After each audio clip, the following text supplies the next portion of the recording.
Welcome to Sleep Audiobooks. If you would like our Better Sleep Quick Guide filled with proven techniques to improve sleep, sign up to our mailing list at sleepaudiobooks.com and we'll send the PDF as a thank you. Subscribing and leaving a comment helps this channel more than you know, so please feel free to offer suggestions for future audiobooks or to just say hi. Thank you for listening.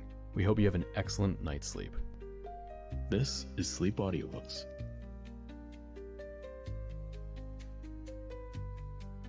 The Black Moth by Georgette Hare. Recording by Terra Mendoza. Prologue. Clad in his customary black and silver, with raven hair unpowdered and elaborately dressed, diamonds on his fingers and in his cravat, Hugh Tracy Clare Belmanoir, Duke of Andover, sat at the escritoire in the library of his townhouse, writing. He wore no rouge on his face, the almost unnatural pallor of which seemed designedly enhanced by a patch set beneath his right eye. Brows and lashes were black, the former slanting slightly up at the corners, but his narrow, heavy-lidded eyes were green and strangely piercing. The thin lips curled a little, sneering as one dead white hand travelled to and fro across the paper. But it seems that the fair lady has a brother who, finding me enamoured, threw down the gauntlet. I soundly whipped the presumptuous child, and so the affair ends. Now, as you, my dear Frank, also took some interest in the lady, I write you for the express purpose of informing you that at my hands she has received no hurt, nor is not like to. This I in part tell you, that you shall not imagine yourself in honour bound again to call me out, which purpose, and I mistake not, I yesterday read in your eyes. I should be exceeding loath to meet you a second time, when I should consider it my duty to teach you an even severer lesson than before.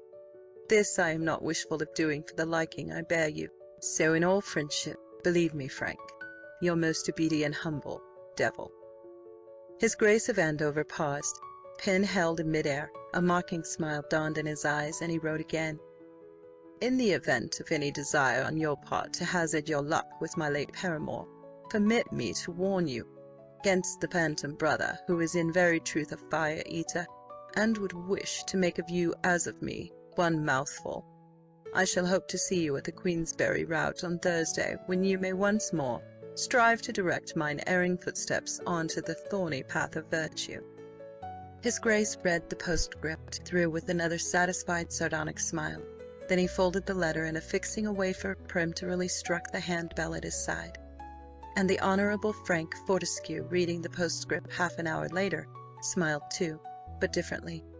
Also he sighed, and put the letter into the fire. And so ends another affair. I wonder if you'll go insolently to the very end, he said softly, watching the paper shrivel and flare up. I would to God you might fall honestly in love, and that the lady might save you from yourself, my poor devil. End of prologue. Chapter 1. At the Chequers Inn, Fallowfield. Chadber was the name of the host. Florid of countenance, portly of person, and of manner pompous and urbane. Solely within the walls of the Chequers lay his world, that inn having been acquired by his great-grandfathers as far back as the year 1667, when the jovial Stuart king sat on the English throne, and the Hanoverian electors were not yet dreamed of. A Tory was Mr. Chadber to the backbone. None so bitter against the little German as he, and surely none had looked forward more eagerly to the advent of the gallant Charles Edward. If he confined his patriotism to drinking success to Prince Charlie's campaign, who shall blame him? And if, when sundry Whig gentlemen halted at the Chequers on their way to the coast, and calling for a bottle of Rhenish, bade him toss down a glass himself, with a health to his Majesty, again, who shall blame Mr. Chadber for obeying? What was a health one way or another, when you had rendered active service to two of his Stuart Highness's adherents? It was Mr. Chadber's boast, uttered only to his admiring Tory neighbours, that he had, at the risk of his own life, given shelter to two fugitives of the disastrous '45, who had come so far out of their way as quiet Fallowfield, that no one had set eyes on either of the men was no reason for doubting an honest landlord's word. but no one would have thought of doubting any statement that Mr. Chadber might make.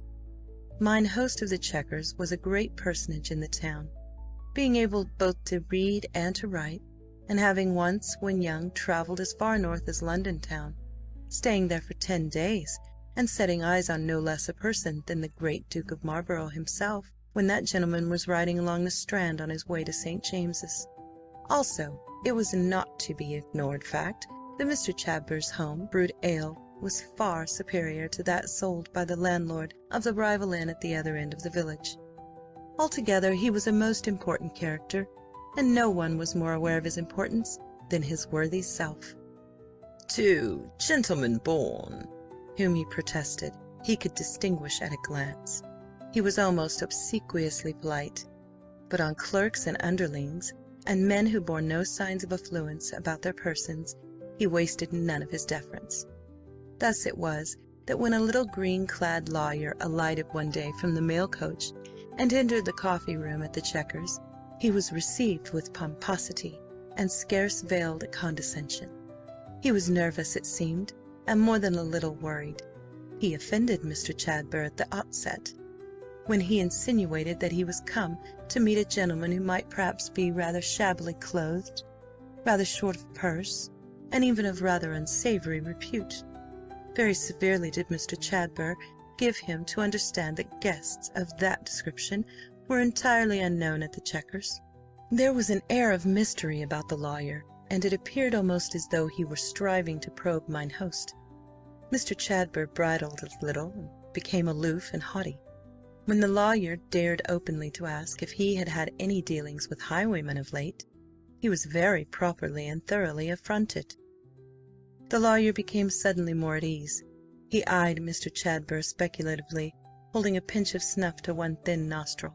"Perhaps you have staying here a certain Sir Anthony Ferndale?" he hazarded. The gentle air of injury fell from Mr. Chadber. Certainly he had, and come only yesterday of purpose to meet his solicitor. The lawyer nodded. "I am he. Be so good as to apprise Sir Anthony of my arrival." Mr. Chadber bowed exceeding low, and implored the lawyer not to remain in the draughty coffee-room. Sir Anthony would never forgive him, and he allowed his solicitor to wait him there. Would he not come to Sir Anthony's private parlour? The very faintest of smiles creased the lawyer's thin face as he walked along the passage in Mr. Chadber's wake. He was ushered into a low-ceilinged, pleasant chamber looking out on to the quiet street, and left alone what time Mr. Chadber went in search of Sir Anthony. The room was panelled and ceilinged in oak, with blue curtains to the windows and blue cushions on the high-backed settle by the fire. A table stood in the centre of the floor, with a white tablecloth thereon, and places laid for two. Another smaller table stood by the fireplace, together with a chair and a stool. The lawyer took silent stock of his surroundings, and reflected grimly on the landlord's sudden change of front. It would appear that Sir Anthony was a gentleman of some standing at the Chequers. Yet the little man was plainly unhappy, and fell to pacing to and fro, his chin sunk low on his breast, and his hands clasped behind his back. He was come to seek the disgraced son of an earl, and he was afraid of what he might find. 6 years ago Lord John Carstares, eldest son of the Earl of Wyncham, had gone with his brother, the Honourable Richard, to a card party, and had returned a dishonoured man. That Jack Carstares should cheat was incredible, ridiculous, and at first no one had believed the tale that so quickly spread.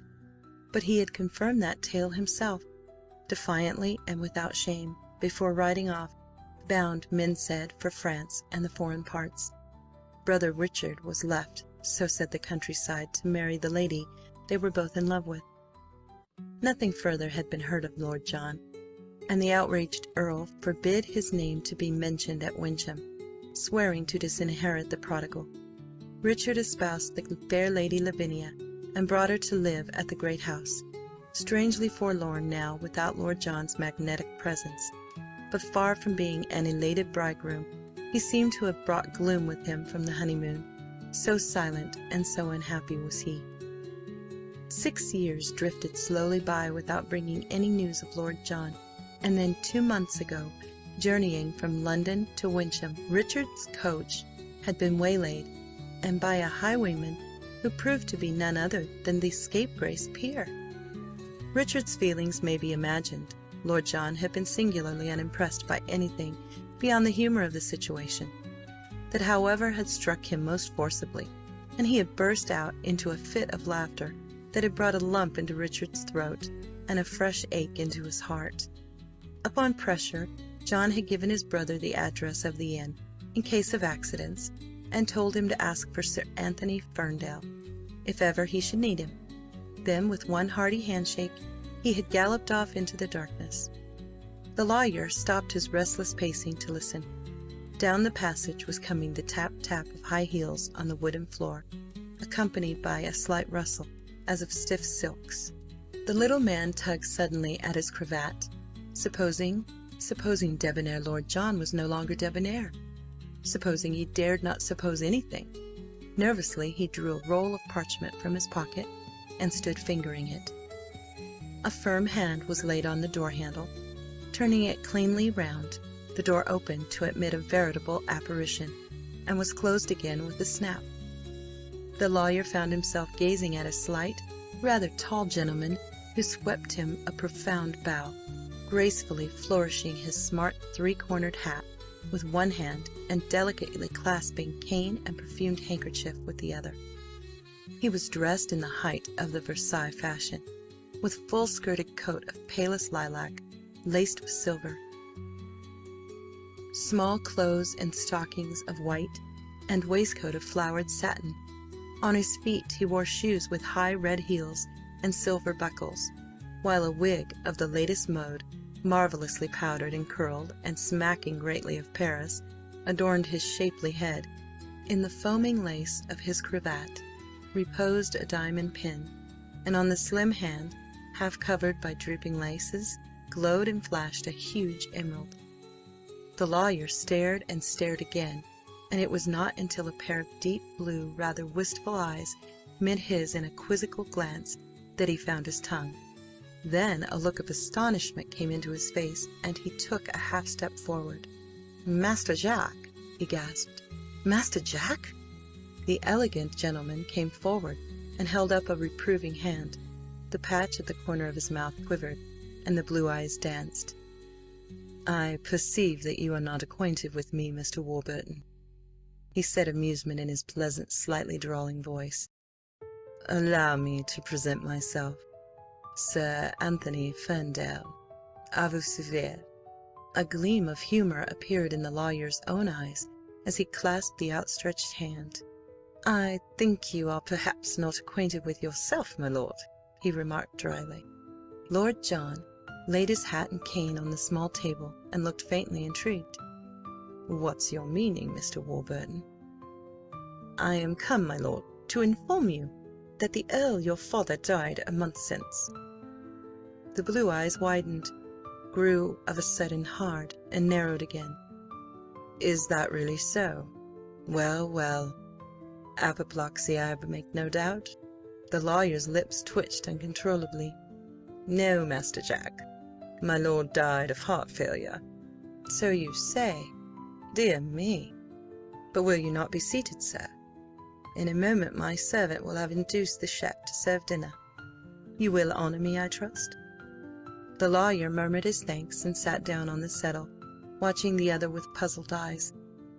The Earl drew up a chair for himself and stretched his foot to the fire. 6 years, eh? I protest 'tis prodigious good to see your face again, Mr. Warburton. And I'm the Earl and High Toby, by gad!" He laughed softly. "I have the documents here, my lord." Carstares eyed the roll through his quizzing glass. "I perceive them. Pray, return them to your pocket, Mr. Warburton." "But there are certain legal formalities, my lord." "Exactly. Pray do not let us mention them." "But, sir—" Then the Earl smiled, and his smile was singularly sweet and winning. "At least not until after dinner, Warburton. Instead, you shall tell me how you found me." "Mr. Richard directed me to come here, sir." "Ah, of course. I had forgot that I told him my pied à terre. when I waylaid him." The lawyer nearly shuddered at this cheerful, barefaced mention of his lordship's disreputable profession. Indeed, sir. Mr. Richard is eager for you to return." The handsome young face clouded over. My lord shook his head. "Impossible, my dear Warburton. I am convinced Dick never voiced so foolish a suggestion. Come now, confess. 'Tis your own fabrication." Warburton ignored the bantering tone, and spoke very deliberately. "At all events, my lord, I believe him anxious to make amends." Carstares shot an alert, suspicious glance at him. "Ah!" "Yes, sir, amends." My lord studied his emerald with half-closed eyelids. "But why amends, Warburton?" he asked. "Is not that the word, sir?" "I confess it strikes me as inapt. Doubtless I am dull of comprehension." "You were not wont to be, my lord." "No, but 6 years changes a man, Warburton. Pray, is Mr. Carstares well?" "I believe so, sir," replied the lawyer, frowning at the deft change of subject. "And Lady Lavinia?" "Ay." Mr. Warburton looked searchingly across at him, seeing which my lord's eyes danced afresh, brim-full with mischief. "I am very delighted to hear it. Pray present my compliments to Mr. Carstares, and beg him to use Wyncham as he wills." "Sir! Master Jack, I implore you!" burst from the lawyer, and he sprang up, moving excitedly away, his hands twitching, his face haggard. My lord stiffened in his chair. He watched the other's jerky movements anxiously, but his voice when he spoke was even and cold. "Well, sir?" Mr. Warburton wheeled and came back to the fireplace, looking hungrily down at my lord's impassive countenance. With an effort he seemed to control himself. "Master Jack, I had better tell you what you have already guessed, I know." Up went one haughty eyebrow. "You know what, Warburton?" "That you are innocent." "Of what, Mr. Warburton?" "Of cheating at cards, sir."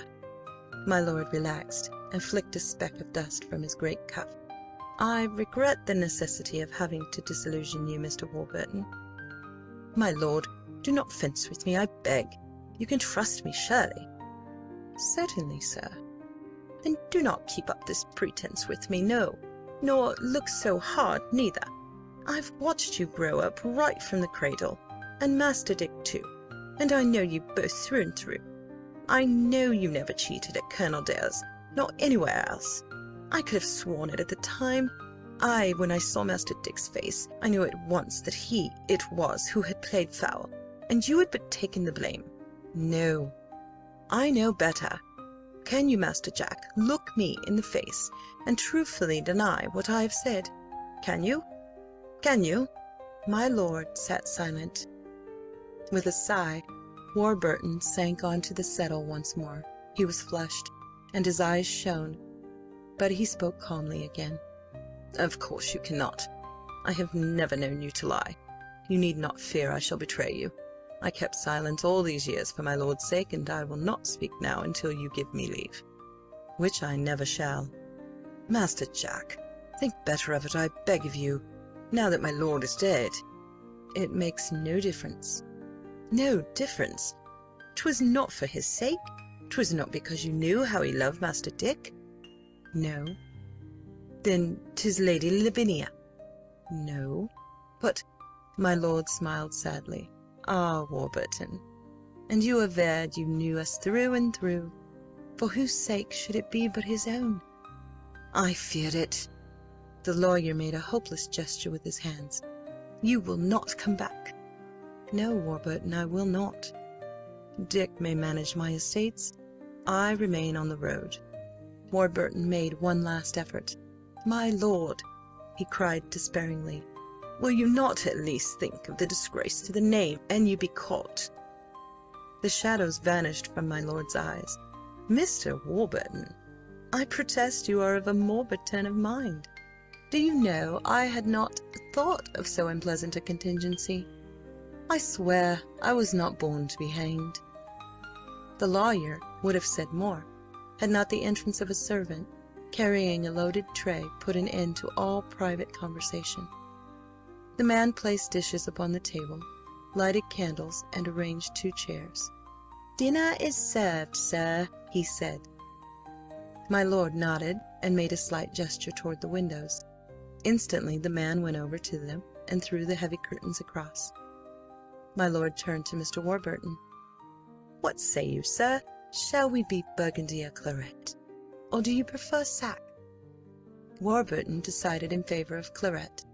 "Claret, Jim," ordered Carstares, and rose to his feet. "I trust the drive has whetted your appetite, Warburton, for honest Chadber will be monstrous hurt, and you do not justice to his capons." "I shall endeavour to spare his feelings," replied the lawyer with a twinkle, and seated himself at the table. Whatever might be Mr. Chadber's failings, he possessed an excellent cook. Mr. Warburton dined very well, beginning on a fat duck and continuing through the main courses that constituted the meal. When the table was cleared, the servant gone, and the port before them, he endeavoured to guide the conversation back into the previous channels. But he reckoned without my lord, and presently found himself discussing the Pretender's late rebellion. He sat up suddenly. "There were rumours that you were with the prince, sir." Carstares set down his glass in genuine amazement. "I? Indeed, yes, sir. I do not know whence the rumour came, but it reached Wyncham. My lord said not, but I think Mr. Richard hardly credited it." "I should hope not. Why should they think me turned rebel, pray?" Mr. Warburton frowned. "Rebel, sir? Rebel, Mr. Warburton? I have served under his majesty." "The Carstares were ever Tories, Master Jack, true to their rightful king." "My dear Warburton, I owe naught to the Stuart princes. I was born in King George the First's reign, and I protest I am a good Whig." Warburton shook his head disapprovingly. "There has never been a Whig in the Wyncham family, sir." "And you hope there never will be again, eh? What of Dick?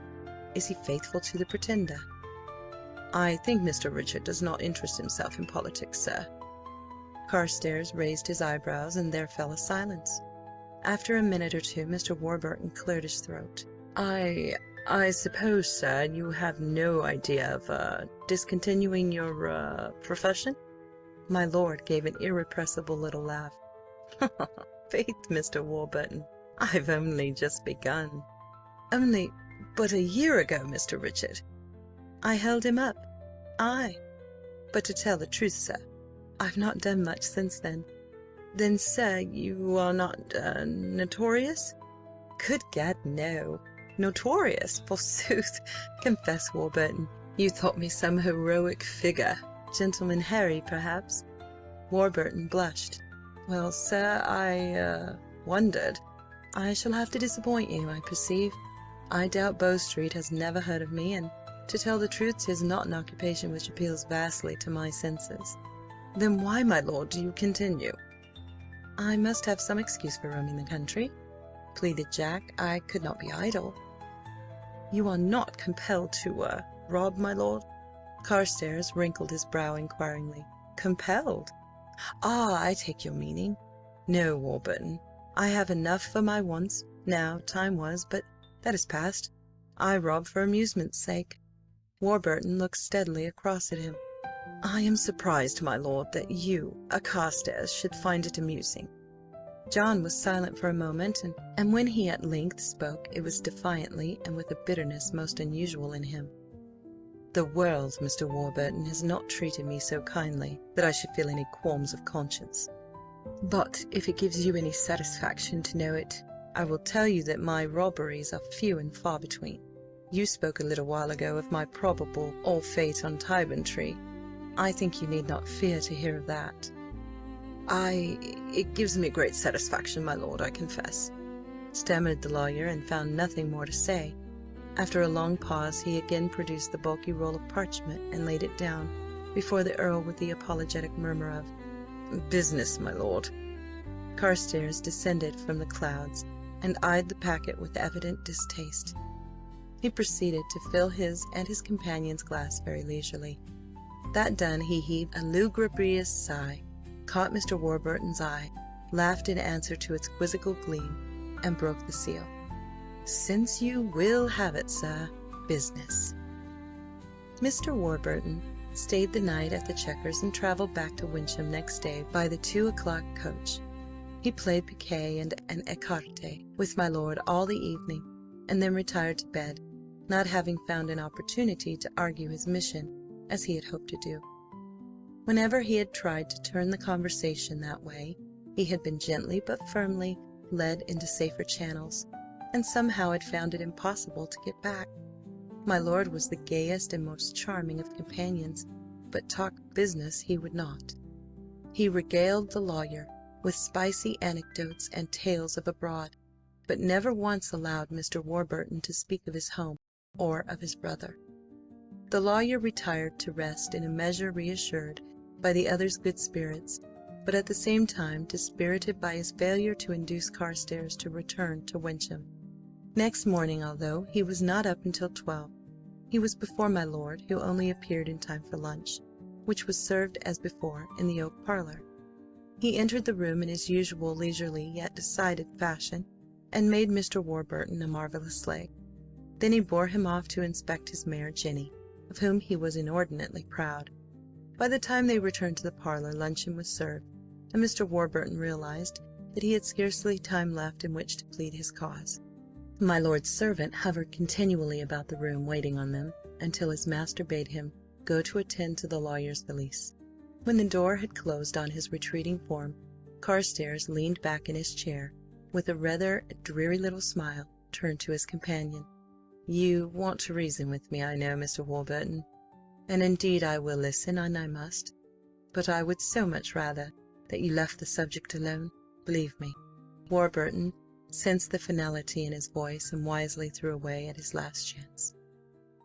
"I understand 'tis painful, my lord, and I will say no more. Only remember, and think on it, I beg." The concern in his face touched my lord. "You are too good to me, Mr. Warburton, I vow. I can only say that I appreciate your kindness and your forbearance, and I trust that you will forgive my seeming churlishness, and believe that I am indeed grateful to you." "I wish I might do more for you, Master Jack," stammered Warburton, made miserable by the wistful note in his favourite's voice. There was no time for more. The coach already awaited him, and his valise had been hoisted up. As they stood together in the porch, he could only grip my lord's hand tightly and say good-bye. Then he got hurriedly into the coach, and the door was slammed behind him. My lord made his leg, and watched the heavy vehicle move forward and roll away down the street. Then, with a stifled sigh, he turned and walked towards the stables. His servant saw him coming, and went at once to greet him. "The mare, sir?" "As you say, Jim. The mare, in an hour." He turned, and would have strolled back. "Sir, your honour—" He paused, looking over his shoulder. "Well?" "They're on the look-out, sir. Best be careful."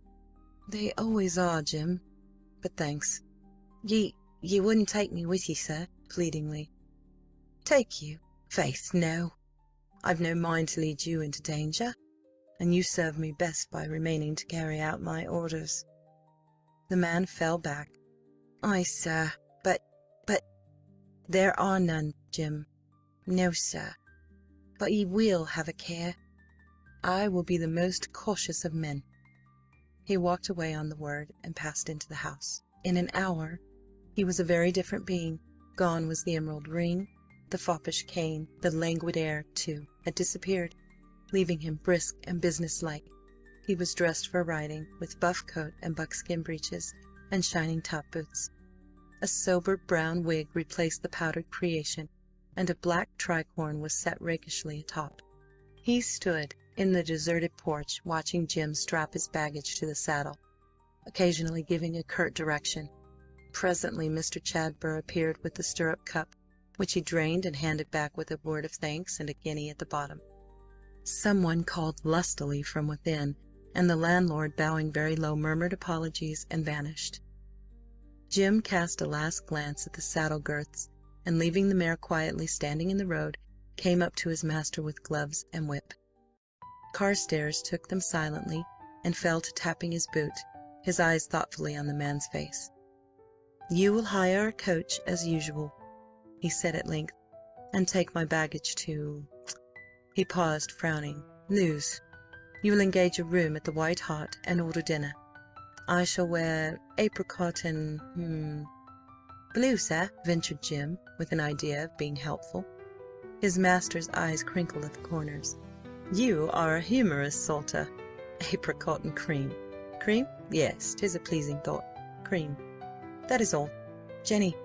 The mare turned her head, whinnying as he came towards her. "Good lass!" He mounted lightly and patted her glossy neck. Then he leaned sideways in the saddle to speak again to Salter, who stood beside him, one hand on the bridle. "The cloak?" "Behind you, sir." "My wig?" "Yes, sir." "Pistols?" "Ready primed, sir.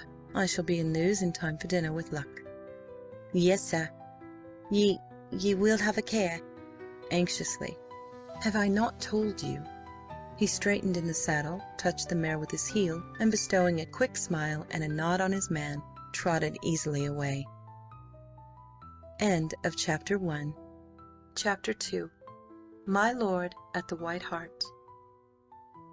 Sir Anthony Ferndale sat before the dressing-table in his room at the White Hart, idly polishing his nails.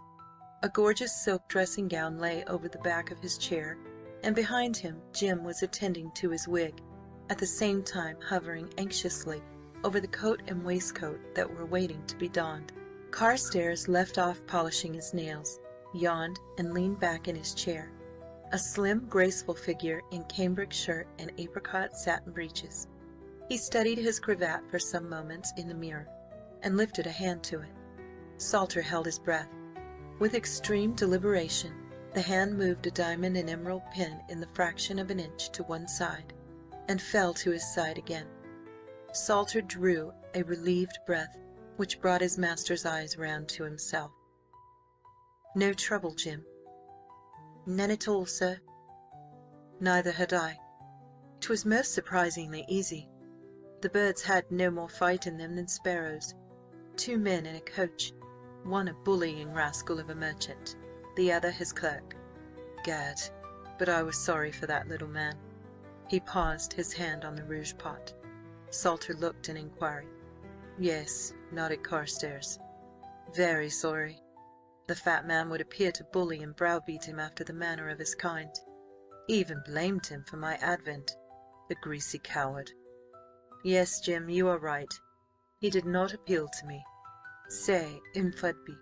So, ingeniously, I relieved him of his cash-box and 200 guineas, a present for the poor of Lewes." Jim jerked his shoulder, frowning. "If you give away all you get, sir, why do you rob at all?" he asked bluntly. His whimsical little smile played about my lord's mouth. "'Tis an object for my life, Jim, a noble object, and I believe it amuses me to play Robin Hood. Take from the rich to give to the poor," he added for Salter's benefit. "But to return to my victims, you would have laughed had you but seen my little man come tumbling out of the coach when I opened the door." "Tumble, sir? Why should he do that?" He was at pains to explain the reason. It seems he had been commanded to hold the door to prevent my entering. So when I jerked it open, sooner than loose his hold, he fell out onto the road. Of course I apologized most abjectly, and we had some conversation. Quite a nice little man. It made me laugh to see him sprawling on the road, though. Wish I could have seen it, your honour. I would have liked fine to have been beside ye." He looked down at the lithe form with some pride. "I'd give something to see ye hold up a coach, sir." Hare's foot in hand, Jack met his admiring eyes in the glass and laughed. "I make no doubt you would. I have cultivated a superb voice, a trifle thick and beery, a little loud, perhaps. Something to dream of at nights. I doubt they do, too," he added reflectively, and affixed the patch at the corner of his mouth. "So, a little low, you think? But 'twill suffice. What's toward?" Down below in the street there was a great stirring and bustling, horses' hoofs, shouts from the ostlers, and the sound of wheels on the cobblestones. Jim went to the window and looked down, craning his neck to see over the balcony. "'Tis a coach arrived, sir." "That much I had gathered," replied my lord, busy with the powder. "Yes, sir." "Oh, Lord, sir!" He was shaken with laughter. "What now?" "'Tis the curiousest sight, sir. Two gentlemen, one fat and t'other small. One's all shrivelled, looking like a spider, while t'other resembles a hippopotamus, particularly in the face." "Well, yes, sir, he do rather. And he be wearing purple." "Heavens, yes, purple and an orange waistcoat." Jim peered afresh. "So it is, sir. But how did you know?" Even as he put the question, understanding flashed into Jim's eyes. "I rather think that I had the honour of meeting these gentlemen," replied my lord placidly. "My buckle, Jim. It's a prodigious great coach with wheels picked out in yellow." "Ay, your honour. The gentlemen seem a bit put out, too." "That is quite probable. Does the smaller gentleman wear somewhat muddied garments?" "I can't see, sir. He stands behind the fat gentleman." "Mr. Bumblebee." "Jim!" "Sir?" Jim turned quickly at the sound of a sharp voice. He found that my lord had risen and was holding up a waistcoat of pea-green pattern on a bilious yellow ground, between a disgusted finger and thumb. Before his severe frown, Jim dropped his eyes and stood looking for all the world like a schoolboy detected in some crime. "You put this monstrosity out for me to wear?" in awful tones. Jim eyed the waistcoat gloomily and nodded. "Yes, sir." "Did I not specify cream ground?" "Yes, sir. I thought that 'twas cream." "My good friend, it is I cannot say what it is. And pea green." He shuddered. "Remove it." Jim hurried forward and disposed of the offending garment. "And bring me the broidered satin." "Yes, that is it. It is particularly pleasing to the eye." "Yes, sir," agreed the abashed Jim. "You are excused this time," added my lord, with a twinkle in his eye. "What are our two friends doing?" Salter went back to the window. "They've gone into the house, sir.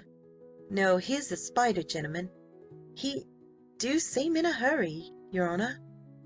"Ah," murmured his lordship.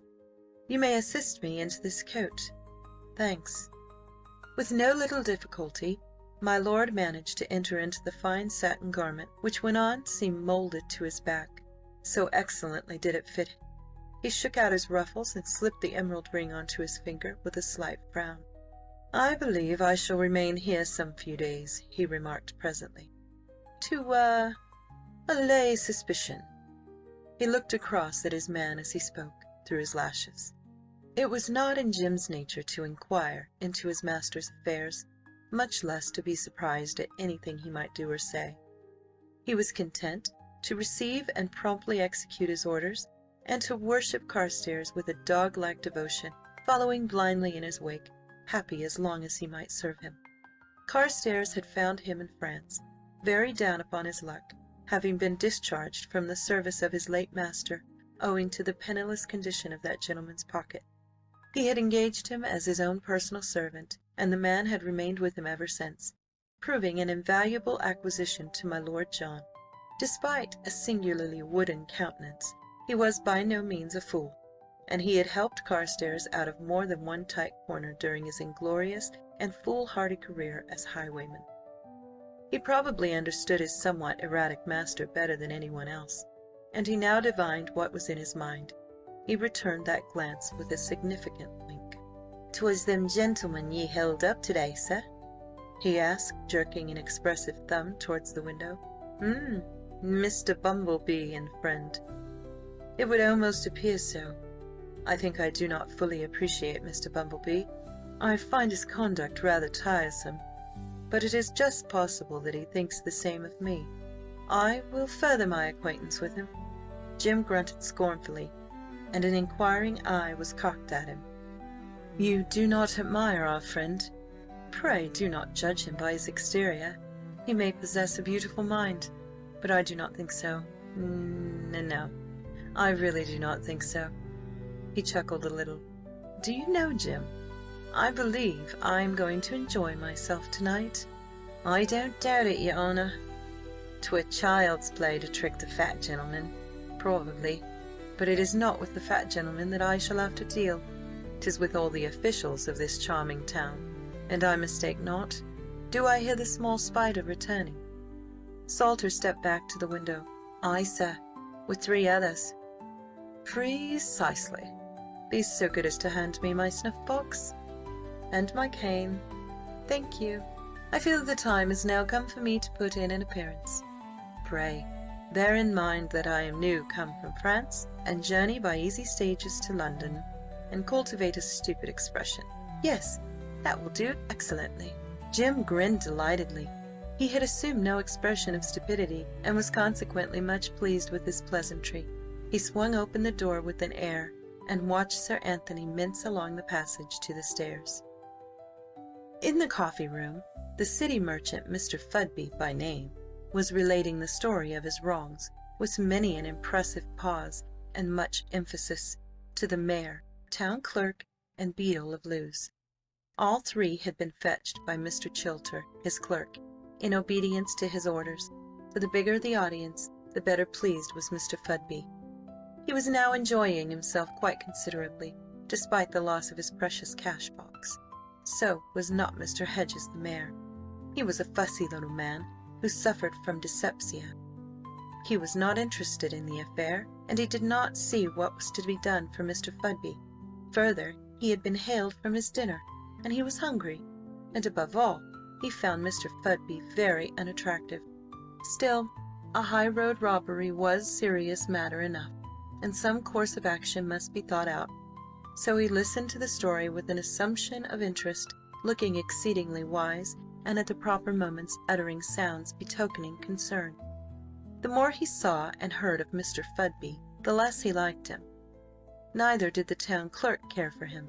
There was that about Mr. Fudby that did not endear him to his fellow-men, especially when they chanced to be his inferiors in the social scale. The beadle did not think much about anything, having decided, and rightly, that the affair had nothing whatever to do with him. He leaned back in his chair and stared stolidly up at the ceiling. The tale Mr. Fudby was telling bore surprisingly little resemblance to the truth. It was a much embellished version, in which he himself had behaved with quite remarkable gallantry. It had been gradually concocted during the journey to Lewes. He was still holding forth when my lord entered the room. Carstares raised his glass languidly to survey the assembled company, bowed slightly, and walked over to the fire. He seated himself in an armchair, and took no further notice of anybody.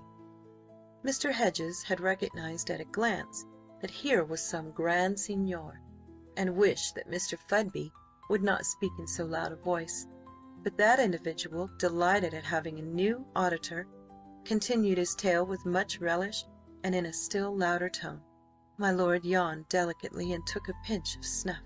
Yes, yes, fussed Mr. Hedges, but short of sending to London for the runners, I do not see what I can do. If I send to London, it must, of course, be at your expense, sir. Mr. Fudby bristled. At my expense, sir? Do you say at my expense? I am surprised.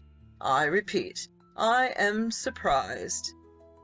Indeed, sir, I can order the town crier out, describing the horse and offering a reward for the capture of any man on such an animal, but— He shrugged, and looked across at the town clerk. I do not imagine that would be of much use, eh, Mr. Brand? The clerk pursed his lips and spread out his hands. I fear not. I fear very much not. I would advise Mr. Fudby to have a proclamation posted up round the country. He sat back with the air of one who has contributed his share to the work and does not intend to offer any more help. Ho! growled Mr. Fudby. He blew out his cheeks. It will be a grievous expense, though I suppose it must be done. I cannot but feel that if it had not been for your deplorably coward conduct Chilter. Yes, cowardly conduct, I say. I might never have been robbed of my 200. He snuffled a little, and eyed the flushed but silent Chilter with mingled reproach and scorn. However, my coachman assures me he could swear to the horse again, although he cannot remember much about the man himself. Chilter, how did he describe the horse? Oh, chestnut, Mr. Fudby. Chestnut, with a half-moon of white on its forehead, and one white foreleg. Jack perceived that it was time he took a hand in the game. He half-turned in his chair, and levelled his quizzing glass at Mr. Chilter. "I beg your pardon," he drawled. Mr. Fudby's eyes brightened. The fine gentleman was roused to an expression of interest at last. He launched forth into his story once more for my lord's benefit. Carstares eyed him coldly, seeing which Mr. Hedges came hurriedly to the rescue. Yes, Mr. Fudby, quite so. Your pardon, sir, I've not the honour of knowing your name." "Ferndale," supplied Jack. "Sir Anthony Ferndale." Yes." Mr. Hedges bowed. "Pray pardon my importuning you with "Not at all," said my lord. No, quite so. The fact is, these, gentlemen have had the, misfortune to be waylaid on their journey here." Sir Anthony's glass was again levelled at the group. His expression betokened mild surprise. "All these gentlemen?" he inquired blandly. "Oh, no, sir. Not all, only Mr. Fudby," said that worthy, and discovered that Sir Anthony was bowing frigidly. At once he rose, and resting his knuckles on the table before him, bent his body slowly and painfully. Sir Anthony inclined his head, whereupon, to the delight of all the rest, Mr. Fudby bowed again, with even greater stateliness than before. Mr. Hedges observed Sir Anthony's lips to twitch convulsively. He waited for Mr. Fudby to subside, and then continued. "Yes, Mr. Fudby and Mr. "My clerk," snapped Fudby. Sir Anthony favoured Mr. Chilter with his peculiarly sweet smile, and turned again to Mr. Hedges. "I see. A daylight robbery, you say?" "Broad daylight," boomed Mr. Fudby. Yes," interposed the mayor, fearing a fresh outbreak from that quarter. "I wonder if you have seen anything of such an animal as Mr. Chilter described?" "'Tis a most extraordinary thing," said Carstares slowly, "but I have just bought such an one." He glanced round with an inquiring smile, and one eyebrow lifted. "Well," ejaculated Mr. Fudby. "Well, dear me, sir, what a strange coincidence. May I ask you where you bought it, and from whom?" "She has not been in my possession over 2 hours. I bought her from an out-at-elbows ruffian on my way hither. I thought at one time that 'twas strange that the man should possess such a mare, pure bred, I vow, and I wondered why he was so eager to be rid of her." "He was eager because he knew he would be recognized by her," explained Mr. Fudby kindly. "Without doubt. Perhaps you would like to see her.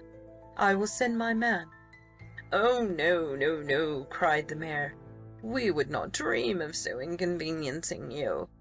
"'Twere a pleasure," bowed Jack, devoutly hoping that Mr. Fudby would not require to see Jenny, who he felt sure would betray him by her very evident affection. No, Sir Anthony, 'tis quite unnecessary, I assure you. But I thank you for all that. Mr. Fudby, if you would describe the man himself, I will see to the proclamation." "Describe him, Chilter," ordered Mr. Fudby, who was becoming rather grumpy. Mr. Chilter smiled suddenly. "Certainly, sir," he said with alacrity. "'Twas a great ruffianly fellow, monstrously tall." "How tall?" interrupted the town clerk. 6 feet." "Oh, quite," lied Mr. Chilter. "And fat." Jack's shoulders shook. "Fat, you say?" he asked gently. Very fat, affirmed Mr. Chilter. And prodigious rough, swearing dreadfully in his speech. You could not see his face, I suppose? Mr. Chilter hesitated. I could see his mouth and chin, he said, and I remarked a long scar running from his underlip to the bottom of his face. Involuntarily, Carstares' hand caressed his perfectly smooth chin. Either the little clerk was a born romancer, or for some reason or other he did not want the highwayman to be taken. "Well, Sir Anthony," the mayor was saying, "does that description fit your man?" My lord frowned thoughtfully. "Tall," he said slowly, "and fat. You said fat, I think, Mr. Chilter?" Rather anxiously, Mr. Chilter reiterated this statement. "Ah, and with a long scar. Yes, that is undoubtedly he. Furthermore," he added audaciously, "he has a squint in his left eye. 'Tis a most ill-favoured rogue and all." "It would appear so, Sir Anthony," remarked the mayor dryly. He did not in the least believe the story of the squint, and imagined that the fine court gentleman was amusing himself at their expense. Nevertheless, he had no intention of remonstrating. The sooner he could withdraw from this very tiresome affair the better. So he gravely took down all the absurd particulars, remarked that the man should be easy to find, and made ready to depart. The town clerk rose and tapped the beadle on the shoulder, whereupon that worthy, with a grunt, abandoned his pose of masterly inactivity, and followed the mayor out of the room. Mr. Fudby rose. "I doubt I shall never see my money again," he said pettishly.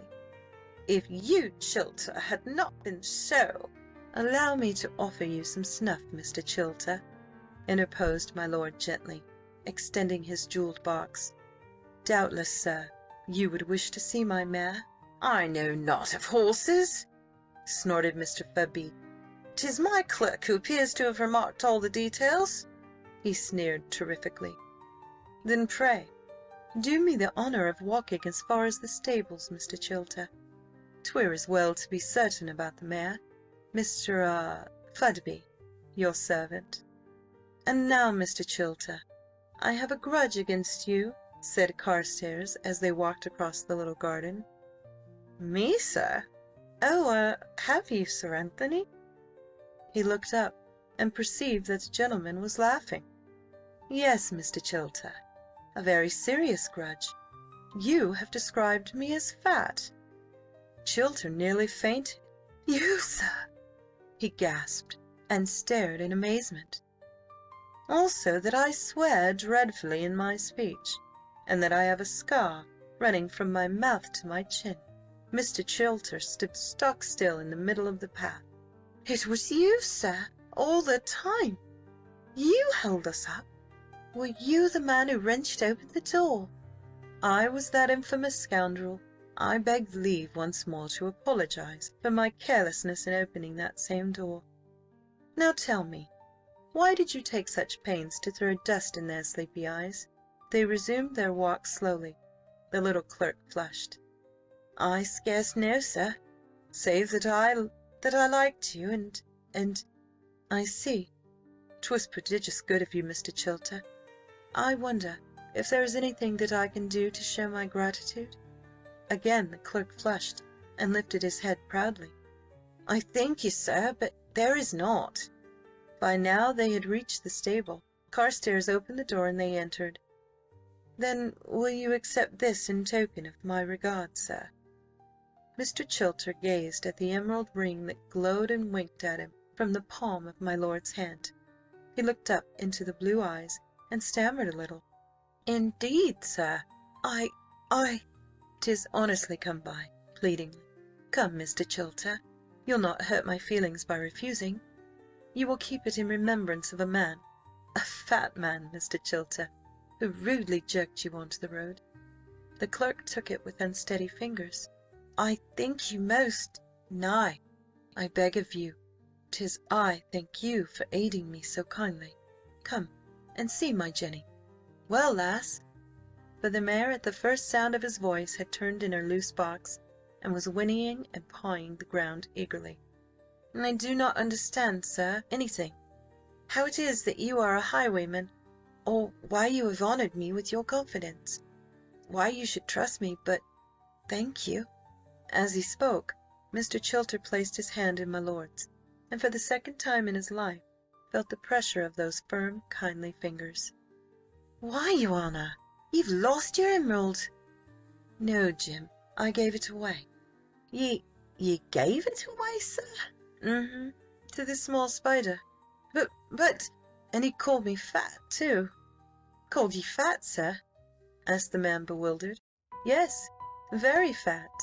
By the way, let me tell you that I bought Jenny at Fittering to-day from the naughty ruffian who waylaid Mr. Bumblebee." He proceeded to give Jim a sketch of what had transpired below.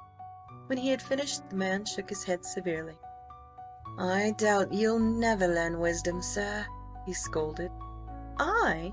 What have I done? What did you want to tell it all to the Spider-Man for, sir? 'Twas most incautious of ye. Like as not he'll split to the fat gentleman, and we'll have the whole town at our heels." "Which just shows all you know of the small spider," replied his master calmly. "Hand me the powder." End of Chapter 2. Chapter 3. Introducing the Honourable Richard Carstares. Wyncham, a stately old house with mullioned windows, standing high on its stone terraces, half covered by creepers. A house surrounded by lawns, rolling down on the one side to a river that rippled and murmured its way along beneath overhanging trees and a blue sky, over boulders and rocks so clear and sparkling that the myriad pebbles could be seen deep down on its bed. In the other direction, the velvet lawns stretched away till they met the orchards and the quiet meadowland. On two sides the house had its terraces, very white in the sunshine, with stone steps leading down to a miniature lake where water lilies grew, and where the tiny fish darted to and fro unconcernedly. Flagged walks there were, running between flower beds a riot of colour, and solemn old trees that had stood there through all the years. Cool woodland lay beyond the little river, carpeted with dark moss, where in spring the primroses grew. So thick was the foliage of the trees that the sun but penetrated in uneven patches. Up the terrace walls crept roses, yellow and red, pink and white, and tossed their trailing sprays across the parapet. Over the walls of the house they climbed, mingling with purple clematis, jasmine, and sickly honeysuckle. The air was heavy with their united perfumes, while wafted from a bed below came the smoky scent of lavender. The old house seemed half asleep, basking in the sunlight. Save for a peacock preening its feathers on the terrace steps, there was no sign of life. The old place had harboured generations of Carstares. Earl had succeeded Earl and reigned supreme, and it was only now that there was no Earl living there. No one knew where he was. Scarce a month ago one died, but the eldest son was not there to take his place. For 6 years he had been absent, and none dared breathe his name, for he disgraced that name, and the old Earl cast him off and forbid all mention of him. But the poor folk of the countryside remembered him. They would tell one another tales of his reckless courage, his sweet smile and his winning ways, his light-heartedness and his never-failing kindness and good humour. What a rider he was! To see him sit a horse! What a swordsman! Do you mind the time he fought young Mr. Welsh over yonder in the spinney, with half the countryside watching? Ah, he was a one, was Master Jack. Do you mind how he knocked the sword clean out of Mr. Welsh's hand, and then stood waiting for him to pick it up? And do you mind the way his eyes sparkled, and how he laughed, just for the sheer joy of living? Endless anecdotes would they tell, and the old gaffers would shake their heads and sigh, and long for the sight of him again, and they would jerk their thumbs towards the manor, and shrug their old shoulders significantly. Who wanted Mr. Richard for squire? Not they, at least. They knew he was a good squire and a kindly man, but give them Master John, who would laugh and crack a joke, and never wear the glum looks that Mr. Richard affected. In the house, Richard Carstares paced to and fro in his library, every now and again pausing to glance wretchedly up at the portrait of his brother hanging over his desk. The artist had managed to catch the expression of those blue eyes, and they smiled down at Richard in just the way that John was always wont to smile, so gaily and withal so wistfully. Richard was 29, but already he looked twice his age. He was very thin, and there were deep lines on his good-looking countenance. His grey eyes bore a haunted, careworn look, and his mouth, though well-shaped, was curiously lacking in determination. He was dressed soberly, and without that touch of smartness that had characterized him 6 years ago. He wore black in memory of his father, and it may have been that severity, only relieved by the lace at his throat, that made his face appear so prematurely aged. There was none of his brother's boyishness about him. Even his smile seemed forced and tired, and his laughter rarely held merriment. He pulled out his chronometer, comparing it with the clock on the mantelpiece. His pacing took him to the door, and almost nervously he pulled it open, listening. No sound came to his ears. Back again, to and fro, across the room, eagerly awaiting the clanging of a bell. It did not come. But presently a footfall sounded on the passage without, and someone knocked at the door. In 2 strides Richard was by it, and had flung it wide. Warburton stood there. Richard caught his hand. "Warburton, at last! I've been waiting this hour and more." Mr. Warburton disengaged himself, bowing. "I regret I was not able to come before, sir," he said primly. "I make no doubt you travelled back as quickly as possible. Come in, sir." He led the lawyer into the room and shut the door. "Sit down, Warburton, sit down. You found my brother?" Again Warburton bowed. "I had the felicity of seeing his lordship, sir." "He was well? In good spirits? You thought him changed, yes? Aged, perhaps, or—" "His lordship was not greatly changed, sir." Richard almost stamped in his impatience. "Come, Warburton, come. Tell me everything. What did he say? Will he take the revenues? Will he—" "His lordship, sir, was reluctant to take anything, but upon maturer consideration he consented to accept his elder son's portion. The revenues of the estate he begs you will make use of." "Ah, but you told him that I would touch naught belonging to him." "I tried to persuade his lordship, sir, to no avail.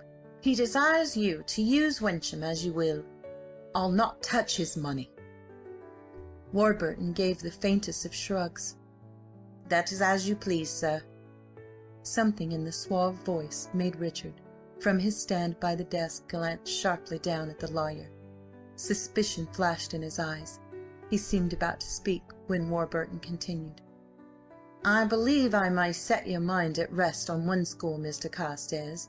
His lordship's situation is tolerably comfortable. He has ample means." But he lives by robbery." Warburton's thin lips curled a little. "Does he not?" persisted Carstares. "So he would have us believe, sir." "'Tis true. He waylaid me." "And robbed you, sir?" "Rob me?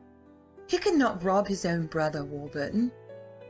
"Your pardon, Mr. Carstares. You are right. His lordship could not rob a brother, yet have I known a man do such a thing." For a long minute there was no word spoken. The suspicion that had dwelt latent in Carstares' eyes sprang up again. Some of the colour drained from his cheeks, and twice he passed his tongue between his lips. The fingers of his hand, gripping a chair-back, opened and shut spasmodically. Rather feverishly his eyes searched the lawyer's face, questioning. "John told you? Told you?" He started and floundered hopelessly. "His lordship told me nothing, sir. He was singularly reticent. But there was nothing he could tell me that I did not already know." "What do you mean, Warburton? Why do you look at me like that? Why do you fence with me? In plain words, what do you mean?" Warburton rose, clenching his fists. "I know you, Master Richard, for what you are." "Ah!" Carstares flung out his hand as if to ward off a blow. Another tense silence. With a great effort Warburton controlled himself, and once more the mask of impassivity seemed to descend upon him. After that one tortured cry, Richard became calm again. He sat down, on his face a look almost of relief, coming after a great strain.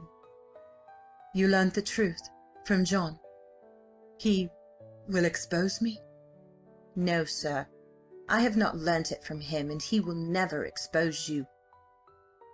Richard turned his head. His eyes, filled now with a species of dull pain, looked full into Warburton's. "Oh," he said, "then you—" "Nor I, sir. I have pledged my word to his lordship I would not speak all these years for your father's sake. Now it is for his." He choked. "You are fond of John?" Still the apathetic, weary voice. "Fond of him? Good God, Master Dick, I love him." "And I," said Richard very low. He received no reply, and looked up. "You don't believe me?" "Once, sir, I was certain of it. Now—" He shrugged. "Yes, 'tis true, Warburton. I would give all in my power to undo that night's work." "You cannot expect me to believe that, sir. It rests with you alone whether his name be cleared or not, and you remain silent." "Warburton, Oh, do you think it means nothing to me that John is outcast?" Before the misery in those grey eyes, some of Warburton's severity fell away from him. "Master Richard, I want to think the best I can of you. Master Jack would tell me nothing. Will you not? Can you not explain how it came that you allowed him to bear the blame of your cheat?" Richard shuddered. "There's no explanation, no excuse. I forced it on him, on Jack, my brother, because I was mad for love of Lavinia. Oh, my God, the thought of it is driving me crazed. I thought I could forget, and then I meant him. The sight of him brought it all back to me. Ever since that day I've not known how to live and not shriek the truth to everyone. And I never shall. I never shall." "Tell me, sir," pleaded Warburton, touched in spite of himself. Richard's head sunk into his hands. "The whole scene, it is a nightmare. I think I must have been mad. I scarce knew what I was about. Gently, sir. Remember, I know hardly anything. What induced you to mark the cards?" "That debt to Gundry. My father would not meet it. I had to find the money. I could not face the scandal. I tell you I was mad for Lavinia. I could think of naught else. I ceased to care for John because I thought him in love with her. I could not bear to think of the disgrace which would take her from me. Then that night at Dare's I was losing. I knew I could not pay. Gad, but I could see my notes of hand under Millward's elbow growing. Jack had played Millward before me, and he had won. I remember they laughed at him, saying his luck had turned at last, for he always lost at cards. Millward and I played with the same pack that they had used.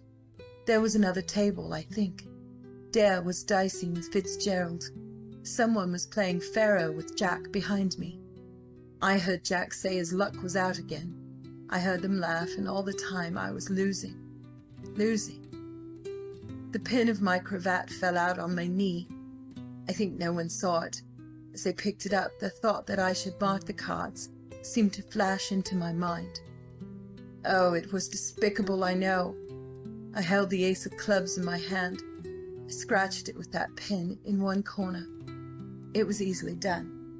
By degrees I marked all 4, and 3 of the kings. No one noticed, but I was nervous. I dared to do no more. I replaced that pin.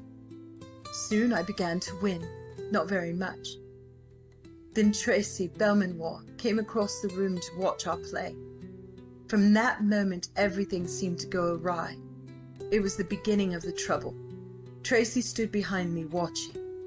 I could feel him there like some black moth, hovering. I don't know how long he stayed like that. It seemed hours. I could feel his eyes. I could have shrieked. I'll swear my hands were trembling. Suddenly he moved. I had played the ace of hearts. He said, "One moment," in that soft, sinister voice of his. Millward was surprised. I tried to tell myself that Devil had noticed nothing. The mark on that card was so faint that I could scarce see it myself. I thought it impossible that he, a mere onlooker, should discover it. He stepped forward. I remember he brushed my shoulder. I remember how light caught the diamonds he was wearing. I think my brain was numbed. I could only repeat to myself, "Extravagant devil, extravagant devil," and stare at those winking jewels. Then I thought, he is Lavinia's brother, but I do not like him. I do not like him. Little foolish things like that, and my throat was dry, parched. He bent over the table, stretched out his white hand, turned over the ace, lifted his quizzing glass and stared down at the card. Then he dropped the glass and drew out his snuff box. It had Aphrodite enamelled on the lid. I remember it so distinctly. I heard Tracy ask Millward to examine the ace. I wanted to spring up and strangle him. I could scarce keep my hands still. Richard paused. He drew his hand across his eyes, shuddering. Millward saw the scratch. He cried out that the cards were marked. Suddenly everyone seemed to be gathered about our table, all talking. Jack had his hand on my shoulder. He and Dare were running through the pack, but all the while I could look at no one but Tracy Andover. He seemed so sinister, so threatening in those black clothes of his. His eyes were almost shut, his face so white, and he was looking at me. He seemed to be reading my very soul. For an instant I thought he knew. I wanted to shout out that he was wrong. I wanted to shriek to him to take his eyes away. Heaven knows what I should have done, but he looked away, at Jack, with that sneering smile on his damned mask of a face. I could have killed him for that smile. I think Jack understood it. He dropped the cards, staring at Tracy. Everyone was watching them. No one looked at me. If they had, they must surely have learnt the truth. But they were hanging on Andover's lips, looking from him to Jack and back again. I remember Fitzgerald dropped his handkerchief. I was absurdly interested in that. I was wondering why he did not pick it up when Andover spoke again. And Carstares' luck turned. Like that, Warburton, with just that faint questioning in his voice. Before Jack could speak there was an outcry. Dare cried "Shame" to Andover. They laughed at him as well they might. But I saw them exchanging glances. They were wondering.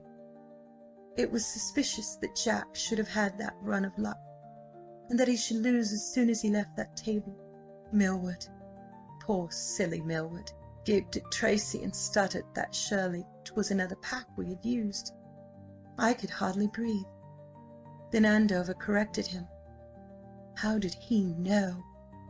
No one else remembered or thought of noticing, only he. I can see Jack now, standing there so stiffly with his head thrown up, and those blue eyes of his flashing. "Do I understand you to accuse me, Belmanoir?" he said. Oh, but he was furious.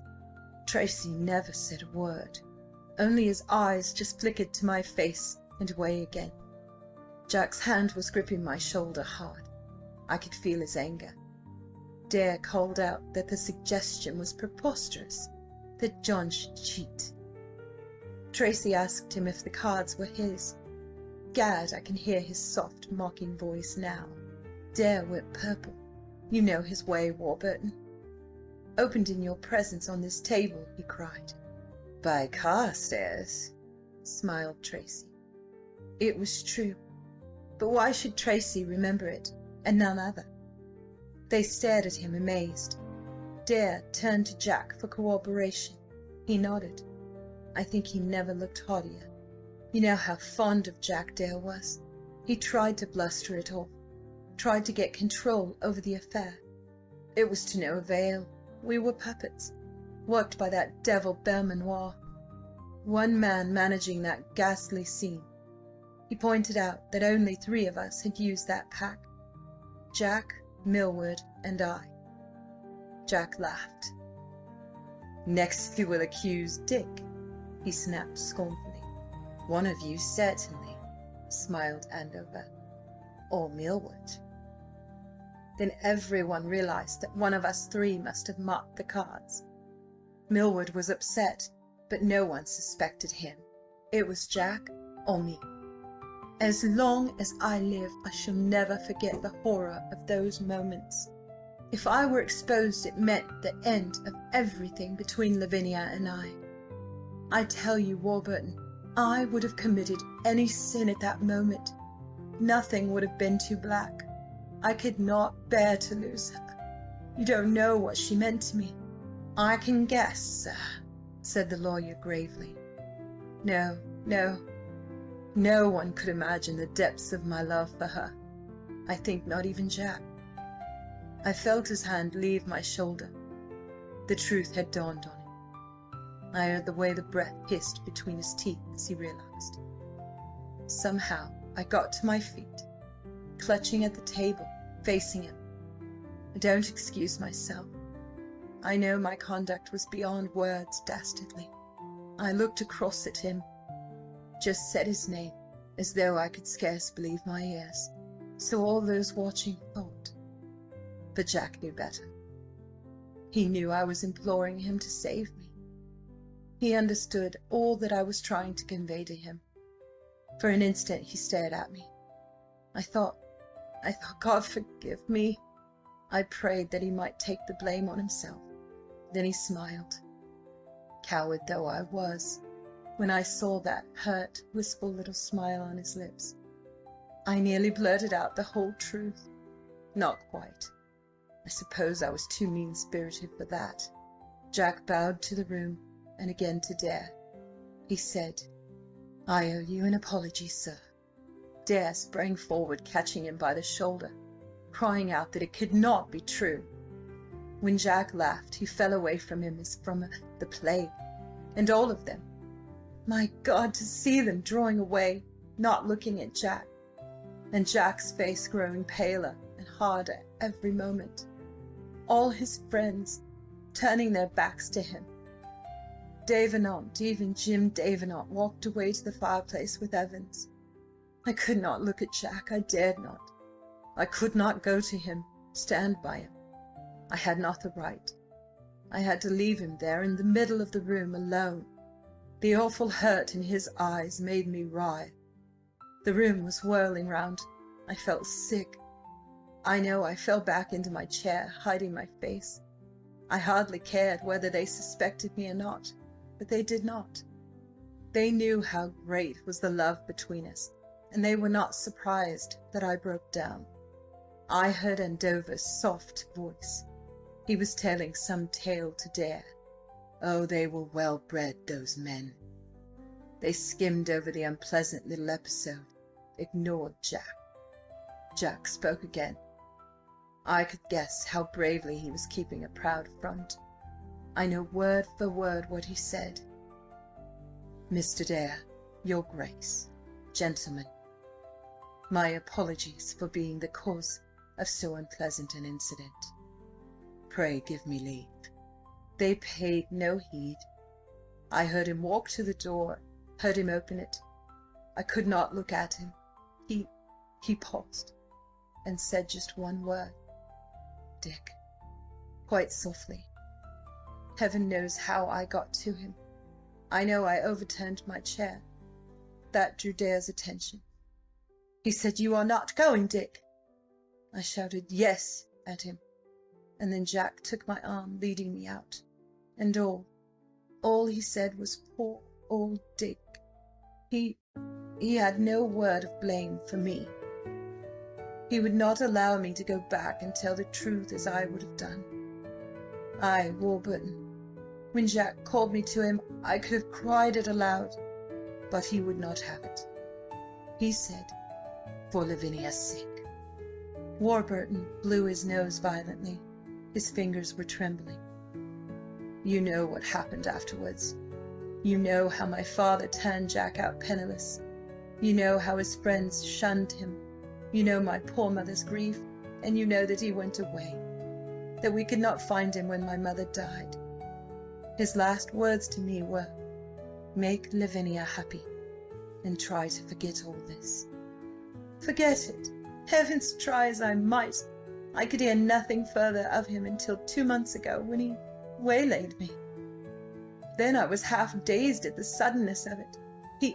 He grasped my hand and laughed. It was so dark I could scarce see him. I only had time to demand his address, and then he was off, galloping away over the heath.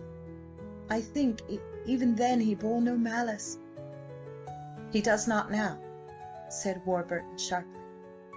"But, Master Dick, if all this is true, why do you not even now clear him? Surely—" Richard turned his head slowly. "Now I may not drag my wife's name through the mud. By clearing him, I ruin her." Warburton could find nothing to say. Only after some time did he clear his throat and say that he was honoured by Carstares' confidence. "You dwell on the part played by his Grace on that evening. Surely your, shall we say, overwrought imagination magnified it?" Richard was disinterested. "I suppose so. Maybe 'twas his extraordinary personality dominating me. He cannot have pulled the wires as I thought he did. Not even Belmanoir could make me act as I did. But at the time I felt that he was pushing, compelling me to accuse Jack. Oh, doubtless I was mad." Warburton eyed the dejected figure compassionately. Then he seemed to harden himself and to regain some of his lost primness of manner. You are determined not to accept the revenues, sir?" "I have not yet sunk so low, Mr. Warburton." "His lordship leaves Wyncham and all appertaining to it at your disposal. He would be grieved at your refusal." "I will not touch it." The lawyer nodded. "I confess, Mr. Carstares, I am relieved to hear you say that. It will not be necessary again to communicate with his lordship. I think he does not desire any intercourse with his family. He finds it too painful. But he wished to be remembered to you, sir, also to her ladyship." "Thank you. You could ascertain nothing of his situation? He did not confide in you?" "He was very reticent, sir. I think he is not unhappy." "And not embittered?" "Certainly not that, sir." Mr. Warburton rose, plainly anxious to be gone. Reluctantly Richard followed his example. "You have nothing further to tell me of him?" "I regret, sir, nothing." Richard went slowly to the door and opened it. "You must allow me to thank you, sir, for your goodness in undertaking what I know must have been a painful task. I am very grateful." Mr. Warburton bowed low. "I beg you will not mention it, sir. Nothing I might do for the Carstares could be aught but a pleasure." Again he bowed, and the next instant was gone. End of Chapter 3. Chapter 4. Introducing the Lady Lavinia Carstares. Richard went slowly back to his chair. After a moment he sat down, staring blankly out of the window, his hands loosely clasped on the desk before him. So he remained for a long while, immobile. At last, with the faintest of sighs, he moved and picked up a quill. He dipped it in the ink, and with his other hand drew towards him a sheaf of papers. Presently he was writing steadily. For perhaps 20 minutes the quill travelled to and fro across the pages. Then it paused, and Richard looked up towards the door. It opened to admit Lady Lavinia. She came rustling into the room with her embroidery in her hand. She dropped her husband a mock curtsy and went over to a high-backed armchair. stretching out a dimpled hand to draw it forward. But even as her fingers touched it, she had changed her mind, and fluttered over to the couch, there to seat herself with much swirling of brocades and arrangement of skirts. She then proceeded to occupy herself with her work, plying her needle hurriedly and jerkily. Richard watched her in silence, following each turn of the pretty hand and each movement of her fair head. The silence was evidently not to my lady's taste, for she presently began to beat an impatient tattoo on the floor with one slender foot. Still he said nothing, and she raised her pure china blue eyes to his face. "Why so glum, Dick? Why do you not talk to me?" Her voice was rather high-pitched and childish, and she had a curious way of ending each sentence with an upward lilt and a long, drawn-out accent, very fascinating to listen to. Richard smiled with an obvious effort. My dear, I crave your pardon. Warburton has just been—" Her face clouded over instantly, and the full-lipped mouth drooped petulantly. "He has seen him." "Oh?" She made the word twice its length and filled it with disinterest. "Yes, Jack will have none of it. He asks me to be his steward and to use Wyncham as I will. He is very generous." "Yes. Oh, yes, Richard. And you will, Richard?" He ignored the question. Warburton, says he's not much changed." "Oh?" Again the long-drawn monosyllable accompanied by a tiny yawn. "He says he does not think Jack bears me ill will." He paused, as if expecting her to speak, but she was absorbed in arranging 2 flowers, culled from a bowl at her side, at her breast, and took no notice. Carstares turned his head away wearily. "If it were not for you, my dear, I would tell the truth. I believe I shall go crazed, and I do not." "Dick!" She dropped the flowers on the floor and thought no more about them. "Dick!" "Oh, you need have no fear. I do not suppose," bitterly, "that I have the courage to face them all now, after 6 years." Lavinia moved restlessly, brushing her hand along the couch.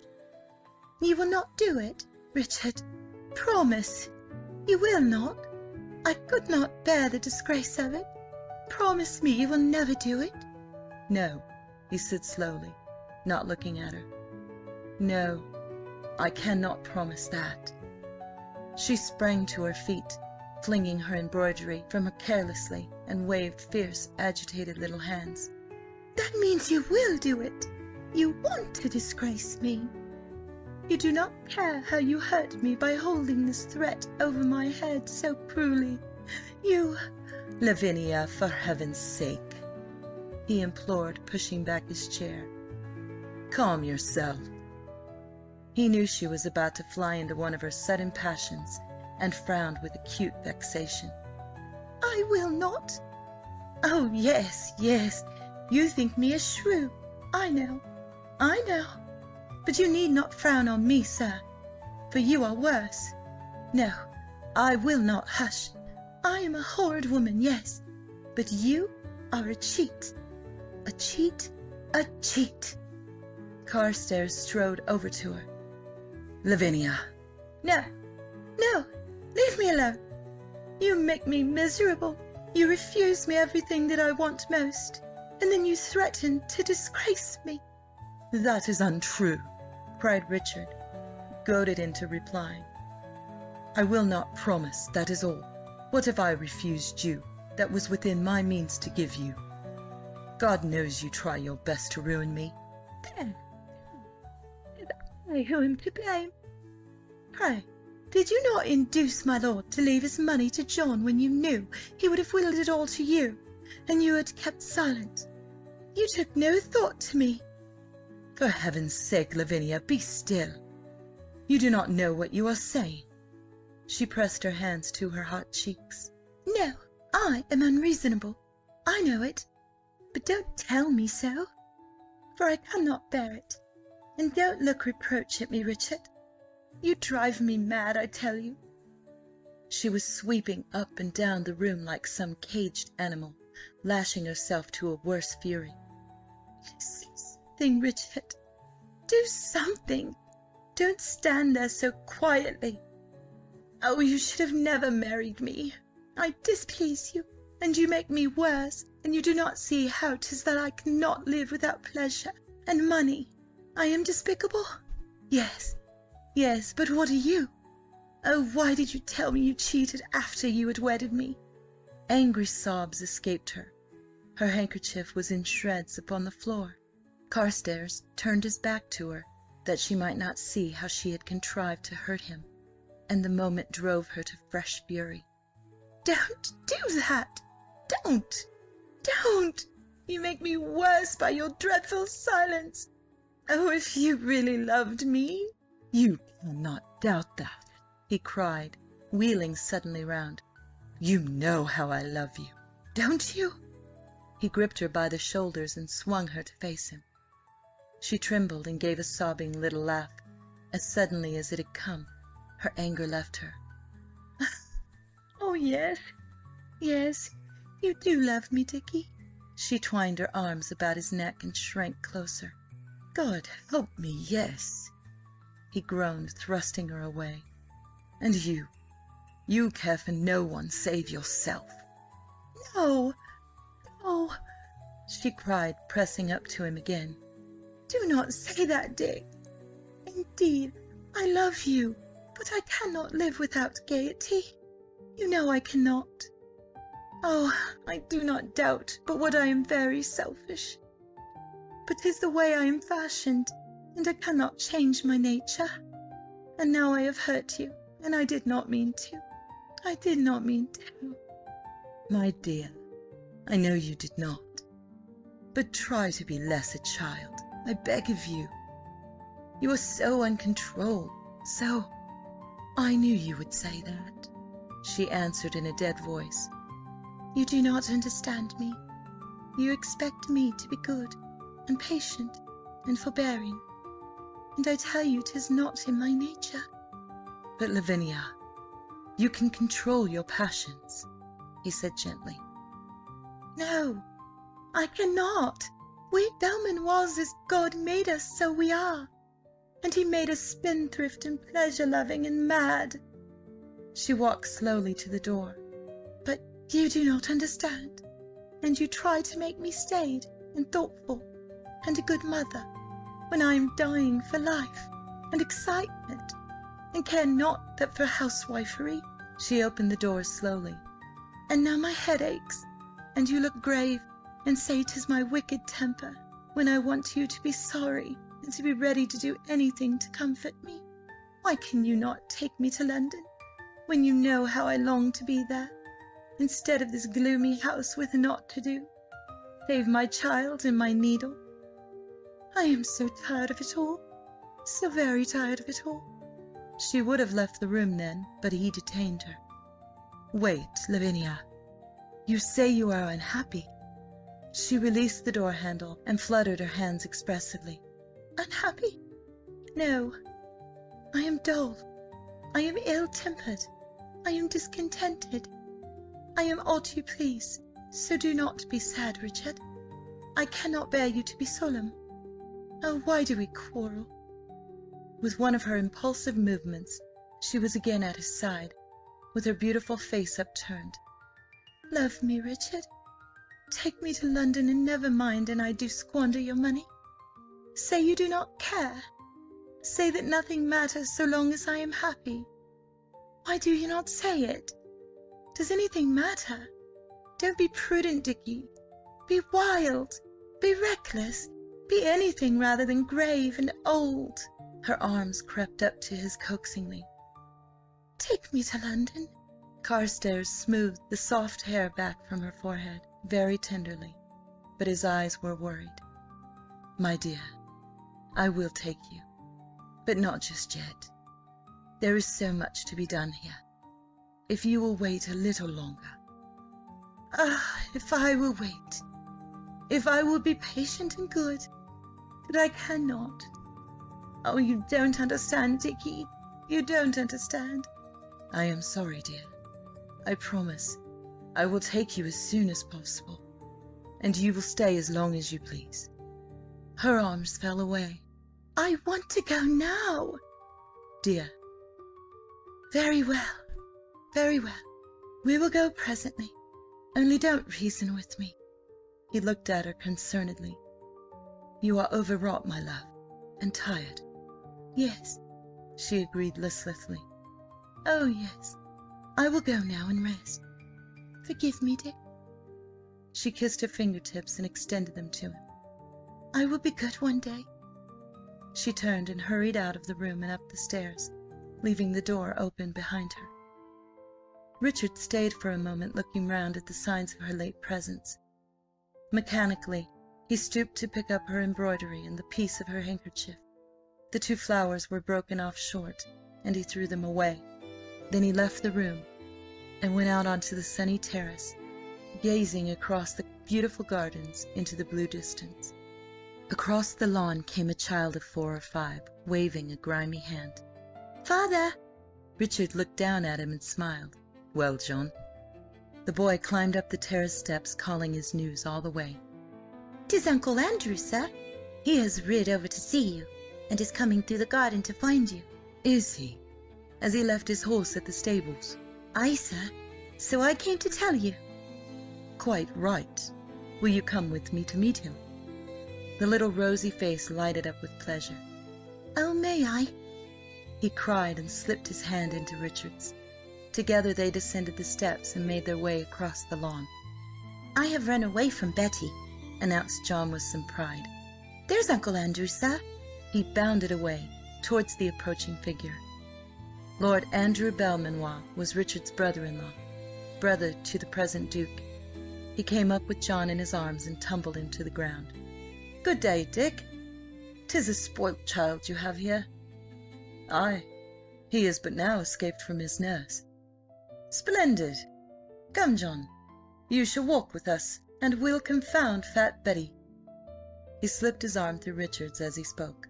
"Come, Dick, there's a deal I have to say to you." He grimaced ruefully. The child ran on ahead towards the wood, a great bull mastiff at his heels. "What's to do now?" asked Richard, looking round into the mobile, dissipated countenance. "The devil's in it this time, and no mistake," answered his lordship with a rueful shake of his head.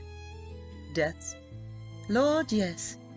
I was at Dellaby's last night, and the stakes were high, although I've lost about 3,000, counting what I owe Carew, and devil take me and I know where's to come from.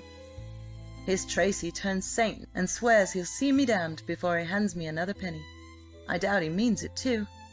Tracy was the Duke. Richard smiled a little cynically. He had already had to lend his Grace 1,000 guineas to pay off some trifling debt. "He means it right enough. I believe it would puzzle him to find it." "Do you say so? Why, 'tis impossible, man. Tracy was in town scarce a fortnight since, and he had a run of the devil's own luck. I tell you, Dick, I saw him walk off with a cool 5,000 one night, and then he denies me a paltry 3. Lord, what a brother! And all with the air of an angel, as if he had never lost at dice. And a homily thrown in. Anyone would think I had cheated instead of— Dick, I'm confoundedly sorry. Damned thoughtless of me. Never thought that— about what I was saying. I'm a fool." For Richard had winced. "You cannot help that," he said, forcing a laugh. "Have done with your apologies and continue." They had come to the stream by now, and crossed the little bridge into the wood. "Oh, there's not much more. 'Tis only that something must be done, for Carew won't wait, and stop me if I'd ask him, the lean-faced scarecrow. So I came to you, Dick." He let go Richard's arm and flung himself down on a fallen tree trunk, regardless of velvet and laces. "You're a good fellow, and you don't lecture a man as Tracy does. Devil take him. And you play high yourself, or you did, though 'tis an age since I saw you win or lose enough to wink at. And after all, you're Lavy's husband, and— oh, damn it, old Dick, 'tis monstrous hard to ask you." Carstares, leaning against a tree, surveyed the youthful rake amusedly. "Tush, Andrew," he reassured him. "You're welcome to ask. but the Lord knows where I'm to find it. Gad, what a life! Here's Lavinia keeps buying silks, and I don't know what all, and—" "She was ever a spendthrift jade," said Andrew with a mighty frown. Richard laughed at him. "You're a thrifty fellow yourself, of course." Andrew looked round for something to throw at him, and finding nothing, relapsed once more into deepest despondency. "You're in the right of it. We're a worthless lot. 'Tis the old man's blood in us, I doubt not, with a smattering of her grace. You never knew my mother, did you, Richard? She was French. Lavvy's the spit of her. There's Tracy stabbed me, but Tracy's the very devil. Have you ever seen a face like his? No, I'll swear you've not. What with his sneering mouth and his green eyes. Oh, 'tis enough to make a fellow go to the dogs to have a brother like it. 'Pon my soul it is. Aye, you can laugh, but I tell you 'tis serious." "Aye, go on." "Well, next there's Bob. Damn it all, but I'm sorry for Bob. 'Tis a beggarly pittance they give one in the army, and he was never one to pinch and scrape. Well, as I say, there's Bob, and I never see him. But what it's lend me 100, Andy, or the like, and all to buy his mistress some gewgaw. That's what sickens me. Why, Bob's forever in some scrape with a petticoat, and as for Tracy, gad, how they can. Then there's Lavinia, but I should think you know her by now. And lastly, there's your humble servant. And I tell you, Dick, what with the racing and the cards and the bottle, I shall be a ruined man before you can turn around. And the pother is, I'll never be any different. 'Tis in the blood. So where's the use in trying?" He made a rueful grimace and rose. "Come on, young Rip. We're going back." John, engaged in the task of hunting for tadpoles in the water some yards distant, nodded and ran on. "I fear my lady is indisposed," said Richard hesitantly. "You wish to see her?" Andrew winked knowingly. "Tantrums, eh? Oh, no, I know her. No, I do not care, and I do not see her. 'Tis little enough she cares for me, though she's as thick as thieves with Tracy. Oh, aye, I'll be dumb." They walked slowly back to the house, Andrew silent for once, twirling his gold-mounted cane. "You shall have the money, of course. When do you want it?" said Richard presently. "'Pon honour, you're a devilish good fellow, Dick. But if 'tis like to put you to any—" "Nonsense. When do you need it?" "I should pay Carew as soon as may be. Markham can wait over if—" "No. Wednesday?" "'Twill do excellently well. Dick, you're a—" "Oh, pshaw! 'Tis not. I want your opinion on a bay mare I bought last week. You'll maybe think her a trifle long in the leg, but she's a fine animal." John had run indoors, and the two men proceeded to the stables alone, Andrew discouraging all the way, recounting for his brother-in-law's benefit the choice morsels of scandal that were circulating town at the moment. That his auditor but attended with half an ear affected him not at all. He never paused for an answer, and in any case was far too good-natured to care if he received none. By the time they had duly inspected the mare and walked back to the house, it was nearly 4 o'clock, and not altogether to Carstares' surprise, Lavinia was awaiting them on the terrace, clad in a totally different gown, and with her hair freshly arranged and curled. "'Twould appear that Lavinia has recovered," remarked Andrew as they mounted the steps.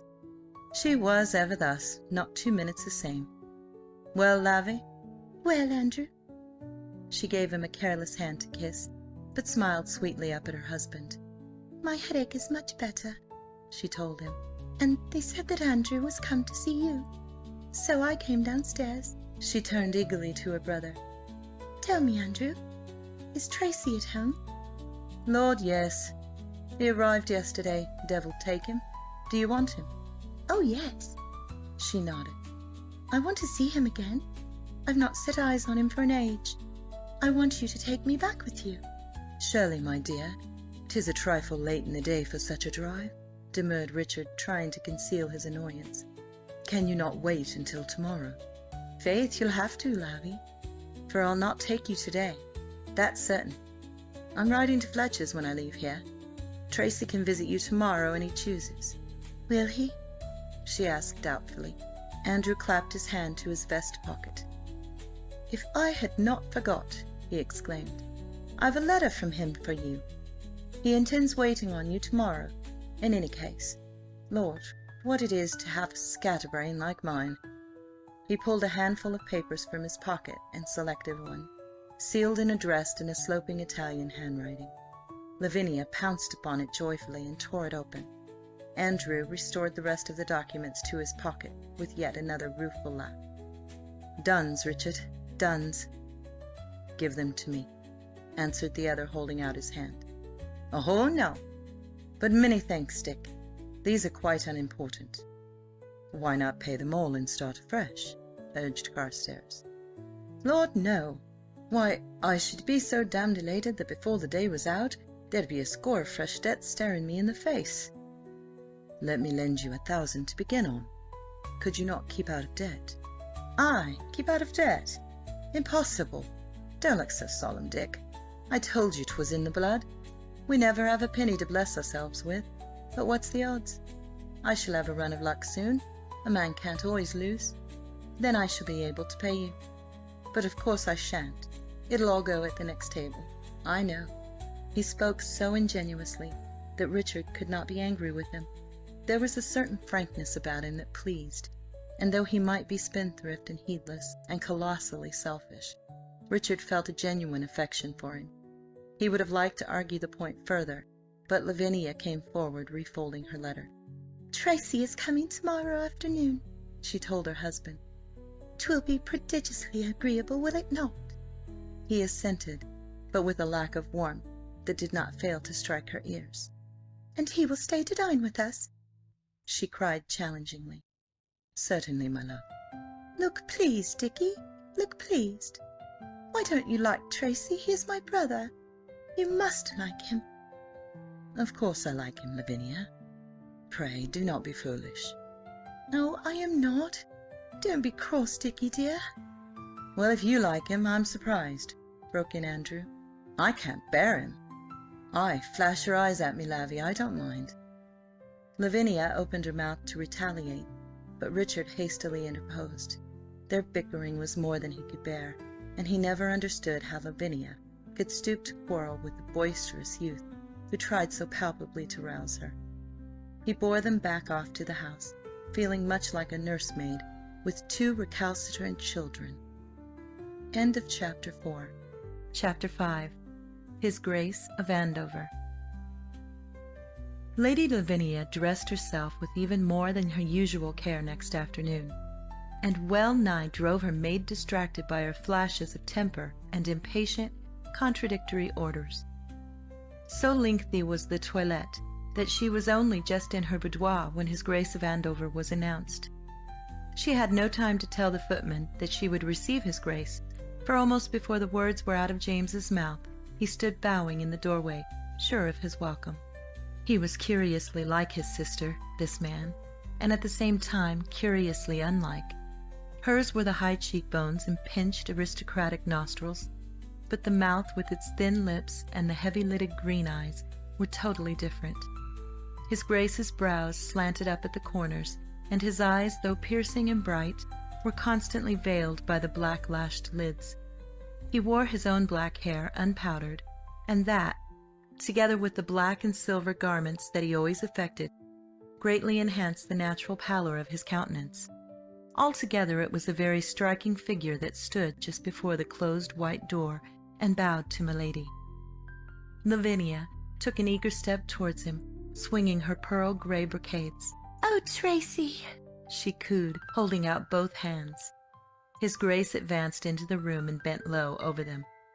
"I rejoice to find you within, Lavinia," he said, a faint tinge of sarcasm running through his smooth tones. "As you perceive, I rode over." He made a gesture towards his high boots with their wicked-looking spurs. "No doubt Andrew forgot to give you my letter?"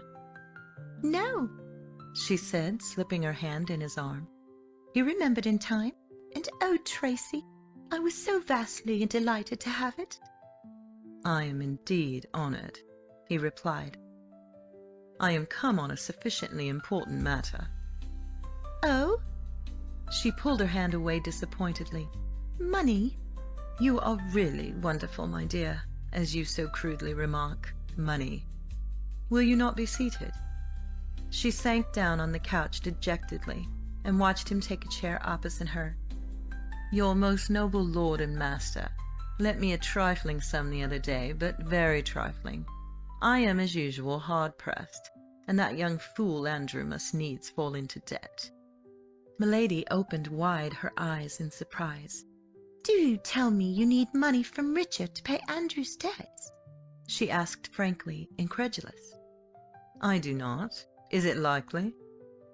The remark was purely by the way. Well, in any case, Andrew borrowed 3,000 from poor Dick only yesterday. I know, because I heard him speak of it. His Grace raised his black brows in patient exasperation. How unnecessary of Andrew, and how typical. So poor Dick has been squeezed already? Don't speak like that, Tracy, she cried. Dickie is good to me. She met his piercing look unflinchingly. Now this becomes interesting, drawled the Duke.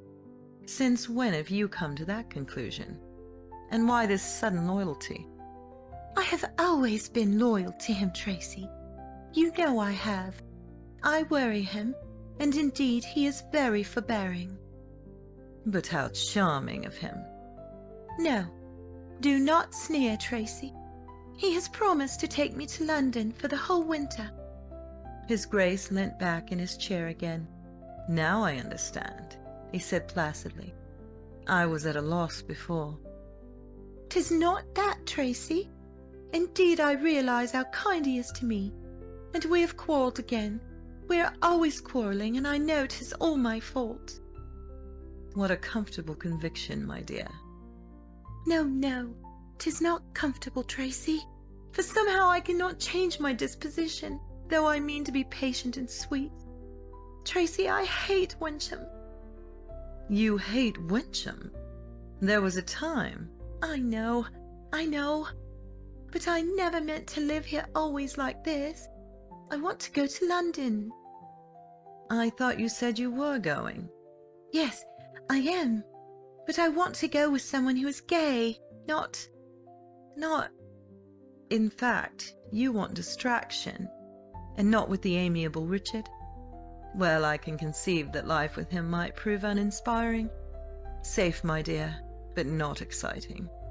I knew you would understand.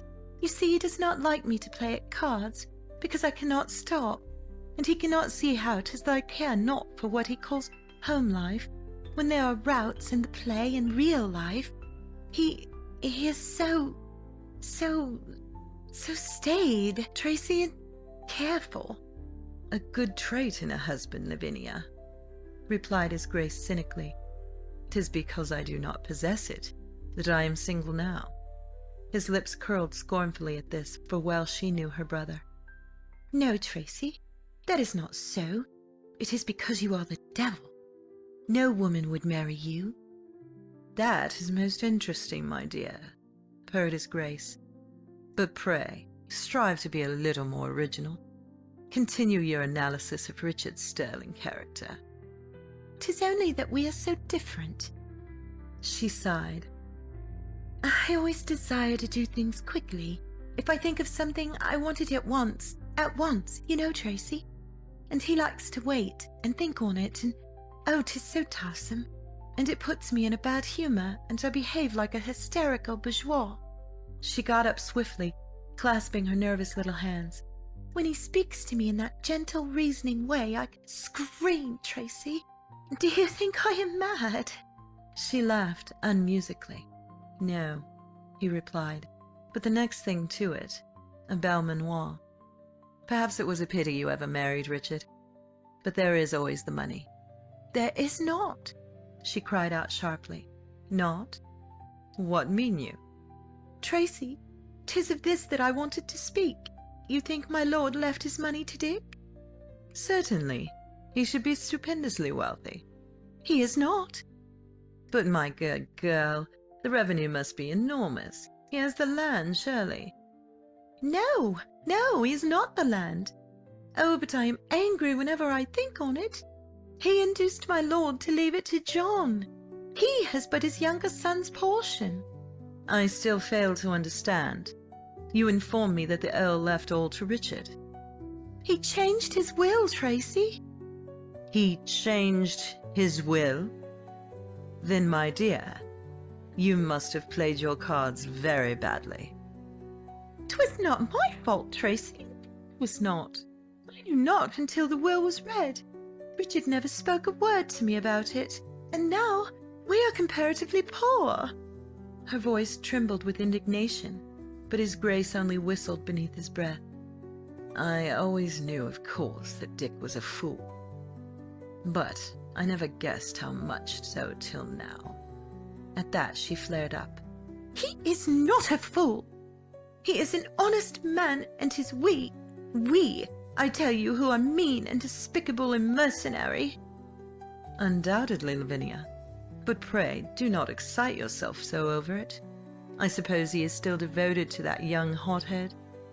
Yes, 'tis all Jack, Jack, Jack, until I am sick to death at the sound of his name. And—" She broke off, biting her lip. "And what?" "Oh, naught. But 'tis all so disagreeable, Tracy." She stamped angrily. "Oh, where's the good in being flippant?" "My dear Lavinia, where's the good in being anything else? The situation strikes me as rather amusing. To think of the worthy Richard so neatly overturning all my plans." "If it had not been for you, I might never have married him. Why did you throw them both in my way? Why did I ever set my eyes on either of them?" "It should have been a good match, my dear. And if I remember rightly, no one was more alive to that fact than yourself." She pouted angrily and turned her shoulder to him. "Still," he continued reflectively, "I admit that for the smart lot we are, we do seem rather to have bungled the affair." Lavinia swept round upon him. "Oh, do you care no more than that? How can you be so casual? Does it affect you not at all?" He wrinkled his thin nose expressively. "I shall not weep over it, Lavinia, but 'tis a plaguey nuisance. But we must see what can be done, and that brings me back to the original subject. Despite these upsetting revelations, I still require that money." "Oh dear, how much must you have, Tracy?" 500 might suffice." "Tracy, do not the estates bring in anything?" she asked petulantly. "And Andrew told us you had a run of marvellous luck not a fortnight since." "Since then, my dear, I have had 3 runs of marvellous ill luck. As to the estates, they are mortgaged up to the hilt, as you very well know. What little there is between 3, and Robert is extravagant." "I hate Robert." "I am not partial to him myself, but it makes no odds." "I wish he might die. Oh, no, no. Now I am become ill-natured again. I don't wish it, only I am so tired of everything. You shall have that money as soon as possible, but be careful, Tracy, please be careful. 'Tis not easy to get money from Dick." "No, I should imagine not. However, we have managed rather well up to the present. Take it all in all." "Up to the present he has had all the money he wanted. My lord denied him not." "Well, 'tis unfortunate, as I said before, but it must be endured. Where is Dick?" "I know not. You will stay to dinner, Tracy?" "Thank you. I shall be charmed." Yes, oh how prodigiously pleasant it is to see you again. Soon I shall come to Andover. Will you let me stay a few days?" "The question is, will Richard allow you to stay so long, in my contaminating presence?" "Richard would never keep me away, Tracy," she replied proudly. "He could not. Oh, why is it that I don't love him more? Why do I not care for him as much as I care for you even?" "My dear Lavinia, like all Belmanoirs, you care first for yourself and secondly for the man who masters you. That, alas, Richard has not yet succeeded in doing." "But I do love Richard. I do, yet—" "Exactly. Yet. The grand passion has not yet touched you, my dear, and you are quite self-absorbed." Self-absorbed. Those are hard words. But not too hard for the case. You think solely of yourself, your own pleasure, your own character, your own feelings. If you could cast yourself into the background a little, you would be less excitable and considerably less discontented. How dare you, Tracy? Pray, what of you?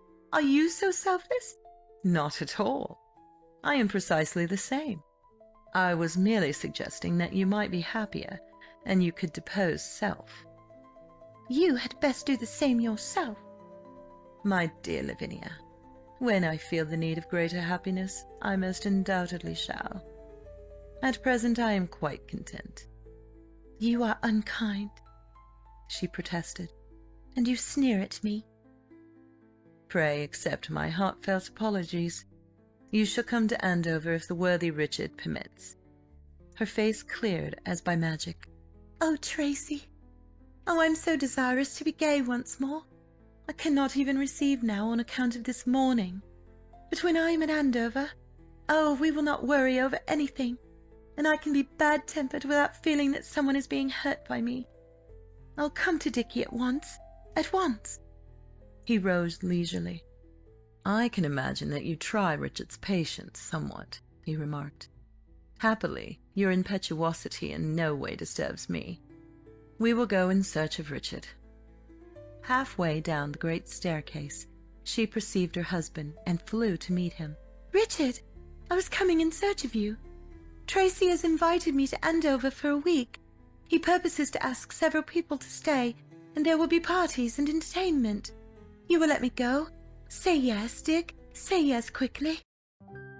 Carstares bowed to his grace, who stood watching them from the stairs. The bow was returned with exaggerated flourish. Carstares looked down at his wife. "So soon, Lavinia?" he remonstrated, in indicating her mourning. She shook off his hand impatiently. Oh, Dickie, does it matter? What can it signify? I do not ask you to come. "No," he said, half sadly, half amusedly. "I noticed that, my dear." Oh, no, I did not mean to be unkind. You must not think that. You don't think it, do you, Dick? "Oh, no," he sighed. Good, Dickie. She patted his cheek coaxingly. Then you will allow me to go? Ah, but yes, you must listen. You know how dull I am and how silly. 'Tis because I need a change, and I want to go to Andover. I want to go. "Yes, dear, I know. But my father is not yet dead 6 weeks, and I cannot think it seemly." Please, Dick, please. Please do not say no. 'Twill make me so unhappy. Oh, you will not be so unkind? You will not forbid me to go? "I ask you not to, Lavinia. If you need a change, I will take you quietly to Bath, or where you will. Do not pain me by going to Andover just now." Bath? Bath? What do I want with Bath at this time of year? Oh, 'tis kind in you to offer, but I want to go to Andover. I want to see all the old friends again, and I want to get away from everything here. 'Tis all so gloomy after my lord's death. "Dearest, of course you shall go away. But if only you would remember that you are in mourning." But it's what I wish to forget. Oh, Dickie, don't be unkind. "Very well, dear. If you must go, go." She clapped her hands joyfully. Oh, thank you, Dickie. You are not angry with me? "No, dear, of course not." Ah, now I am happy. 'Tis sweet of you, Dickie, but confess, you are secretly thankful to be rid of me for a week. Now are you not?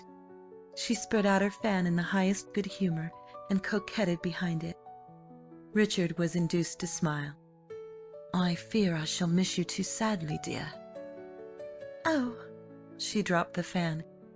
But think how you will look forward to seeing me again, and I you. Why, I shall be so thankful to be back after a week away that I shall be good for months. His face lightened, and he caught her hands in his. "Darling, if I thought you would miss me—" But of course I shall miss you, Dick. Oh, pray, mind my frock. Shall I not miss him, Tracy? Richard suddenly remembered his brother-in-law's presence. He turned and went to the foot of the stairs. "So you are determined to wrest my wife from me?" he smiled. Tracy descended leisurely, opening his snuff-box. "Yes, I require a hostess," he said, "and I have," he paused, "induced her to honour Andover with her presence. Shall we have the felicity of seeing you at any time?" "I thank you, no.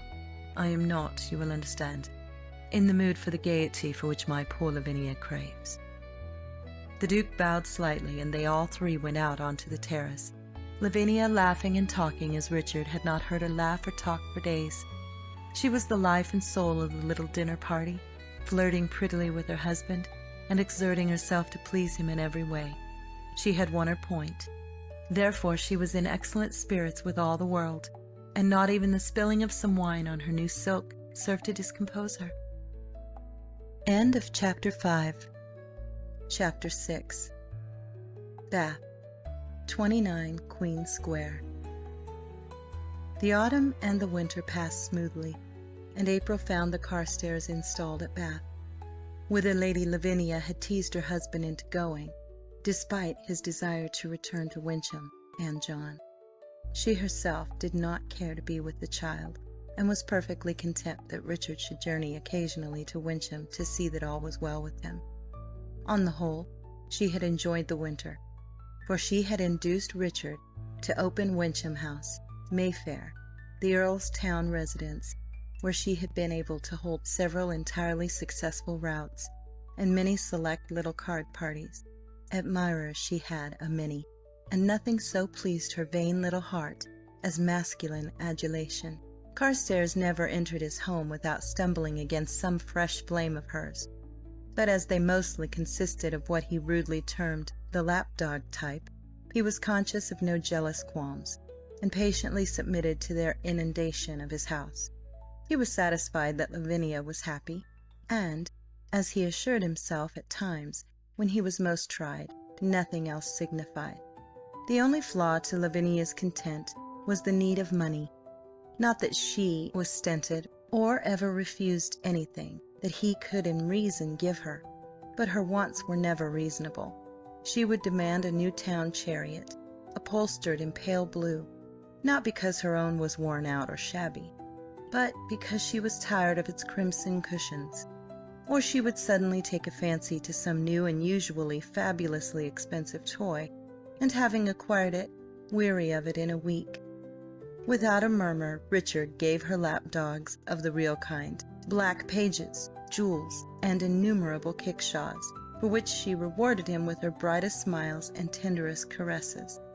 But when she required him to refurnish Wyncham House in the style of the French court, throwing away all the present Queen Anne furniture, the tapestries, and the countless old trappings that were one and all so beautiful and so valuable, he put his foot down with a firmness that surprised her.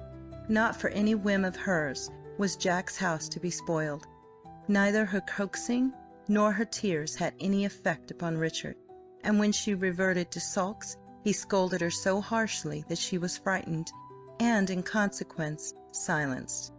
For a week she thought and dreamt of nothing but gilded French chairs, and then abruptly, as all else, the fancy left her, and she forgot all about it. Her mantua-maker's bills were enormous, and caused Richard many a sleepless night, but she was always so charmingly penitent that he could not find it in his heart to be angry, and after all, he reflected, he would rather have his money squandered on her adornment than on that of her brothers. She was by turns passionate and cold to him, one day rapturing him by some pretty blandishment, the next snapping peevishly when he spoke to her. At the beginning of the season he dutifully conducted her to routs and bals masqués, but soon she began to go always with either Andrew or Robert, both of whom were in town, and whose casual chaperonage she much preferred to Richard's solicitous care. Tracy was rarely in London for more than a few days at a time, and the Carstares, greatly to Richard's relief, saw but little of him. Carstares disliked Colonel Lord Robert Belmanoir, but the Duke he detested, not only for his habitual sneer towards him, but for the influence that he undoubtedly held over Lavinia. Richard was intensely jealous of this, and could sometimes hardly bring himself to be civil when his Grace visited my lady. Whether justly or not, he inwardly blamed Tracy for all Lavinia's crazy whims and periodical fits of ill temper. It did not take his astute Grace long to discover this, and with amused devilry he played upon it, encouraging Lavinia in her extravagance, and making a point of calling on her whenever he was in town. Carstares never knew when not to expect to find him there. He came and went to and from London with no warning whatsoever. No one ever knew where he was for more than a day at a time, and no one was in the least surprised if he happened to be seen in London when he should, according to all accounts, have been in Paris. They merely shrugged their shoulders and exchanged glances, murmuring, "Devil Belmanoir," and wondering what fresh intrigue he was in. So altogether Richard was not sorry when my lady grew suddenly sick of town and was seized with a longing for Bath. He had secretly hoped that she might return to Wyncham, but when she expressed no such wish, he stifled his own longing for home, shut up the London house, and took her and all her baggage to Bath, installing her in Queen Square in one of the most elegantly furnished houses in the place. Lady Lavinia was at first charmed to be there again, delighted with the house, and transported over the excellencies of the new French milliner she had discovered. But the milliner's bills proved monstrous, and the drawing-room of her house not large enough for the routs she contemplated giving. The air was too relaxing for her, and she was subject to constant attacks of the vapours that were as distressing to her household as they were to herself. The late hours made her head ache as it never ached in London, and the damp gave her a cold. Furthermore, the advent of an attractive and exceedingly wealthy little widow caused her many a bitter hour, to the considerable detriment of her good temper. She was lying on a couch in her white and gilt drawing-room one afternoon. Alas! The craze for French furniture was o'er, smelling bottle in hand, and a bona fide ache in her head, when the door opened and Tracy walked into the room. Good heavens! She said faintly, and uncorked her salts. It was his Grace's first appearance since she had come to Bath, and the fact that he had politely declined an invitation that she had sent to him still rankled in her mind. He bowed over the limp hand that she extended, and looked her up and down. "I regret to find you thus indisposed, my dear sister," he said smoothly. "'Tis not. Only one of my stupid headaches. I am never well here, and this house is stuffy," she answered fretfully. "You should take to the waters," he said, scrutinizing through his eyeglass the chair to which she had waved him. "It has an unstable appearance, my dear. I believe I prefer the couch." He moved to a small sofa and sat down. "Pray, how long have you been in Bath?" she demanded. "I arrived last Tuesday week." Lady Lavinia started up. "Last Tuesday week? Then you have been here 10 days and not visited me until now." He appeared to be examining the whiteness of his hands through the folds of black lace that drooped over them. "I believe I had other things to do," he said coolly. A book of sermons that she had been trying to peruse slid to the ground as Lavinia jerked a cushion into place. "And you come to me when it suits you? How could you be so unkind as to refuse my invitation?" There was a rising, querulous note in her voice which gave warning of anger. "My dear Lavinia, if you exhibit your deplorable temper to me, I shall leave you, so have a care. I thought you would understand that your good husband's society, improving though it may be, would be altogether too oppressive for my taste. In fact, I was surprised at your letter." "You might have come for my sake," she answered peevishly, sinking back again. "I suppose you have been dancing attendance on the Mosley women. Lord, but I think you men have gone crazy." Understanding came to his Grace, and he smiled provokingly. "Is that what upsets you? I wondered." "No, 'tis not," she flashed. "And I do not see why you should think so. For my part, I cannot see that she is even tolerable, and the way the men rave about her is disgusting. Disgusting. But 'tis always the same when a woman is unattached and wealthy. Well, well, why do you not say something? Do you find her so lovely? To tell you the truth, my dear, I have barely set eyes on the lady. I have been otherwise engaged, and I have done with all women for the time, save one. So, I have heard you say before. Do you contemplate marriage? Lord, but I pity the girl. She gave a jeering little laugh, but it was evident that she was interested. His Grace was not in the least degree ruffled. I do not contemplate marriage, Lavinia, so your sympathies are wasted. I have meant a girl, a mere child for sure, and I will not rest until I have her. Lord, another farmer's chit? No, my dear sister, not another farmer's chit. A lady. God help her! Who is she? Where does she live? She lives in Sussex. Her name I shall not tell you. Her ladyship kicked an offending cushion onto the floor and snapped at him. Oh, as you please. I shall not die of curiosity. Ah. The cynical lips curled annoyingly, and Lady Lavinia was seized with a mad desire to hurl her smelling bottle at him. But she knew that it was worse than useless to be angry with Tracy. So she yawned ostentatiously and hoped that she irritated him. If she did, she got no satisfaction from it, for he continued quite imperturbably. She is the daintiest piece ever a man saw, and I'll swear there's blood and fire beneath the ice. Is it possible the girl will have none of your grace? Wondered Lavinia in mock amazement, and had the pleasure of seeing him frown. The thin brows met over his arched nose, and the eyes glinted a little, while she caught a glimpse of cruel white teeth closing on a sensual underlip. She watched his hand clench on his snuff-box, and exulted silently at having roused him. It was a very brief joy, however, for the next moment the frown had disappeared, the hand unclenched, and he was smiling again. "At present she is cold," he admitted, "but I hope that in time she will become more plastic. I think, Lavinia, I have some experience with your charming, if capricious sex." "I don't doubt you have. Where did you meet this perverse beauty?" "In the pump room." "Lord, pray describe her." "I shall be delighted. She is taller than yourself, and dark. Her hair is like a dusty cloud of black, and it ripples off her brow and over her little ears in a most damnably alluring fashion. Her eyes are brown, but there are lights in them that are purest amber, and yet they are dark and velvety." My lady had recourse to the smelling bottle. "But I perceive I weary you. A man in love, my dear Lavinia." She was up again at that. "In love? You?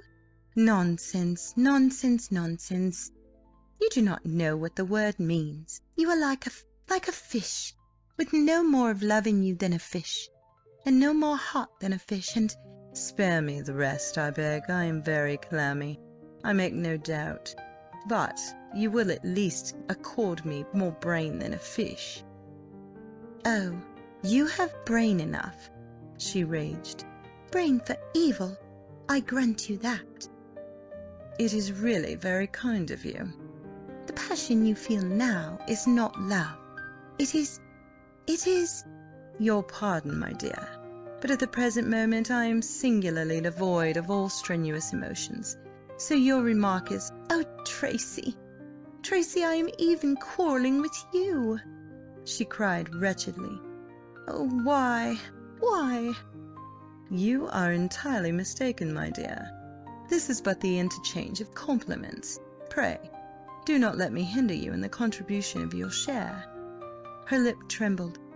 "Go on, Tracy, go on." "Very well. I have described her eyes, I think." "Very tediously." "I will strive to be brief.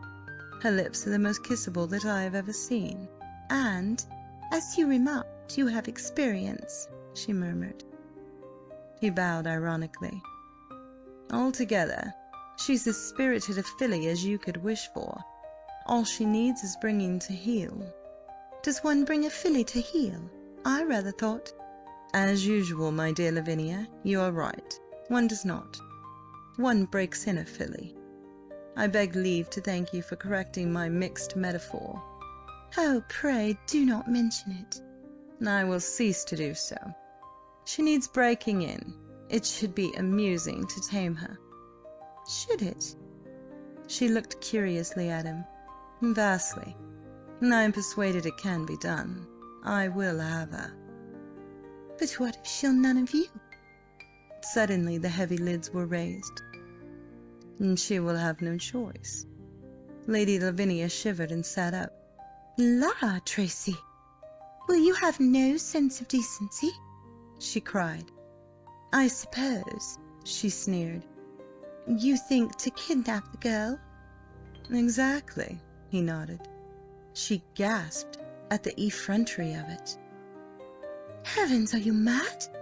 Kidnap a lady? This is no peasant girl, remember? Tracy, Tracy, pray do not be foolish. How can you kidnap her? That, my dear, is a point which I have not yet decided. But I do not anticipate much trouble. But goodness gracious me! Has the child no protectors, no brothers, no father? There is a father, said Tracy slowly. He was here at the beginning of their stay. He does not signify. And, which is important, he is of those that truckle. Were I to make myself known to him, I believe I might marry the girl within an hour. But I do not want that. At least, not yet. Good God, Tracy! Do you think you are living in the Dark Ages? One cannot do these things now, I tell you. Will you not at least remember that you represent our house? 'Twill be a pretty thing, and there is a scandal.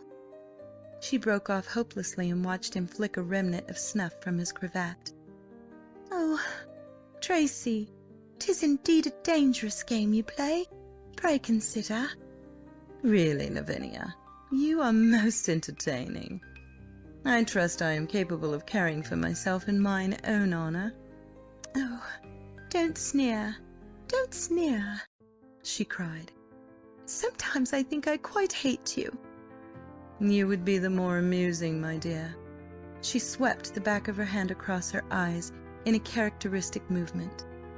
How cross I am, she said, and laughed waveringly.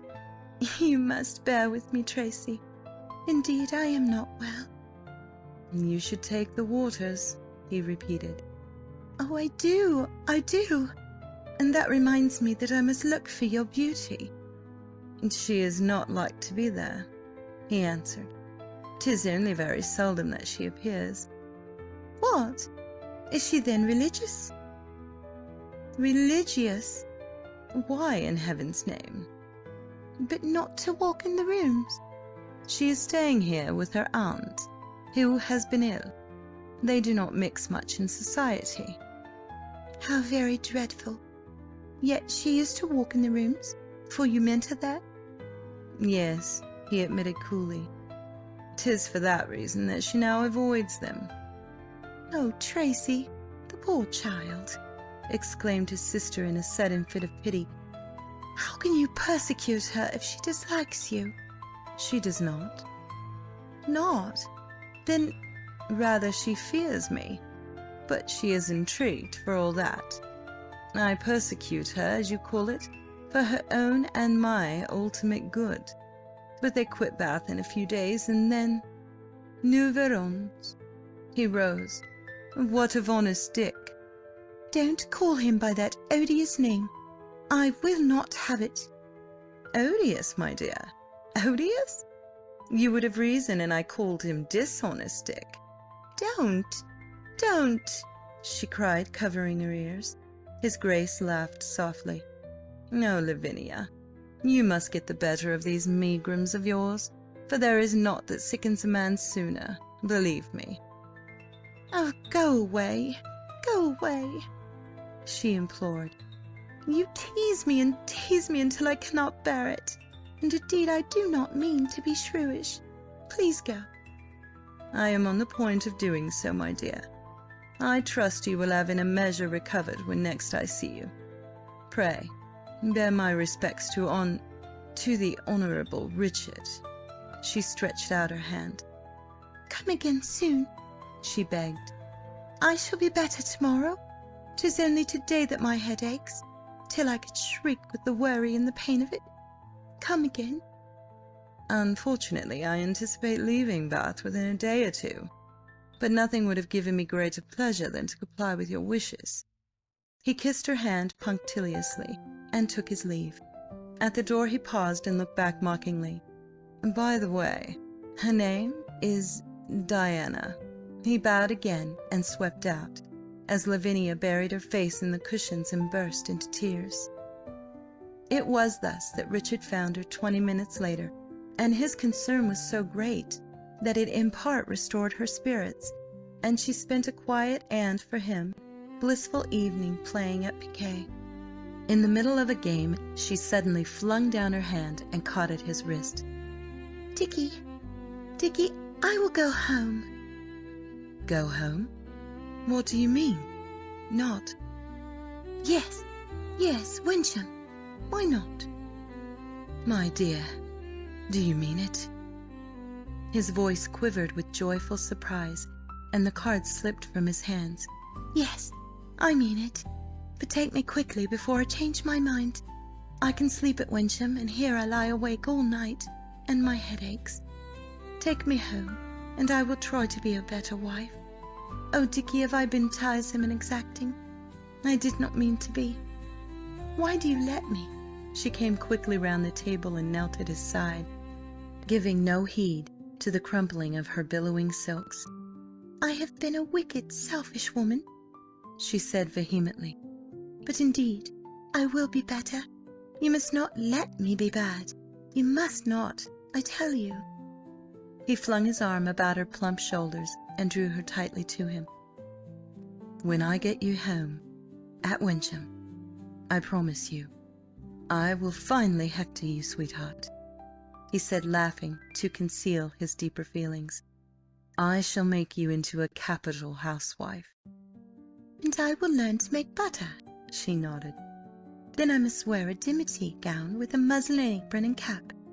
Oh, yes, a dimity gown." She sprang up and danced to the middle of the room.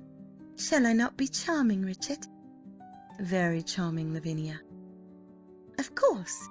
Oh, we will go home at once. But first I must procure some new gowns for Marguerite." "To make butter in, my dear?" he protested. She was not attending. "A dimity gown, or shall it be a Tiffany with a quilted petticoat, or both?" She chanted. "Dickie, I shall set a fashion in country toilettes." Dickie sighed. End of Chapter 6. Chapter 7. Introducing sundry new characters. Not 20 minutes' walk from Lady Lavinia's house in Queen Square resided a certain Madame Thompson, a widow, who had lived in Bath for nearly 15 years. With her was staying Miss Elizabeth Beaulieu and her niece Diana. Madame Thompson had been at a seminary with Miss Elizabeth when both were girls, and they had ever afterwards kept up their friendship, occasionally visiting one another, but more often contenting themselves with the writings of lengthy epistles, full of unimportant scraps of news and much gossip, amusing only on Miss Elizabeth's side, and on the widow's uninteresting and rambling. It was a great joy to Madame Thompson when she received a letter from Miss Beaulieu, begging that she and her niece might be allowed to pay a visit to her house in Bath, and to stay at least 3 weeks. The good lady was delighted at having her standing invitation at last accepted, and straightway wrote back a glad assent. She prepared her very best bedchamber for Miss Beaulieu, who, she understood, was coming to Bath principally for a change of air and scene after a long and rather trying illness. In due course the two ladies arrived, the elder very small and thin and bird-like in her movements, the younger moderately tall and graceful as a willow tree, with great candid brown eyes that looked fearlessly out onto the world, and a tragic mouth that belied a usually cheerful disposition, and hinted at a tendency to look on the gloomy side of life. Madame Thompson, whose first meeting with Diana this was, remarked on the sad mouth to Miss Elizabeth, or Betty as she was more often called, as they sat over the fire on the first night, Diana herself having retired to her room. Miss Betty shook her head darkly, and prophesied that her precious Di would one day love some man as no man, in her opinion, deserved to be loved. "And she'll have love badly," she said, clicking her knitting needles energetically. "I know these temperamental children." "She looks so melancholy," ventured the widow. "Well, there you are wrong," replied Miss Betty. "'Tis the sunniest tempered child, and the sweetest natured in the whole wide world, bless her! But I don't deny that she can be miserable, far from it. Why, I've known her weep her pretty eyes out over a dead puppy even, but usually she is gay enough." "I fear this house will be dull and stupid for her," said Madame Thompson regretfully. "If only my dear son George were at home to entertain her." "My love, pray do not put yourself out. I assure you Diana will not at all object to a little quiet after the life she has been leading in town this winter with her friend's family." Whatever Diana thought of the quiet, she at least made no complaint, and adapted herself to her surroundings quite contentedly. In the morning they would all walk as far as the assembly rooms, and Miss Betty would drink the waters in the old pump room, pacing sedately up and down with her friend on one side and her niece on the other. Madame Thompson had very few acquaintances in Bath, and the people she did know were all of her own age and habits, rarely venturing as far as the crowded fashionable quarter. So Diana had to be content with the society of the two old ladies, who gossiped happily enough together, but whose conversation she could not but find singularly uninteresting. She watched the monde with concealed wistfulness, seeing Beau Nash strut about among the ladies, bowing with his extreme gallantry, always impeccably garbed, and in spite of his rapidly increasing age and bulk, still absolute monarch of Bath. She saw fine painted madams in enormous hoops, and with their hair so extravagantly curled and powdered that it appeared quite grotesque, mincing along with their various cavaliers, elderly beaux with coats padded to hide their shrunken shoulders, and paint to fill the wrinkles on their faces, young rakes, stout dowagers with their demure daughters, old ladies who had come to Bath for their health's sake, titled folk of fashion, and plain gentry from the country, all parading before her eyes.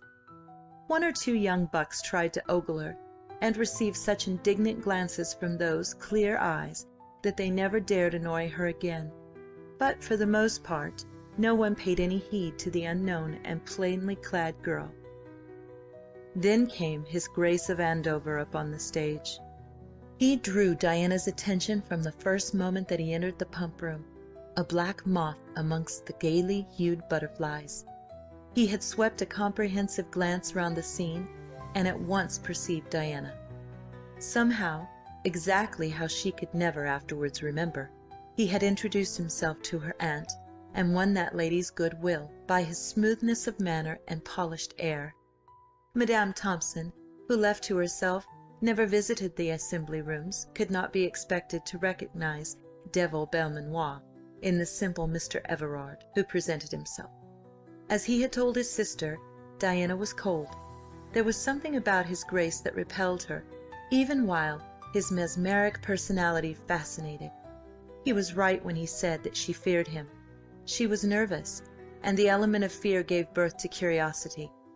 She was intrigued, and began to look forward to his daily appearance in the pump room with mingled excitement and apprehension. She liked his flattering attention and his grand air. Often she would watch him stroll across the floor, bowing to right and left with that touch of insolence that characterized him, and rejoiced in the knowledge that he was coming straight to her, and that the painted beauties who so palpably ogled and invited him to their sides could not alter his course. She felt her power with a thrill of delight, and smiled upon Mr. Everard, giving him her hand to kiss, and graciously permitting him to sit with her beside her aunt. He would point out all the celebrities of town and Bath for her edification, recalling carefully chosen and still more carefully censored anecdotes of each one. She discovered that Mr. Everard was an entertaining and harmless enough companion, and even expanded a little, allowing him a glimpse of her whimsical nature with its laughter and its hints of tears. His Grace of Andover saw enough to guess at the unsounded depths of her soul, and he became lover-like. Diana recoiled instinctively, throwing up a barrier of reserve between them. It was not what he said that alarmed her, but it was the way in which he said it, and the vague something in the purring, faintly sinister voice that she could not quite define, that made her heart beat unpleasantly fast, and the blood rush to her temples. She began first to dread the morning promenade, and then to avoid it. One day she had a headache, the next her foot was sore, another time she wanted to work at her fancy stitchery, until her aunt, who knew how she disliked her needle, and how singularly free from headaches and all petty ailments she was wont to be, openly taxed her with no longer wishing to walk abroad. They were in the girl's bedroom at the time, Diana seated before her dressing-table, brushing out her hair for the night. When her aunt put the abrupt question she hesitated, caught a long strand in her comb, and pretended to be absorbed in its disentanglement. The clouds of rippling hair half hid her face, but Miss Betty observed how her fingers trembled, and repeated her question. Then came the confession. Mr. Everard was unbearable, his attentions were odious, his continued presence revolting to Mistress Di. She was afraid of him, afraid of his dreadful green eyes, and his soft voice. She wished they had never come to Bath, and still more that they had not met him. He looked at her as if, oh, in short, he was hateful. Miss Betty was horrified. "You cannot mean it, dear. Dear, dear, here was I thinking what a pleasant gentleman he was, and all the time he was persecuting my poor Di, the wretch. I know the type, my love, and I feel inclined to give him a good piece of my mind." "Oh, no, no," implored Diana. "Indeed, you must do no such thing, auntie. He has said naught that I could possibly be offended at. 'Tis but his manner, and the way he looked at me. Indeed, indeed, you must not." "Tut, child, of course I shall say naught, but it makes me so monstrous angry to think of my poor lamb being tormented by such as he, that I declare I could tear his eyes out. Yes, my dear, I could. Thank goodness we are leaving Bath next week." "Yes," sighed Diana, "I cannot help being glad, though Madame Thompson is very amiable. 'Tis so very different when there is no man with one." "You are quite right, my love. We should have insisted on your father staying with us instead of allowing him to fly back to his fusty-musty old volumes.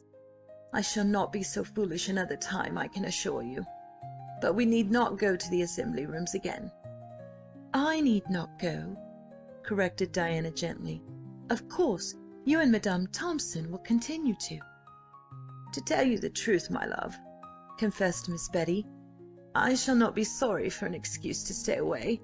'Tis doubtless most ill-natured of me, but I cannot but think that Hester has altered sadly since last I saw her.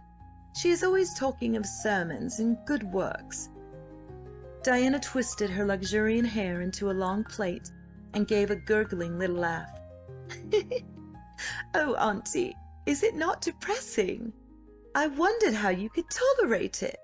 She is so vastly solemn, poor dear thing." "Well," said Miss Betty charitably, "she has seen trouble, has Hester Thompson, and I have my doubts about this George of hers, a worthless young man, I fear, from all accounts. But unkind though it may be, I shall be glad to find myself at home again, and that's the truth." She rose and picked up her candle. "In fact, I find Bath not half so amusing as I was told 'twould be." Diana walked with her to the door. "'Tis not amusing at all when one has no friends, but last year, when my cousins were with us, and papa took a house for the season on the North Parade. 'Twas most enjoyable. I wish you had been there, instead of with that disagreeable Aunt Jennifer." She kissed her relative most affectionately and lighted her across the landing to her room. Then she returned to her own and shut the door, giving a tired little yawn. It was at about that moment that his Grace of Andover was ushered into the already crowded card-room of my Lord Avon's house in Catherine Place, and was greeted with ribald cries of "Oh, Belmanoir! Where's the lady, devil?"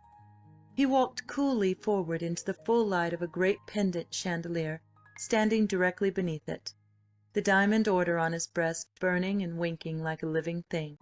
The diamonds in his cravat and on his fingers glittered every time he moved, until he seemed to be carelessly powdered with iridescent gems.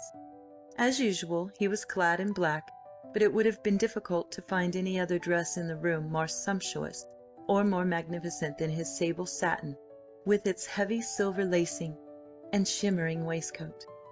Silver lace adorned his throat and fell in deep ruffles over his hands, and in defiance of fashion, which decreed that black alone should be worn to tie the hair, he displayed long silver ribands, very striking against his unpowdered head.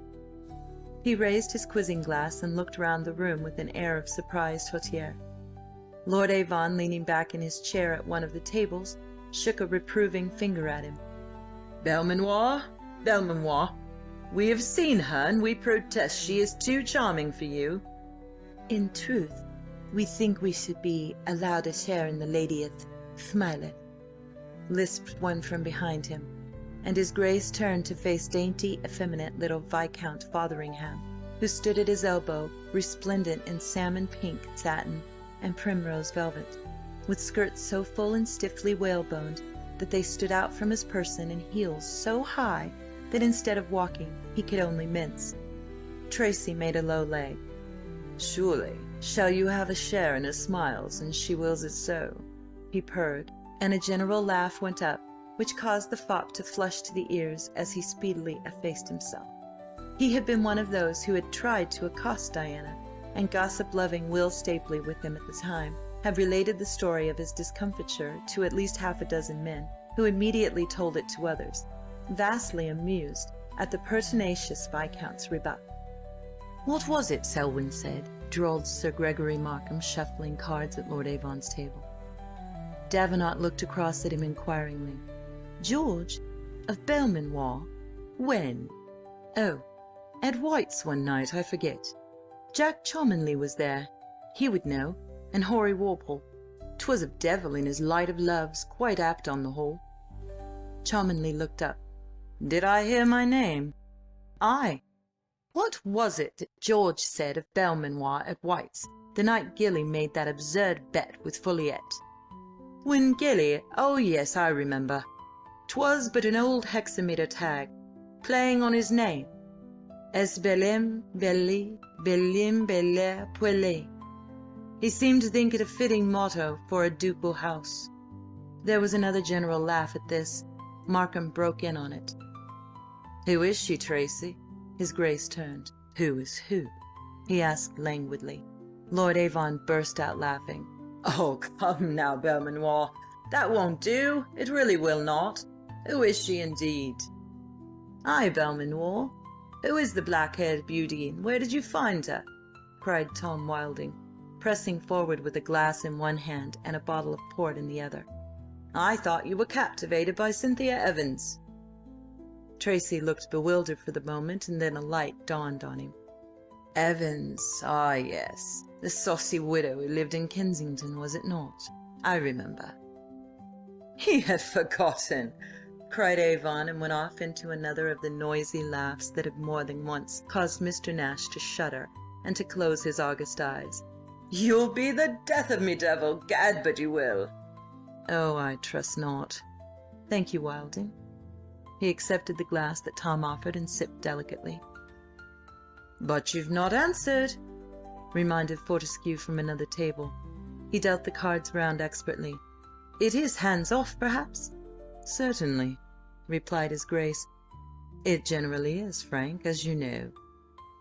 "To my cost," was the laughing rejoinder. and Fortescue rubbed his sword arm as if in memory of some hurt. "You pinked me finely, Tracy. Clumsily, Frank, clumsily. It might have been quicker done." The Viscount, who had been a second at the meeting, tittered amiably. "Neatest thing I ever saw, 'pon my honour. All over in less than a minute, Avon. Give you my word." "Never knew you had fought devil, Frank. What possessed you?" "I was more mad than usual, I suppose," replied Fortescue in his low, rather dreamy voice, "and I interfered between Tracy and his French singer. He objected most politely, and we fought it out in Hyde Park." "Gad, yes!" exclaimed his partner, Lord Falmouth. "Why, I was devil's second, but it was ages ago." "2 years," nodded Fortescue. "But I have not forgotten, you see." "Lord, I had, and 'twas the funniest fight I ever saw, with you as furious as could be and devil cool as a cucumber. You were never much of a swordsman, Frank, but that morning you thrust so wildly that stap me if I didn't think devil would run you through. Instead of that, he pinks you neatly through the sword arm, and damn if you didn't burst out laughing fit to split. And then we all walked off to breakfast with you, Frank, as jolly as sandboys. Heavens, yes, that was a fight." "It was amusing," admitted Tracy at Fortescue's elbow. "Don't play, Frank." Fortescue flung his cards face downwards on the table. "Curse you, Tracy, you've brought bad luck," he said entirely without rancour. "I had quite tolerable hands before you came." Belmanoir, I will stake my chestnut mare against your new grey," lisped the Viscount, coming up to the table, dice-box in hand. "Stop me, but that is too bad!" cried Wilding. "Don't take him, devil! Have you seen the brute?" The 4 players had finished their card-playing and were quite ready for the dice. "Trust in your luck, Belmanoir, and take him," advised Pritchard, who loved hazarding other men's possessions, but kept a tight hold on his own. "Aye, take him," echoed Falmouth. "Don't," said Fortescue. "Of course I shall take him," answered his Grace tranquilly.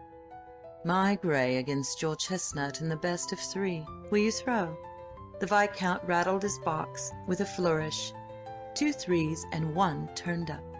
With a hand on Fortescue's shoulder and 1 foot on the rung of his chair, Tracy leaned forward and cast his own dice onto the table. He had beaten the Viscount's throw by 5. The next toss Fotheringham won, but the last fell to his Grace. "Damnation," said the Viscount cheerfully. "Will you stake your grey against my terror?" "Thunder and turf, Fotheringham, you'll lose him!" cried Nettleford warningly. "Don't stake the terror!" "Nonsense. Do you take me, Belmanoir?" "Certainly," said the Duke, and threw. "Oh, and you are in a gaming mood. I will play for the right to try my hand with the dark beauty," called Markham across the room. "Against what?" asked Fortescue. "Oh, what he wills." The Viscount had cast and lost, and his Grace won the second throw. "It appears my luck is in," he remarked. "I will stake my beauty against your estates, Markham." Sir Gregory shook his head, laughing. "No, no, keep the lady." "I intend to, my dear fellow. She is not your style. I begin to wonder whether she altogether suits my palate." He drew out his snuff-box and offered it to his host, and the other men, finding that he was proof against their railing, allowed the subject to drop. In the course of the evening, his Grace won 3,000 guineas, 2 at ombre and 1 at dice, lost his coveted grey hunter, and won him back again from Wilding, to whom he had fallen.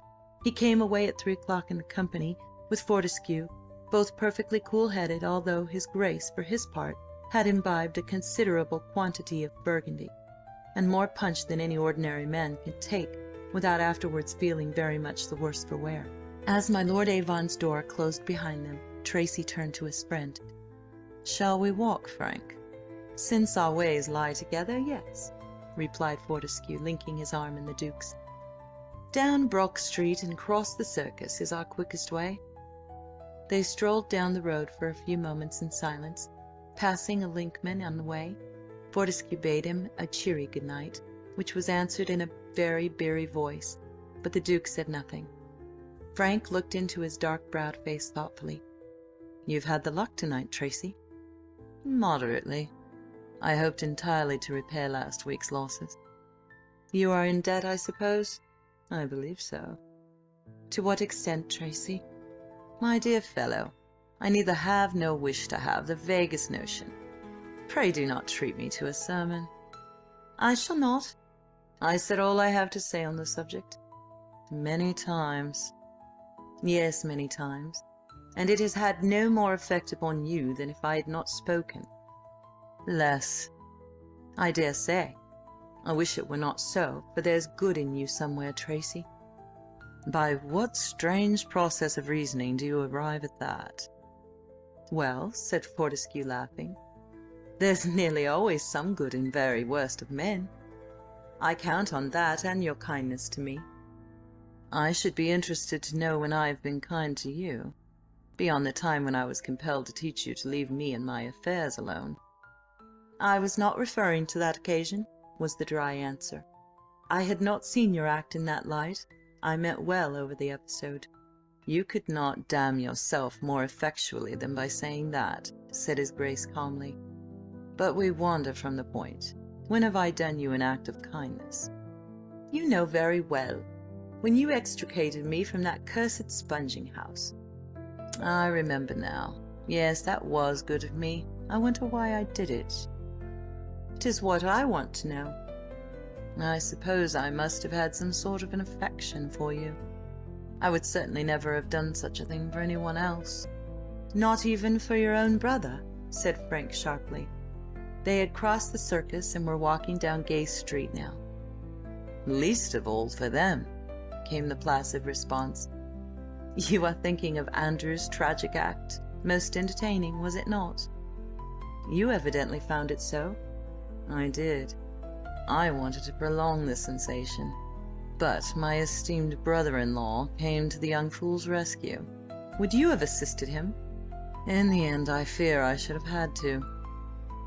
I believe there must be a kink in your brain, cried Fortescue. I cannot else account for your extraordinary conduct. We Belmanoirs are all half mad, replied Tracy sweetly. But I think that in my case it is merely concentrated evil. I will not believe it. You have shown that you can behave differently. You do not try to strip me of all I possess. Why, all those unfortunate youths you play with. You see, you possess so little. The Duke excused himself. Neither do you sneer at me in your loathsome fashion. Why? Because I have hardly ever any desire to. I like you. Terra Nuns. You must like someone else in the world besides me. I can think of no one, and I do not exactly worship the ground you tread on. The contemplation of my brothers appalls me. I've loved various women, and shall no doubt love many more. No, Tracy, interposed Fortescue. You have never loved a woman in your life. 'Tis that might save you. I do not allude to the lustful passion you indulge in, but real love. For God's sake, Belmanoir, live clean. Pray do not distress yourself, Frank. I am not worth it. I choose to think that you are. I cannot but feel that if you had been loved as a boy, your mother— Did you ever see my mother? Inquired his Grace lazily. No, but have you ever seen my sister? Yes. In a rage? Really, because if you have seen my mother. Only she was 10 times more violent. In fact, we were a pleasant party when we were all at home. I understand.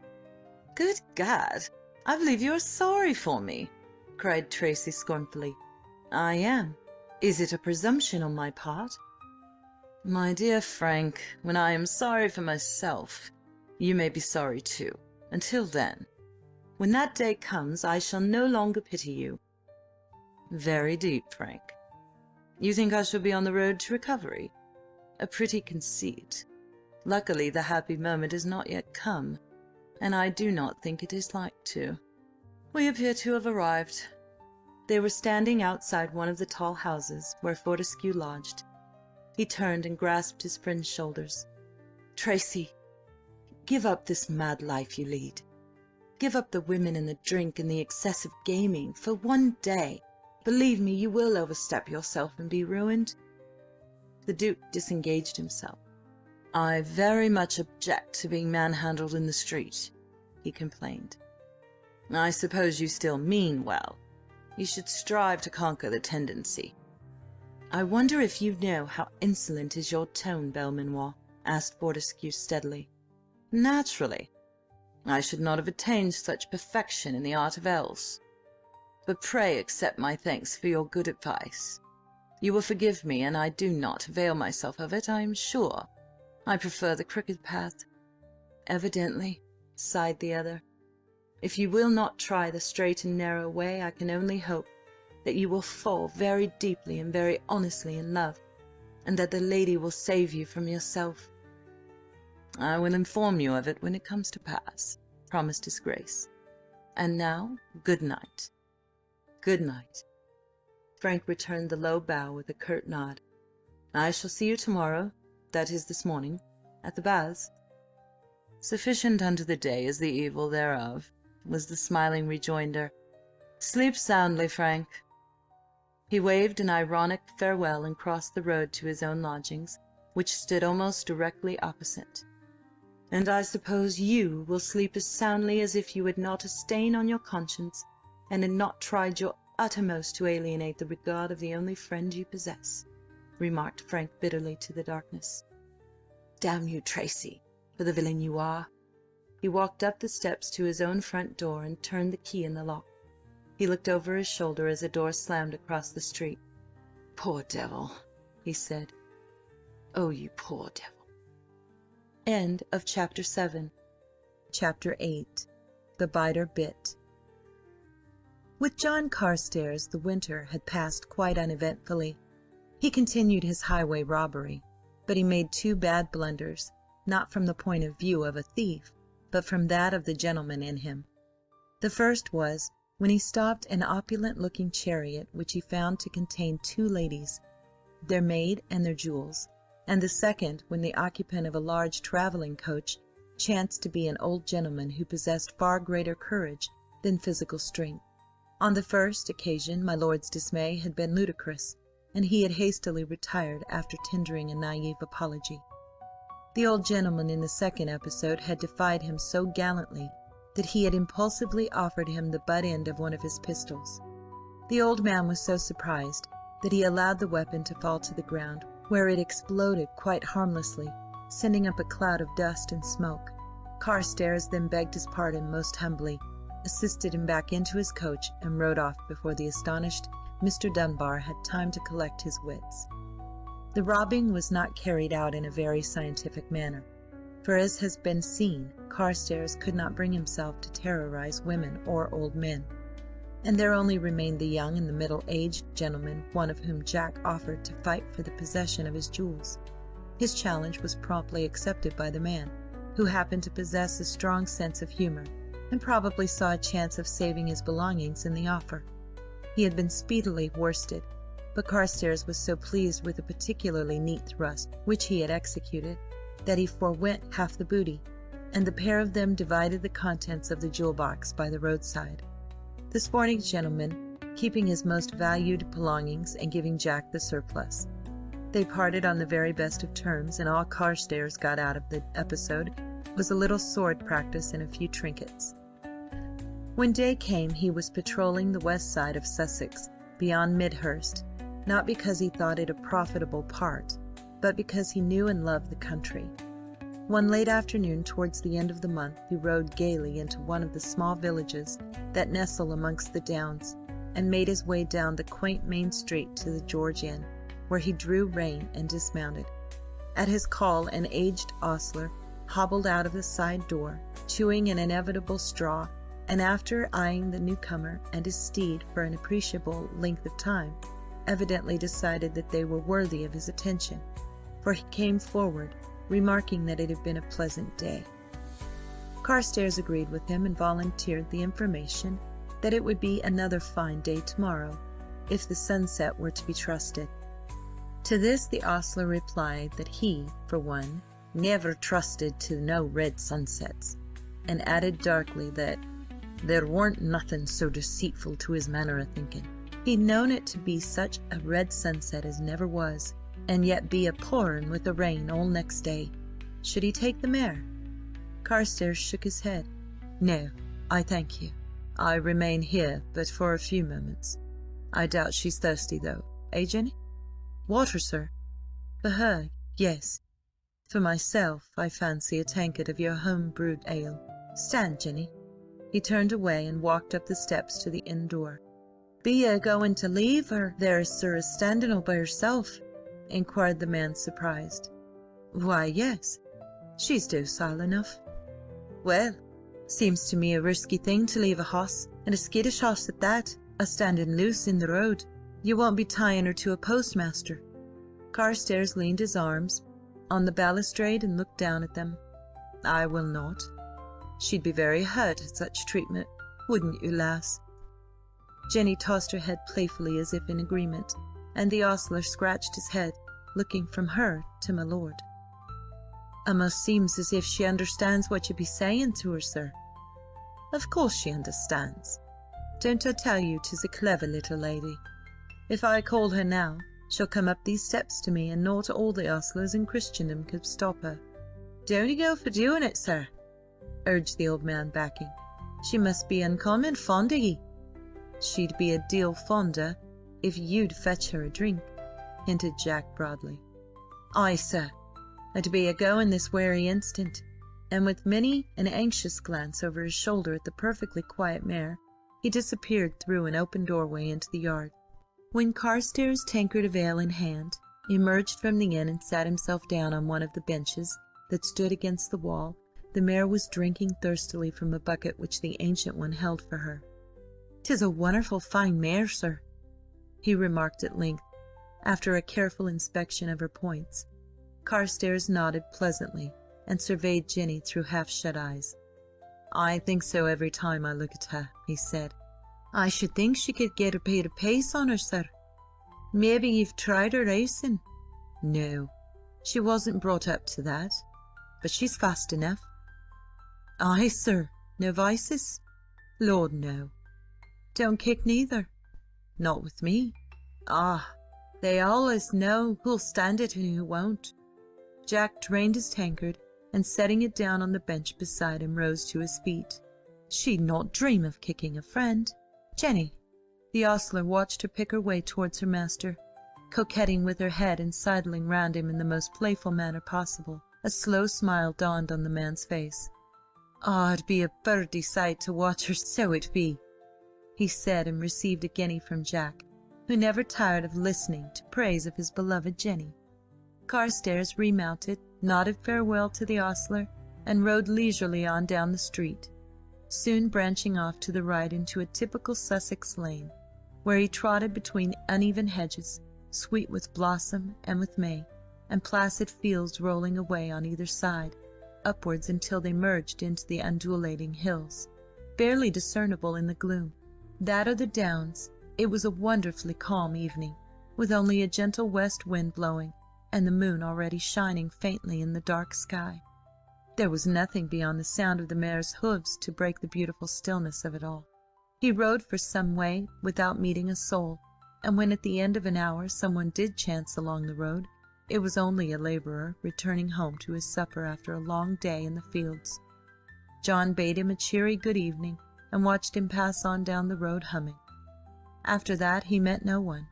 He rode easily along for miles, into the fast-gathering darkness. He was frowning as he rode, thinking. Curiously enough, it was on his penniless days in France that his mind dwelt this evening. He had resolutely thrust that dark time behind him, determined to forget it, but there were still days when, try as he might, he could not prevent his thoughts flying back to it. With clenched teeth he recalled the days when he, the son of an earl, had taught fencing in Paris for a living. Suddenly he laughed harshly, and at the unusual sound the mare pricked up her ears and sidled uneasily across the road. For once no notice was taken of her, and she quickened her pace with a flighty toss of her head. He thought how he, the extravagant John, had pinched and scraped and saved rather than go under, how he had lived in one of the poorer courtiers of the city, alone without friends, nameless. Then, cynically now, he reviewed the time when he had taken to drinking, heavily and systematically, and had succeeded in pulling himself up at the very brink of the pit he saw yawning before him. Next, the news of his mother's death. John passed over that quickly. Even now the thought of it had the power of rousing in him all the old misery and impotent resentment. His mind sped on to his Italian days. On his savings he had travelled to Florence, and from there he went gradually south, picking up all the latest arts and subtleties of fence on the way. The change of scene and of people did much to restore his spirits. His devil-may-care ways peeped out again. He started to gamble on the little money he had left. For once fortune proved kind. He doubled and trebled and quadrupled the contents of his purse. Then it was that he met Jim Salter, whom he engaged as his servant. This was the first friend since he had left England. Together they travelled about Europe, John gambling his way, Jim keeping a relentless hand on the exchequer. It was entirely owing to his watchfulness and care that John was not ruined, for his luck did not always hold good, and there were days when he lost with distressing steadiness. But Jim guarded the winnings jealously, and there was always something to fall back on. At last, the longing for England and English people grew so acute that John made up his mind to return. But he found that things in England were very different from what they had been abroad. Here he was made to feel acutely that he was outcast. It was impossible to live in town under an assumed name, as he would like to have done, for far too many people knew Jack Carstares and would remember him. He saw that he must either live secluded, or the idea of becoming a highwayman occurred to him. A hermit's existence he knew to be totally unsuited to a man of his temperament. But the free, adventurous spirit of the road appealed to him. The findings of his mare, Jay, the third as he laughingly dubbed her, decided the point. He forthwith took on himself the role of quixotic highwayman, roaming his beloved south country happier than he had been since he first left England, bit by bit regaining his youth and spirits, which last not all the trouble he had been through had succeeded in extinguishing. Clip-clap, clip-clop. With a jerk he came back to earth and reined in his mare, the better to listen. Along the road came the unmistakable sound of horses' hoofs, and the scrunch-scrunch of swiftly revolving wheels on the sandy surface. By now the moon was right out, but owing to the fact that she was playing at hide-and-seek in and out of the clouds, it was fairly dark.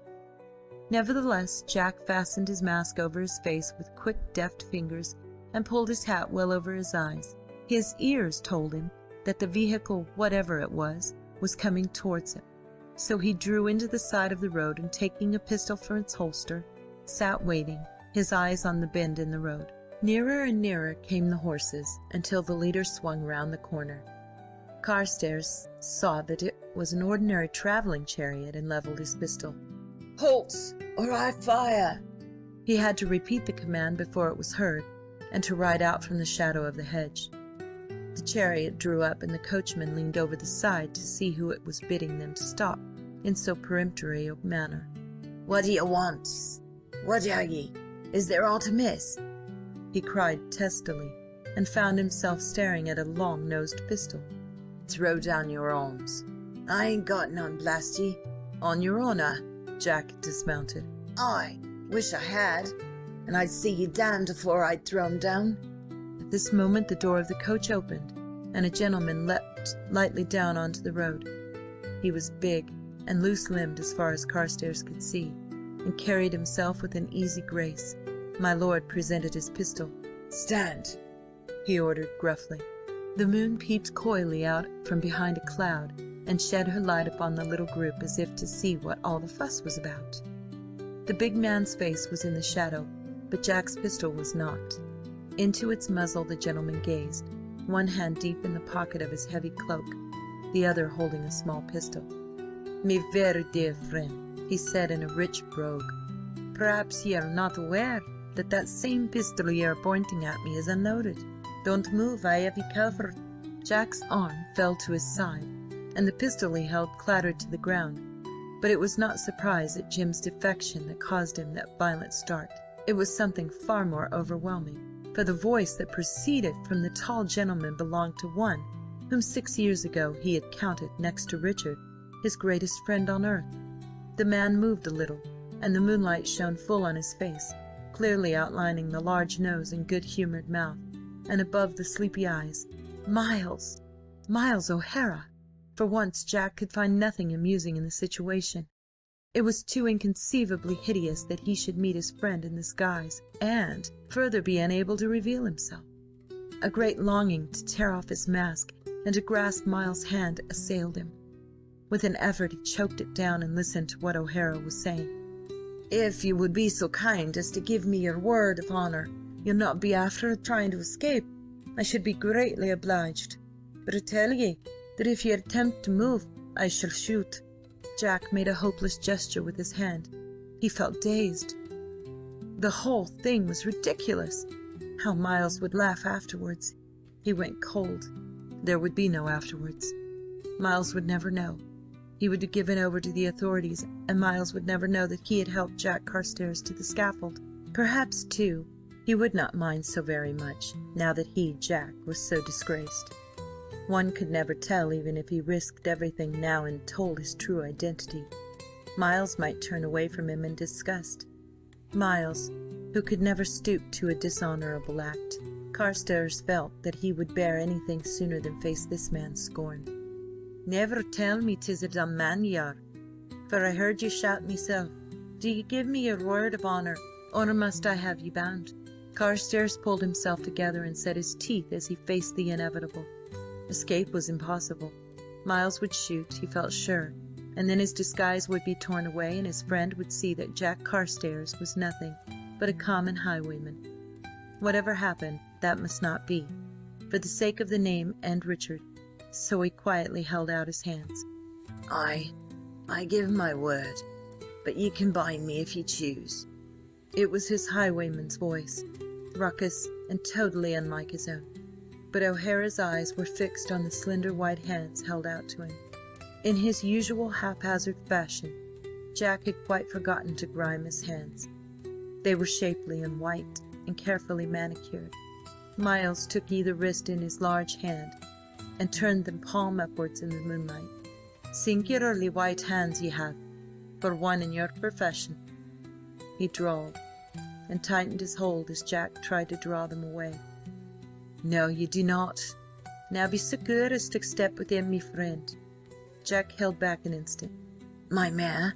he asked, and O'Hara noted the anxiety in his voice. "Ye need not be after worrying about her," he said. "George!" The footman sprang forward. "Yes, sir. I want you to ride her home. Can you do it?" "Yes, sir."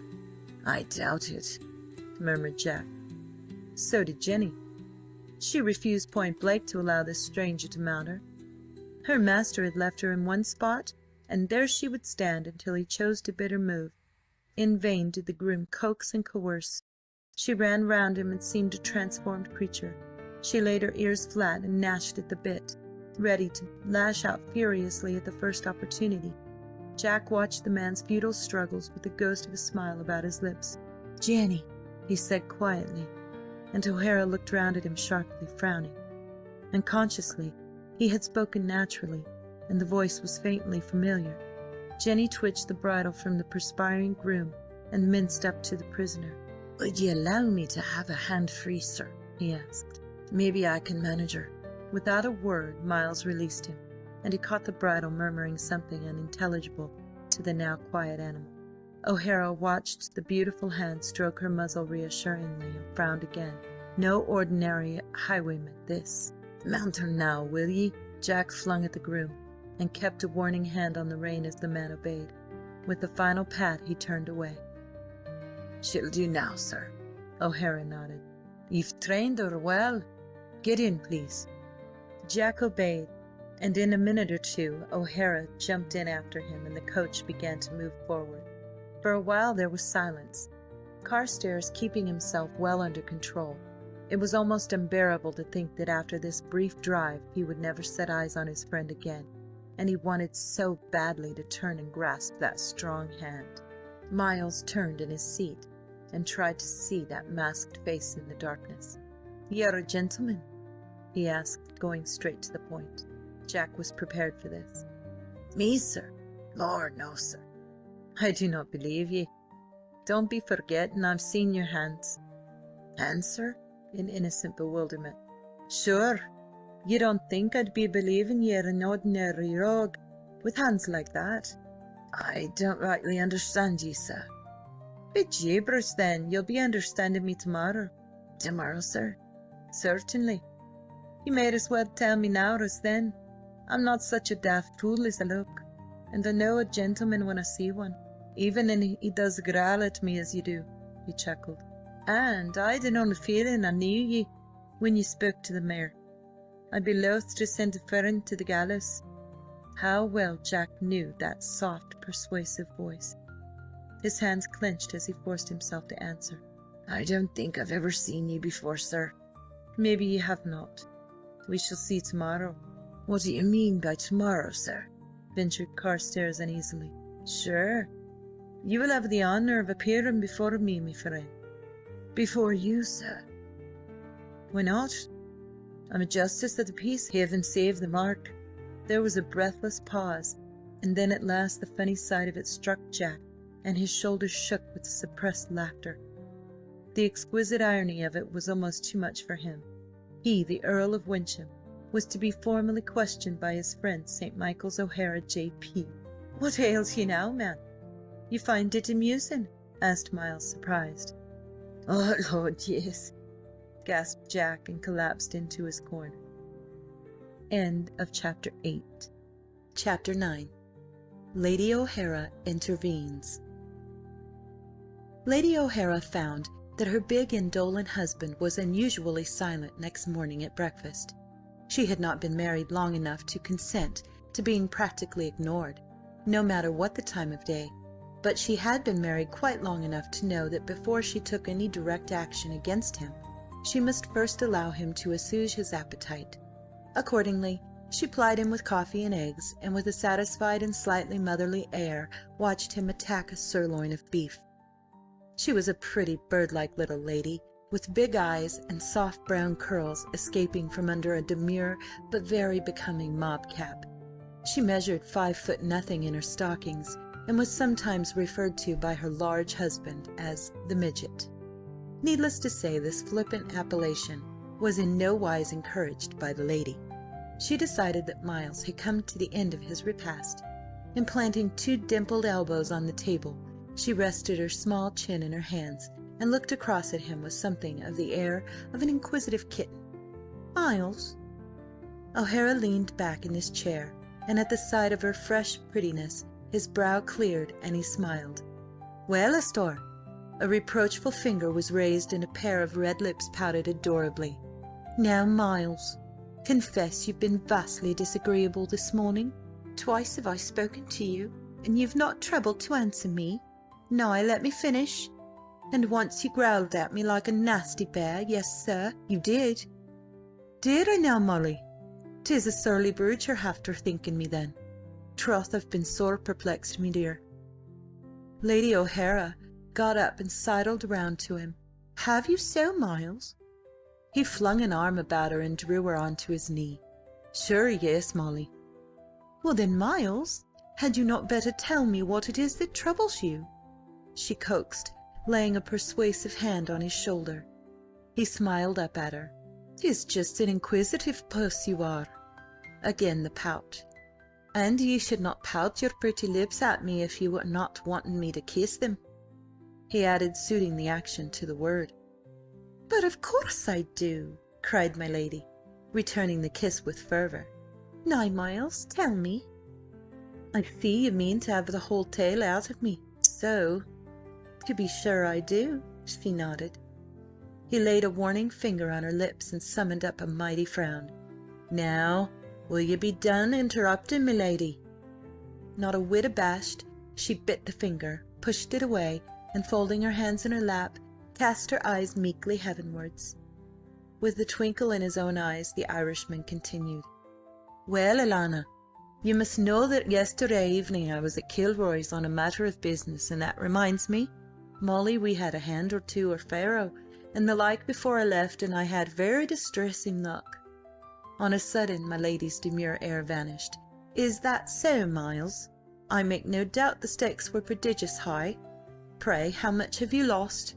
"Whisht, darling, 'tis a mere trifle, I assure you. Well, as I was saying, on me way home, what should happen but that we be held up by one of these highwaymen." My lady's eyes widened in horror, and two little hands clutched at his coat. "Oh, Miles!" His arm tightened round her waist. "Sure, Restore, I'm still alive to tell the tale, though 'tis not far I'll be getting with you interrupting it every moment." "But, Miles, how terrible! You might have been killed, and you never told me. 'Twas monstrous wicked of you, darling."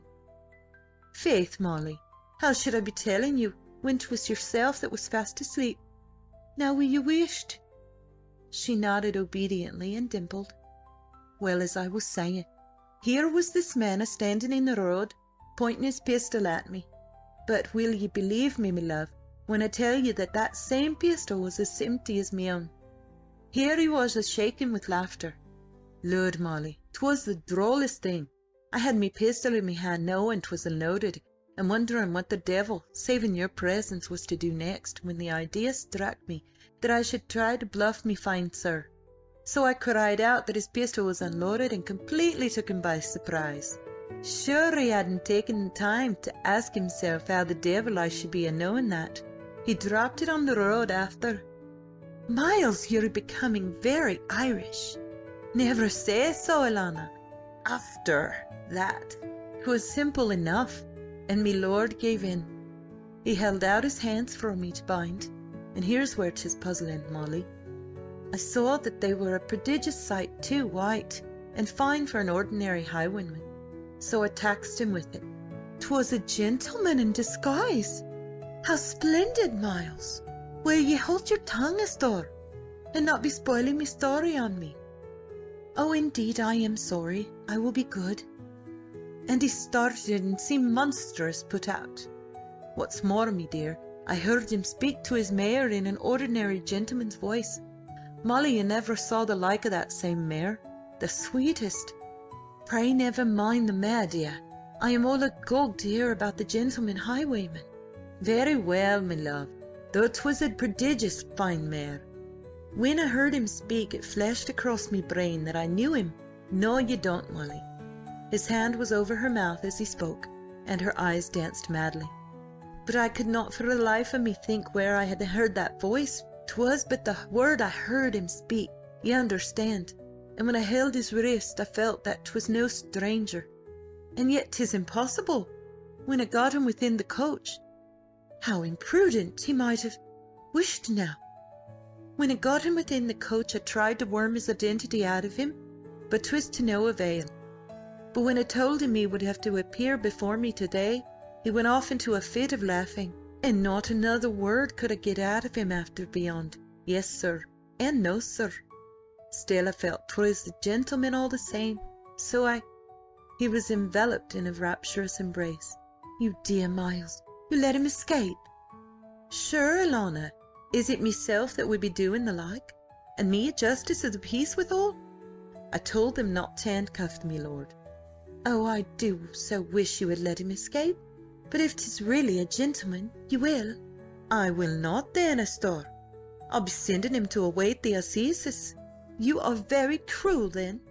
But, me darling, and I wish to get off your knee." He drew her close.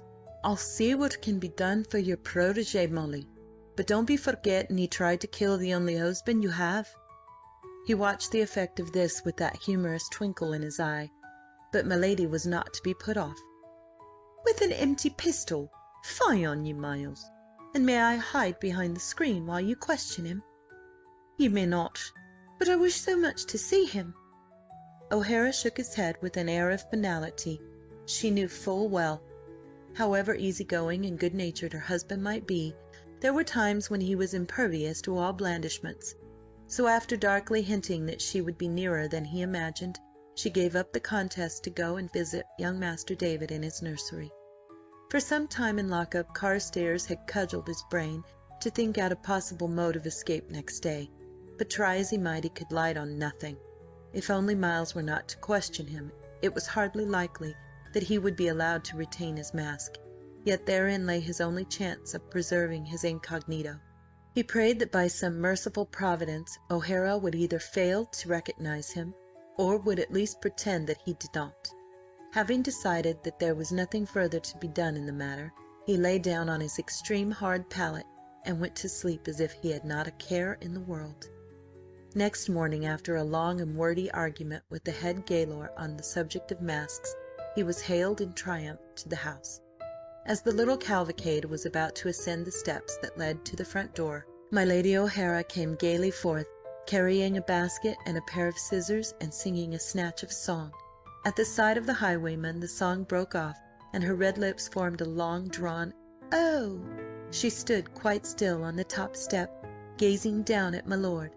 The two gaolers stood aside to allow her to come down, just as a greyhound darted up the steps and flung itself against her in an exuberance of joy. My lady, none too securely balanced, reeled. The basket fell from her arm, her foot missed the next step, and she tumbled headlong down. But in the flash of an eyelid, Carstares had sprung forward and received her in his arms. He lowered her gently to the ground. "I trust you are not hurt, madame?" he asked, and retrieved her basket, handing it to her. Molly took it with a smile. "I thank you, sir, not at all, though I fear I should have injured myself quite considerably had you not been so swift in catching me. 'Twas most kind of you, I am sure." She extended her small hand, and her eyes devoured him. For a moment my lord hesitated, and then sweeping off his hat, he bowed low over the hand. "'Twas less than nothing, madame," he said in his own cultivated voice. "I beg you will dismiss it from your mind." He straightened himself as the gaolers came forward, and put his hat on again. Lady O'Hara stepped aside and watched them disappear into the house. Her cheeks were rather flushed, and her eyes suspiciously bright. Suddenly she nodded her head decisively, and throwing away her luckless basket, hurried across the lawn and entered the house through a long window. My lord was conducted to the library, where O'Hara sat awaiting him, and slouched forward with his hands thrust deep into his pockets and his hat still on his head. The head gaoler eyed him gloomily, and looked pained when Carstares, with studied boorishness, leaned carelessly against a fine carved table. "We have refrained from handcuffing prisoners, sir, at your orders," he said, in a tone that warned O'Hara that should harm come of it, on his head be the blame. Miles nodded. He said pleasantly, and glanced at the cloak and masked figure before him with more suspicion than ever. "But I regret to have to report very obstinate behaviour on part of prisoner, sir," added the gaoler impressively. "Indeed," said Miles gravely. "How so?" Jack controlled an insane desire to laugh, and listened to the gaoler's complaint. "You see, the prisoner, sir, with that great mask on his face, afore we set out to come here, I told him to take it off, and he refused. Sir, seeing as how you gave no orders, I did not force him to obey." "Ah! Your name, please?" "John Smith, sir," answered Carstares promptly and hoarsely. O'Hara wrote it down with a sceptical smile on his lips that Jack did not quite like. "Perhaps you will have the goodness to unmask."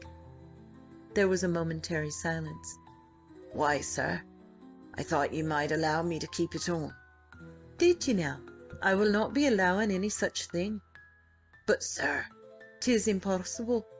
Off with it." "Sir—" "If you don't take it off, I shall ask these men to assist ye," warned Miles. "May I not speak with ye alone, sir?" pleaded Jack. By now O'Hara was greatly intrigued. "Ye may not. Unmask." He was leaning half across the table, his eyes fixed on Jack's face. With a quaint little laugh that made O'Hara's brows contract swiftly, my lord shrugged his shoulders, French fashion, and obeyed. The mask and hat were tossed lightly onto the table, and Miles found himself gazing into a pair of blue eyes that met his half defiantly, half imploringly. He drew in his breath sharply, and the thin ivory rule he held snapped suddenly between his fingers, and at that crucial moment a door behind him that had stood ajar was pushed open, and my Lady O'Hara came tripping into the room. The two Gaylors and her husband turned at once to see who it was, while Jack, who had recognised her, but had not the least idea who she was, fell to dusting his boots with his handkerchief. O'Hara rose, and for once looked severe. "What?" he began, and stopped, for without so much as a glance at him, my lady ran towards the prisoner, crying, "Harry! Oh, Harry!" Jack gathered that he was the person addressed, and instantly made her an elaborate leg. The next moment she was tugging at the lapels of his coat with her face upturned to his. "Harry, you wicked boy!" she cried, and added beneath her breath, "My name is Molly." A laugh sprang to my lord's eyes, and his beautiful smile appeared. In a stupefied fashion O'Hara watched him steal an arm about her waist and place a hand beneath her chin. The next instant a kiss was planted full on the little lady's lips, and he heard Jack Carstares' voice exclaim, "Fine on you, Molly, for a spoil sport! Here had I fooled Miles to the top of my bent in pone rep. He scarce knows me yet." My lady had disengaged herself, blushing. "Oh, Miles, you do know Harry, my cousin Harry?" O'Hara collected his scattered wits and rose nobly to the occasion. "Of course I do, my dear, though at first he gave me such a shock I was near dumbfounded. You are a mad scatter-brained fellow to play such a trick upon us, devil ye take ye." He laid his hands on Jack's shoulders. Pray, what did you do it for, boy?" Jack's brain worked swiftly. "Why, Miles, never tell me you forgot our wager? Did I not swear I'd have you at a disadvantage to be even with you for that night at Jasper's? But what must you do but see my pistol was unloaded and make me lose my wager? Still, 'twas worth that and a nightingale to see your face when I unmasked." Harry shook him slightly, laughing, and turned to the two amazed Gaylors. The senior Gaylor met his humorous glance with a cold and indignant stare, and gave a prodigious sniff. "Me good fellows," drawled Miles, "I'm mighty sorry you've been worried over me young cousin here. He's fooled us all, it appears, but now there's naught to be done in the matter, though I've a mind to send him to await the next sessions." He slipped a guinea into each curiously ready palm, and replied to the head Gaylor's haughty bow with a pleasant nod. In silence he watched them leave the room, shaking their heads over the incomprehensible ways of the gentry. Then he turned and looked across at Carstares. Chapter 9. Chapter 10. Lady O'Hara retires. For a long minute silence reigned, all three actors in the little comedy listening to the heavy footsteps retreating down the passage. Carstares with one arm still around milady's waist, and a rather strained look on his face. Molly instinctively felt that something beyond her ken was in the air, and glanced fearfully up at the white face above her. The expression in the blue eyes fixed on her husband made her turn sharply to look at him. She found that he was staring at my lord as though he saw a ghost. She wanted to speak, to relieve the tension, but all words stuck in her throat, and she could only watch the denouement breathlessly. At last O'Hara moved, coming slowly towards them, reading John's countenance. Some of the wonder went out of his face, and as if he sensed the other's agony of mind, he smiled suddenly, and laid his hands once more on the straight, stiff shoulders. "Jack, ye rascal, what do you mean by hugging and kissing me wife under me very eyes?" Molly all at once remembered the position of her cousin Harry's arm, and gave a little gasp, whisking herself away. My lord put out his hands and strove to thrust his friend off. "Miles, don't forget what I am." The words were forced out, but his head was held high. "There are nouns, man, and it is meself that'll be caring what ye may or may not be. Oh, Jack, I'm so pleased to see ye, that I could scarce realise 'tis yourself I am looking at. When did you come to England, and what a plague are you doing in this costume?" He jerked his head to where John's mask lay, and wrung the hand he held as though he would never stop. "I've been in England a year. As to the mask—" He shrugged and laughed. Lady O'Hara pushed in between them. "But please, I do not understand," she said plaintively. Carstares bowed over her hand. "May I be permitted to thank you for your kindly intervention, my lady, and to congratulate Miles on his marriage?" She dimpled charmingly and curtsied. Her husband caught her round the waist. "Ay, the saucy minx! Oh, me cousin Harry, forsooth! If it had been any one but Jack, I should be angry with ye, Astor, for 'twas a wicked trick to play entirely." She patted his hand and smiled across at Jack. "Of course, I would never have done such a forward thing had I not known that he was indeed a gentleman, and had he not saved me from sudden death," she added as an afterthought. Miles looked sharply round at her, then at Carstares. "What's this?" "My lady exaggerates," smiled my lord. "'Tis merely that I had the honour to catch her as she fell down the steps this morning." O'Hara looked relieved. "You're not hurt, Alana?" "Gracious, no. But I had to do something to show my gratitude, and I was sure that you would never expose my fraud, so I— But," as a sudden thought struck her, "you seem to know my highwayman." "Sure and I do, Molly. 'Tis none other than Jack Carstares, of whom you've heard me often speak." She turned round eyes of wondering upon my lord. "Can it be? Is it possible that you are my husband's dearest friend, Lord John?" Jack flushed and bowed. "I was once, madame," he said stiffly. "Once?" she scoffed. "Oh, if you could but hear him speak of you! But I'll let you hear him speak to you, which perhaps you'll enjoy more. I know you've a prodigious great deal to say to one another, so I shall run away and leave you alone."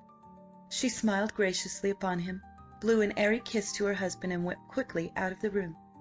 Carstares closed the door behind her and came back to O'Hara, who had flung himself back into his chair, trying manlike to conceal the excitement he was feeling. "Come, sit ye down, Jack, and let me have the whole story." My lord divested himself of his long cloak and shook out his hitherto tucked-up ruffles. From the pocket of his elegant scarlet riding-coat he drew a snuff-box, which he opened languidly. With his eyes resting quizzically on O'Hara's face, he took a delicate pinch of snuff and minced across the room. Miles laughed. "What's this?" "This, my dear friend, is Sir Anthony Ferndale, Bart." He bowed with great flourish.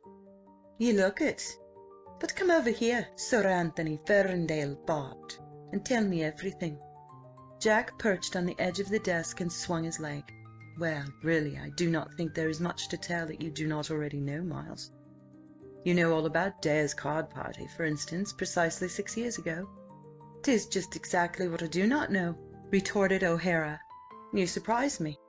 I thought the tale was rife." "Now, Jack, will you have done drawling at me?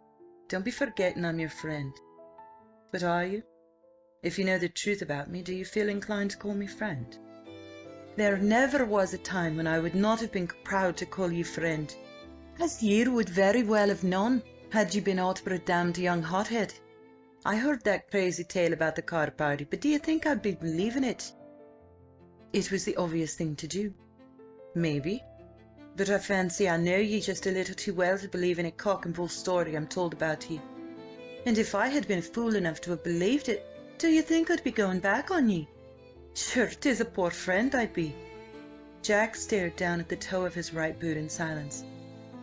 "I know something more than we guessed happened at that same party, and I have me suspicions, but 'tis your affair, and whatever ye did, ye had your reasons for. But, Jack, why in the name of wonder must ye fly off to the devil no one knows where, without so much as a good-bye to anyone?" Carstares never raised his eyes from the contemplation of that boot. He spoke with difficulty. "Miles, in my place, would you not have done the same?" "Well, you know you would. Was it likely that I should inflict myself on you at such a time? What would you have thought of me had I done so?" O'Hara brought his hand down smartly on the other's knee. "I'd have thought you less of a young fool. I would have gone away with ye, and nothing would have stopped me." Jack looked up and met his eyes. "I know," he said.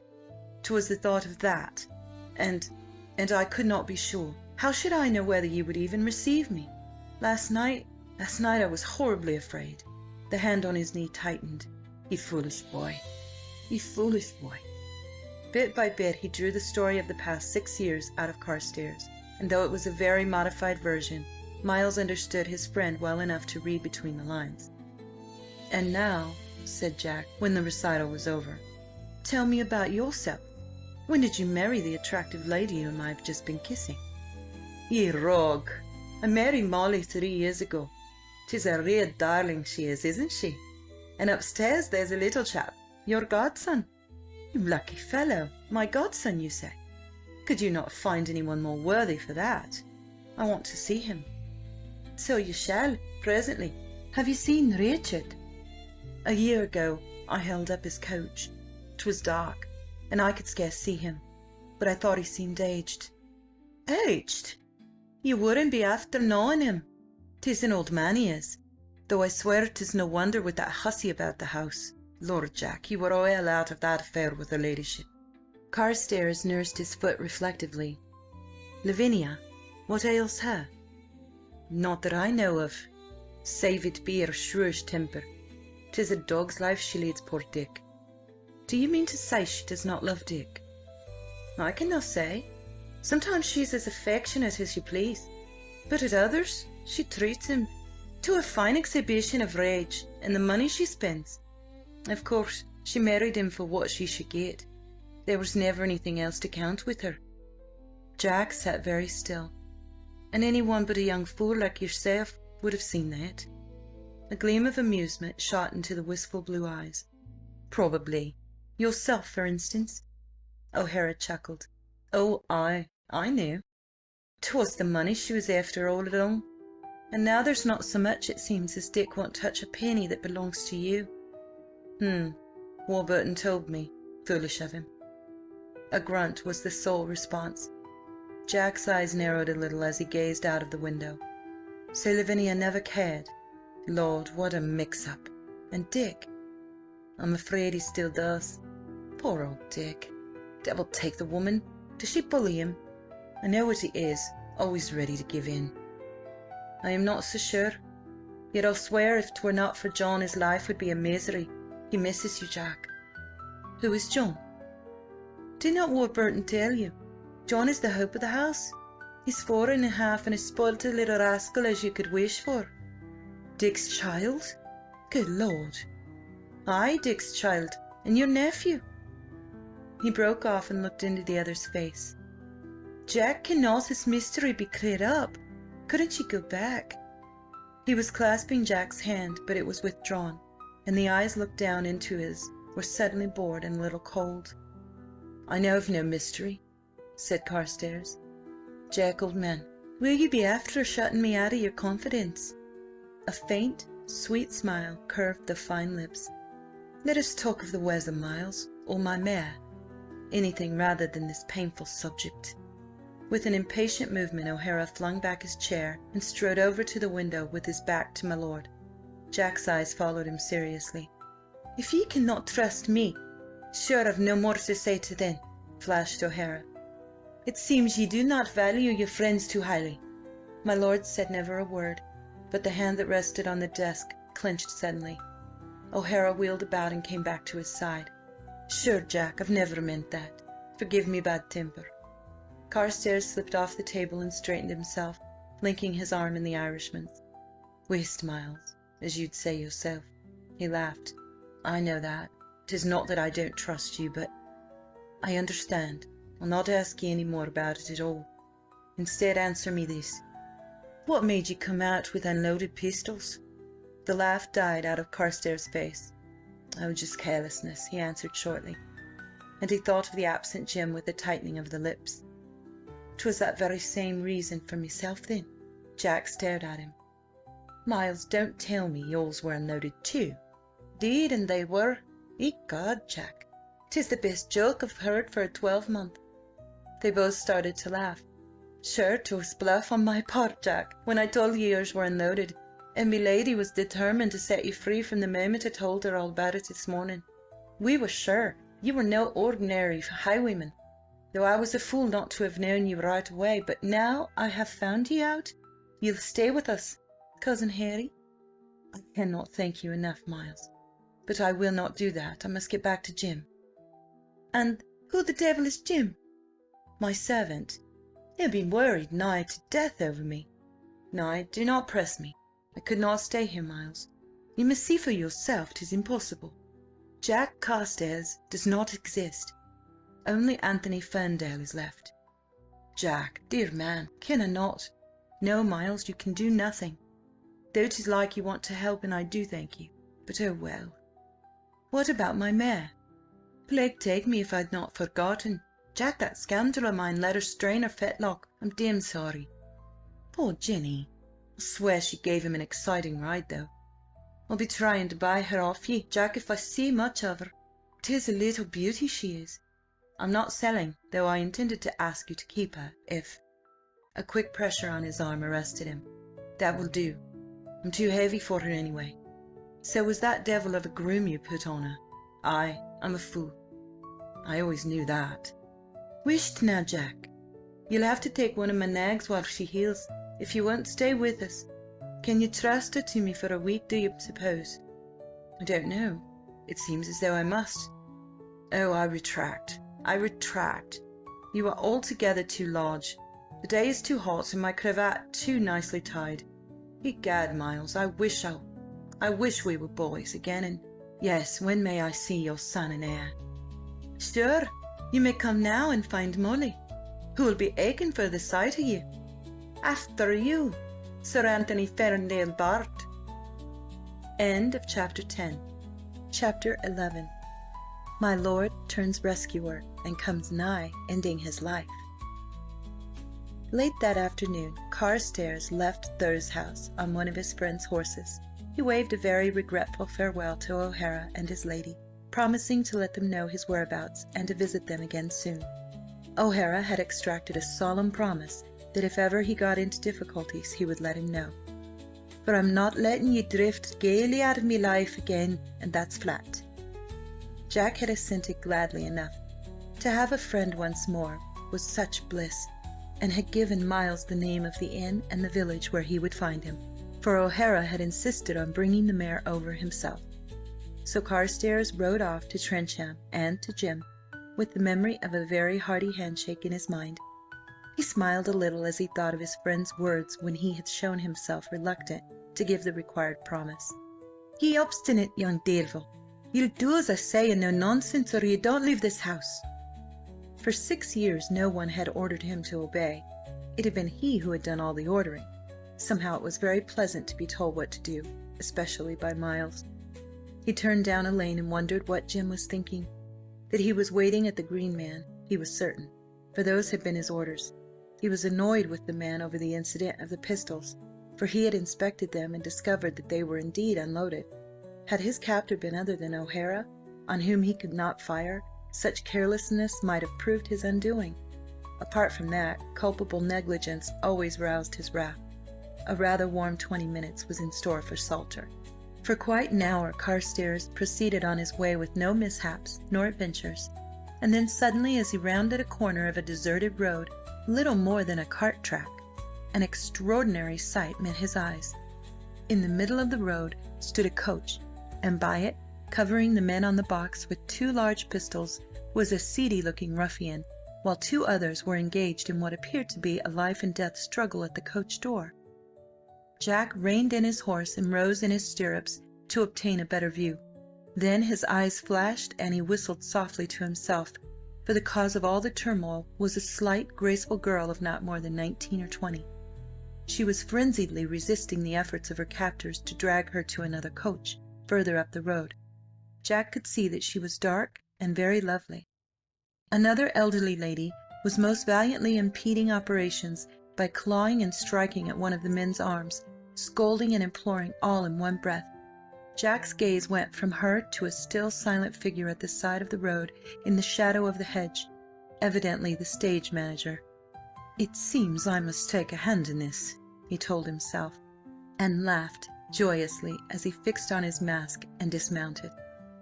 He tethered his mount to a young sapling, took a pistol from its holster, and ran softly and swiftly under the lee of the hedge up to the scene of disaster, just as the man who covered the unruly and vociferous pair on the box made ready to fire.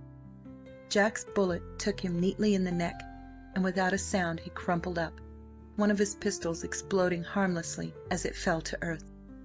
With an oath, the silent onlooker wheeled round to face the point of my lord's gleaming blade. Carstares drew in his breath sharply in surprise as he saw the white face of his Grace of Andover. "Damn you," said Tracy calmly, and sprang back, whipping out his own rapier. "Certainly," agreed Jack pleasantly. "En garde, Imledu." Tracy's lips curled back in a snarl. His eyes were almost shut. Over his shoulder he ordered curtly, "Keep watch over the girl. I will attend to this young jackanapes." On the word the blades clashed. Jack's eyes danced with the sheer joy of battle, and his point snicked in and out wickedly. He knew Tracy of old for an expert swordsman, and he began wearily. The girl's persecutors retained a firm hold on either arm, but all their thoughts were centred on the duel. The men on the box got out their blunderbuss, ready to fire should the need arise, and the girl herself watched breathlessly, red lips parted and eyes aglow with fright, indignation, and excitement. As for the old lady, she positively bobbed up and down, shrieking encouragement to Carstares. The blades hissed continuously against one another, for time after time the Duke thrust viciously, and ever his point was skilfully parried. He was absolutely calm, and his lips sneered. Who it was that he was fighting he had not the faintest idea. He only knew that his opponent had recognised him, and must be speedily silenced. Therefore he fought with deadly grimness and purpose. Carstares, on the other hand, had no intention of killing his Grace. He had never liked him in the old days, but he was far too good-natured to contemplate any serious bloodshed. He was so used to Tracy's little affairs that he had not been filled with surprise when he discovered who the silent figure was. He did not like interfering with Belmanoir, but on the other hand, he could no more stand by and see a woman assaulted than he could fly. So he fought on with the idea of disarming his Grace, so as to have him at a disadvantage, and to be able to command his withdrawal from the scene. Once he feinted cleverly and lunged, and a little blood trickled down over the Duke's hand. No sign made Belmanoir, except that his eyelids flickered a moment and his play became more careful. Once the Duke thrust in fierce, and Jack's sword-arm wavered an instant, and a splash of crimson appeared on his sleeve. He, for the most part, remained on the defensive, waiting for the Duke to tire. Soon his Grace's breath began to come unevenly and fast, and beads of moisture started on his forehead. Yet never did the sneer fade, nor his temper go. He had himself well in hand, and although his face was livid and his brain on fire with fury, no trace of it showed itself in his sword-play. Then Carstares changed his tactics, and began to put into practice all the arts and subtleties of fence that he had learned abroad. He seemed made of steel and set on wire, so agile and untirable was he. Time after time he leapt nimbly aside, evading some wicked thrust, and all the while he was driving his Grace back and back. He was not panting, and now and again he laughed softly and happily. The blood from the wound on his arm was dripping steadily onto the ground, yet it seemed to Tracy to affect him not at all. But Jack himself knew that he was losing strength rapidly, and must make an end. Suddenly he fainted and fell back. Tracy saw his advantage and pressed forward within the wavering sword point. The next instant his sword was whirled from his grasp, and he lay on the ground, unhurt but helpless, gazing up at the masked face and at the shortened rapier. How he had been thrown he did not know, but that his opponent was a past master in the art of fence he was perfectly sure. My lord gave a little chuckle, and twisted a handkerchief about his wounded arm. "I am aware, monsieur, that this is most unusual, and in duels forbidden. But I am sure that my lord will agree that these circumstances are also most unusual, and the odds almost overwhelming." He turned his head to the two men of one, whom released his hold on the girl's arm and started forward. "Oh no," drawled my lord, shaking his head. "Another step, and I spit your master where he lies." "Stand," said his Grace calmly. "Bien. Throw your arms down, here at my feet, and release mademoiselle." They made no move to obey, and my lord shrugged deprecatingly, lowering his point to Tracy's throat. "Eh bien, They still hesitated, casting anxious glances at their master. "Obey," ordered the Duke.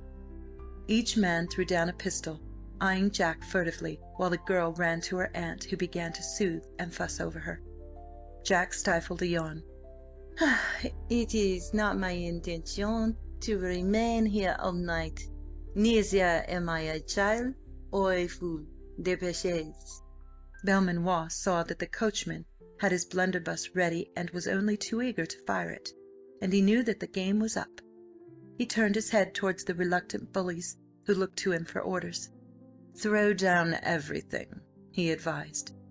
2 more pistols and 2 daggers joined their comrades. "A thousand thanks," bowed my lord, running a quick eye over the men. "In le Duc, I pray be still. Now you, with the large nose, yes, mon ami, you, go pick up the pistol our defunct friend dropped." The man indicated slouched over to the dead body and flung another pistol onto the heap. My lord shook his head impatiently. "Mais non, have I not said that I am not entirely a fool? The unexploded pistol, please. You will place it here, doucement? Very good." His eye travelled to the men on the box. The coachman touched his hat and cried, "I'm ready, sir." "It is very well. Be so good as to keep these gentlemen covered, but do not fire until I give the order. And now, le Duc, have I your parole that you will return swiftly from whence you came, leaving this lady unmolested, and I permit you to rise?" Tracy moved his head impatiently. "I have no choice." "Monsieur, that is not an answer. Have I your parole?" "Yes, curse you." "But certainly," said Jack politely. "Pray, rise." He rested his sword point on the ground and watched Tracy struggle to his feet. For an instant the Duke stood staring at him with face slightly outthrust. "I almost think I know you," he said softly, caressingly. Jack's French accent became a shade more pronounced. "It is possible. I at least have the misfortune to know monsieur by sight." Tracy ignored the insult and continued very, very silkily. "One thing is certain. I shall know you again if I meet you." Even as the words left his mouth, Jack saw the pistol in his hand and sprang quickly to one side, just in time to escape a shot that would have gone straight through his head. As it was, it caught him in his left shoulder.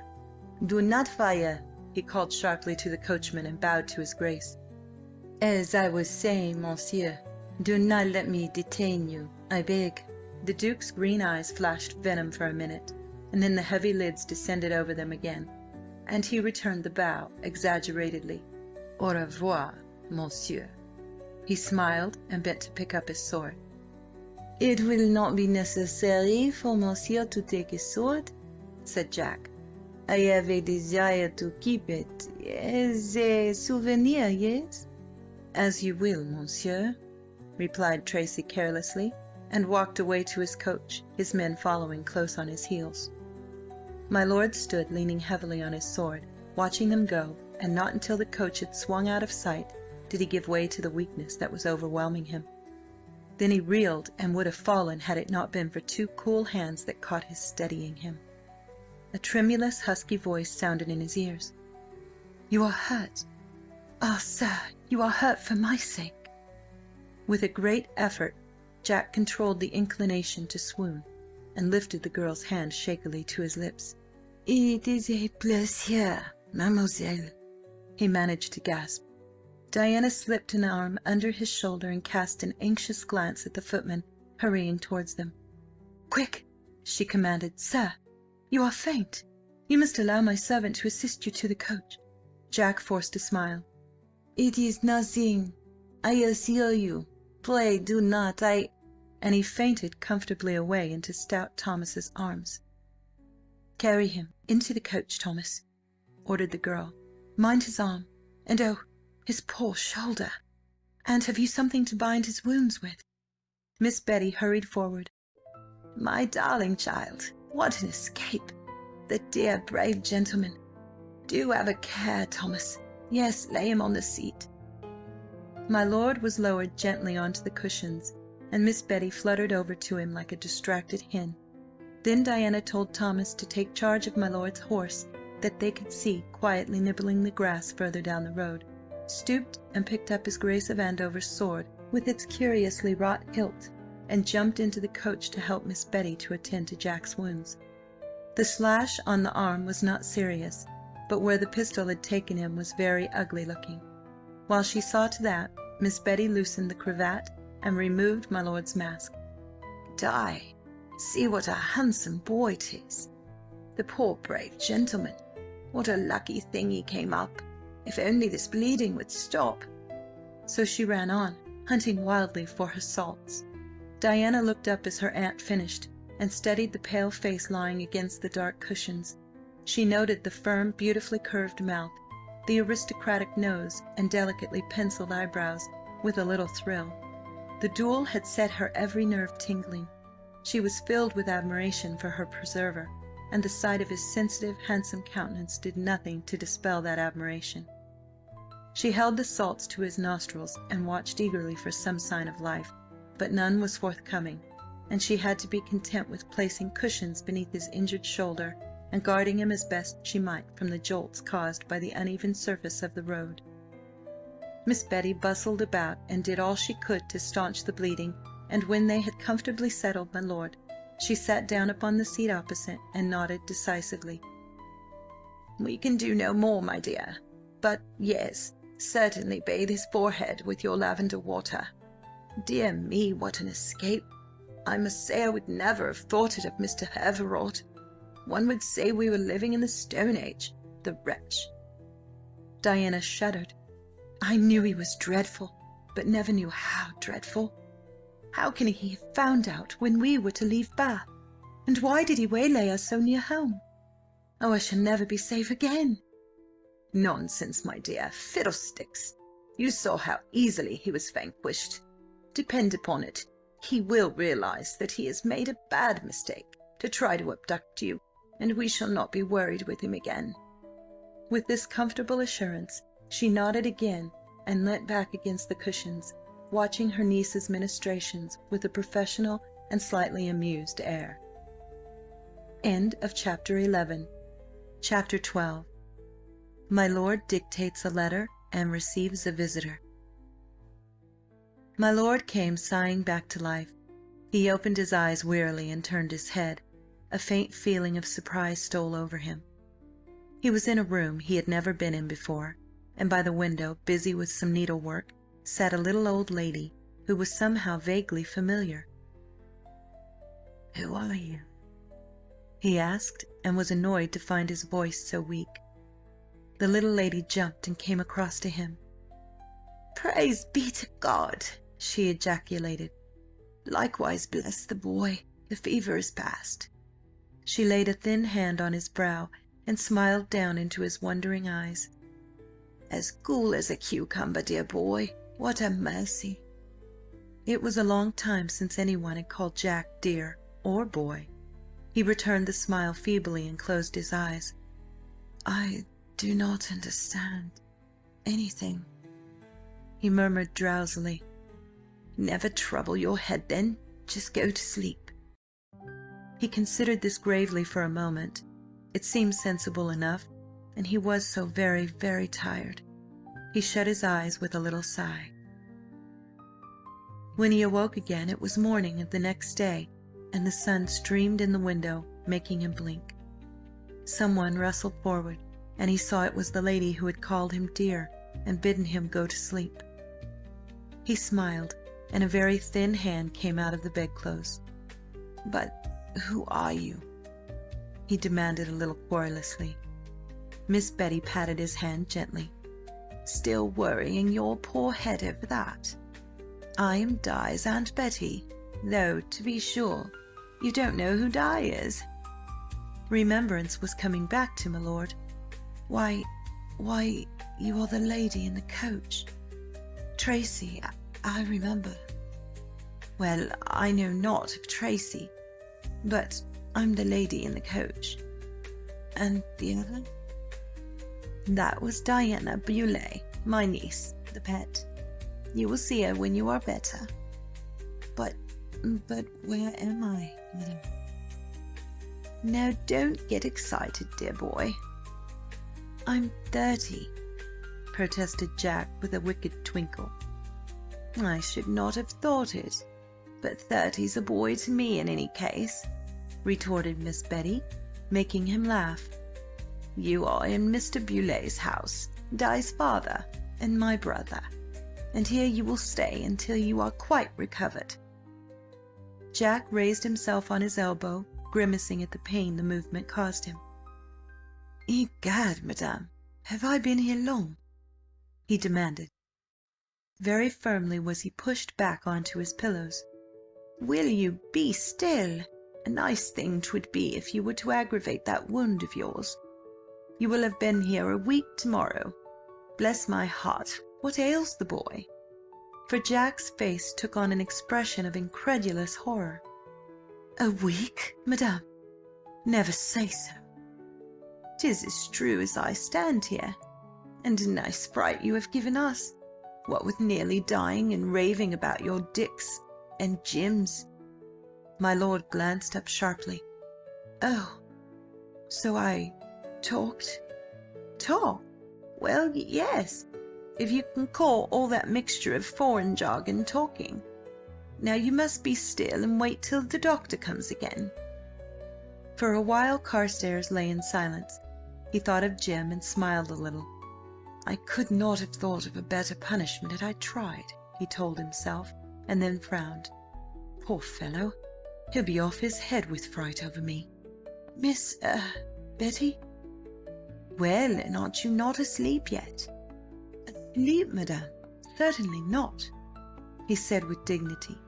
I must write a letter. Indeed, and you shall not. But I must. 'Tis monstrous important, madame. She shook her head resolutely. Not until Mr. Jameson gives permission, she said firmly. Jack struggled up, biting his lip. Then I shall get up, he threatened. In an instant she was by his side. No, no. Lie down now and be good. I will not lie down and be good. Then I shan't let you touch a pen for weeks. Jack became very masterful and frowned direfully upon her. Madame, I insist on being allowed to write that letter. Sir, I insist on your lying down.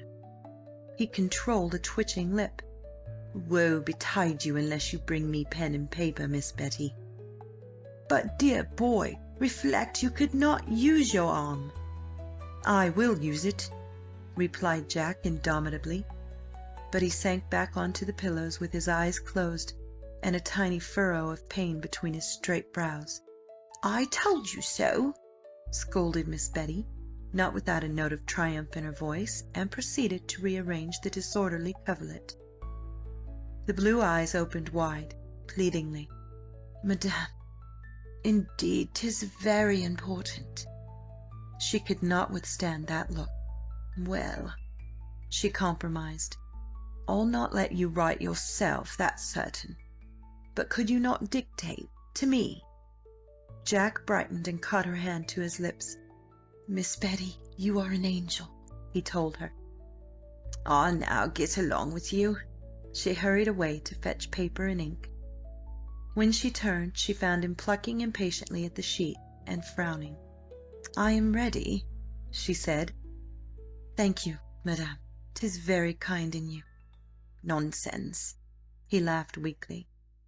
I want you to write to my servant, to bid him bring my baggage to the nearest inn. That will I not. I shall tell him to bring it here. But, Miss Betty, I cannot possibly trespass upon— Will you have done trespassing? I perceive I shall be much put upon, sighed Jack, and watched her lightning smile. You, boy, will you dictate? Very well, ma'am. No, I have changed my mind. I'll have it writ to a friend, please. Dear Miles. True to my promise. I write to you. in case you should be worried over my disappearance, be it known that I am at— Pray, madame, where am I? Horton Manor, Littledean, she replied, writing it down. Thank you. I had the misfortune to injure my shoulder in an arm, put in the scribe inexorably. And arm in a fight, and a certain very kind lady— I refuse to write that rubbish— one of the ladies whom I rescued— Good heavens, madame, you've not put that? Cried Jack, horrified. She smiled reassuringly. I have not. I put— my nurse is writing this for me. Madame, you are of a teasing disposition, reproved Jack. Yes. When you take Jenny over to Trencham, will you please tell Jim to bring my baggage here at once? Have you that, Miss Betty? Yes. Remember me to Lady Molly, I beg, and accept my apologies and thanks. He paused. Will you sign it J.C., please, and address it to Sir Miles O'Hara, Thur's House, Maltby? Sir Miles O'Hara is your friend? Mr. I do not know your name. Carr, began Jack, and stopped, biting his lips. Carr, he continued imperturbably. John Carr. Do you know O'Hara, Miss Betty? Me? No. Will he come to see you, do you think? If you let him in, madame. Gracious. Well, I'll tell Thomas to ride over with this at once. Miss Betty, you are marvellously good. I vow I can never thank— Bless the boy, and what about yourself, pray? I shudder to think of what might have happened to Di if you had not come up. 'Tis we can never thank you enough. Jack reddened boyishly and uncomfortably. Indeed, you exaggerate. Tut, tut. Well, go to sleep, and never worry about anything till I return. And you won't try and get up? He shook with laughter. I swear I will not. Even an you never return, I will lie here wasting away. But he spoke to space, for with a delighted laugh she had left the room. It was not until late that afternoon that O'Hara arrived, and he was conducted, after a brief conversation with Diana and her father, to my lord's room, where Miss Betty received him with her cheery smile and jerky curtsy. "You'll not excite Mr. Carr," she said, but was interrupted by my lord's voice from within, weak but very gay. "Come in, Miles, and never listen to Miss Betty. She is a tyrant and denies me my wig." O'Hara laughed in answer to Miss Betty's quizzical smile, and strode over to the bed. He gripped my lord's thin hand and frowned down at him with an assumption of anger. "Young good-for-naught, could ye find naught better to do than smash yourself up and well-nigh drive your man crazy with fright? Oh, pshaw! Did you find Jim?" O'Hara looked round and saw that Miss Betty had discreetly vanished. He sat gingerly down on the edge of the bed. "Aye, I took the mare over as soon as I had your letter, and a fine scare you gave me, Jack. I can tell you, she recognised him, and I accosted him." "I'll swear you did not get much satisfaction from Jim," said my lord. "Did he look very foolish?" "To tell you the truth, I thought the man was half daft, and wondered whether I'd been after making a mistake. But in the end I got him to believe what I was trying to tell him, and he has taken the mare, and will bring your baggage along this evening. By the way, Jack, I told him of our little meeting, and of your pistols being unloaded. He said 'twas his fault, and you never saw aught to touch his face. Put out was not the word for it." "I suppose so. Look here, Miles, this is a damned funny affair. What happened to you exactly?" "'Tis what I am about to tell you. After I had left you, I rode on quite quietly for about an hour, and then came upon Miss Beaulay's coach, stopped by 3 blackguards who were trying to drag her to another coach belonging to the gentleman who conducted the affair. So of course I dismounted and went to see what was to be done."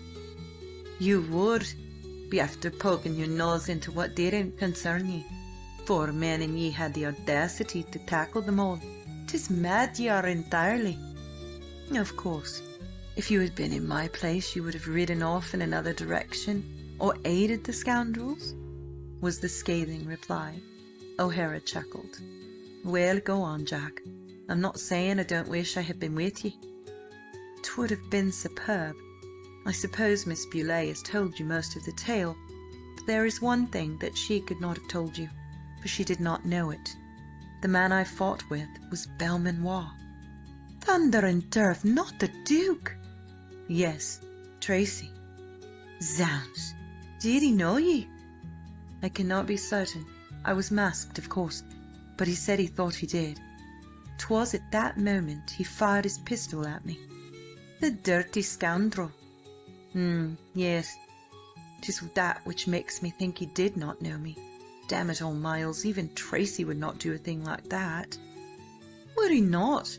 If you ask me, I say that Tracy is game enough for any kind of devilry." "But, my dear fellow, that is too black. He could not try to kill in cold blood a man he had hunted with and fenced with, and no man could." O'Hara looked extremely sceptical.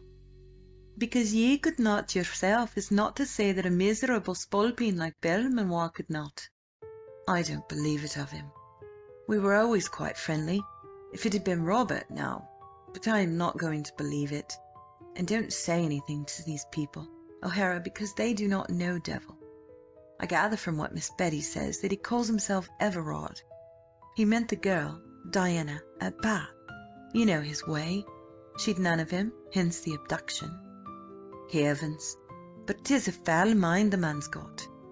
"Where women are concerned, yes. Otherwise 'tis not such a bad fellow, Miles." "I've no use for that kind of dirt myself, Jack." "Oh, I don't know. I dare say we are none of us exactly saints." He changed the subject abruptly. "How is Jinny?" "Rather off her feed, missing you, I expect. I left her with your man. He should be arriving soon, I should think. I don't fancy her waste much time." "Neither do I. Poor fellow. He must have worried terribly over this worthless master." "Sure, his face was as white as your own when I told him you were wounded." Carstares turned his head quickly. "What's this about my face? Just be so kind as to hand me that mirror, Miles." O'Hara laughed and obeyed, watching my lord's close scrutiny of his countenance with some surprise. "Interesting pallor, my dear friend, interesting pallor. Nevertheless, I am glad that Jim is on his way." He met O'Hara's eyes as he looked up, and his lips quivered irrepressibly. "You think me vain, Miles?" "It is a pose of yours, John. Is it Sir Anthony Ferndale Bart?" "No, I believe it is myself. You see, when one has but oneself to live for and think of, one makes the most of oneself, hence my vanity. Take the mirror away, please. The sight of my countenance offends me." "Sure. Ye are free with your orders, me lord," said O'Hara, putting the glass down on the table. "And while I think of it, what might your name be now?" "John Carr." A slip of the tongue on my part, stopped in time. I hear my mentor returning. "And Miles—" "Well?" "Come again." "Come again? My dear boy, you'll be sick of the sight of me soon. I'll be here every day." "Thanks. It will take a good deal to sicken me, I think." He bit his lip, turning his head away as Miss Betty came into the room. "I'm afraid you ought to leave my patient now, Sir Miles," she said. "He has had enough excitement for one day, and should sleep." She glanced at the averted head inquiringly. "I doubt he is tired?" Jack turned and smiled at her. "No, Miss Betty, I'm not, but I know you will refuse to believe me." "My dear boy, do you know you have black lines beneath your eyes?" "More remarks about my face," he sighed, and glanced at O'Hara, who had risen. "Ye are quite right, Miss Beaulieu. I must go. May I come again tomorrow?" "Surely," she beamed. We shall be delighted to welcome you." O'Hara bent over the bed. "Then au revoir, Jack. My lady sent her love to her cousin Harry, the saucy puss." "Did she? How prodigious kind of her, Miles. And you'll give her mine, and kiss her?" "Yes," said O'Hara with dangerous calm. "I'll kiss her what?" "Her hand for me," ended Carstares, bubbling over. "Good-bye, and thank you." "That will suffice," said Miles, cutting him short. He bowed to Miss Betty and left the room. The businesslike little lady fluttered over to the bedside and rearranged the pillows. "Well, and are you satisfied?" "Most extraordinarily so, I thank you. I shall be getting up soon." Was all she vouchsafed, and left him to his meditations. As she had foreseen, he dozed a little, but his shoulder would not allow him to sleep. He lay in a semi-comatose condition, his eyes shut, and a deep furrow telling of pain between his brows. The sound of a shutting door made him open his eyes. He turned his head slightly and saw that Jim Salter was standing in the middle of the room, looking at him anxiously. My lord returned his gaze crossly, and Jim waited for the storm to break. Carstares' heart melted, and he managed to smile. "I'm monstrous glad to see you, Jim," he said. You can't mean that, sir. 'Twas I left your pistols unloaded." "I know. Damned careless of you. But it's the sort of thing I should do myself, after all." Jim advanced to the bedside. "Do you mean you forgive me, sir?" "Why, of course. I could not have fired on my best friend in any case." "No, sir, but that don't make it any better." "It doesn't, of course, and I was rather annoyed at the time." "Oh, devil take you, Jim, don't look at me like that. I'm not dead yet." If you had been killed, sir, 'twould have been my fault." "Rubbish. I'd a sword, hadn't I?" "For heaven's sake, don't worry about it any more. Have you brought all my luggage?" "Yes, sir. It shan't occur again, sir." "Certainly not. Jenny is well?" "Splendid, sir." "Will you still trust me with your pistols, sir?" Carstares groaned. "Will you have done? 'Twas an accident, and I have forgotten it. Here's my hand on it." He grasped Jim as he spoke, and seemed to brush the whole subject aside. "Have you disposed of that horrible coat you tried to make me wear the other day?" "I gave it to the landlord, sir." "I should have burned it, but perhaps he liked it." "He did, sir. Will you try to go to sleep now?" "If you had a shoulder on fire and aching as mine does, you wouldn't ask such a ridiculous question," answered Jack snappishly. "I'm sorry, sir. Is there aught I can do?" "You can change the bandages if you like. These are prodigious hot and uncomfortable." Without another word, Salter set about easing his master, and he was so painstaking and so careful not to hurt the ugly wound, and his face expressed so much concern, that Carstares controlled a desire to swear when he happened to touch a particularly tender spot, and at the end rewarded him with a smile and a sigh of content. "Ah, that is much better," he said. "You have such a light touch, Jim." The man's face reddened with pleasure, but he said nothing, and walked away to the window to draw the curtains. End of Chapter 12. Chapter 13. My Lord Makes His Bow. After Jim's arrival, my lord recovered quickly, each day making great progress, much to the doctor's satisfaction, who never tired of telling Mr. Beaulieu and Miss Betty that it was entirely owing to his treatment that the patient had recovered at all. As his idea of treatment mainly consisted of copiously bleeding John, which process Miss Betty very soon put an end to, he and she had many arguments on the subject, in which he was completely routed. She held that Mr. Carr was well on the strength of her own nursing and his own constitution, and very probably she was right. In any case, hardly a fortnight after O'Hara's first visit, my lord was standing before his mirror, surveying himself, with his head speculatively on one side and a worried look in his eyes. Salter watched him anxiously, knowing this to be a critical moment. His master was somewhat of an enigma to him. The important things in life never appeared to affect him, but over a question of 2 cravats as opposed to each other, or some equally trivial matter, he would become quite harassed. After contemplating his appearance for several moments, Carstares frowned and looked over his shoulder. "I have changed my mind, Jim. I will wear blue after all." Salter sighed despairingly. "You look very well in what ye have on, sir," he grunted. Jack sat down obstinately. "I have conceived a dislike, nay, a veritable hatred for puce. I will wear blue." "Now, sir, do have done changing your clothes. You'll be tired out before ever you get downstairs, and you know what the doctor said." My lord consigned the doctor in his words of wisdom to a place of great heat. "Aye, sir, but—" The doctor is a worthy individual, Jim, but he knows even less of the art of dressing than you do. He does not understand the soul agony of a man who makes his first appearance in puce. But the blue coat laced with gold, sir, I order it. I insist, the blue coat or not." "Very well, sir." Resignedly Jim walked to the cupboard.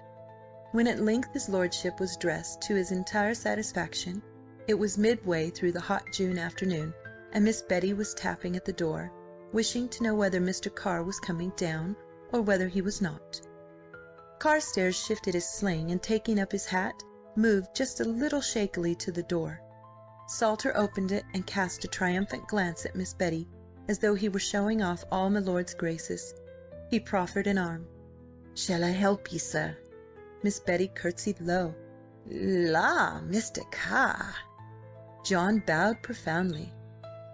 "Give ye good den, madam," he said. "I am just about to descend. Thank you, Jim." He leaned heavily on the man's arm. Miss Betty walked around him admiringly. "Lord, 'tis mighty elegant, I vow, but I protest I am shy." "Egad, Miss Betty, and why?" "You are not so young as I imagined," she replied candidly. "Bear in mind, madame, that I never sought to deceive you. I am an aged man, 30. She scoffed and went on. "Come, child, and mind the first step." At the bottom of the staircase stood Mr. Beaulieu, a man of medium height, thin-lipped and grey-eyed. He came forward with one hand outstretched. "I am delighted to see you so much better, sir. I trust your shoulder no longer pains you?" My lord pushed Jim gently to one side and placed his hand in Mr. Beaulieu's. "I thank you, sir. It is almost well. But for Miss Betty, who, I fear, has the makings of a true tyrant, I should not wear this obnoxious sling." Mr. Beaulieu smiled a little. "Ah, yes, she keeps us all in order, does Betty. Pray, will you not walk a little in the garden? There are chairs on the lawn, and here is my daughter."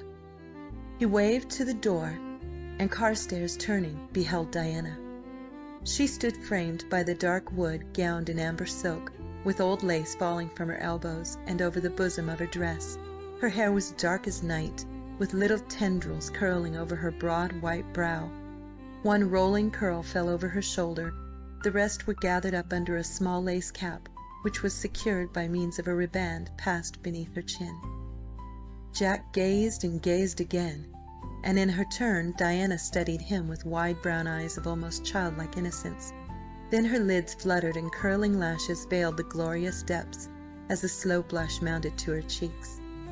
My lord recovered his manners and made his most approved leg as her father presented him. "My love, this is Mr. Carr." Diana sank into a curtsy. "And Mr. Carr, this is my daughter, Diana." "I am delighted to make Miss Beaulieu's acquaintance," said John, and raised her hand to his lips. The delicate tapering fingers trembled a little in his hold, and tremulous lips parted in the shyest and most adorable smile that he had ever seen. "Indeed, sir, we are already acquainted. I am not like to forget my rescuer."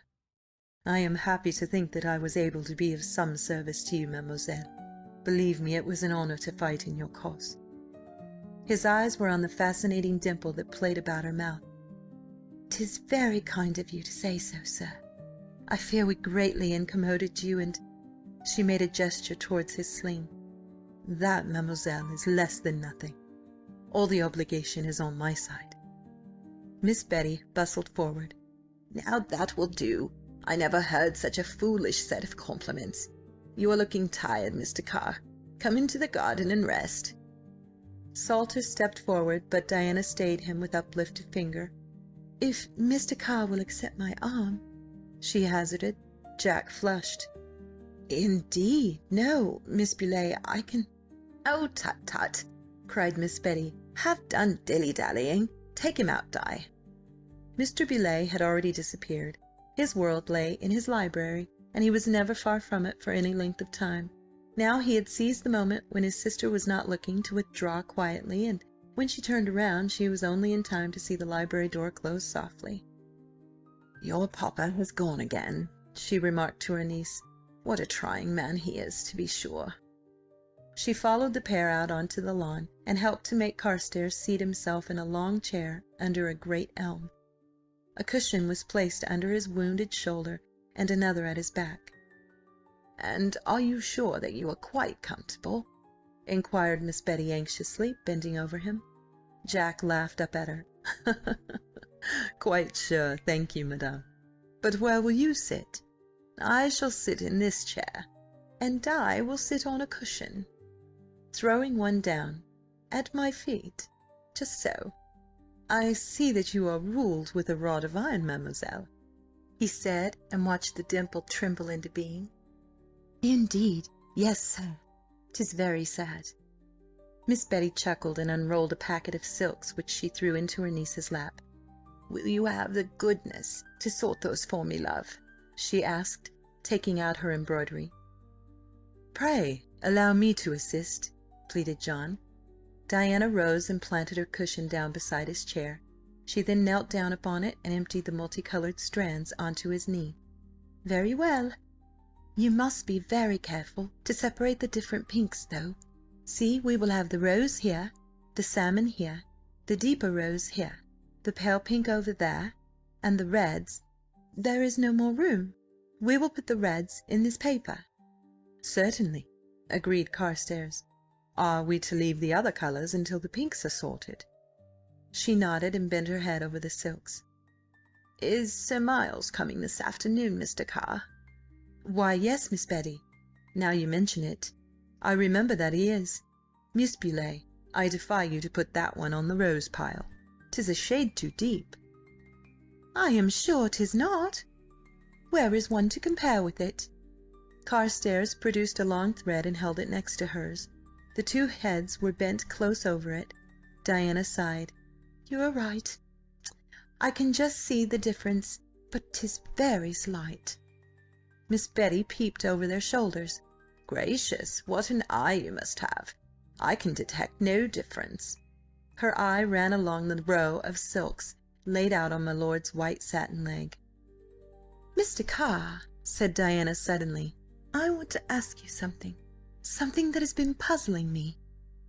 "Faith, what is it, Miss Beaulieu?" "Just this. Why did you call Mr. Everard M. Duc?" There was a tiny pause.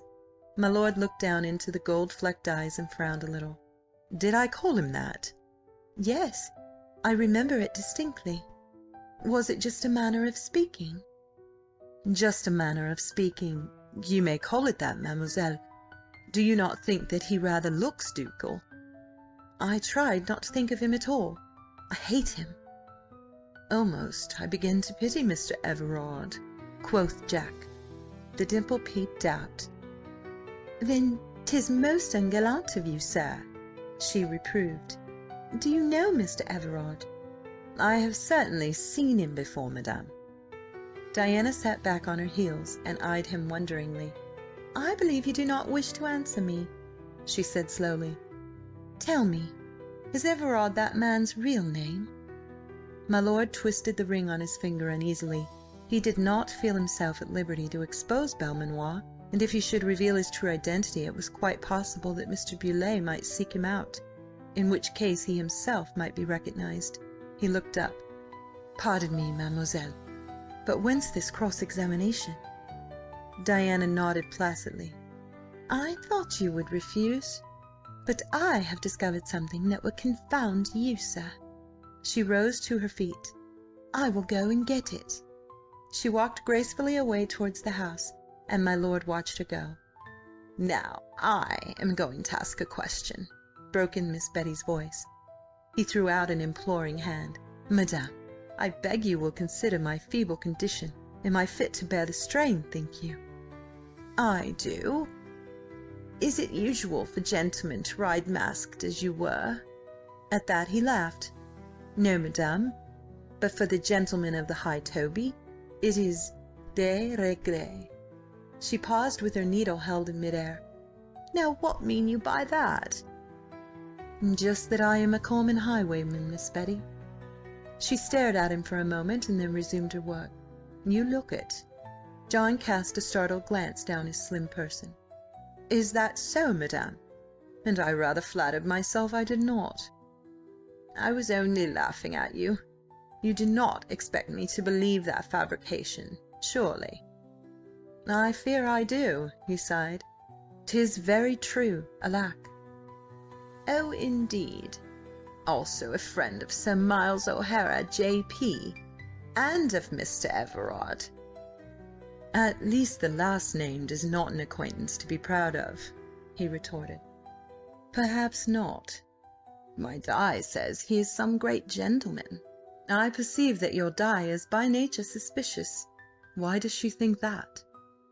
"You will see. Di, love, here is Mr. Carr trying to make me believe that he is a highwayman." Diana came up to them smiling. "I fear he teases you, aunt. Do you remember this, sir?" Into Jack's hands she put his Grace of Andover's sword. Carstares took it, surprised, and glanced casually at the hilt. Then he started up. "Why, 'tis his sword, and I thought 'twas left on the roadside. Can it be? Did you bring it, mademoiselle?" She dropped him a curtsy and laughed. "You are surprised, sir. You demanded the sword, so I naturally supposed that you required it. Therefore I brought it home." "'Twas monstrous thoughtful of you, then. I dared not hope that it had not been forgotten." "I am very grateful." "Then pray show your gratitude by sitting down again," advised the elder Miss Beaulieu. "Remember that this is your first day up, and have a care." John subsided obediently, turning the sword over in his hands. Diana pointed to the wrought gold hilt with an accusing finger. "And I mistake not, sir, that is a coronet." My lord's eyes followed the pink-tipped finger and rested wrathfully upon the arms of Andover. It was like Tracy to flaunt them on his sword hilt, he reflected. "It certainly has that appearance," he admitted cautiously. "Also, those are not paste, but real diamonds, and that is a ruby." "I do not dispute it, madame," he answered meekly. "And I believe that that big stone is an emerald?" "I am very much afraid that it is." "An expensive toy," she said, and looked sharply at him. "Ornate, I agree, but as true a piece of steel as ever I saw," replied my lord blandly, balancing the rapier on one finger. "A very expensive toy," she repeated sternly. John sighed. "True, madame, true." Then with a brightened air, "Perhaps Mr. Everard has expensive tastes?" "It is very possible, and I think that Mr. Everard must have been more than a simple country gentleman to indulge those tastes." Carstares bit his lip to hide a smile at the thought of Tracy in the light of a simple country gentleman, and shook his head sadly. "Do you infer that he came by this sword dishonestly, madame?" The dimple quivered and was gone. "Sir, I believe that you are playing with me," she said with great dignity. "Madame, I am abashed." "I am very glad to hear it, then. I infer that Mr. Everard is something more than he pretended to be." "In truth, a sorry rogue to deceive a lady." "And I want to know if I am right. Is he, perhaps, some grand gentleman?" "I can assure you, madame, that there is very little of the gentleman about Mr. Everard." Miss Betty began to laugh. "Have done, my dear. 'Tis of no avail, and 'tis impolite to press Mr. Carr too hard." Diana pouted. "He is monstrous provoking, I think," she said, and eyed him reproachfully. "I am desolated," mourned Jack, but his eyes danced. "And now you are laughing." "But then, mademoiselle, so are you." She shook her head, resolutely repressing the dimple. "Then I am inconsolable." The brown eyes sparkled, and her lips parted in spite of her efforts to keep them in a stern line. "Oh, but you are ridiculous!" she cried, and sprang to her feet. "And here is Sir Miles."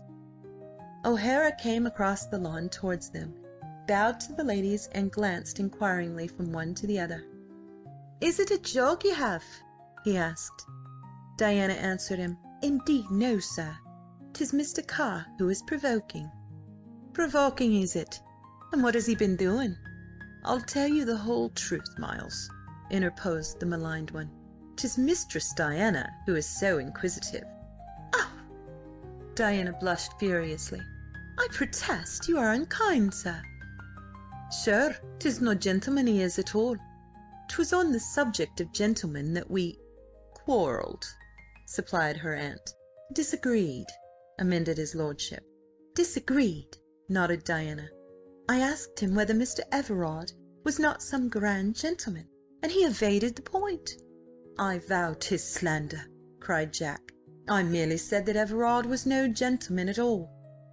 "There! And was that not evading the point, Sir Miles?" "Was it?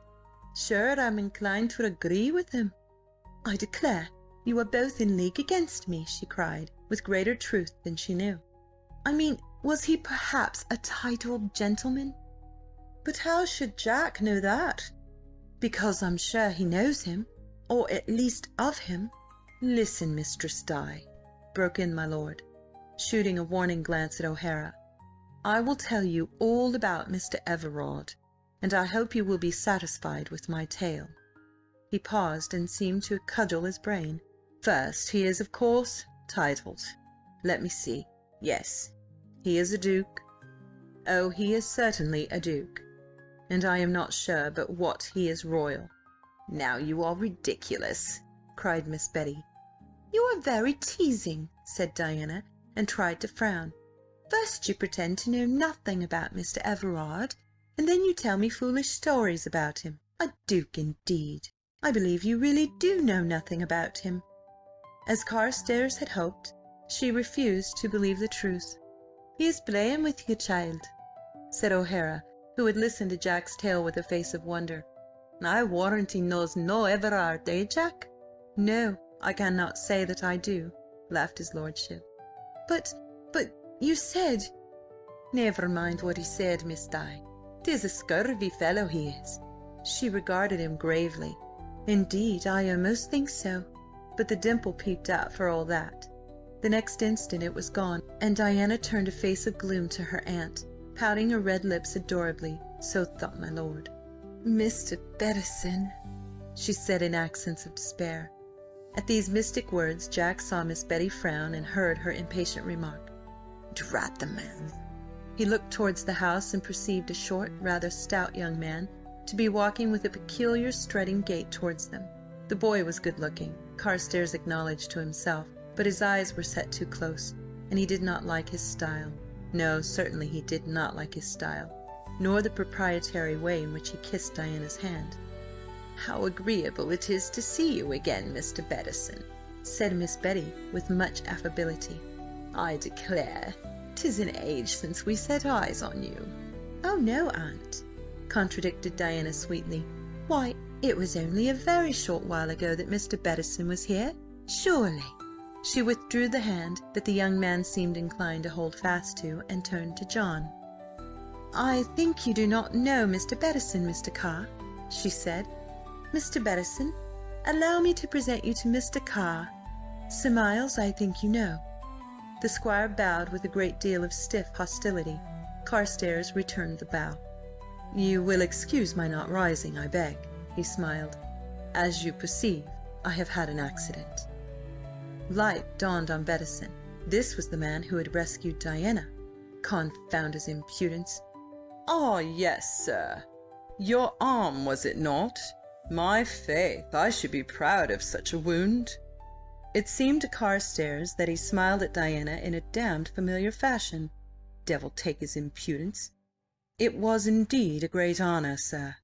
Mistress Di, I have finished sorting your green silks." Diana sank down on the cushion again and shook some more strands out onto his knee. "How quick you have been!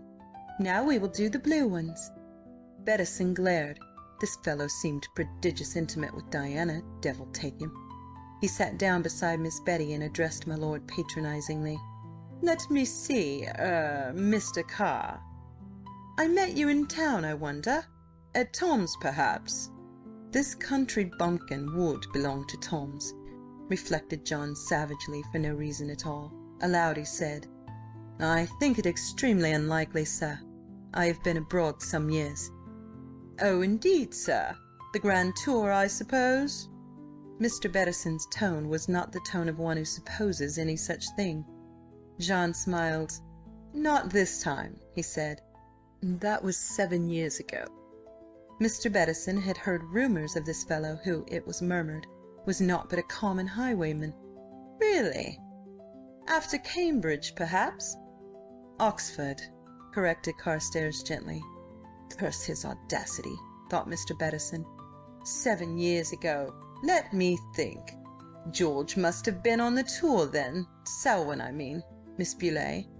Jack, who had made the tour with several other young bucks fresh down from college, accompanied as far as Paris by the famous wit himself, held his peace. Mr. Bettison then launched forth into anecdotes of his own tour, and seeing that his friend was entirely engrossed with Miss Diana and her silks, O'Hara felt it incumbent on him to draw the enemy's fire, and taking his own departure to bear the squire off with him, for which he received a grateful smile from my lord, and a kiss blown from the tips of her fingers from Mistress Di, with whom he was on the best of terms. Chapter 14. Mistress Diana is unmaidenly. The idyllic summer days passed quickly by, and every time that my lord spoke of leaving, the outcry was so indignant and so firm that he hastily subsided and told himself he would stay just another few days. His shoulder, having mended up to a certain point, refused quite to heal, and exertion brought the pain back very swiftly. So his time was for the most part spent with Mistress Di out of doors, helping her with her gardening and her chickens. For Diana was an enthusiastic poultry farmer on a small scale, and ministering to her various pets. If Fido had a splinter in his paw, it was to Mr. Carr that he was taken. If Nellie, the spaniel, caught a live rabbit, Mr. Carr would assuredly know what to do for it, and the same with all the other animals. The young pair grew closer and closer together, while Miss Betty and O'Hara watched from afar, the former filled with pride of her darling and satisfaction, and the latter with apprehension. O'Hara knew that his friend was falling unconsciously in love, and he feared the time when John should realise it. He confided these fears to his wife, who, with young David, was staying at her mother's house in Kensington. In a long and very Irish letter, she replied that he must try and coax my lord into coming to stay with them, when her charms would at once eclipse Mistress Diana's, though, to be sure, she could not understand why Miles should not wish him to fall in love, for as well he knew 'twas a prodigious pleasant sensation. If he did not know it, then he was indeed most disagreeable, and had he ever heard of anything so wonderful? David had drawn a picture of a horse. Yes, really, it was a horse. Was he not a clever child? Further, would her dearest Miles please come and fetch her home, for although mamma was prodigious amiable and wanted her to stay several weeks, she positively could not live without her husband an instant longer than was necessary. As soon as O'Hara read the last part of the letter, he brushed Carstares and his love affairs to one side, and posted straight to London to obey the welcome summons. Bit by bit my lord discovered that he was very much in love with Diana. At first his heart gave a great bound, and then seemed to stop with a sickening thud. He remembered that he could not ask her to marry him, disgraced as he was, and he immediately faced the situation, realizing that he must go away at once. His first move was to Mr. Beaulieu to tell him of his decision. On being asked why he must so suddenly leave Horton House, he explained that he loved Diana, and could not in honour speak of love to her, at which Mr. Beaulieu gasped and demanded to know the reason. Carstares told him that he was by profession a highwayman, and watched him bridle angrily. Before so agreeable and so smiling, Mr. Beaulieu now became frigidly polite. He quite understood Mr. Carr's position, and, yes, he honoured him for the course on which he had decided. But Mr. Beaulieu was very, very cold. Carstares gave Jim orders to pack immediately, that he might depart next day, and reluctantly informed Miss Betty of his going. She was startled and bewildered. She had imagined that he would spend all June with them. Circumstances, he regretted, willed otherwise. He should always remember her great kindness to him, and hoped that she would forgive the brusque nature of his departure. When he told Diana, her eyes opened very wide, and she laughed, pointing an accusing finger at him. "You are teasing Mr. Carr," she cried, and ran into the house. That evening Miss Betty confirmed Jack's words, and seeing the hurt look in the girl's eyes, wisely held her peace.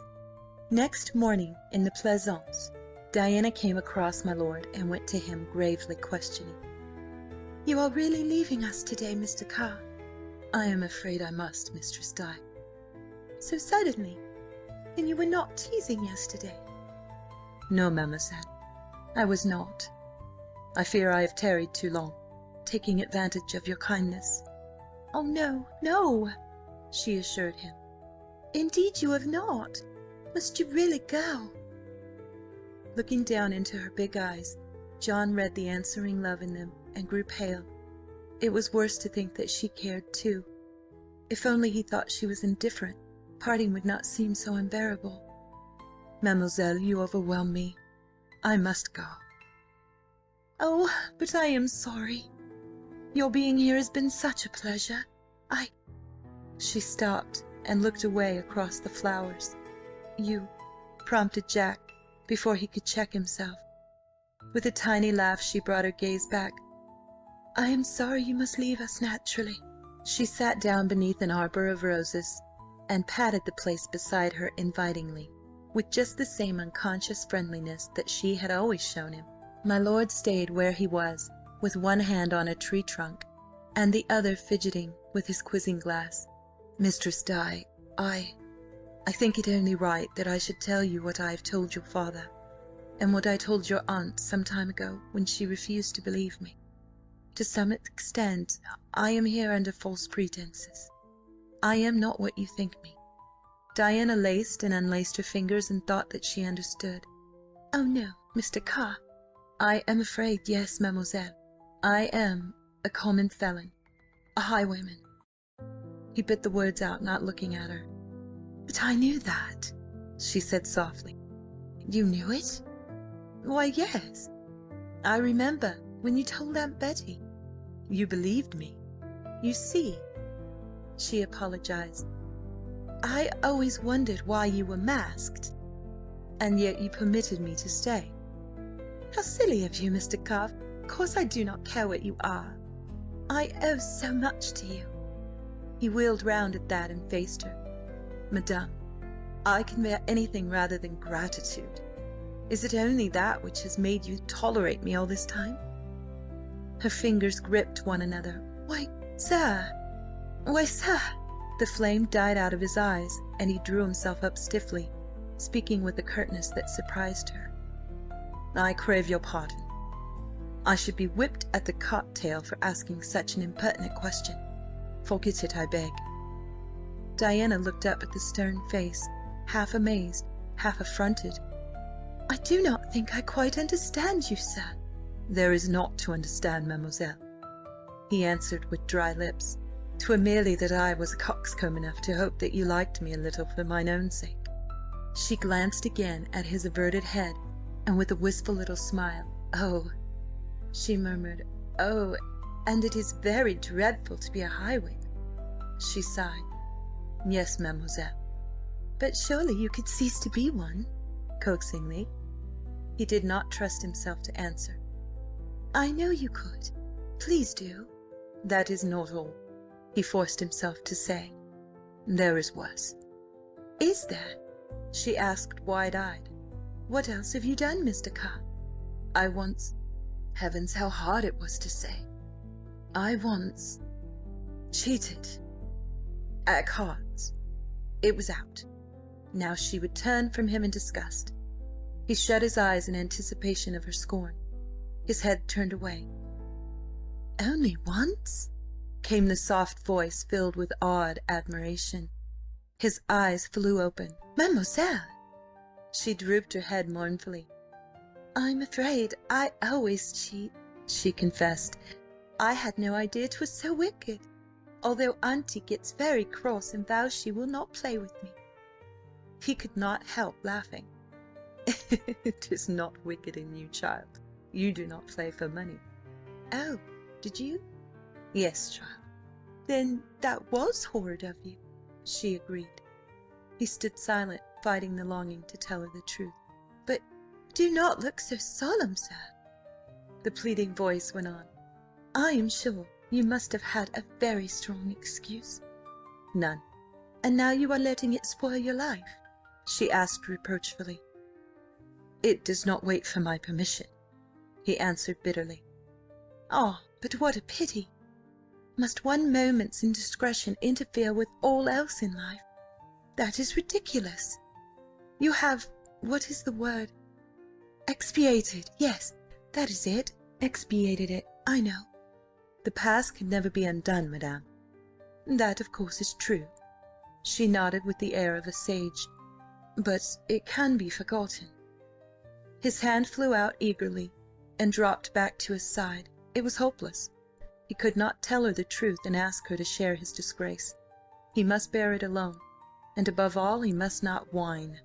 He had chosen to take Richard's blame, and he must abide by the consequences. It was not a burden to be cast off as soon as it became too heavy for him. It was forever, forever. He forced his mind to grasp that fact. All through his life he must be alone against the world. His name would never be cleared. He could never ask this sweet child who sat before him with such a wistful, pleading look on her lovely face to wed him.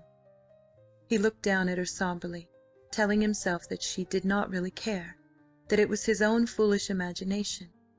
Now she was speaking. He listened to the liquid voice that repeated, "Could it not be forgotten?" "No, mademoiselle. It will always be there." "To all intents and purposes, might it not be forgotten?" she persisted. "It will always stand in the way, mademoiselle." He supposed that mechanical voice was his own. Through his brain thrummed the thought, "It is for Dick's sake. For Dick's sake. For Dick's sake you must be silent." Resolutely he pulled himself together. "It will stand in the way of what?" asked Diana. "I can never ask a woman to be my wife," he replied. Diana wantonly stripped a rose of its petals, letting each fragrant leaf flutter slowly to the ground. "I do not see why you cannot, sir." "No woman should share my disgrace." "No?" "No." "You seem very certain, Mr. Carr. Pray, have you asked the lady?" "No, madame." Carstares was as white as she was red, but he was holding himself well in hand. "Then—" the husky voice was very low. "Then why don't you?" The slim hand against the tree trunk was clenched tightly, she observed. In his pale face the blue eyes burnt dark. "Madame, because 'twere the action of a what, Mr. Carr?" a cur, a scoundrel, a blackguard." Another rose was sharing the fate of the first. "I have heard it said that some women like curs and scoundrels, even blackguards," remarked that provocative voice. Through her lashes its owner watched my lord's knuckles gleam white against the tree bark. "Not the lady I love, madame." "Oh, but are you sure?" "I am sure. She must marry a man whose honour is spotless, who is not a nameless outcast, and who lives not by dice and highway robbery." He knew that the brown eyes were glowing and sparkling with unshed tears, but he kept his own turned inexorably the other way. There was no doubting now that she cared, and that she knew that he did also. He could not leave her to think that her love had been slighted. She must not be hurt, but made to understand that he could not declare his love. But how hard it was, with her sorrowful gaze upon him and the pleading note in her voice. It was quivering now. Must she, sir? Yes, madame. But supposing the lady did not care? Supposing she loved you and was willing to share your disgrace? The ground at her feet was strewn with crimson petals, and all around and above her roses nodded and swayed.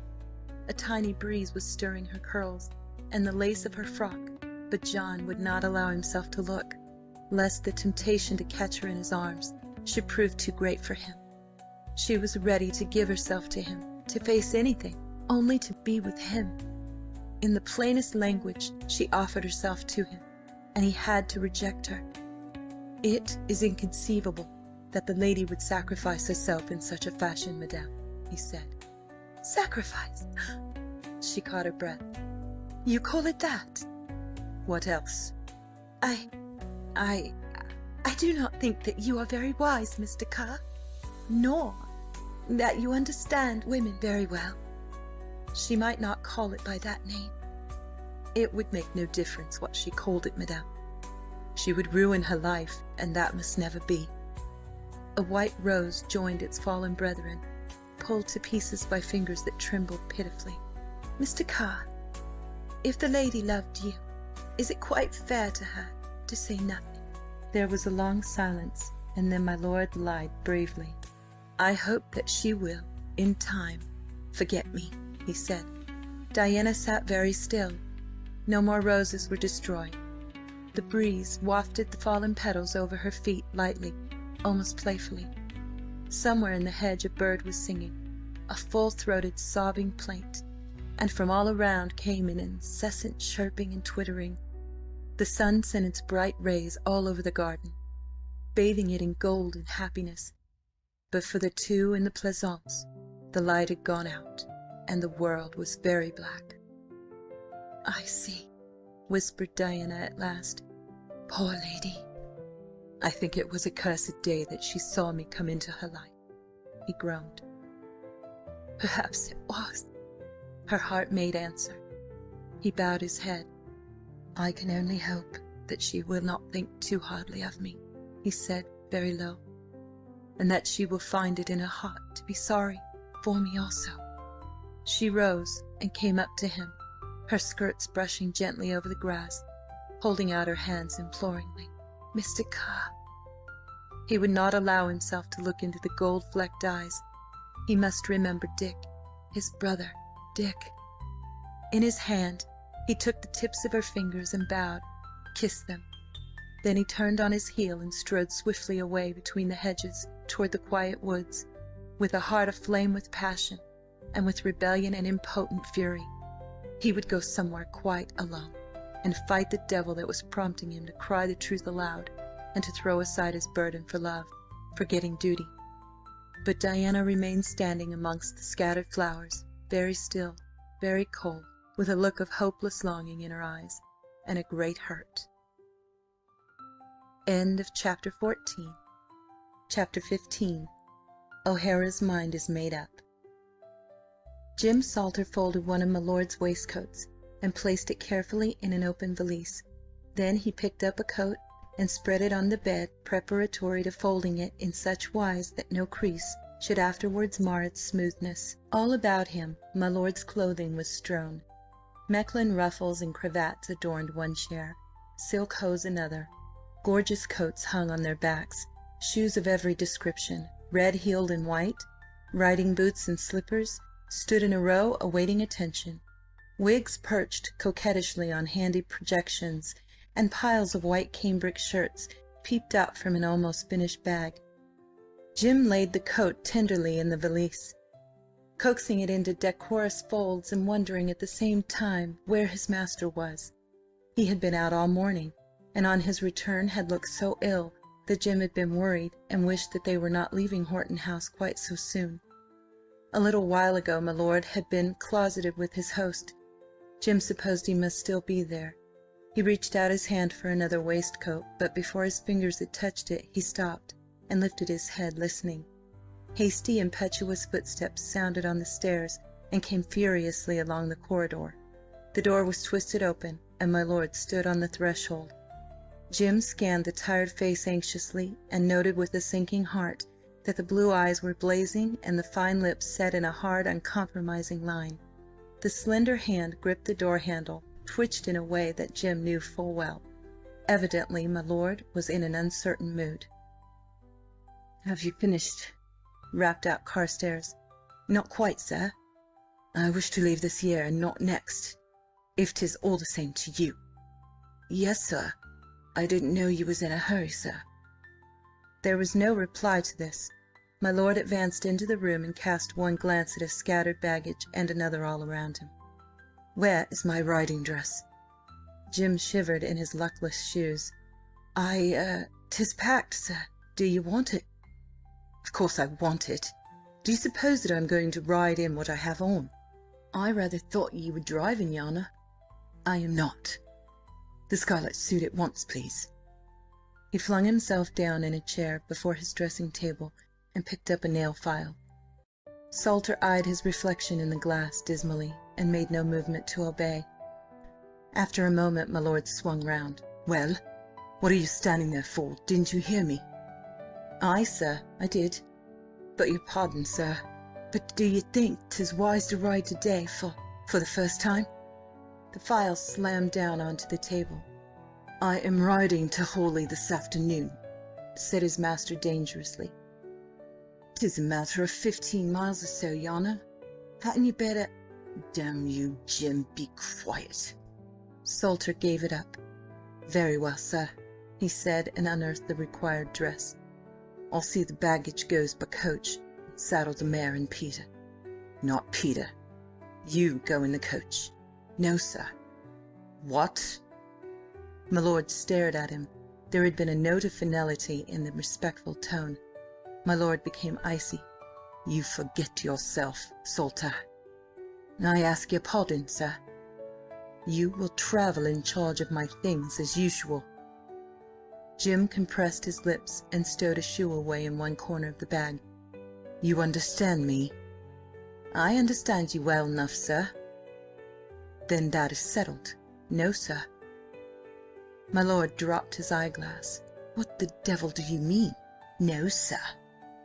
"I ask your pardon, sir, and I presume, but I can't and won't let you ride alone with your wound but just healed." There was not a hint of defiance or impertinence in the quiet voice, but it held a great determination. "You won't, eh?" "Do you imagine I am a child?" "No, sir." "Or unable to take care of myself?" "I think you are weaker than you know, sir." "Oh, you do you?" Jim came up to him. "You'll let me ride with you, sir? I won't trouble ye, and I can ride behind, but I can't let you go alone. You might faint, sir." "I can assure you I am not like to be a pleasant companion," said Carstares with a savage little laugh. "Why, sir, I understand there's something troubling you. Will you let me come?" My lord scowled up at him, then relented suddenly. "As you please." "Thank you, sir." Salter returned to his packing, hoarding one bag and placing it near the door, and quickly filling another. The piles of linen grew steadily smaller until they disappeared, and he retired into a cupboard to reappear with a great armful of coats and small clothes. For a long while my lord sat silent, staring blankly before him. He walked to the window and stood with his back to the room, looking out. Then he turned and came back to his chair. Jim, watching him covertly, noted that the hard glitter had died out of his eyes and that he looked wearier than ever. Carstares studied his nails for a moment in silence. Presently he spoke. "Jim." "Yes, sir." "I shall be going abroad again shortly." If Carstares had remarked that it was a fine day, the man could not have shown less surprise. "Shall we, sir?" John looked across at him, smiling faintly. "You'll come, Jim?" "I would go anywhere with you, sir." "And what about the little girl at Fittering?" Salter blushed and stammered hopelessly. My dear fellow, since when have I been blind? Did you think I did not know?" "Why, sir, well, sir, yes, sir. Of course I knew. Can you leave her to come with me?" "I couldn't leave ye to stay with her, sir." "Are you sure? I do not want you to come against your inclinations. Women ain't everything, sir." "Are they not? I think they are, a great deal," said my lord wistfully. "I'm mighty fond of Mary, but she knows I must go with you." "Does she? But is it quite fair to her? And I believe I am not minded to drag you cross-continent again." "You won't leave me behind, sir? You couldn't do that. Sir, you're never thinking of going by yourself. I won't let you." "I am afraid I cannot spare you. But if you should change your mind, tell me. Is it a promise?" "Aye, sir, if I should change my mind." Salter's smile was grimly sarcastic. "I am selfish enough to hope you'll not change. I think no one else would bear with my vile temper as you do. Help me out of this coat, will you? I'll never change, sir.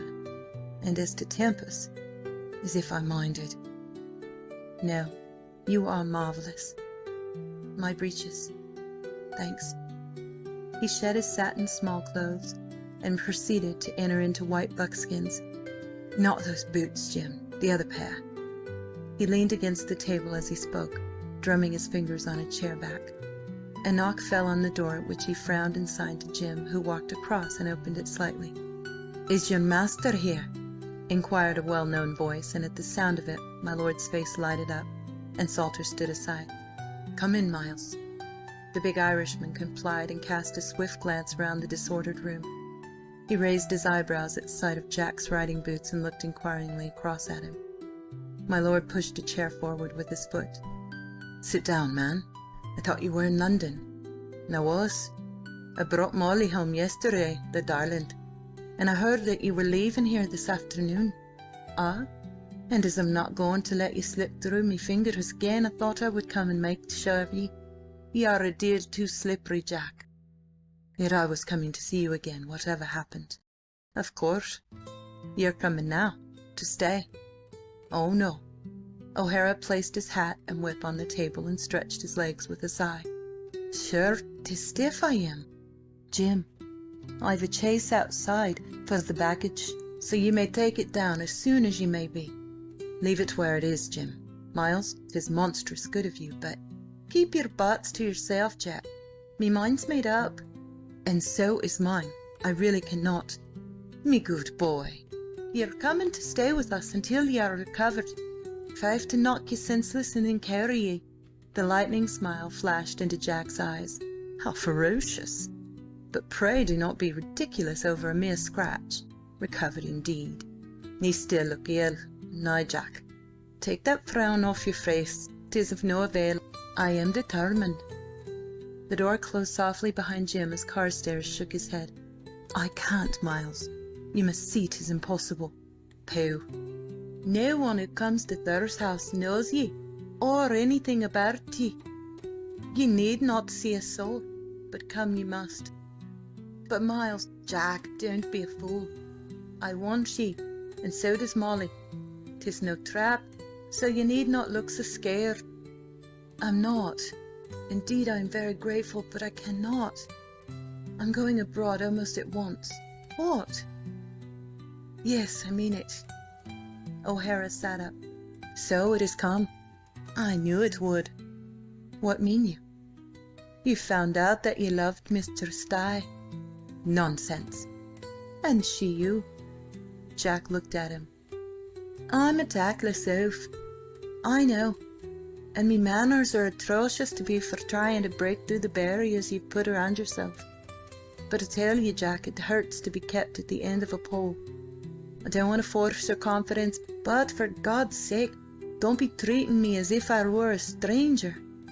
"I beg your pardon, Miles.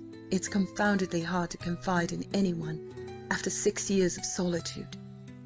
He struggled into his coat as he spoke and settled his cravat. "If you want to know the whole truth, 'tis because of Diana that I am going." "Of course. You're in love with her." It rather points that way, does it not? Then why the devil don't you just ask her to marry ye? Why don't I ask her? Because I will not offer her a smirched name. Because I love her so much that—" He broke off with his shaky, furious laugh. "How can you ask me such a question? I am a desirable parti, eh? Non, Deo non. For what do you take me?" O'Hara looked up, calmly studying the wrathful countenance. "Chivalrous young fool," he drawled. Again the short, angry laugh. "It is so likely that I should ask her to marry me, is it not? Mademoiselle, you see in me an improvident fool. I began life by cheating at cards, and since then, oh, I shall believe it myself ere long. I seem to have told it to so many people, and I lay myself open to the impertinences of—" He checked himself, thinking of the interview downstairs with Mr. Beaulieu. "Rubbish, Jack." "'Tis not rubbish. I have one recommendation, only one."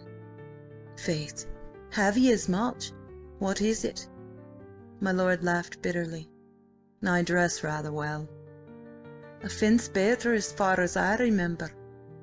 "I have no reason to. That is but another point to damn me. What woman would marry a fencing master? Oh my God, what a mess I have made of my life!" He tried to laugh and failed miserably.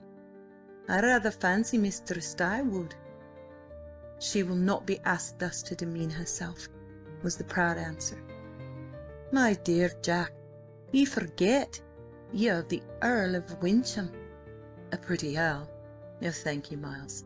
Richard's son will be the earl, no son of mine." O'Hara brought his fist down on the table with a crash. "Damn Richard and his son!"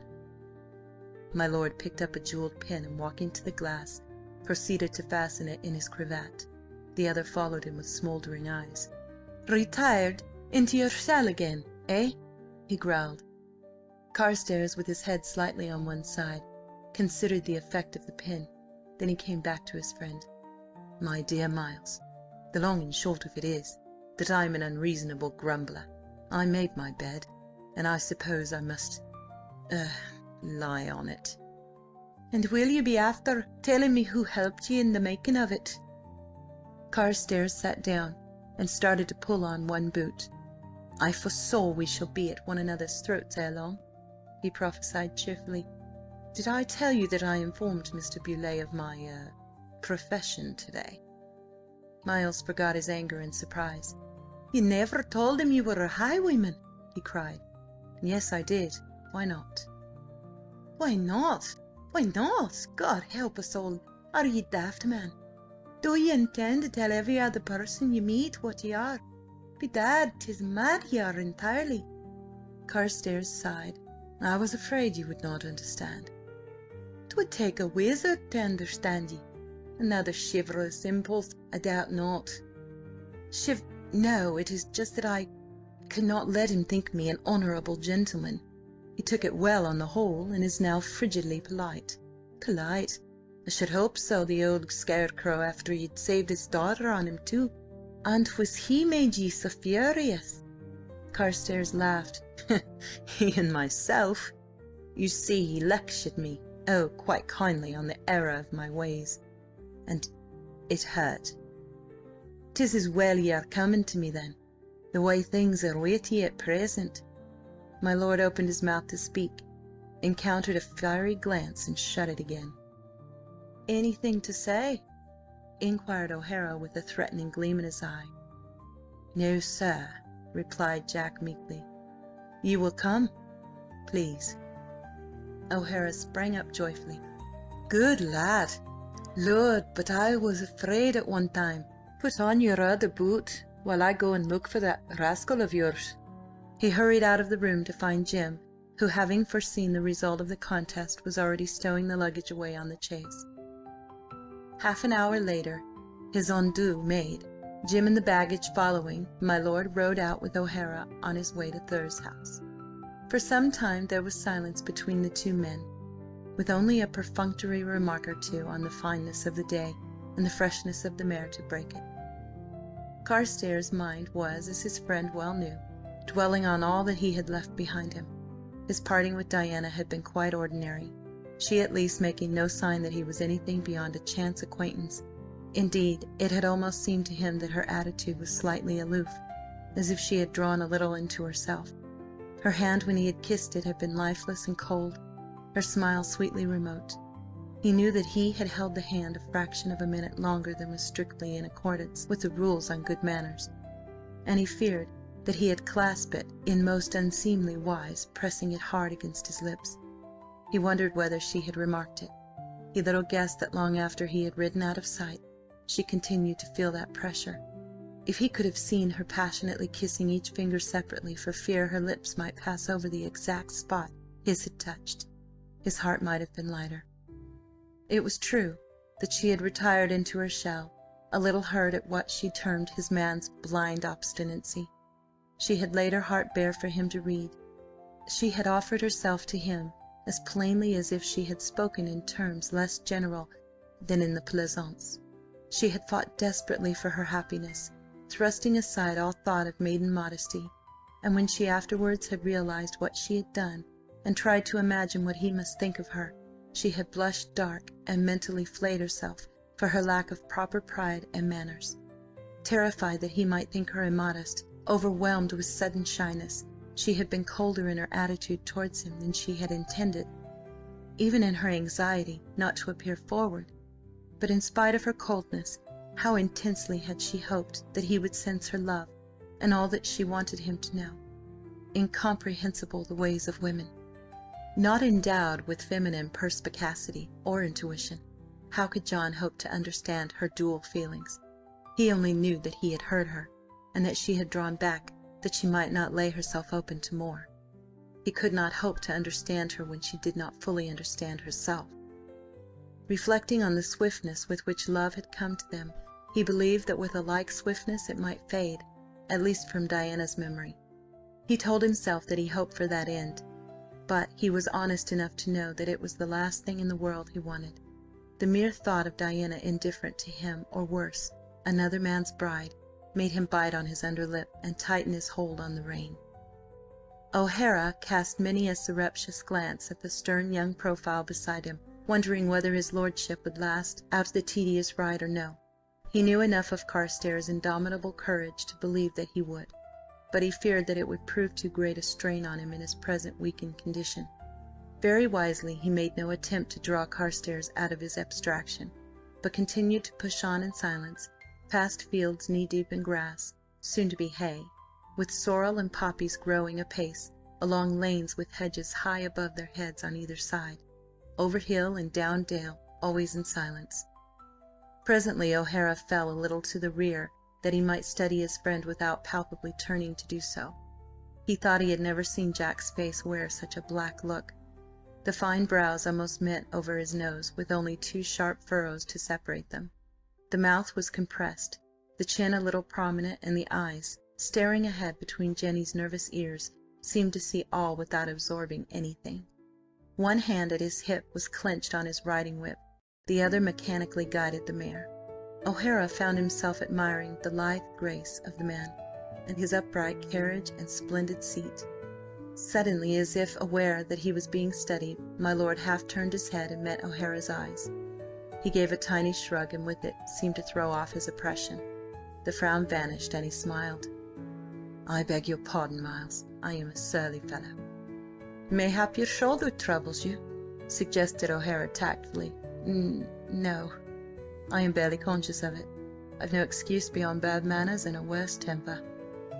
From thence onward he set himself to entertain his friend, and if his laugh was sometimes rather forced, at least his wit was enough to keep O'Hara in a pleasurable state of amusement for some miles. By the time they arrived at Thur's house, Carstares was suspiciously white about the mouth, and there was once more a furrow, this time of pain, between his brows. But he was able to greet my Lady O'Hara with fitting elegance, and to pay her at least 3 neat, laughing compliments before O'Hara took him firmly by the arm and marched him to his room, there to rest and recover before the dinner hour. Shortly after, Jim arrived, highly contented with his new surroundings, and able to give a satisfactory verdict on Jenny's stalling. He had quite accepted O'Hara as a friend, after some jealous qualms, and was now well pleased that his master should be in his house instead of roaming the countryside. At 5 o'clock, as the gong rang, my lord descended the stairs resplendent in old gold and silver trimmings, determined to be as gay and light-hearted as the occasion demanded, as though there had never been a Diana to upset the whole course of a man's life. Not for nothing had he fought against the world for 6 long years. Their teaching had been to hide all feeling beneath a perpetual mask of nonchalance and wit, never for an instant to betray a hurt, and never to allow it to appear that he was anything but the most care-free of men. The training stood him in good stead now, and even O'Hara wondered to see him in such spirits after all that had passed. Lady Molly was delighted with her guest, admiring his appearance, his fine courtly manners, and falling an easy victim to his charm. O'Hara, watching them, saw with content that his capricious little wife was really attracted to my lord. It was a high honour, for she was hard to please, and many of O'Hara's acquaintances had been received, if not with actual coldness, at least not with any degree of warmth. At the end of the meal she withdrew with the warning that they were not to sit too long over their wine, and that Miles was not to fatigue his lordship. O'Hara pushed the decanter towards his friend. "I've a piece of news for ye, I dare say will interest ye," he remarked. Carstares looked at him inquiringly. "Aye, 'tis that his Grace of Andover has withdrawn his precious person to Paris." Carstares raised one eyebrow. "I suppose he would naturally wish to remain in the background after our little fracas." "Does he ever wish to be in the background?" "Oh, you'd probably know him better than I do. Does he?" "He does not. 'Tis always in the front he is, mighty prominent, damn him." My lord was faintly surprised. "Why that? Has he ever interfered with you?" "He has interfered with me best friend to some purpose." "I fear the boot was on the other leg." "Well, I know something of how he interferes with Dick." Carstares put down his glass, all attention now. "With Dick? How?" O'Hara seemed to regret having spoken. "Oh, well, I've no sympathy with him." "What has Tracy done to him?" "'Tis nothing of great moment, merely that he and that worthless brother of his seek to squeeze him dry." "Robert?" "Andrew. I know very little of Robert." "Andrew? But he was a child." "And as rakish a young spendthrift as you could wish for. Dick seems to pay their debts." "Devil take him! Why?" "Heaven knows. I suppose Lavinia insists. We all knew that 'twas for the reason Tracy flung you both in her way." "Nonsense! We went of our own accord. She had but returned from school." "Exactly. And whose doing was that but Tracy's?" Carstares opened his eyes rather wide and leant both arms on the table, crooking his fingers round the stem of his wine-glass. "Do the debts amount to much?" "I can't tell ye that. 'Twas but by chance I found it out at all. The Belmanoirs were never moderate in their manner of living." "No, were any of us. Don't be so hard on them, Miles. I knew, of course, that the Belmanoir estate was mortgaged, but I did not guess to what extent." "I don't know that either, but Dick's money does not go to pay it off. 'Tis all frittered away on gambling and pretty women." My lord's brow darkened ominously. "Yes, I think I shall have a little score to settle with Tracy on that subject, some day." Miles said nothing. "How does Dick manage without touching my money?" "I don't know." O'Hara's tone implied that he cared less. "I hope he is not in debt himself," mused Carstares. "'Tis like enough he is in some muddle. I wish I might persuade him to accept the revenue." He frowned and drummed his fingers on the table. O'Hara exploded. "Sure, 'twould be like you to be doing the same. Let the man alone for the Lord's sake, and don't be after worrying your head over a miserable spalpeen that did ye more harm than—" "Miles, I cannot allow you to speak so of Dick. You do not understand." "I understand well enough. 'Tis too Christian you are entirely, and let us have an end of this farce of yours. I know that Dick cheated as well as you do, and I say 'tis unnatural for you to be wanting him to take your money after he's done you out of honour and all else." Carstares sipped his wine quietly, waiting for Miles's anger to evaporate. As it presently did, leaving him to glower balefully. Then he started to laugh. "Oh, Miles, let me go on my own road. I'm a sore trial to you, I know." Then suddenly sobering, "But I want you not to think so hardly of Dick. You know enough of him to understand a little how it all came about. You know how extravagant he was and how often in debt. Can you not pardon the impulse of a mad moment?" "That I could pardon. What I cannot forgive is his unutterable meanness in letting you bear the blame." "O'Hara, he was in love with Lavinia." "So were you." "Not so deeply. With me 'twas a boy's passion, but with him it was serious." O'Hara remained silent, his mouth unusually hard. "Put yourself in his place," pleaded Jack. "If you—" "Thank you." O'Hara laughed unpleasantly.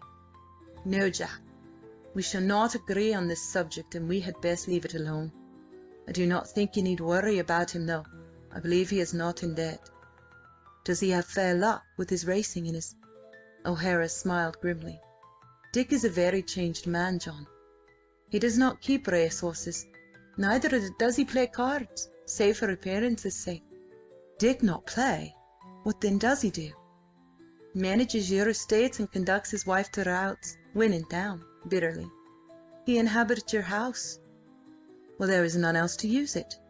But I cannot imagine Dick turned sober. 'Tis easy to be righteous after the evil is done, I'm thinking." My lord ignored this remark. A curious smile played about his mouth. "Egad, Miles, 'tis very entertaining. I, the erstwhile sober member. What is the matter?" "Am now the profligate. I dice, I gamble, I rob. Dick, the ne'er-do-weel, is saint. He lives a godly and righteous life, and is robbed by his wife's relations. After all, I do not think I envy him overmuch." "At least you're enjoying life more than he does," said O'Hara, grinning, "for you have no conscience to reckon with."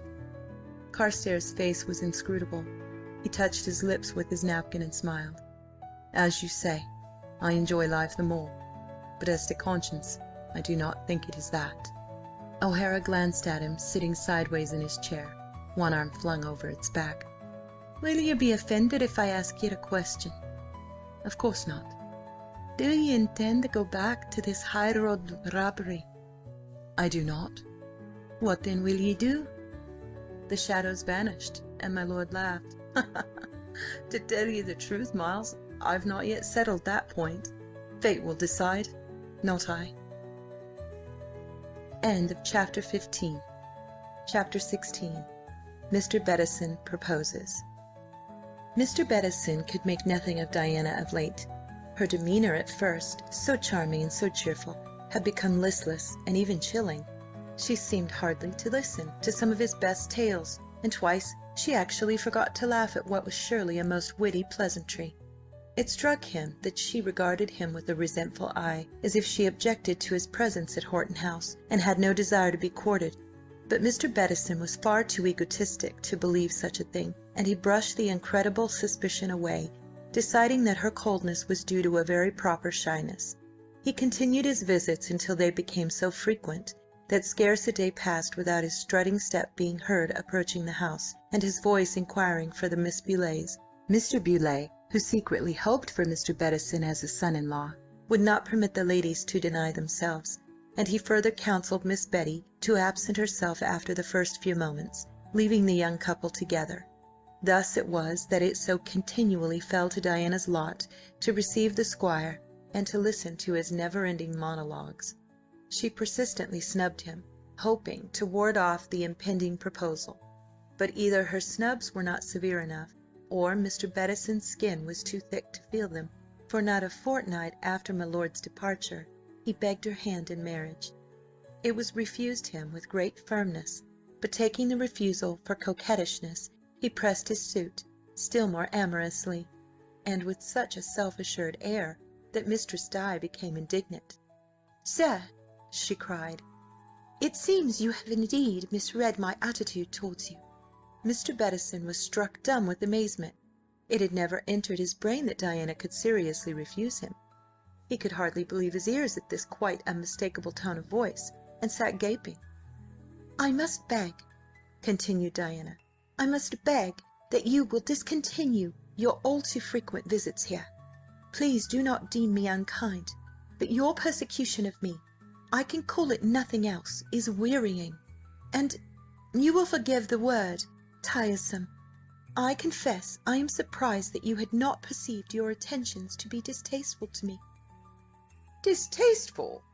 cried Mr. Bettison, recovering after 2 or 3 unsuccessful attempts from his speechlessness. "Do you mean what you say, Miss Diana? That you will not wed me?" She nodded. "Yes, Mr. Benison, I do." "And that my attentions are displeasing to you? Well, Miss Beaulieu, well, indeed." Diana softened a little. "I am indeed sorry that you should have misconstrued." "No misconstruction, madame," snapped the squire, who was fast losing control over his temper. "Do you dare aver that you did not encourage me to visit you?" "I do most emphatically." "Oh, I see what 'tis. You cannot hoodwink me. 'Twas never thus with you before that fellow came." "Mr. Bettison, I am entirely at a loss, but I desire you to leave this room before you say aught you may afterwards regret." He disregarded her. "You are infatuated by that overdressed popinjay, that insufferable Carr, who, from all I hear, is but a shady fellow, and who—" With a sweeping movement, Diana had risen and walked to the bell rope. She now pulled it with such vigour that a great peal sounded throughout the house. She stood perfectly still, a statue of disdain, tall, beautiful, and furious, with compressed lips and head held high. Mr. Bettison broke off and mopped his brow, glaring at her. Startled, Thomas appeared at the door. "Did you ring, madame?" "Show Mr. Bettison out," was the proud answer. The squire got up awkwardly. "I am sure I apologize if I said aught that was untrue," he mumbled. "I hope you will not take my words amiss." "I shall try to forget your insults, sir," she replied. "The door, Thomas." Mr. Bettison went out, and his step had lost some of its self-confident swagger. For a full minute after the great front door had shut behind him, Diana stood where she was, and then the colour suddenly flamed in her cheeks, and she turned and ran out of the room, up the stairs to her own chamber, where she indulged in a luxurious fit of crying. From this enjoyable occupation she was interrupted by a rap on the door, and Miss Betty's voice desiring to know if she was within. She instantly started up, and with hasty fingers straightened her tumbled curls. "Pray enter," she called, trying to sound jaunty. To complete the illusion, she started to hum. Her aunt entered. "I came to see if you had my embroidery. I cannot find it, and I'm sure 'twas you brought it in from the garden this morning." "Yes, oh yes, I am so sorry. 'Tis in that corner on the chair, I think," replied Diana, keeping her face averted. Miss Betty cast a shrewd glance at her, and sat down on the sofa with the air of one who means to stay. "What is it, my love?" she demanded. Diana pretended to search for something in a cupboard. "Nothing, aunt. What should there be?" "I do not know. 'Tis what I want to find out," answered Miss Betty placidly. "There is naught amiss, I assure you." To prove the truth of this statement, Diana essayed a laugh. It was a poor attempt, and wavered pitifully into a sob. "My pet, don't tell me you are crying." I'm not," avowed Diana, hunting wildly for her pocket handkerchief. "'Tis a cold in the head I have at these 3 days." "Indeed, my love? Longer than that, I fear." "Yes, perhaps so. What do you mean?" "I doubt what you all caught it the day that Mr. Carr left us." Diana started. "Pray, do not be ridiculous, auntie." "No, my dear. Come and sit beside me and tell me all about it," coaxed Miss Betty. Diana hesitated, gave a damp sniff, and obeyed. Miss Betty drew her head down onto her shoulder soothingly. There, there, don't cry, my sweet. What has happened?" "'Tis the odious Mr. Bettison," sobbed Diana. "He had the audacity to ask me to marry him." You don't say so. Oh, my love. I thought I heard him arrive. So you sent him about his business? Not before he had time to insult me. Insult you? Di? He dared to insinuate. Oh, no. He accused me outright of being infatuated by Mr. Carr. Infatuated. Over her head, Miss Betty opened her eyes at her own reflection in the glass. The brute. But of course, 'tis true. No answer. Is it not? The sobs came faster. Of course it's true. Die, my love. You really are in love with that boy. I asked him to marry me, and he wouldn't. Good gracious heavens! Miss Betty was genuinely horrified. My dear Diana! Not outright, but he understood. And he loves me, and I'd do it again tomorrow if I could. Immodest or no, so there. Yes, soothed Miss Betty hastily. Tell me all about it. Diana lifted her head. That's all. And he loves me. He does. He does. Did he say so? No, but I could tell. And I love him. And I'd sooner die than live without him. And he won't ask me because he has not got a spotless past, and he'd be a cur and horrid things, and my husband has not been.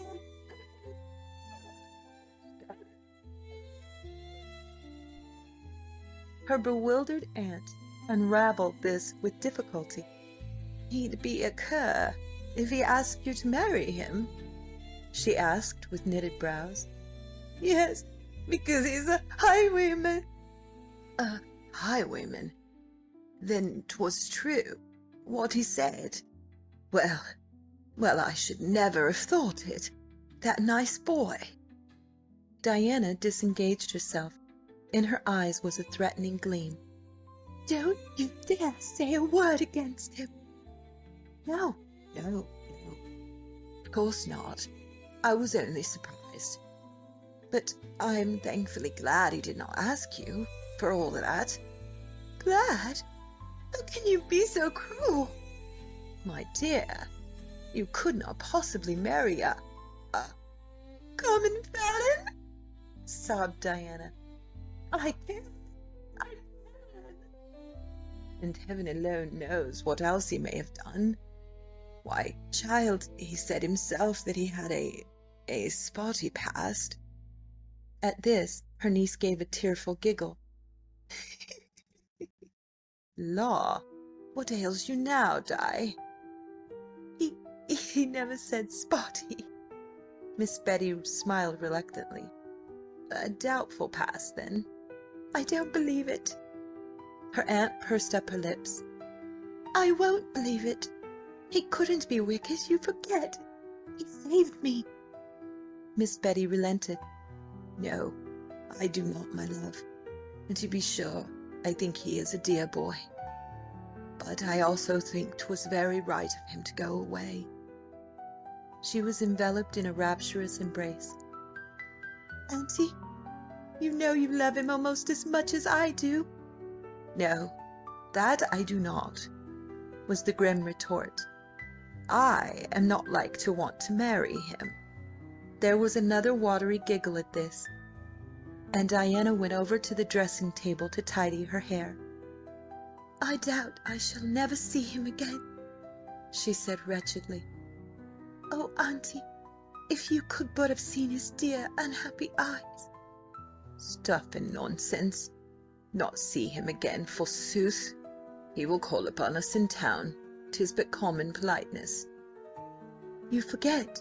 He is a highwayman and not like to come nigh us again. Well, my dear, if he cares for you as you say he does, he will see to it that he takes up some decent occupation. Mayhap he will go into the army or what not. Then wait and see if he does not come to you." "Do you think so?" Doubtfully. "Of course I do, sweetheart. And if he does not try to mend his ways, and you see him no more, why then, snap your fingers at him, my love, for he will not be worth one tear." Diana sighed and poured out some water to bathe her face with. "Is that not sensible?" coaxed her aunt. She raised her head and looked unutterable scorn. "I think 'tis remarkably silly," she answered. Then her dignity fell from her. "Oh, are all men such big stupids?" she cried. "Most of 'em," nodded her aunt. "But can't he tell that I shall be, oh, so miserable, and that I should not ruin my life if I married him?" "My dear, once a man gets an idea into his head, 'tis the very devil to get it out of him. Not but what I think Master Jack is right, mind you, and your dear papa and I had looked higher for you. After all, what is Mr. Carr?" "He is the only man I will ever marry." "So you may cease looking higher for me. I suppose you want me to marry that great gaby, Sir Dennis Fabian. You are for ever inviting him to the house. Or perhaps this gallant Mr. Bettison, or Mr. Everard. How can you be so unkind?" "I am not. But I could not bear to see you throw yourself away on a highwayman, my dear." Diana ran to her, putting her arms round her neck.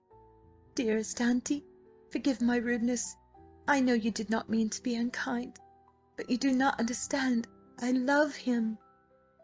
"I always said you'd take it badly," nodded Miss Betty gloomily. "Take what badly?" "Love. And no man is worth one teardrop sweet." The confident, tender little laugh that answered this statement made her look at her suddenly changed niece in surprise. "You don't know," said Diana. Her eyes were soft and luminous. "You just do not know." Before Miss Betty could think of a suitable retort, a knock fell on the door. It was opened, and Thomas was found to be without. "My Lady O'Hara is below, madame." For an instant the two ladies stared at one another, then, "Law and drat," said Miss Betty. "with the drawing-room in a muddle after cleaning." Diana nodded to the man. "We will come, Thomas." Then, as soon as he had withdrawn, she stared again at her aunt. "Lady O'Hara? But why?" "I suppose she felt that she must call after Sir Miles had been here so often. But why, for goodness sake, must she choose the one day that the drawing-room is all untidy? Drat again, I say." Diana was powdering her little nose and anxiously looking to see if the tear stains had quite vanished. "'Tis not untidy, Aunt Betty. Oh, I am quite eager to see her. I think she must be charming, from all Sir Miles said. Do hurry, Aunt." Miss Betty stuck a pin into her hair and smoothed out her dress. "And me in this old taffeta," she grumbled. Diana swirled round her own peach-coloured silk rustling fashionably. "Never mind, dear. You look very sweet. But do be quick." Miss Betty suffered herself to be led to the door. "'Tis all very fine for you, my love, with a new gown fresh on today. Will you just take a look at my petticoat, though?" "Nonsense. You are beautiful. Come." Together they descended the stairs and went into the drawing-room. A dainty, very diminutive little lady arose from a chair at their entry, and came forward with outstretched hands, and such a fascinating smile that Miss Betty's ill-humoured vanished, and she responded to her visitor's deep curtsy with one of her best jerky dips. "I am vastly delighted to welcome you, madame," she said primly. "'Tis good in you to come this long way to see us." She drew a chair forward from a lady and presented her niece. Lady O'Hara gave the girl a swift, scrutinising glance and curtsied again. "'Tis a great pleasure to me to meet you at last, Miss Beaulieu." She smiled. "My husband has told me so much of you. I declare I was all agog to meet you." Diana warmed instantly to the little lady's charm. "We, too, have heard much of you from Sir Miles. We have wanted to meet you." Lady O'Hara seated herself and nodded briskly. "I expect he told you some dreadful tales of me," she said happily. "I must ask your pardon for not having visited you before, but, as I dare say you know, I have been away, and gracious me, when I returned, everything seemed topsy-turvy." She laughed across at Miss Betty. "I promise you, I have had my hands full putting things to rights, Miss Beaulieu." Miss Beaulieu drew her chair closer, and in a minute they were deep in truly feminine conversation. The prodigious extravagance of the servants, the helplessness of menfolk when left to themselves, and then London, its shops, its parks, the newest play. Lady O'Hara was begged to take a dish of Miss Betty's precious bohea, a very high honour indeed, and when Mr. Beaulieu came into the room, he found his sister and daughter seated on either side of a pretty, animated little lady whom he had never before seen, talking hard and partaking of tea and angel cakes. Whereupon he retired hastily and shut himself up in his library. Chapter 17. Lady O'Hara wins her point. Lady O'Hara looked across at her sleeping husband with no little severity in her glance. He was stretched in a chair beneath a giant oak, and she was busied with some needlework a few paces from him. O'Hara's eyes were shut and his mouth open. My lady frowned and coughed. She rasped her throat quite considerably, but it was not without effect. Her spouse shut his mouth and opened one lazy eyelid. Immediately my lady assumed an air of gentle mournfulness, and the eye regarding her twinkled a little, threatening to close. Molly looked reproachful and began to speak in an aggrieved tone. "Indeed, and I do not think it at all kind in you to go to sleep when I want to talk, sir." O'Hara hastily opened the other eye. "Why, my love, I was not asleep. I was, thinking." "Do you say so, sir? And do you usually think with your mouth open, snoring?" O'Hara started up. "I'll swear I did not snore," he cried. "Molly, 'tis a wicked tease ye are." "Miles, 'tis a big baby ye are," she mimicked. "There is a caterpillar on your wig, and 'tis on crooked." "The caterpillar?" asked O'Hara, bewildered. "No, stupid, the wig. I had best straighten it for you, I suppose."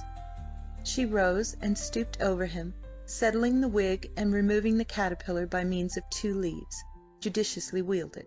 Then she dropped a kiss on her husband's brow and sat down at his feet. "First, you have never asked me where I was gone to all yesterday afternoon." O'Hara had been carefully broken in, and he now knew what was expected of him, and put on an expression of great interest. "Where did you go, my lady?" "I went to call on Miss Beaulieu and her niece, sir." She looked up at him triumphantly and a little challengingly. "The devil you did!" "Certainly, sir. I knew that there was something in the air, and I remembered your letter to me saying that Jack was in love with Diana, so I thought I would go and see for myself." Miles looked down at her half indulgently, half vexedly. "Did you, puss?" "I did, and I found that she was in love with him as well as he with her, of course." "Of course?" "Who could help falling in love with him? He's so monstrous captivating. I would like to marry him myself." She bent her head to hide the roguish smile that had sprung to her lips. "I beg your pardon?" asked O'Hara, startled. My lady traced patterns on his knee. "Provided, of course, that I had not already married you, Miles." But O'Hara had seen the smile. He heaved a great sigh and said in lugubrious tones, "There is always the river, madam." My lady's finger wavered and stopped, and her hand tucked itself away into his. "That is not a nice joke, Miles." He laughed and tweaked one of her curls.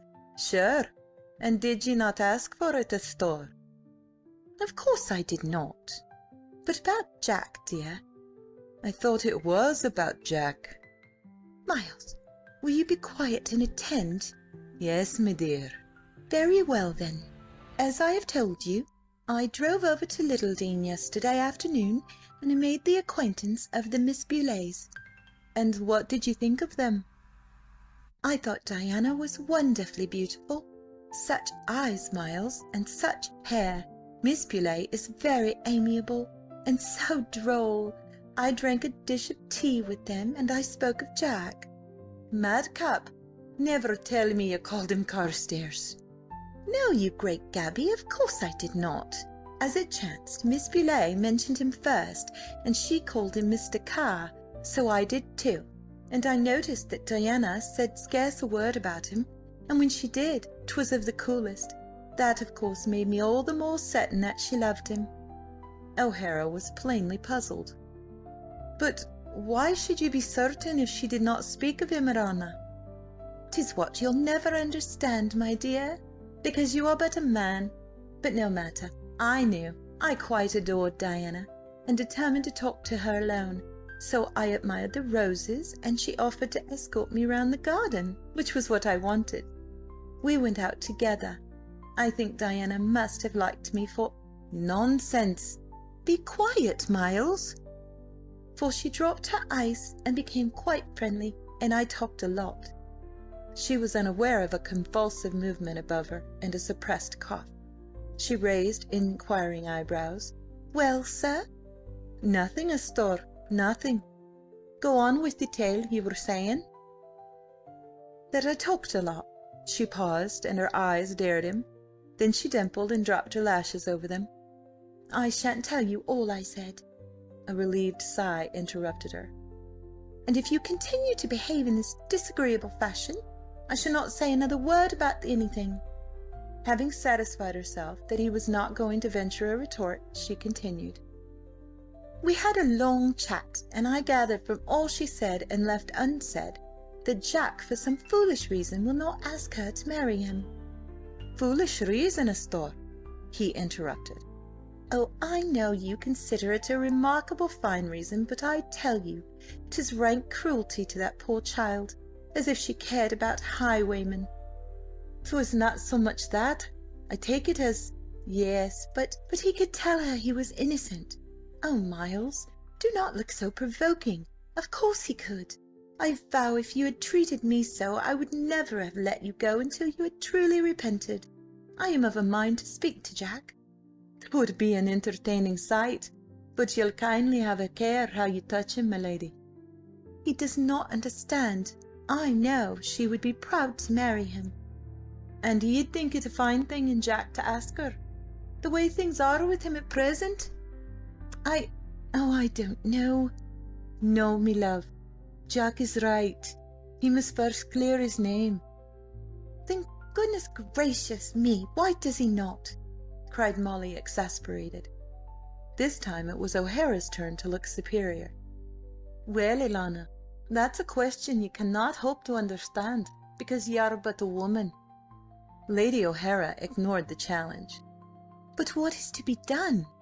"Naught. He will have to work it out himself. He bound me to secrecy some time ago, or I would be tempted to speak to Richard." "I quite hate Richard," she cried. "He must be a selfish, unkind person. And now Jack swears he must go away almost at once, and oh, you should have seen Diana's face of despair when I mentioned that he was going abroad again.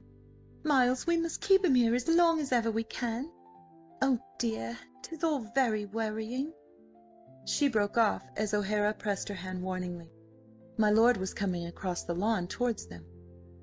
"I am in dire disgrace," he said.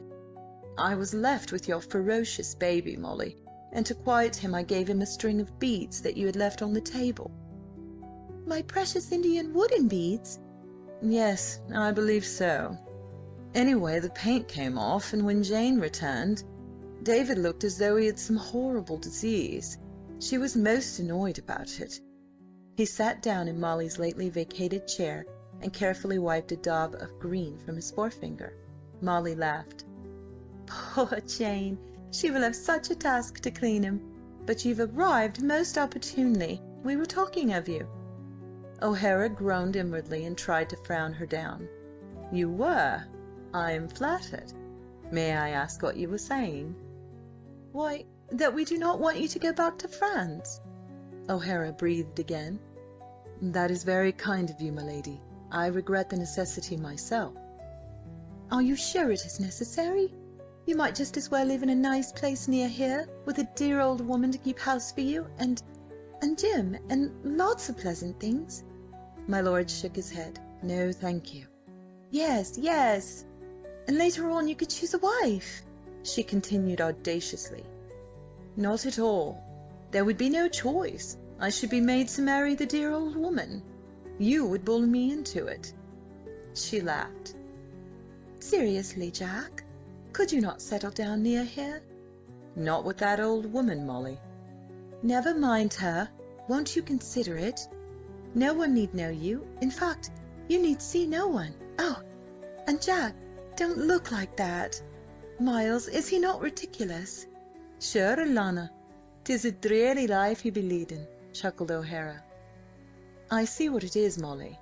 You have planned to make me a recluse and to marry me to my housekeeper. I protest. 'Tis great ill usage." Molly eyed him doubtfully. "Would you much object to the life, John?" "Madame," he replied solemnly, "you would find my corpse in the garden at the end of the first week." "Of course I should not like that," she pondered, "but I do not see what else we can do for you. Oh, and that reminds me, I drove over to Littledean yesterday. Miles, my love, will you be so kind as to fetch me my hat? I protest the sun—" "We will move more into the shade," said her disobliging husband. "Oh, well, 'tis of no account, though I did hear that Brown was wanting to speak to you about the new cob." "'Tis prodigious thoughtful of you, Molly. But I met Brown some time ago." Lady O'Hara gave it up. "Well, as I was saying, Jack, I went to call at Horton House. Dear me, what a beautiful girl Diana is, to be sure!" Carstares tried to think of something to say, and failing, made a non-committal sound. "They both sent their kind wishes and hoped you were better. Goodness, 'tis very close here. I wonder if you will give me your arm round the garden, and would you fetch me my hat? I left it in the hall, I think. Thank you very much." She waited until he was out of earshot before she turned to her husband. "Now, Miles, you must please to stay where you are. I'm not going to do anything indiscreet." "Molly, I can't have you worry him." "No such thing. I'm going to coax him to stay here instead of going abroad. I feel sure that if we can but persuade him to stay, something will happen." "What will happen?" "Something." "How do you know?" "I don't know. I only feel it." "Very well, Astor. If you can tease Jack into staying, I'll bless you." "That will be most enjoyable, I make no doubt," she answered, and stepped back out of reach. "Oh, thank you, John." She tied the hat over her curls and placed her hand on my lord's arm. "Lazy Miles is going to sleep again," she said, "and I so dislike to hear him snore. So let's go a long way away, into the rose garden." "Don't go so far as all that," drawled Miles, closing his eyes. "You will tire yourselves." "Do you allow him to make these bold remarks?" inquired Jack, waiting for her to extricate a stone from her shoe. "Not usually," she answered. "He takes advantage when you are here." She dropped the pebble on top of O'Hara and strolled away with my lord. As soon as they had rounded a corner in the shrubbery, she commenced the attack. "I want to speak to you of Miles," she confided. "He is so worried." "Is he, Molly? Faith, I hadn't noticed it." She reflected that neither had she, but continued, nothing daunted. "Ah, but he is." "What worries him?"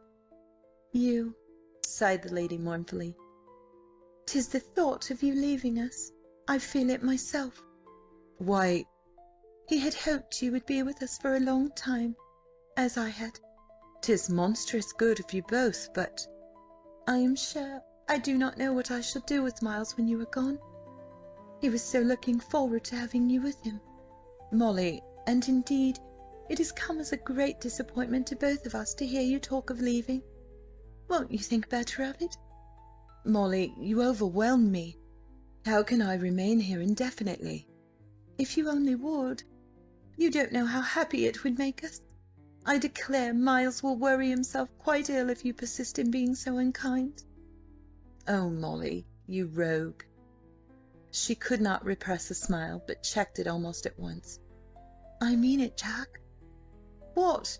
That Miles is worrying himself ill over me? Fie!" "Perhaps not as bad as that," she admitted, "but indeed he is much perturbed, and oh, I wish that you would not make us so unhappy." She dabbed at her eyes with a wispy handkerchief, but managed to watch his face all the same. "David loves you so, the pet, and Miles is so delighted to have found you again, and I like you, and I think 'twill be indeed rude and horrid if you do go, besides being so silly." "Do you, Molly? You make me feel I should be an ungrateful boor to refuse." The handkerchief was whisked away. "Then of course you won't try to refuse? You'll stay? Promise?" "I cannot thank you enough." "Oh, you nice Jack! Till the autumn? Promise!" "Molly, I really—" "Promise! I shall cry if you do not." "I cannot. How could I prey upon your hospitality for so— What rubbish, Jack! As if Miles had not spent months and months at Wyncham when you were boys. That was different." When you were boys, and now you are so proud that you refuse to stay 3 miserable little months with us? No, no, Molly, indeed 'tis not that." "Confess, if Miles were a bachelor you would not hesitate." He was silent, nonplussed. "You see! And just because he has a wife you are disagreeable and proud. You feel you cannot bear to stay with me." "I swear I do not." "Then why do you refuse?" she triumphed. "Molly, really He broke off laughing. "You little wretch! You leave me nothing to say." "Then you will stay as I ask?" "You are quite sure?" "Quite." "Thank you very much. I will stay. 'Tis monstrous good of you, I vow. When you are tired of me, say so." "I will," she promised. "Oh, but we shall do famously. How pleased Miles will be. By the way," she continued airily, "I asked the Miss Boulets to honour us on Wednesday, but unfortunately they could not. Still, perhaps some other day—" She stopped a little frightened, for he was standing before her, gripping her shoulders in a very elder brotherly fashion. "Listen to me, Molly. I know that you have discovered that I love Diana, and I know that you think to be very kind and to bring us together. But I tell you that will not be kind at all, only very cruel to us both. If you worry her to come here, I must go. Do you see?" Molly looked into the stern eyes, and her lip trembled. "I'm very sorry," she faltered. Jack drew her arm through his once more. "'Tis nothing to be sorry about. And indeed, I am very grateful to you for trying to make me happy. But please do not." "No, I promise I will not. But do you think you are being quite fair to—" "Molly, tell me this. Do you think you are being quite fair to disobey your husband?" The blue eyes were dancing. She smiled doubtfully. "What do you mean, Jack?" "Do you tell me that Miles did not expressly forbid you to mention this subject to me?" She pulled her hand away, her mouth forming a soundless O. Well, well, well! How horrid of you!" she cried, and shook her fist at him. "I'm going now." Later she found her husband in the library and ran into his arms. "Do you mind holding me tightly?" she asked. I've been put in the corner." "What?" O'Hara drew her onto his knee. "Yes, figuratively, by Jack. I think perhaps I shouldn't like to marry him after all." "What has he done?" Nothing, I'm afraid," polishing one of his buttons with an assiduous finger. "I'm afraid that it was rather my own fault." "Oh?" "Yes, but I only said very little about the Miss Boulets, and he suddenly turned into an iceberg and made me feel like a naughty little girl. But he is going to stay all the same, so kiss me, Miles." End of Chapter 17. Chapter 18. Enter Captain Harold Lovelace. At the end of August, after having spent a moderately quiet summer in the country, Lady Lavinia was again seized with a longing for town and its attractions. She would not listen to Richard's warnings of the atrocious condition of the roads, declaring that she cared not one jot, and go to London she must. After that one protest he desisted, and promised to take her there the following week, secretly counting himself lucky to have kept her so long at Wyncham in comparative cheerfulness of spirits. Lavinia was overjoyed, kissed him again and again, scolded herself for being such a wicked tease, and set about making her preparations for the journey. The roads proved even worse than Richard had prophesied, and twice the coach nearly upset, and times without number stuck fast in the mire, causing the inmates much inconvenience. Carstares rode by the side of the heavy vehicle, in which were his wife, her maid, her tiny dog, and countless bandboxes and small parcels. In spite of the worry the constant stoppages entailed, he quite enjoyed the journey, for Lavinia was in excellent spirits, and made light of their mishaps, receiving each fresh one with roguish laughter and some witty remark. Even when the chimney of her bed-chamber, at one of the inns at which they halted, smoked most vilely, she did not, as Richard quite expected she would, fly into a rage and refuse to spend another moment in the house, but, after looking extremely doleful, cheered up and told dear Dicky that she would have his room while he should have hers. Then in the morning she would find him all dried up and smoked. In high good humour she went down to dinner with him, voted the partridges excellent, the pasties quite French, and the wine marvellously tolerable for such an out-of-the-way place, and kept him laughing at her antics until bedtime. The journey was of necessity very slow, not only on account of the bad roads, but because whenever my lady caught sight of wild roses growing on the hedges, she must stop to pluck some. Then she and Richard would stroll along for some way, he leading his horse, the coach following at a walking pace, all of which was very idyllic, and had the effect of sending Richard to the seventh heaven of content. When at length they arrived at Wyncham House, Mayfair, they found that the servants had arrived a week before, and had made good use of their time. Never, declared Lavinia, had the house looked so inviting, so spick and span. One of her black pages proffered a small monkey, with much bowing and grinning, and the murmur of "Massa's present." Lady Lavinia flew to embrace her Dicky. How did he guess that she had for so long yearned for a monkey? Surely she had but once or twice mentioned it. Oh, he was the very best of husbands. She danced off to her apartments in a state of ecstasy. The beau monde was retiring to town, and when a few days later Carstares conducted his wife to Ranelagh, they found the gardens fairly crowded and very gay. Lamps hung from tree branches, although it was still quite light. The fiddlers scraped away almost without a pause. Fireworks shot up from one end, the summer houses had all been freshly painted, and the pavilion was a blaze of light. Consciousness of her beauty and the smartness of her Georgia silk gown, with its petticoat covered in gold net, considerably added to Lavinia's enjoyment. Her hair she wore powdered, and elaborately curled down on both sides, with dainty escalloped lace half concealing it, and a grey capuchin over all. Her tippet was gold lace to match her petticoat, and to fasten it she wore a brooch composed of clustered rubies. Rubies also hung in her earrings, which last were of such length that the other ladies turned to stare in envy, and the bracelets that she wore over her long gloves flashed also with the great red stones. She was well pleased with Richard's appearance, and reflected that when he chose he could be very fashionable indeed. The claret-coloured velvet he was wearing was most distinguished, and the gold clocks to his hose quite ravishing. They had not been in the gardens 10 minutes before a little crowd of men had gathered around them, professing themselves in rapture to behold the fair Lady Lavinia once more. One of them fetched her a chair, another a glass of negus, and the rest hovered eagerly about her. Becomingly flushed with triumph, my lady gave her little hand to Mr. Selwyn, who had been once a very ardent admirer, laughed at his neat compliment, and declared that he was a dreadful flattering demon, and positively she would not listen to him. Sir Gregory Markham, who brought her the negus, she discovered to have just returned from Paris. On hearing this, she broke off in the middle of a conversation with an enchanted French chevalier, and turned to him, raising her china blue eyes to his face, and clasping tight gloved hands. "Oh, Sir Gregory! Paris? Then tell me, please tell me, have you seen my darling devil?" "Why, yes, madame," responded Markham, handing her the glass he held.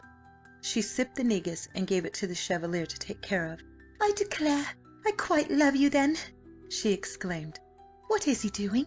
And oh, when will he return to England?" Sir Gregory smiled. "How can I say? he drawled. "I fear monsieur's amused."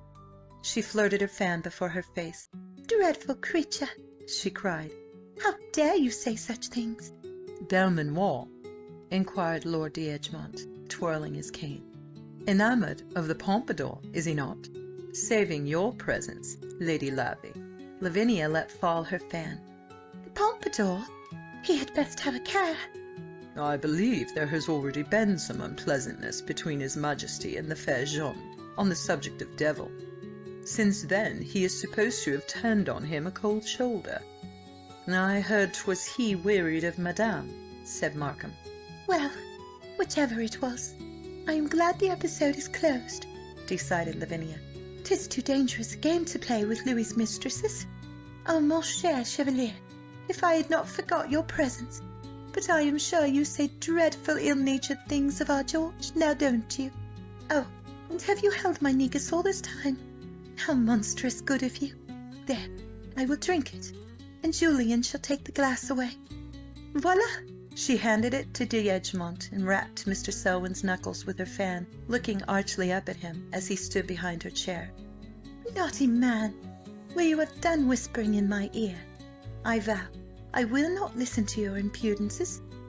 No, nor laugh at them neither. Sir Gregory, you have given me no answer. When will Tracy return? For the Cavendish rout on Wednesday week? Ah, say yes." "Certainly I will say yes, fair tormentor. But to tell the truth, Tracy said no word of coming to London when I saw him." She pouted. "Now I hate you, Sir Gregory, and he has been absent since May. Oh, Julian, back already? You shall escort me to the fireworks then. Oh, my fan, where is it? I know I dropped it on the ground. Selwyn, if you have taken it. Oh, Dickie, you have it. Thank you. See, I am going with Julian, and you may ogle Mrs. Clive, whom I see walking over there.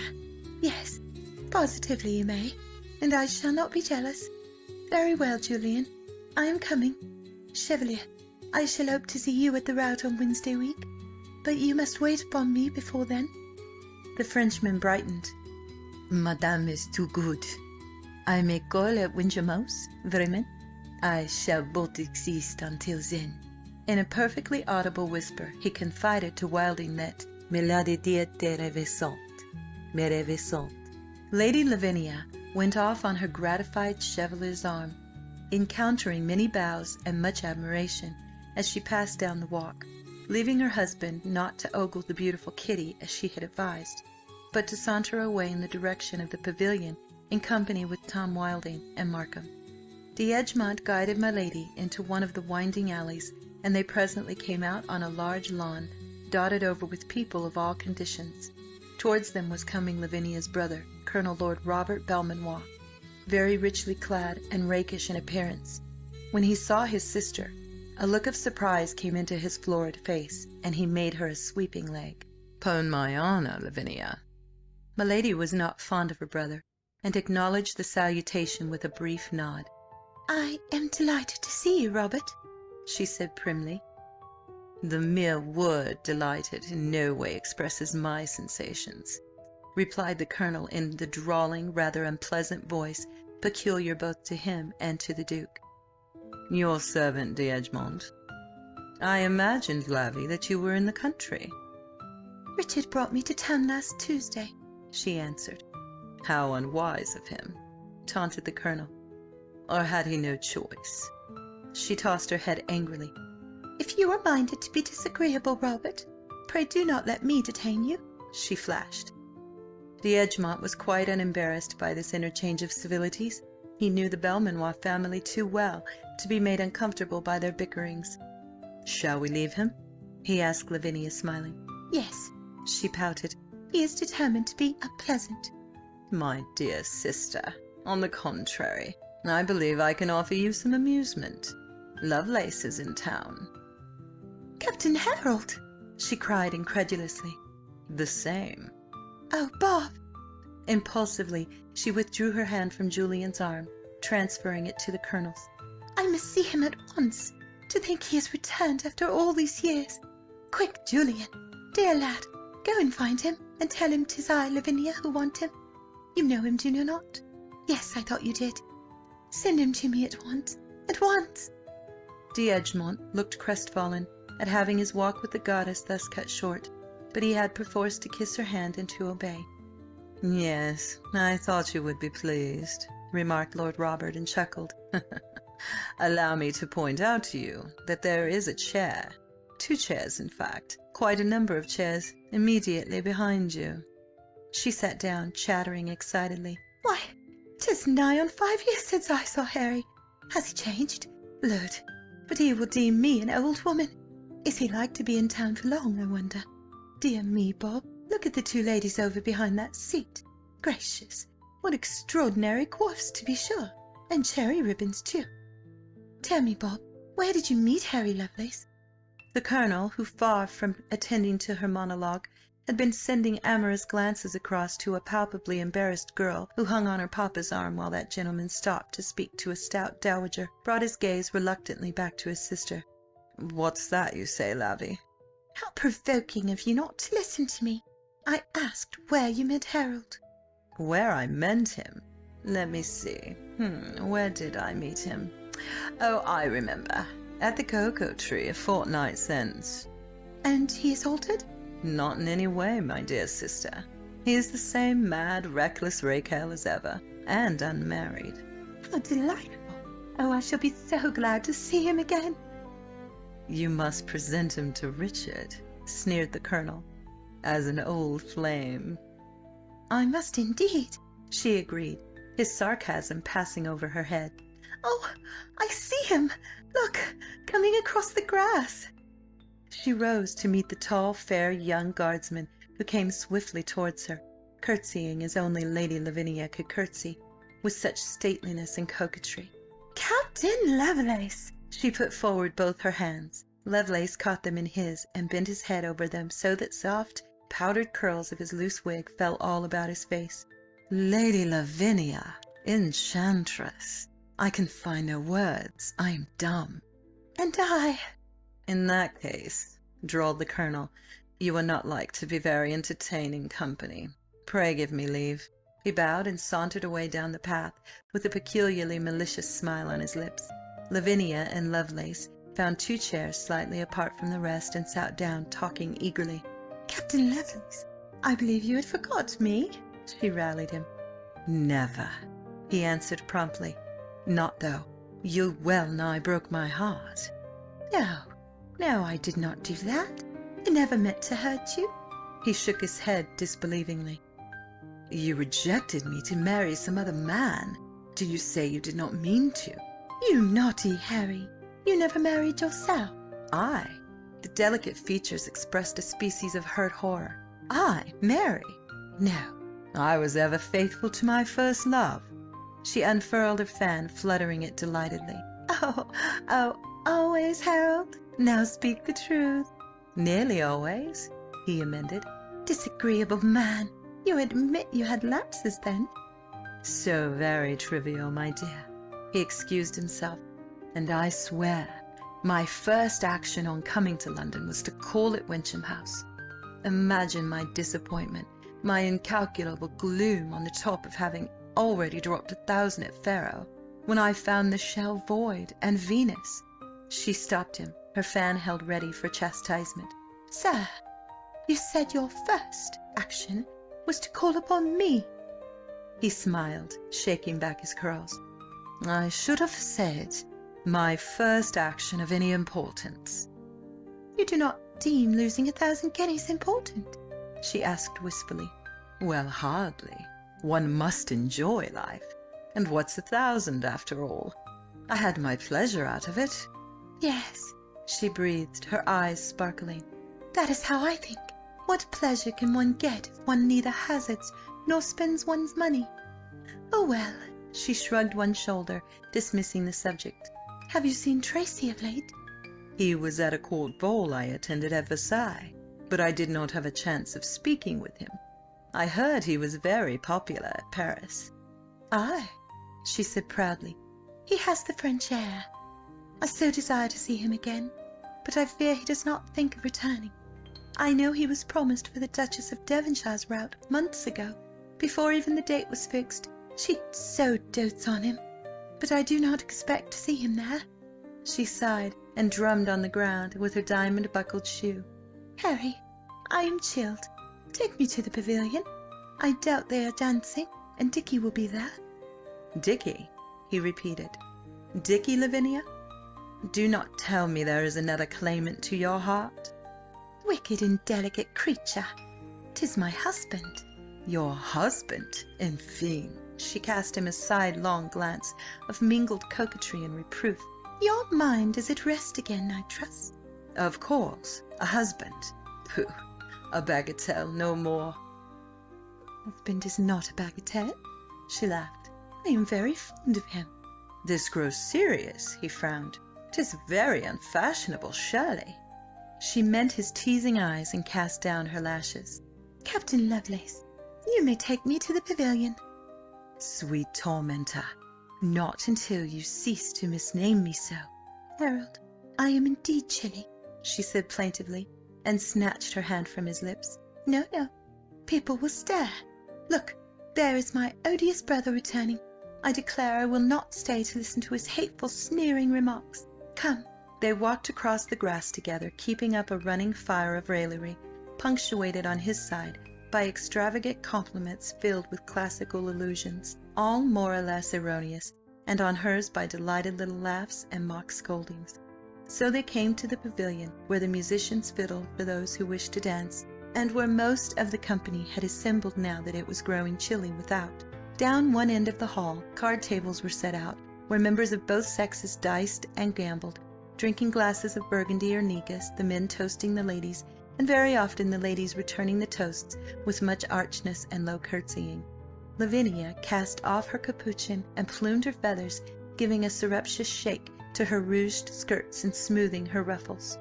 She rustled forward with great stateliness, fan unfurled, head held high, her gloved fingers resting lightly on Lovelace's velvet-clad arm. Richard, hearing the little stir caused by her entry, glanced up and perceived her. He did not recognize her companion, but the sparkle in her eyes and the happy curve to her full lips were quite enough to tell him that it was someone whom she was very contented to have met. He had ample opportunity for studying Lovelace as the good-looking pair drew near, and he could not but admire the delicate, handsome face with the grey eyes that held a laugh in them, the pleasure-loving, well-curved mouth, and the chin that spoke of determination. Here was not one of Lavinia's lisping, painted puppy dogs, for in spite of the effeminate curls, it was easy to see that this man had character and a will of his own, and above all a great charm of manner. He saw Lavinia blush and rap the captain's knuckles in answer to some remark, and his heart sank. He rose and came to meet them. Lady Lavinia smiled sweetly upon him and patted his arm with a possessive little air. "Dicky, dear, I have found an old friend, a very old friend. Is it not agreeable? Captain Lovelace, Mr. Carstares." The two men bowed, Richard with reluctancy, the captain with easy bonhomie. "Sir, I claim to be a worshipper at the shrine of which you, I believe, are high priest," he said impudently, and bowed again, this time to milady. "You are one of many, sir," smiled Richard. Lady Devereux came tripping up to them and kissed Lavinia with a great show of affection.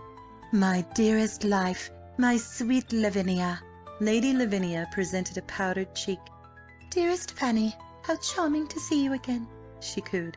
Through her lashes she gazed at her friend's enormous headdress with its rolls of powdered curls and the imitation flowers perched upon the top of the erection. "But my angel!" exclaimed Lady Fanny, stepping back to view her. "Surely you have been ill." "How strange!" smiled Lavinia. "I was about to ask you that same question, my dear. 'Tis age, I doubt not. Do we both look such dreadful hags?" She turned her bewitching little countenance to the men and smiled appealingly. Compliments showered upon her and Lady Devereux, who was conscious that her own sallow countenance, in spite of rouge and powder, must appear even more sallow beside Lavinia's pink and whiteness, flushed in annoyance and turned away, begging her dearest Lavvy to come to the faro with her. But Lavinia, it appeared, was going to watch the dicing at Richard's table. She vowed she should bring him monstrous good luck. "I don't doubt it, my dear," replied her husband, "but I am not playing tonight. Will you not take your luck to Bob?" He nodded to where the Colonel was lounging, dice-box in hand. Lavinia pouted. "No, I want you to play." "'Tis of no avail, Lady Lavinia," drawled Sir Gregory. "Richard is the very devil to-night." Selwyn, rattling his dice, paused and looked round at Markham with a face of innocent surprise. Then he turned slowly and stared at Carstares' grave, almost stern countenance, with even more surprise. He started to rattle the dice again, and shifted back to face his opponent with pursed lips. "Is he?" he inquired with studied depression. Even Lavinia joined in the general laugh, not so much at the wit's words as at the comic expression, and the extreme deliberation with which he had enacted the little scene. Someone cried a bet to Lovelace, which was promptly accepted, and Lavinia's eyes glowed afresh as she followed the captain to a table.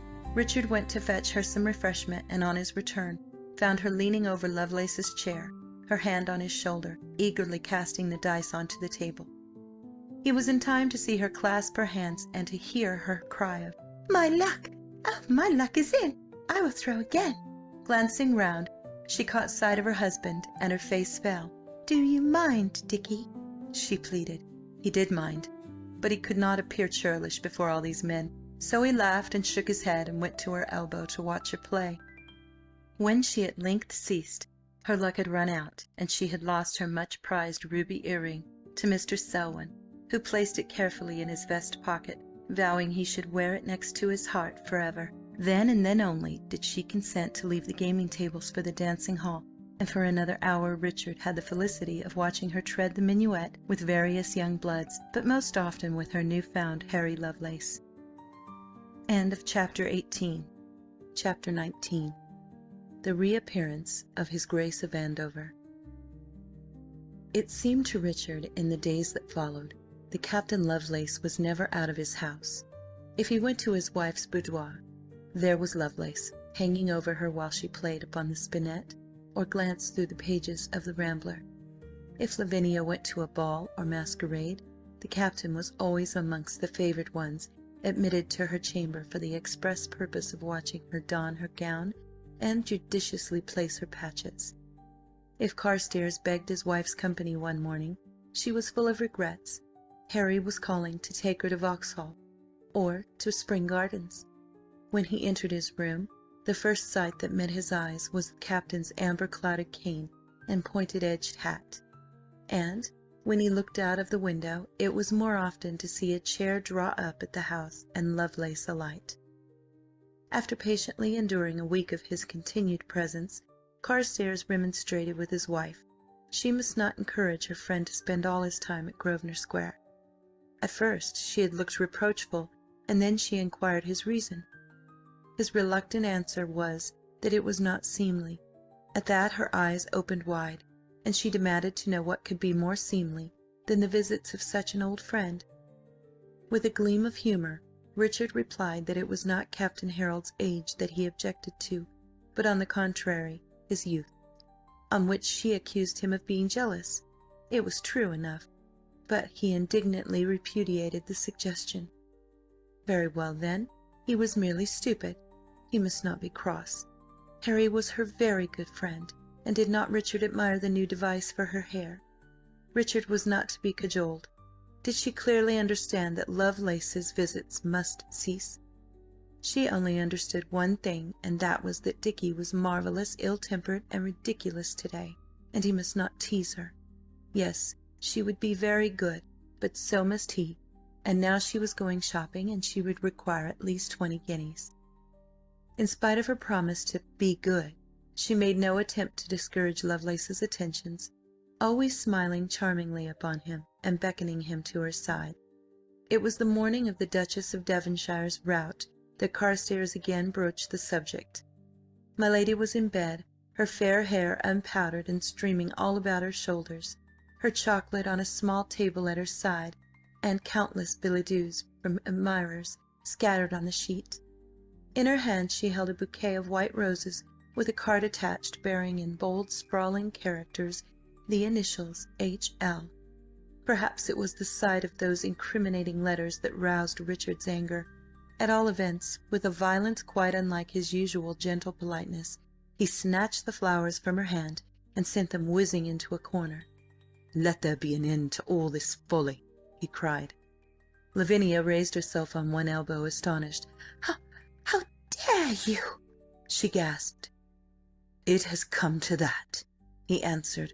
"How dare I, your husband, try to control your actions in any way? I tell you, Lavinia, I have had enough of your antics, and I will no longer put up with them." You... What in heaven's name ails you, Richard?" "This. I will not countenance that puppy's invasion of my house." He made a furious gesture towards the wilted bouquet. "Neither will I permit you to make yourself the talk of London through him." I make myself the talk of London? How dare you? Oh, how dare you?" "I beg you will cease that foolishness. There is no question of my daring. How dare you disobey me, as you have been doing all this past week?" She cowered away from him. "Dicky!" "'Tis very well to cry 'Dicky' and to smile, but I have experienced that before. Sometimes I think you are utterly without heart, a selfish, vain, extravagant woman." The childish lips trembled. Lady Lavinia buried her face in the pillows, sobbing. Carstares' face softened. "I beg your pardon, my dear. Mayhap that was unjust." "And cruel, and cruel." "And cruel. Forgive me." She twined white, satiny arms about his neck. "You did not mean it." "No. I mean that I will not allow Lovelace to dangle after you, however." She flung away from him. "You have no right to speak like that. I knew Harry long before I ever set eyes on you." He winced. "You infer that he is more to you than I am." "No, though you try to make me hate you. No, I love you best, but I will not send Harry away." "Not if I order it?" "Order it? Order it? No, no, 1,000 times no." "I do order it." "I refuse to listen to you." "By God, madam, you need a lesson," he flamed. "I am minded to take you back to Wyncham this very day, and I promise you that an you do not obey me in this, to Wyncham you shall go." He stamped out of the room as he spoke, and she sank back amongst her pillows, white and trembling with fury. As soon as she was dressed, she flounced downstairs, bent on finishing the quarrel. But Carstares had gone out some time since, and was not expected to return until late. For a moment Lavinia was furious, but the timely arrival of a box from her mantua makers chased away the frowns and wreathed her face in smiles. Richard did not return until it was time to prepare for the rout, and on entering the house he went straight to his chamber, putting himself into the hands of his valet. He submitted to the delicate tinting of his fingernails, the sprinkling of his linen with rose water, and the stenciling of his brows. He was arrayed in puce and gold, rings slipped onto his fingers, his legs coaxed into hose with marvellous clocks splashed on their sides, and a diamond buckle placed above the large black bow of his tie-wig. Then, powdered, painted and patched, he went slowly across to his wife's room. Lavinia, who had by now quite forgotten the morning's contretemps, greeted him with a smile. She sat before the mirror in her undergown, with a loose déshabille thrown over her shoulders. The coiffure had departed, and her hair, thickly powdered, was dressed high above her head, over cushions, twisted into curls over her ears, and allowed to fall in more curls over her shoulders. On top of the creation were poised ostrich feathers, scarlet and white, and round her throat gleamed a great necklace of diamonds. The room was redolent of some heavy perfume. Discarded ribbons, laces, slippers and gloves strewed the floor. Over the back of a chair hung a brilliant scarlet domino, and tenderly laid out on the bed was her gown, a mass of white satin and brocade with full ruffles over the hips and quantities of foaming lace falling from the corsage and from the short sleeves. Beside it reposed her fan, her soft lace gloves, her mask and her tiny reticule. Carstares gingerly sat down on the extreme edge of a chair and watched the maid tint his wife's already perfect cheeks. "I shall break hearts tonight, shall I not?" she asked gaily over her shoulder. "I do not doubt it," he answered shortly. And you, Dicky?" She turned around to look at him. "Puce, 'tis not the colour I should have chosen, but 'tis well enough. A new wig, Shirley?" "Aye." Her eyes questioned his coldness, and she suddenly remembered the events of the morning. So he was sulky. Very well, Monsieur should see. Someone knocked at the door. The maid went to open it. "Sir Douglas Faversham, Sir Gregory Markham, Miss Soleil Chevere, and Captain Lovelace are below, m'lady." A little devil prompted Lavinia. "Ooh la la! So many! Well, I cannot see all, 'tis certain. Admit Sir Gregory and Captain Lovelace." Louisa communicated this to the lackey and shut the door. Richard bit his lip angrily. "Are you sure I am not de trop?"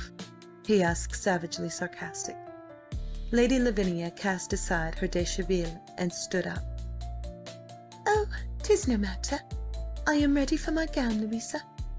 There came more knocking at the door, and this time it was Carstares who rose to open it. There entered Markham, heavily handsome in crimson and gold, and Lovelace his opposite, fair and delicately pretty in palest blue and silver.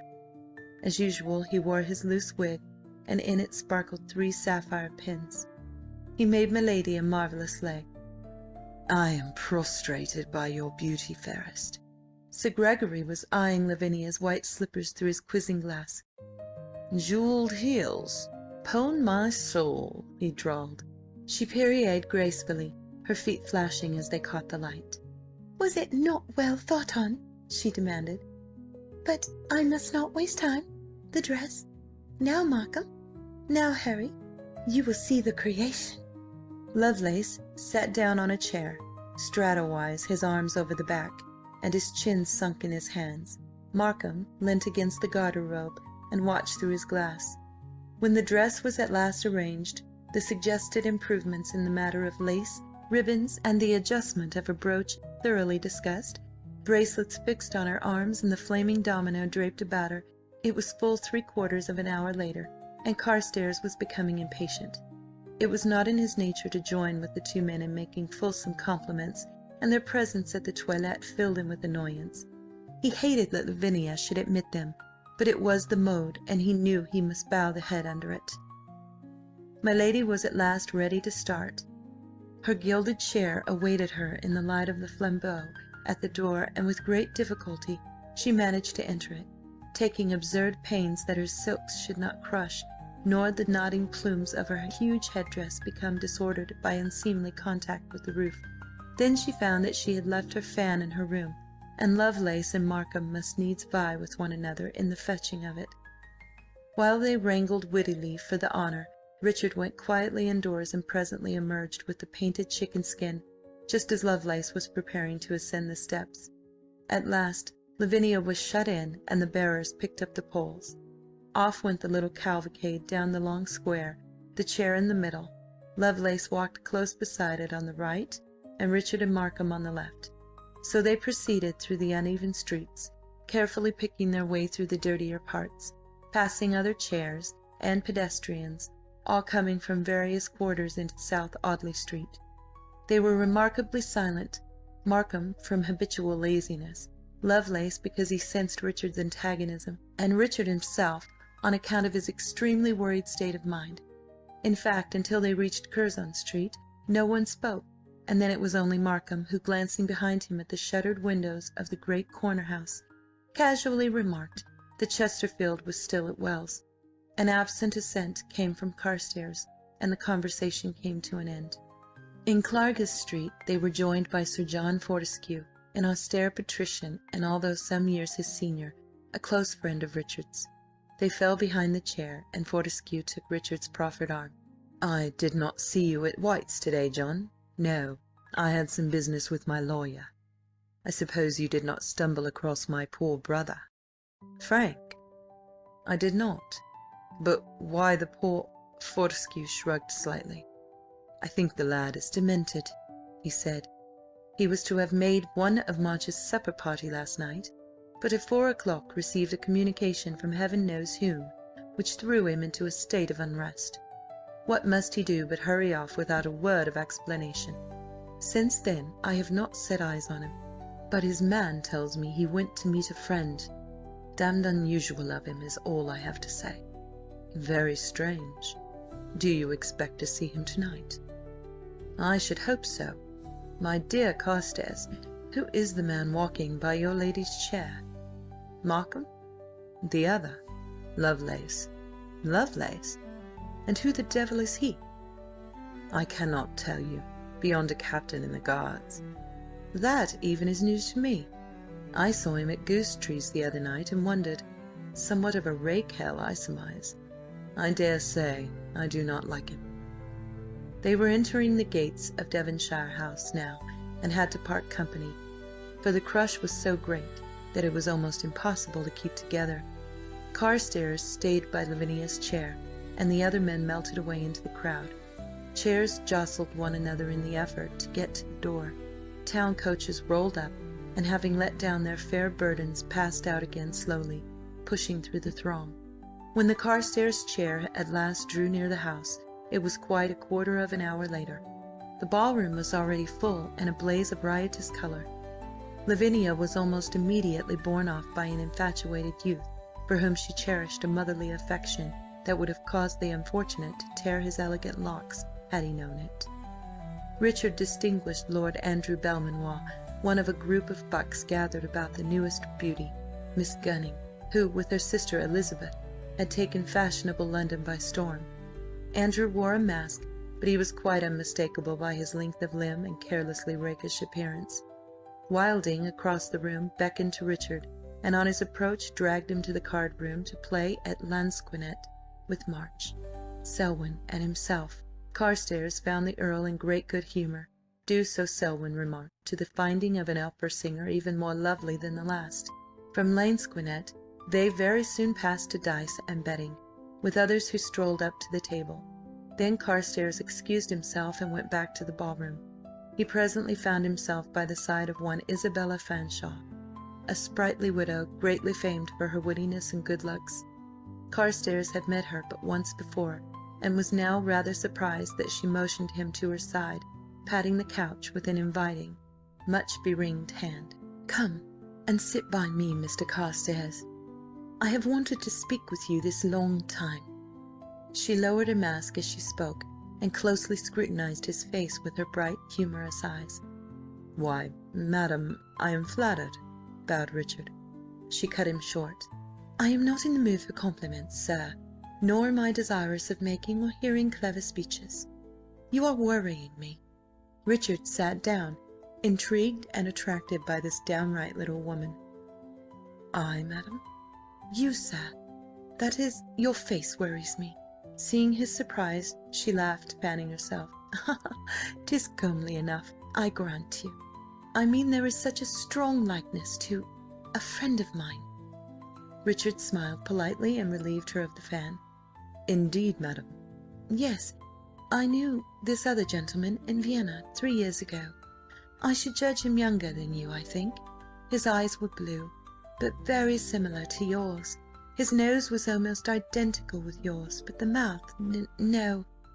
Yet the whole expression—" She broke off, noticing her companion's sudden pallor. "But you are unwell, sir?" "No, madam, no. What was your friend's name?" "Ferndale," she answered. "Anthony Ferndale." The fan stopped its swaying for a moment. "Ah," said Richard. "Do you know him?" she inquired eagerly. "Many years ago, madam, I was acquainted with him." "Can you tell me? Was he in good spirits when you last saw him?" She pursed her lips thoughtfully. "If you mean, was he gay? Was he witty? Yes. But sometimes I thought, Mr. Carstares, when he was silent, his eyes were so sad. Indeed, I do not know why I tell you this." "You may be sure, madam, your confidence is safe with me.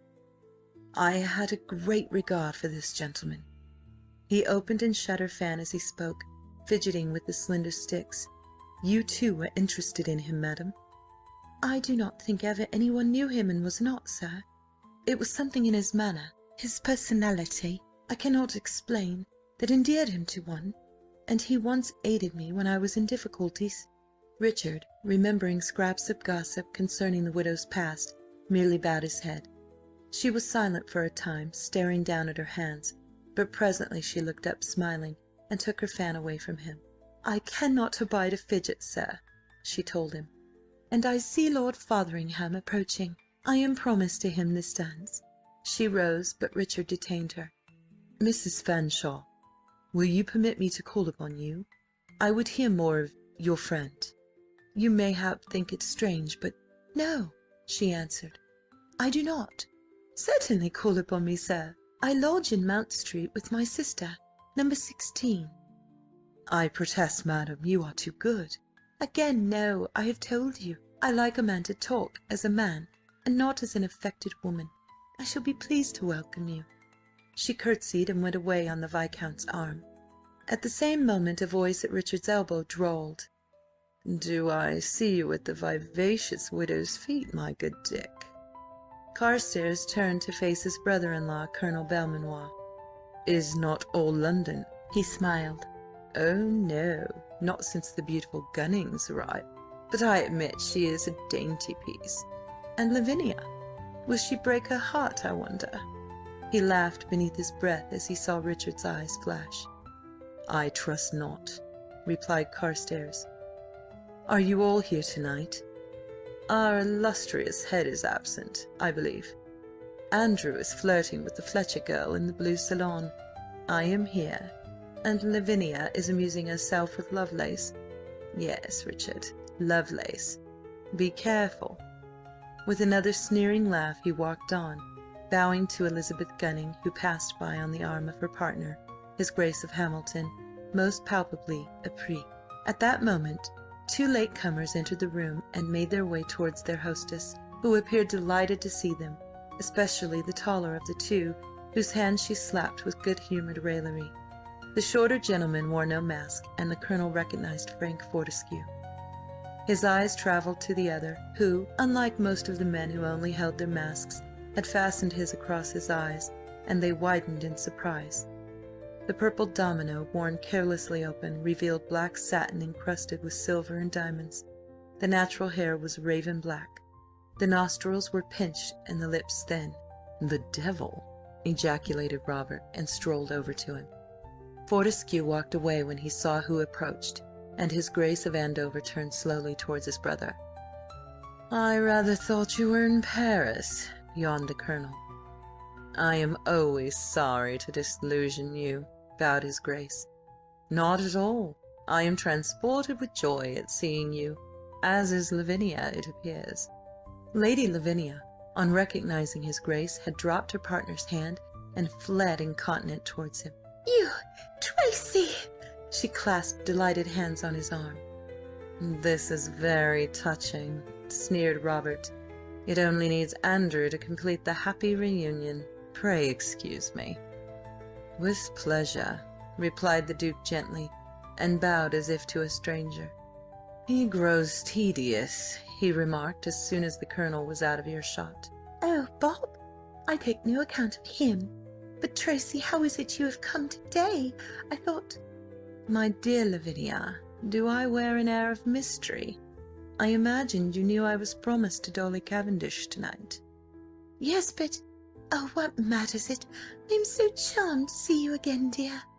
"You flatter me, Lavinia." "Now that you have come, I want to hear why you ever went. Tracy, take me into the room behind us. I know 'tis empty." "Very well, child, as you will."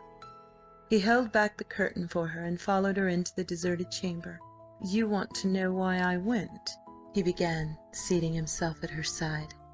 "I counsel you, my dear, to cast your mind back to the spring at Bath." "Your affair! Of course. So the lady proved unkind?" "No, but I bungled it." "You? Tell me at once. At once." His Grace stretched out his leg and surveyed his shoe buckle through half-closed lids. "I had arranged everything," he said, "and all would have been well, but for an interfering young jackanapes who chanced along the track and saw fit to espouse Madame Diana's cause." He paused. "He tripped me up by some trick, and then que veux-tu?" "Who was it?" How should I know? At first he seemed familiar. At all events, he knew me. He may be dead by now. I hope he is. Gracious! Did you wound him? I managed to fire at him, but he was too quick, and the bullet took him in the shoulder. It may, however, have been mortal. And so you went to Paris? Aye, to forget her. And have you forgotten? I have not. She is never out of my thoughts. I plan again. His sister sighed. She is then more beautiful than the Pompadour? She asked meaningly. Tracy turned his head. The Pompadour? Aye. We heard you contrived to amuse yourself in a pretty fashion, Tracy. Really? I had no idea people were so interested in my affairs. But amuse is an apt word. Ah? You were not then a prig? I? Was that low-born coquette? My dear Lavinia. She laughed at his haughty tone. You've not always been so nice, Tracy. But what of your Diana? And you are so infatuated, you had best wed her. Why, so I think. Lady Lavinia gasped. Tracy, you do not mean it. Goodness me, but a marriage? Why not, Lavinia? Oh, a respectable man, forsooth. And how long will the passion last? I cannot be expected to foretell that, surely. I hope forever. And you'll tie yourself up for the sake of one chit? Lord! I can conceive of a worse fate for a man. Can you? Well, tell me more. 'Tis monstrous exciting. Do you intend to court her? At this stage of the proceedings? That was somewhat tactless, my dear. I must abduct her, but I must be more careful. Once I have her, I can propitiate Papa. Tracy, 'tis the maddest scheme ever I heard. What will the others say? Do you really suppose I care? No, I suppose not. Oh, will not Bob be furious, though? It were almost worth while just for the sake of foiling him. He would so like to succeed me, but I really do not think he must. His elbow was on his knee, his chin in his hand, and a peculiar smile on his lips. Can you imagine him stepping into my ducal shoes, Lavinia? Very easily, she cried. Oh, yes, yes, Tracy. Marry the girl. If she will. Why, 'tis not like you to underrate your persuasive powers. His Grace's thin nostrils wrinkled up in a curious grimace. I believe one cannot force a girl to the altar, he said. Unless she is a fool, she'll have you. Her parent would be influenced by my dukedom, but she, no. Not even if she knew it. Does she not know? Certainly not. I am Mr. Everard. How wise of you, Tracy. So you've not to fear. Fear? He snapped his fingers. I? The heavy curtain swung noiselessly aside. Richard Carstares stood in the opening. Tracy turned his head and scrutinized him languidly. Then he put up his hand and removed his mask. Is it possible the husband scented an intrigue? It seems I am doomed to disappoint tonight. Lavinia, smarting from her morning's wrongs, laughed savagely. More probably he mistook me for someone else, she snapped. Richard bowed, his hand on the curtain. He had shown no surprise at seeing the Duke. Far more probable, my dear. I thought you Lady Charlwood. Pray give me leave. He was gone on the word. Tracy replaced his mask, chuckling. Honest Dick grows cold, eh? But what a snub, Lavinia. Her little hand clenched. Oh, how dare he! How dare he insult me so? My dear sister, in all justice to him, you must admit the boot was rather on the other leg. Oh, I know. But he is so provoking, so jealous, so unreasonable. Jealous? And why? With an impatient twitch at her petticoat, she made answer, not looking at him. "Oh, I do not know, nor he. Take me back to the ballroom." "Certainly, my dear." He rose and led her out. "I shall do myself the honour of waiting on you tomorrow." "Yes? How delightful 'twill be! Come to dine, Tracy. Richard is promised to the Fortescues." "In that case, I have much pleasure in accepting your invitation. In heaven's name, who is this?" Lovelace was bearing down upon them. "Lavinia, I have been seeking you everywhere. Ah, your servant, sir." He bowed to his Grace and took Lavinia's hand. Oh, Harold! You remember Tracy?" she said nervously. "Tracy? I did not know you masked. I saw you last in Paris." "Really? I regret I was not aware of your presence. It is a good many years since I had the honour of seeing you." "5," nodded Lovelace, and sent a smiling, amorous glance at Lavinia. "Exactly," bowed his Grace. "You have, I perceive, renewed your acquaintance with my sister." When they were gone, he caressed his chin thoughtfully. "Lovelace, and Richard is so jealous, so unreasonable. Now I do hope Lavinia will do nothing indiscreet. Yes, Frank, I was talking to myself. A bad habit." Fortescue, who had come up behind him, took his arm. "A sign of lunacy, my dear. Jim Cavendish demands you." "Does he? May I ask why?" "He is in the card-room. There is some bet on, I believe." "In that case, I shall have to go. You had best accompany me, Frank." "Very well. You have seen Lady Lavinia?" Beneath the mask, his Grace's eyes narrowed. "I have seen Lavinia. Also I have seen an old friend, Lovelace by name."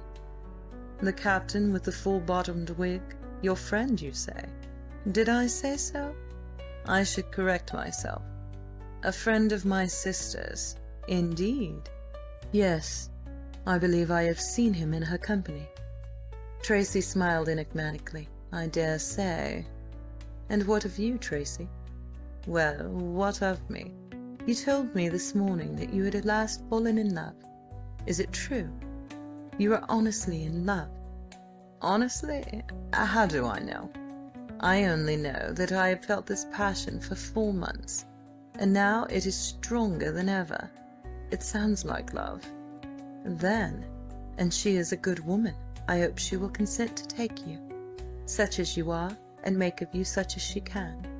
"Now that is very neat, Frank. I congratulate you. Of course she will take me. As to the rest, I think not." "Darren Ounds, Tracy, but in that is the tone you take with her, she'll have none of you." "I have never found it unsuccessful." "With your common trollops, no. But if your Diana is a lady, she will dispatch you about your business. Woo her, man. Forget your own damned importance, for I think you will need to humble yourself to the dust if all that you tell me has passed between you is true." They had paused outside the card-room. A curtain shut it off from the ballroom, and with his hand on it, Tracy stared arrogantly down at his friend. "Humble myself? 'Fore gad, you must be mad."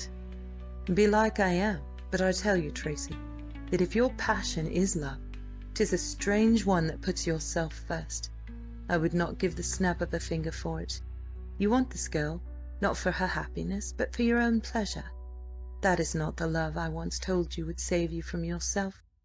When it comes, you will count yourself as naught.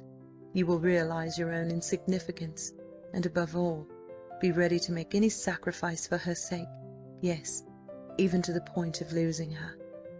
His Grace's lips sneered. "Your eloquence is marvellous," he remarked. "I have not been so amused since I left Paris." End of Chapter 19. Chapter 20. His Grace of Andover takes a hand in the game. When the Duke of Andover dined next day at Grosvenor Square, he contrived, by subtle means, to make his sister feel inexplicably ill at ease. He let fall pleasant little remarks concerning her friendship with Captain Lovelace, in which she read disapproval and a sinister warning. She was afraid of him, as she was not of her husband, and she knew that if he ever guessed at the depths of her affection for the old flame, he would take very effective measures towards stopping her intercourse with him. It was then entirely owing to his return that she told Lovelace that he must not so palpably adore her, neither must he visit her so frequently. They were both in her boudoir at the time, one morning, and no doubt Lavinia looked very lovely and very tempting in her wrapper, with her golden curls free from powder, and loosely dressed beneath her escalloped lace ruffle. At all events, Lovelace abandoned his daintily bantering pose and seized her in his arms, nearly smothering her with fierce, passionate caresses. Her ladyship struggled, gave a faint shriek, and started to cry. As his kisses seemed to aggravate her tears, he picked her up, and carrying her to a chair, lowered her gently into it. Then, having first dusted the floor with his handkerchief, he knelt down beside her and possessed himself of both her hands. "Lavinia, goddess, I adore you." Bethinking herself that tears were ruinous to her complexion, Lady Lavinia pulled her hands away and dabbed at her eyes. "Oh, Harold!" she reproached him. "I have offended you, wretch that I am." "Oh, no, no!" Lady Lavinia gave him her hand again. "But 'twas wicked of you, Harry. You must never, never do it again."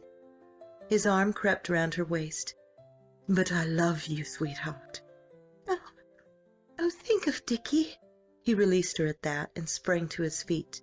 "Why should I think of him? 'Tis of you and myself I think. Only a week ago you vowed he was unkind." "You are monstrous wicked to remind me of that. We were both cross, and then we were both sorry. I am very fond of poor Dickie." "Fond of him? Ay, so you may be, but you do not love him. Not as a woman loves a man, do you?" "Harold!" "Of course you do not.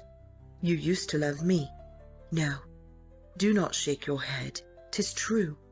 You would have married me had it not been for Tracy." "Oh, Harry, how can you say so? What had he to do with it?" "What indeed? Whose fault was it that I was time after time refused admittance at Andover? Whose fault was it that you were induced to marry Carstares?" "Not Tracy's. 'Twas my own wish." "Fostered by his influence?" "Oh, no." "You never loved Carstares." "I did. I do." "You may think so, but I know better. Why, he is not even suited to you. You were made for life and pleasure and hazard. With me you would have had all that. With him—" She had risen to her feet and drawn nearer to him, her eyes sparkling, but now she covered her ears with her hands and stamped pettishly. "I will not listen. I will not, I tell you. Oh, you are unkind to plague me so."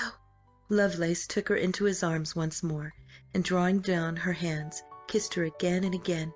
She resisted, trying to thrust him off, but she was crushed against him, and he would have kissed her again had not there come an interruption. A knock fell on the door, and the footman announced, "His Grace of Andover, my lady." The guilty pair sprang apart in the nick of time, she fiery red, he pale but composed. His Grace stood in the doorway, his quizzing glass raised inquiringly. His eyes went swiftly from one to the other and widened. He bowed elaborate. "My dear Lavinia, Captain Lovelace, you're very obedient." Lovelace returned the bow with much flourish. "Your Grace." "Dear me, Tracy," cried Lavinia, advancing. "what an unexpected visit." "I trust I have not arrived at an inopportune moment, my dear."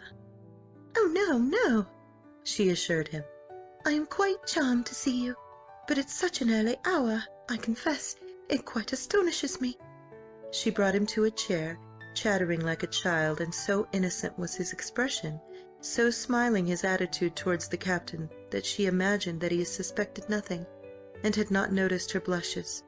It was only when Lovelace had departed that she was undeceived. Then, when his Grace moved to a chair opposite her, she saw that he was frowning slightly. You are put out over something, Tracy?" she asked nervously. The frown deepened. No, I am not put out. I merely anticipate the sensation."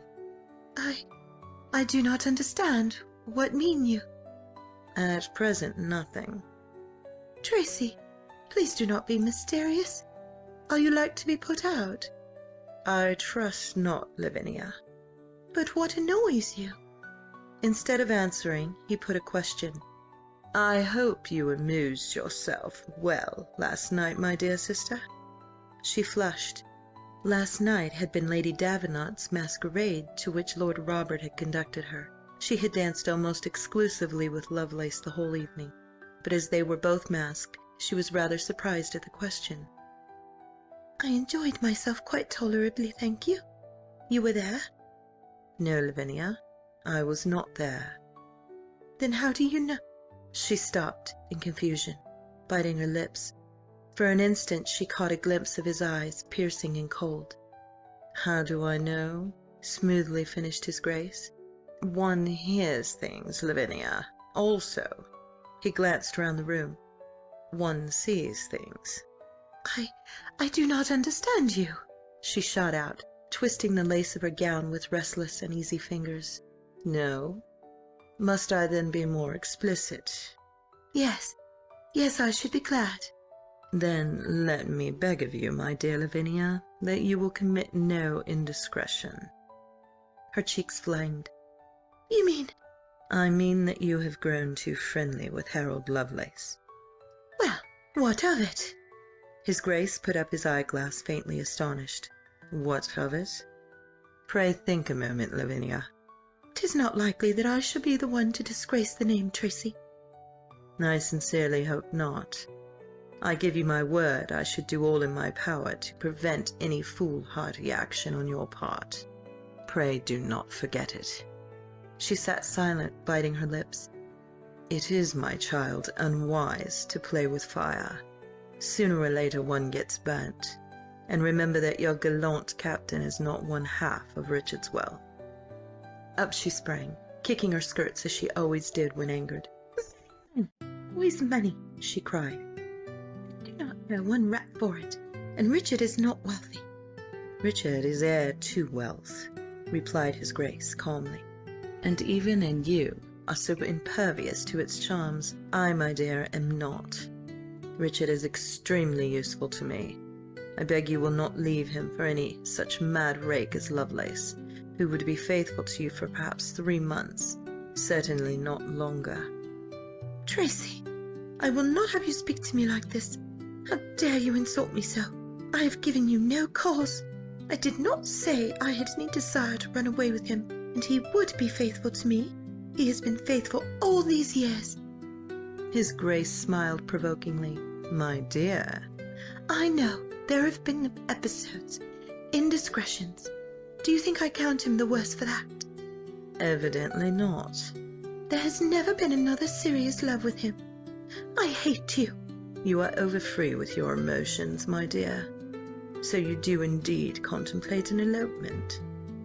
No, I do not. I am fond of Dickie. Dear me. Of course I shall not leave him.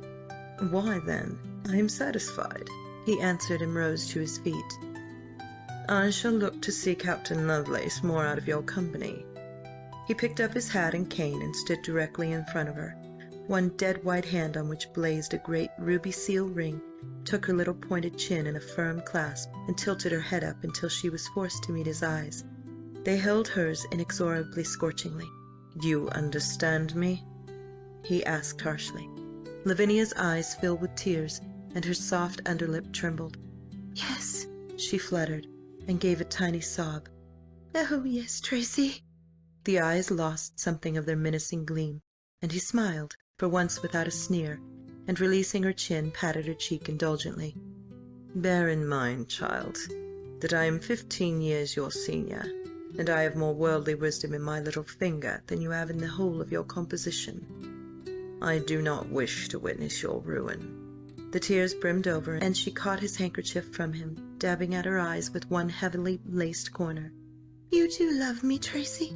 In the recesses of my mind, I believe I cherish some affection for you, he replied coolly, rescuing his handkerchief. I used to class you with your deplorable brothers, but I think perhaps I was wrong.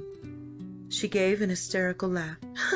Tracy, how can you be so disagreeable? Lord, but I pity Diana as she marries you. To his surprise, he flushed a little. Diana, and she marries me, will have all that her heart could desire, he answered stiffly, and took his leave. Once outside in the square, he looked for a sedan, and not seeing one, walked away towards Audley Street.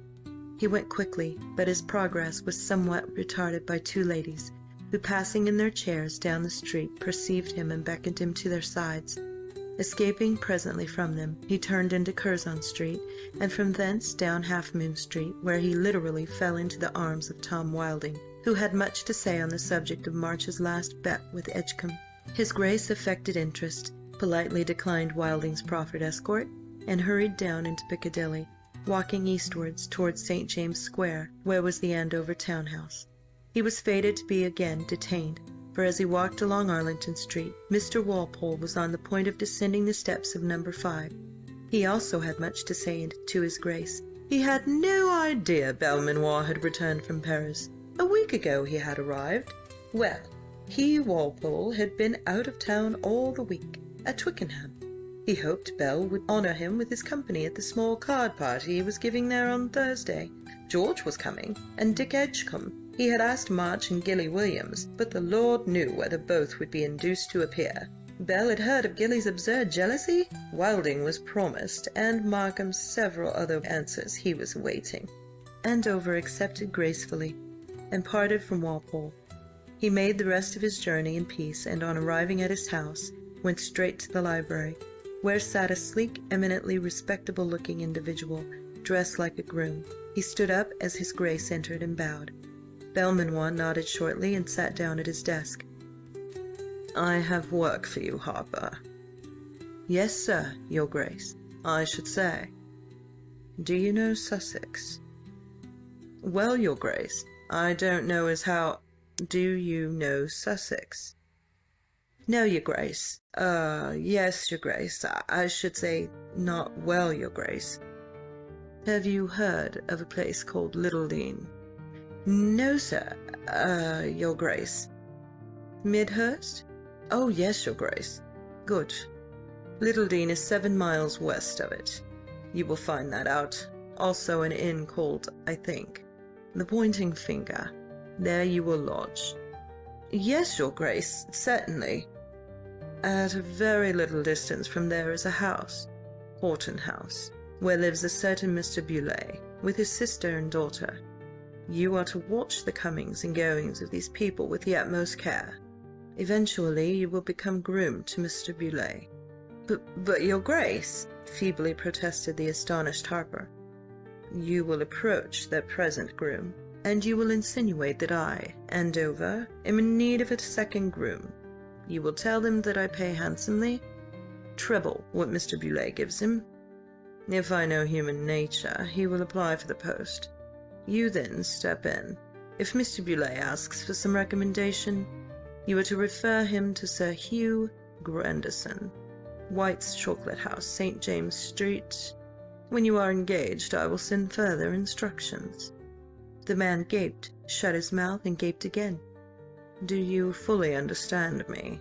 asked Belmanoir calmly. Yes, your Grace." "Repeat what I have said, then." Harper stumbled through it and mopped his brow unhappily. "Very well.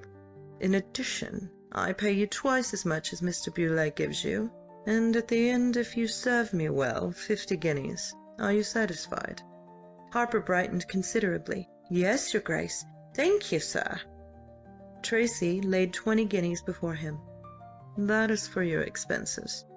Remember this: the sooner the thing is done, the more certain are your 50 guineas. That is all. Have you any questions to ask?" Harper cudgelled his still dazed brain, and finding none, shook his head. "No, your Grace." "Then you may go." The man bowed himself out, clutching his guineas. He was comparatively a newcomer in his Grace's service, and he was by no means accustomed to the Duke's lightning method of conducting his affairs. He was not sure that he quite appreciated it, but 50 guineas were 50 guineas. End of Chapter 20. Chapter 21. Mrs. Fanshawe lights a fire, and O'Hara fans the flame. Richard Carstares very soon availed himself of Mrs. Fanshawe's permission to call upon her, and duly put in an appearance at No. 16 Mount Street. He found the house very tastefully appointed, the sister elderly and good-natured, and the widow herself an excellent hostess. The first time he called he was not the only visitor. Two ladies whom he did not know and a young cousin were already there, and later a bowing acquaintance, Mr. Standish, who also arrived. Seeing that he would have no opportunity to talk with the widow on the subject of his brother, he very soon took his leave, promising to wait upon her again at no very distant date. When 3 days later he again sent in his name and was admitted, he found the lady alone, and was gratified to hear her order the servant to deny her to all other visitors. He bowed over her hand and hoped she was well. Mrs. Fanshawe drew him down beside her on the settee. "I am very well, Mr. Carstares, and you?" "Also," he smiled, but his looks belied his words. She told him so, laughing, and he pleaded a worried week. "Well, sir, I presume you did not come to talk to me about your health, but about your friend, eh? I assure— Remember, no vapid compliments," she besought. "Then, madam, yes, I want to hear about Ferndale. You see, I, like you, took a great interest in him." She sent him a shrewd glance and nodded. "Of course, I will tell you all I know, Mr. Carstares, but it is not very much, and maybe you will be disappointed. But I only knew him the short time we were both in Vienna, and he was not very communicative." "Ah, he did not confide in you, madam?" "No. If one attempted to draw his confidence, he became a polite iceberg." "Nevertheless, madam, please tell me all that you know." "It will not take long, I fear. I met him in '48 at Vienna, in the Prater, where I was walking with my husband, who had come to Vienna for his health. I chanced to let fall my reticule when Sir Anthony was passing us, and he picked it up, speaking the most execrable German." She smiled a little at the remembrance. Mr. Fanshawe, who had the greatest dislike for all foreigners, was overjoyed to hear the English accent. He induced Sir Anthony to continue his walk with us, and afterwards he called at our lodgings. I think he, too, was glad to meet fellow countrymen, for he came often, and once when I had been talking with him for some time he let fall, what shall I say, his reserve, his guard, and told me that he had scarcely spoken his own language for 4 years. Afterwards he seemed to regret having said even that much, and turned the subject. She paused and looked up to see if her auditor was listening. "Yes, yes," urged Richard. "And then?" "I do not remember. He came, as I said, often, mostly to talk to my husband, who was a great invalid, but sometimes to see me. He would hardly ever speak of England. I think he did not trust himself. He never mentioned any relations or any English friends, and when I spoke of home, he would shut his mouth very tightly and look terribly sad. I saw that for some reason the subject pained him, so I never spoke of it if I could help it. He was a most entertaining companion, Mr. Carstares. He used to tell my husband tales that made him laugh, as I had not heard him laugh for months. He was very lively, very witty, and almost finickingly well dressed, but what his occupation was I could not quite ascertain. He said he was a gentleman of leisure, but I do not think he was at all wealthy. He frequented all the gaming houses, and I heard tales of his marvellous luck. So one day I taxed him with it, and he laughed and said he lived by chance. He meant dice, yet I know, for I once had a conversation with his servant, that his purse was at times very, very slender." "The time he aided you, Mrs. Fanshawe? When was that?" She flushed. "That was a few months after we first met him. I was foolish. My married life was not very happy, and I was, or rather I fancied myself in love with an Austrian nobleman who, well, sir, suffice it that I consented to dine with him one evening. I found then that he was not the galant homme I had thought him, but something quite different. I do not know what I should have done had not Sir Anthony arrived." "He did arrive, then?" "Yes. You see, he knew that this Austrian had asked me to dine. I told him, and he counselled me to refuse. But well, sir, I have told you, I was very young and very foolish. I would not listen. When he called at our house and found that I was out, he at once guessed where I had gone, and he followed me to the Count's house, gave an Austrian name, and was announced, just as the Count tried to kiss me. I think I shall never forget the relief of that moment. He was so safe and so English.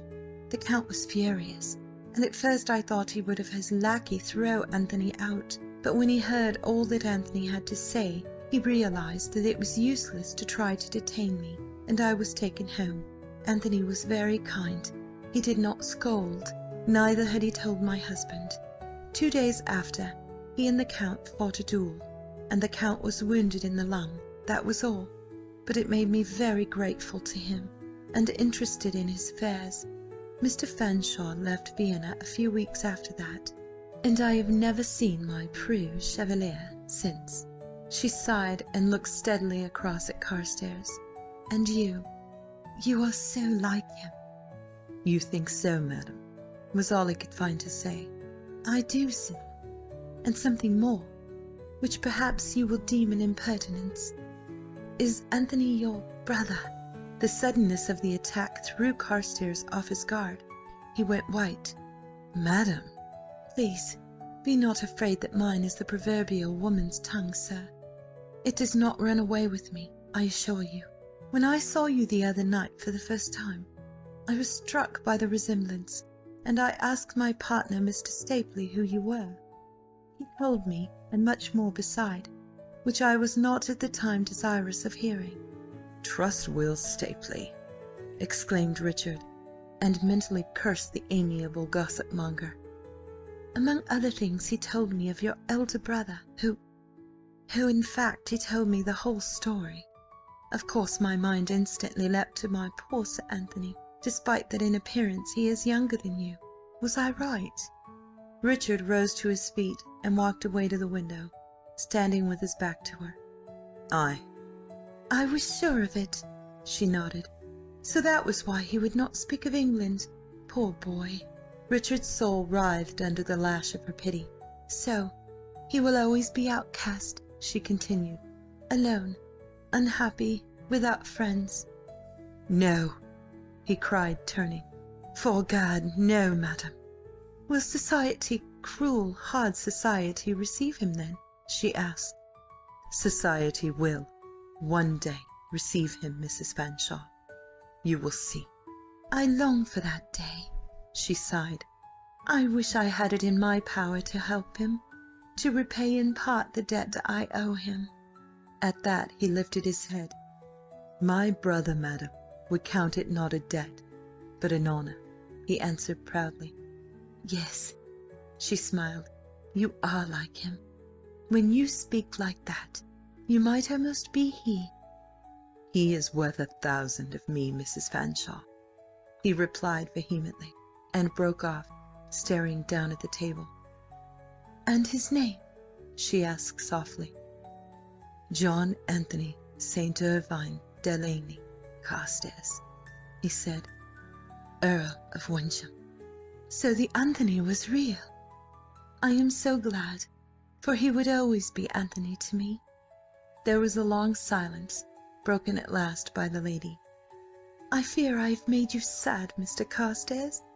You will drink a dish of Bohea with me before you go, and we will not speak of this again." "You are very good, madam, believe me. I am grateful to you for telling me all that you have. I beg you will allow me to wait on you again ere long." "I shall be honoured, sir. I am nearly always at home to my friends." Her sister entered the room soon after, and private conversation came to an end. Carstares lay awake long that night, hearing the hours toll by and the owls screech in the square. The widow's words had sunk deep into his ever uneasy conscience, and he could not sleep for the thought of John, alone, unhappy, without friends. Time after time had he argued this question with himself, John or Lavinia? He fell to wondering where his brother now was, whether he was still roaming the south country a highwayman. No one would ever know how he, Richard, dreaded each fresh capture made by the military. Every time he expected John to be among the prisoners, and he visited Newgate so often that his friends twitted him on it, vowing he had Selwyn's love of horrors. He would argue that the matter rested in John's own hands. If he were minded to come back to society he would do so, but deep within himself he knew that such a decision was unworthy of one even so debased as was he.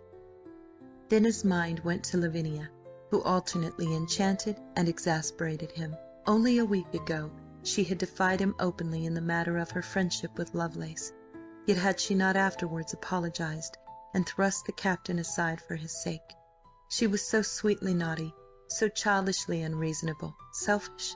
Yes, he supposed so, but he loved her so greatly that it were a pleasure to him to die for her sake. Yet John was his brother, the adored elder brother, and by obeying Lavinia he was wronging him, hurting him. If only Lavinia would consent to the truth being told. It always came back to that point. If only she would consent, and she never would. She insisted that having married her under false pretences, he had no right to disgrace her now. She was right, he knew, but he wished she could be for once unselfish. So he worried on through the night, tossing to and fro in his great bed, a weight on his mind, a ceaseless ache in his heart. Towards dawn he fell asleep, and did not wake again until his chocolate was brought to him. Bitterly he reflected that at least John had no conscience to prey upon him. He did not fall asleep with his brain seething with conflicting arguments, and awake with the decision as far off as ever. To-day his head ached unbearably, and he stayed in bed for some time contemplating the grey morning. A fog hung over the square, and through it the trees, with their withered autumn leaves, loomed dismally before the windows. There was something infinitely depressing about the dull outlook, and presently he rose and allowed his valet to dress him, not able to stand the inaction any longer.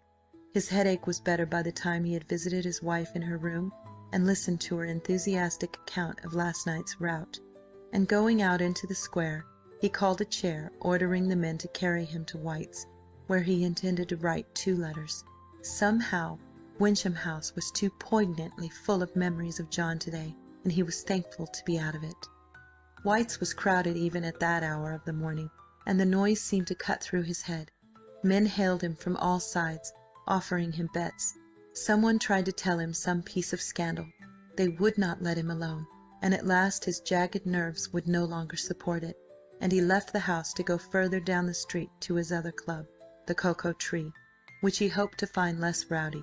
It was fuller than he expected, but many of the men had come as he had, to write letters and to be quiet. Very little gaming was as yet in swing. Richard wrote steadily for perhaps an hour, and sealed his last letter preparatory to leaving. As he affixed the wafer, he was conscious of a stir behind him, and heard exclamations of, "Where in thunder did you spring from? Gad, 'tis an age since I've seen you. Lord, 'tis O'Hara." Then came the soft Irish voice in answer, and he slewed round in his chair to face them all. Miles O'Hara was the centre of a little group of interested and welcoming clubmen explaining his arrival. "Sure, I was in town on the matter of business, and I thought I must come to see the club to see ye all while I was here, for 'tis not often I get the chance." Richard rose, gathering up his letters, and stared across at this man who had been Jack's greatest friend. He took a step towards him. As he did so, O'Hara turned and caught sight of him. Richard was about to hail him when he suddenly noticed the change in his expression. The good humour died out of the Irishman's eyes and left them hard and scornful. His pleasant mouth curved into a disdainful line. Carstares still stood, one hand on the back of a chair, his eyes riveted to O'Hara's face, reading all the reproach, the red-hot anger that Miles was trying to convey to him. O'Hara achieved a sneer and turned his shoulder, continuing to address his friends. Richard's head swam. O'Hara was ignoring him, would not speak to him. O'Hara knew the truth. He walked blindly to the door and groped for the handle. O'Hara knew. He was in the passage, on the front steps, in the road, shuddering. O'Hara knew, and he had looked at him as if… Again he shuddered, and seeing an empty chair, hailed it, bidding the men carry him to Grosvenor Square. O'Hara despised him, reproached him. Then Jack was in trouble. He had seen him and learnt the truth. God, but his brain was reeling. End of Chapter 21. Chapter 22. Developments.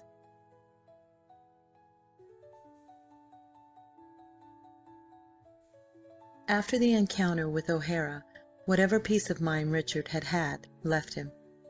He knew not a moment's quiet all day, and sometimes all night. His brain worried round and round the everlasting question, John or Lavinia. He had quite decided that it must be either the one or the other. The idea that he might conceivably retain his wife and confess the truth never occurred to him. So often had Lavinia assured him that he had no right to expect her to share his disgrace, that now he believed it. He thought that she would elope with Lovelace, whom his tortured mind decided she really loved. Any attempt to frustrate such an action would, he supposed wretchedly, be the essence of selfishness. Of course he was not himself, and his brain was not working normally or rationally. Had he but known it, he was mentally ill, and if Lavinia had thought to examine him closely, she could not have failed to observe the fever spots on each cheek, the unnaturally bright eyes, and the dark rings encircling them. Richard wore the look of one goaded beyond endurance, and utterly tired and overwrought. As he told Mrs. Fanshawe when she exclaimed at his appearance, he could not rest. He must always be moving, thinking. She saw that he was not entirely himself, and counselled him to consult a doctor. His half-angry repudiation of all illness did not surprise her, but she was considerably startled when, in answer to her pleading that he should have a care for himself, he vehemently said, "If I could die, I should be glad." She wondered what his wife was about not to see his condition, and wished that she might do something. But she was not acquainted with Lady Lavinia, and she felt it would be a piece of gross presumption on her part to speak to her of Richard. If she had thought his malady to be physical, she reflected, she might venture a word, but as she perceived it to be mental, she could only hope that it would pass in time, and that he would recover from his run-down condition. Lady Lavinia was pursuing her butterfly existence, heeding nothing but her own pleasure, bent on enjoying herself. She succeeded very well, on the whole, but she could not help wishing that Dicky were a little more cheerful and wishful to join in her gaiety. Of late he was worse than ever, and although he supplied her wants uncomplainingly, she would almost rather he had refused her and shown a little life, than give way to her with this dreadful apathy. Lovelace was out of town for a week, and Lavinia was surprised to find how little she missed him. To be sure, playing with fire was very pleasant, but when it was removed out of her reach, it really made no odds. She missed Harry's adulation and his passionate love-making, for she was one of those women who must always have admiration and excitement, but she was not made miserable by his absence. She continued to flutter around to all the entertainments of the season with one or other of her brothers, and when Lovelace returned he was disturbed by her casual welcome. However, she was undoubtedly pleased to see him, and soon fell more or less under his spell, allowing him to be by her side when Tracy was not near, and to charm her ears with compliments and gallantry. To do him justice, Captain Harold was really in love with her, and was quite ready to relinquish his commission if only she would run away with him. He had private means of his own, and promised her that her every whim should be satisfied. But Lavinia scolded him, and shook her head. Apart from any ulterior consideration, Richard was, after all, her husband. He too loved her, and she was very, very fond of him, although she did plague him dreadfully. Lovelace assured her that her husband did not love her nearly as much as he, and when she smiled her disbelief, lost his temper and cried that all the town knew Carstares to be at Mrs. Fanshawe's feet. Lavinia stiffened. "Harold!" "I am only surprised that you have been blind to it," he continued. "Where do you think he goes every day for so long? White's? No, to number 16 Mount Street." Stapley called there and met him another day. Lady Davenant saw him with her. Wilding has also met him at her house. He spends nearly every afternoon with her." Lavinia was a Belmanoir, and she had all the Belmanoir pride. Rising to her feet, she drew her cloak about her with her most queenly air.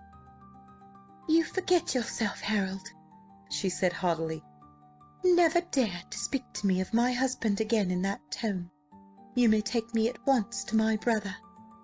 He was very penitent, wording his apology most cleverly, smoothing her ruffled plumage, withdrawing his words, but at the same time contriving to leave their sting behind. She forgave him, yes, but he must never offend her so again. Although she had indignantly refused to believe the scandal, it nevertheless rankled, and she found herself watching her husband with jealous eyes, noticing his seeming indifference towards her, and his many absences from home. Then came a day when she caused her chair to be borne down Mount Street at the very moment when Richard was coming out of number 16. That was enough for Lavinia. So he was indeed tired of her. He loved another woman, some wretched widow. For the first time a real worry plagued her. She stayed at home that evening, and exerted all her arts to captivate her husband. But Richard, seeing John unhappy, reproachful every way he turned, his head on fire, his brain seething with conflicting arguments, hardly noticed her, and as soon as he might politely do so, left her, to pace up and down the library floor, trying to make up his mind what to do. Lady Lavinia was stricken with horror. She had sickened him by her megrims, as Tracy had prophesied she would. He no longer cared for her. This was why he continually excused himself from accompanying her when she went out. For once in her life she faced facts, and the prospect alarmed her. If it was not already too late, she must try to win back his love, and to do this she realized she must cease to tease him for money, and also cease to snap at him whenever she felt at all out of sorts. She must charm him back to her. She had no idea how much she cared for him until now that she thought he did not care for her. It was dreadful. She had always been so sure of Dickie. Whatever she did, however exasperating she might be, he would always adore her. And all the time Richard, far from making love to Mrs. Fanshawe, was hearing anecdotes of his brother from her, little details of his appearance, things he had said. He drank in all the information, clutching eagerly at each fresh scrap of gossip, greedy to hear it. If it in any way concerned John, his brain was absorbed with this one subject, and he never saw when Lavinia smiled upon him, nor did he seem to hear her coaxing speeches. When she remarked, as she presently did, on his pallor, he almost snapped at her and left the room. Once she put her arms about him and kissed him on the lips. He put her gently aside, too worried to respond to the caress, but had she known it, grateful for it. His Grace of Andover, meeting his sister at Ranelagh Gardens, thought her face looked pinched and her eyes unhappy. He inquired the reason, but Lady Lavinia refused to confide even in him, and pleaded a headache. Andover, knowing her, imagined that she had been refused some kickshaw, and thought no more about it. He himself was very busy. Only 2 days before, a groom had presented himself at St. James' Square, bearing a missive from Harper, very illegible and ill-spelt, but to the point. "Your Grace, I have took the liberty of engaging this man Douglas in your name. I hope I shall soon be able to have carried out the rest of your Grace's instructions, and trust my conduct will meet with your Grace's approval. Very obediently, Mr. Harper." Tracy confirmed the engagement, and straightway dispatched the man to Andover, where the head groom would undoubtedly find work for him to do. He was amused at the blind way in which the man had walked into his trap, and meditated cynically on the frailty of human nature, which will always follow the great god Mammon. Not 3 days later came another letter, this time from Mr. Beaulieu, addressed to him at White's, under the name of Sir Hugh Grandison. It asked for the man Harper's character. His Grace of Andover answered it in the library of his own home, and smiled sarcastically as he wrote Harper down, exceeding honest and trustworthy, as I have always found. He was in the middle of the letter when the door was unceremoniously pushed open, and Andrew lounged into the room. His Grace looked up frowning. Not a whit dismayed by the coolness of his reception, his brother kicked the door to and lowered his long limbs into a chair. "May I ask what I owe the honour of this intrusion?" smiled Tracy dangerously. "Richard," was the cheerful reply. "Richard." "As I am not interested in either him or his affairs." "How truly amiable you are to-day! But I think you'll be interested in this. 'Tis so vastly mysterious." "Indeed? What is the matter?" "Just what I want to know." Tracy sighed wearily. "Pray come to the point, Andrew, if point there be. I have no time to waste." "Lord! Busy? Working? God have mercy!" The young rake stretched his legs out before him and cast his eyes down their shapeliness. Then he stiffened and sat up, staring at one white-stockinged ankle. "Now, damn and curse it, where did that come from?" he expostulated mildly. "Where did what come from?" "That great splash of mud on my leg. Brand new on this morning, and I've scarce set my nose without doors. Damn it, I say, a brand new—" "Leg?" "Hey? What's that you say?" "Not." "When you have quite finished your eulogy, perhaps you would consent to tell me your errand?" "Oh, aye, but 20 shillings the pair. Think of it. Well, the point, there is one, you see, is this. It is Richard's desire that you honour him with your presence at Wyncham on Friday week, at 3 in the afternoon exactly, to which effect he sends you this." He tossed a letter onto the desk. "You are like to have the felicity of meeting me there." Tracy ripped open the packet and spread the single sheet on the desk before him. He read it through very deliberately, turned it over as if in search of more, re-read it, folded it, and dropped it into the wastebasket at his side. He then picked up his quill and dipped it in the ink again. "What think you?" demanded Andrew impatiently. His Grace wrote tranquilly on to the end of the line. "What think I of what?" "Why, the letter, of course. What ails the man? Something of great import to impart to us, forsooth. What means he?" "Yes, I noticed 'twas very badly worded," commented Tracy. "I have not the vaguest notion as to his meaning." "But what do you make of it? Lord, Tracy, don't be such a fish. Dick is summoning quite a party." "You appear to be in his confidence, my dear Andrew. Allow me to congratulate you. No doubt we shall know more on Friday week at 3 o'clock." "Oh, you'll go then?" "Quite possibly," he went on writing unconcernedly. "And you've no idea what 'tis about? Dick is very strange. He hardly listens to what one has to say, and fidget, Lord!" "Ah, I think he looks ill, and 'pon my soul, so does Lavvy. Do you suppose there is aught amiss?" "I really have no idea. Pray, do not let me detain you." Andrew hoisted himself out of his chair. "Oh, I'm not staying, never fear. I suppose you cannot oblige me with, say, 50 guineas?" "I should be loath to upset your suppositions," replied his Grace sweetly. "You will not? Well, I didn't think you would somehow, but I wish you might contrive to let me have it, Tracy. I've had prodigious ill luck of late, and the Lord knows 'tis not much I get from you. I don't want to ask Dick again." "I should not let the performance grow monotonous, certainly," agreed the other. 50, you said? 45 would suffice." "Oh, you may have it," shrugged his Grace. "At once?" "Blister me, but that's devilish good of you, Tracy. At once would be convenient to me."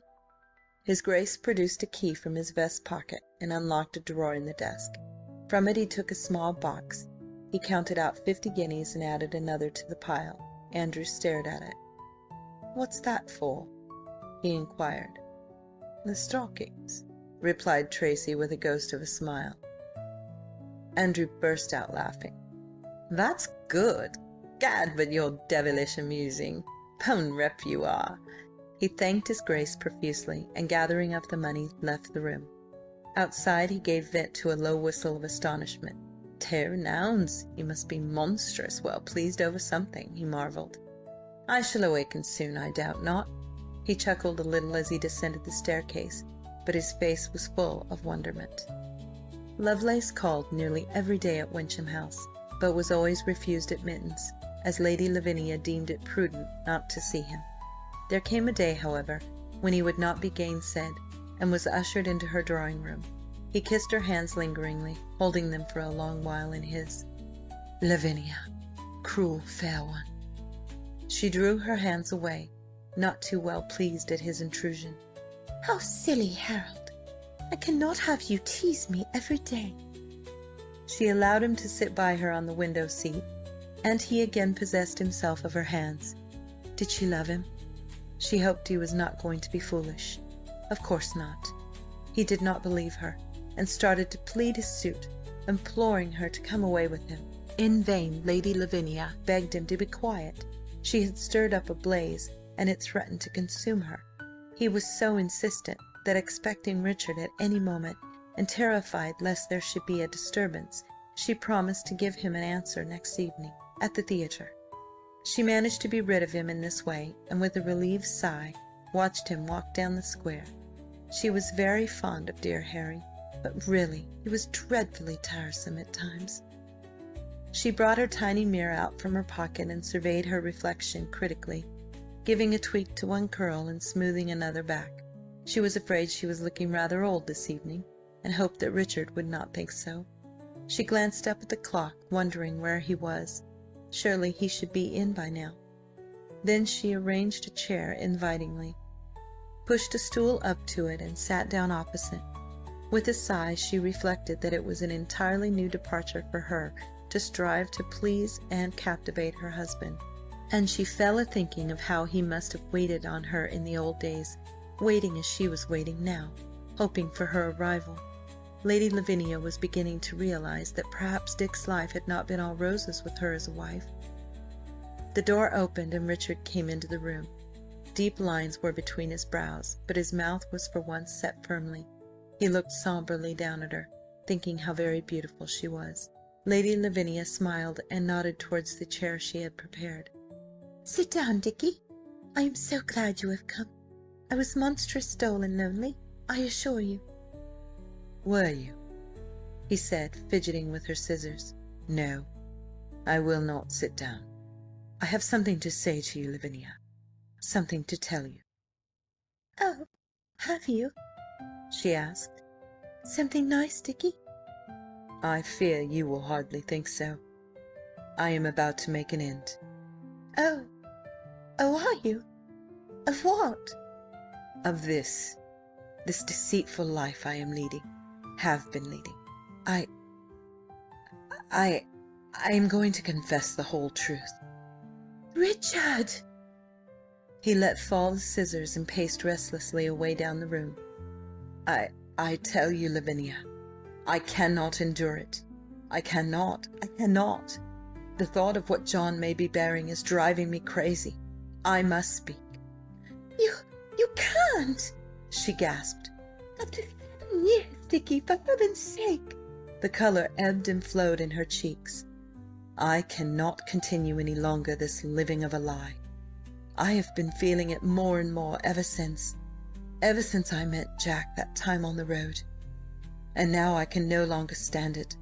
Everywhere I go I seem to see him, looking at me. You don't understand. Lavinia cast aside her work.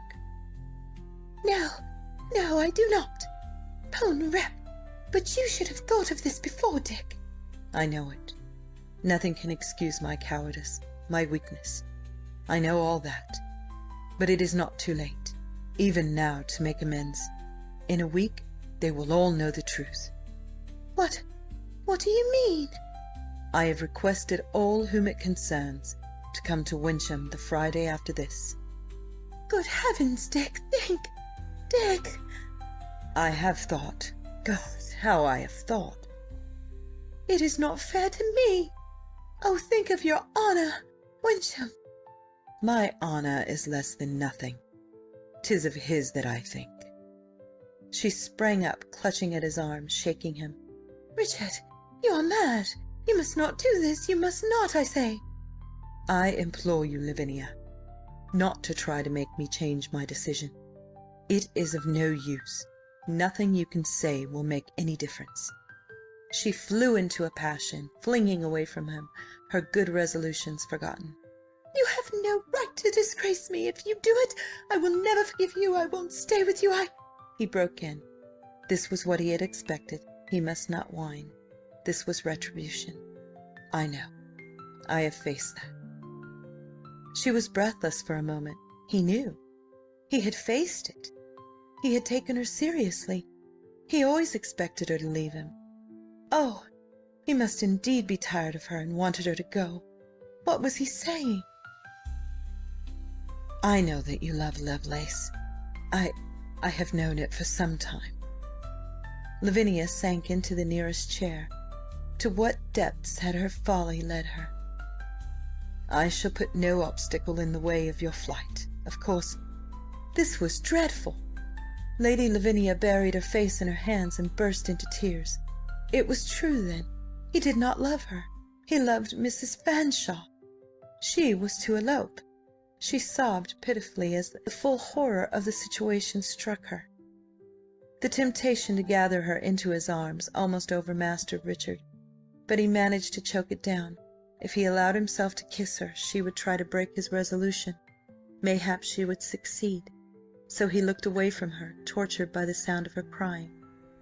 Lavinia wept on, longing to feel his arms about her, ready to consent to anything if only he would show that he loved her. But when he made no movement towards her, pride came back, and flicking her handkerchief across her eyes, she rose to her feet.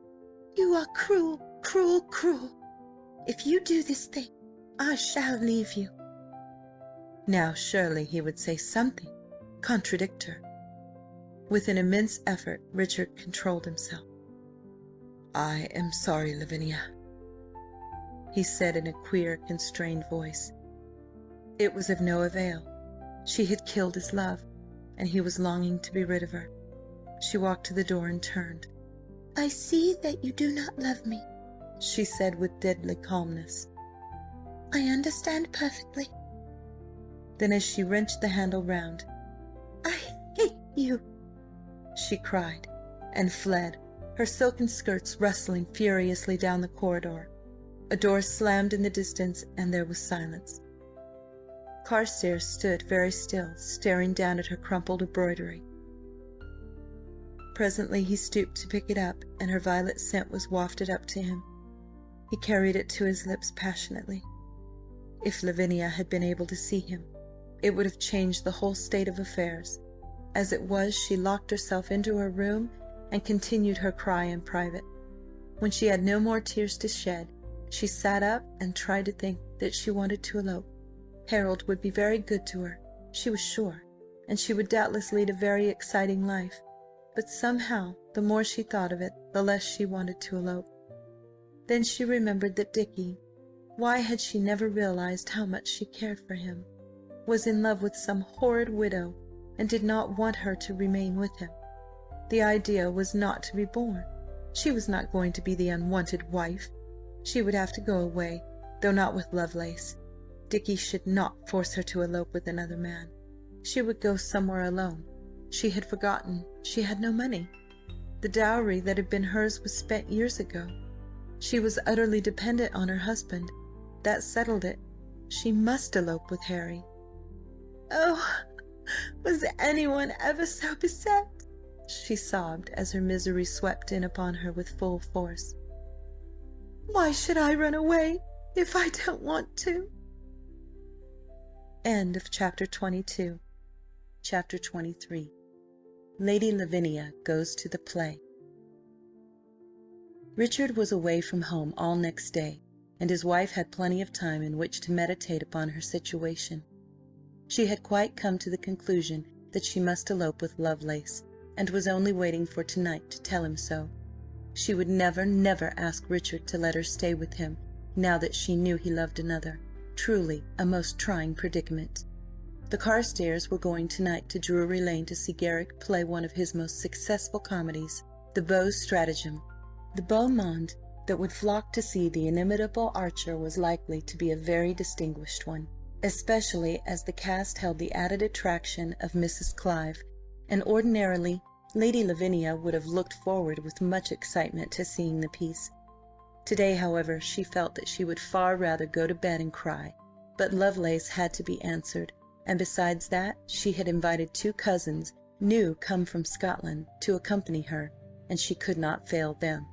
So that evening saw her seated in her box, wonderfully gowned as usual, scanning the house.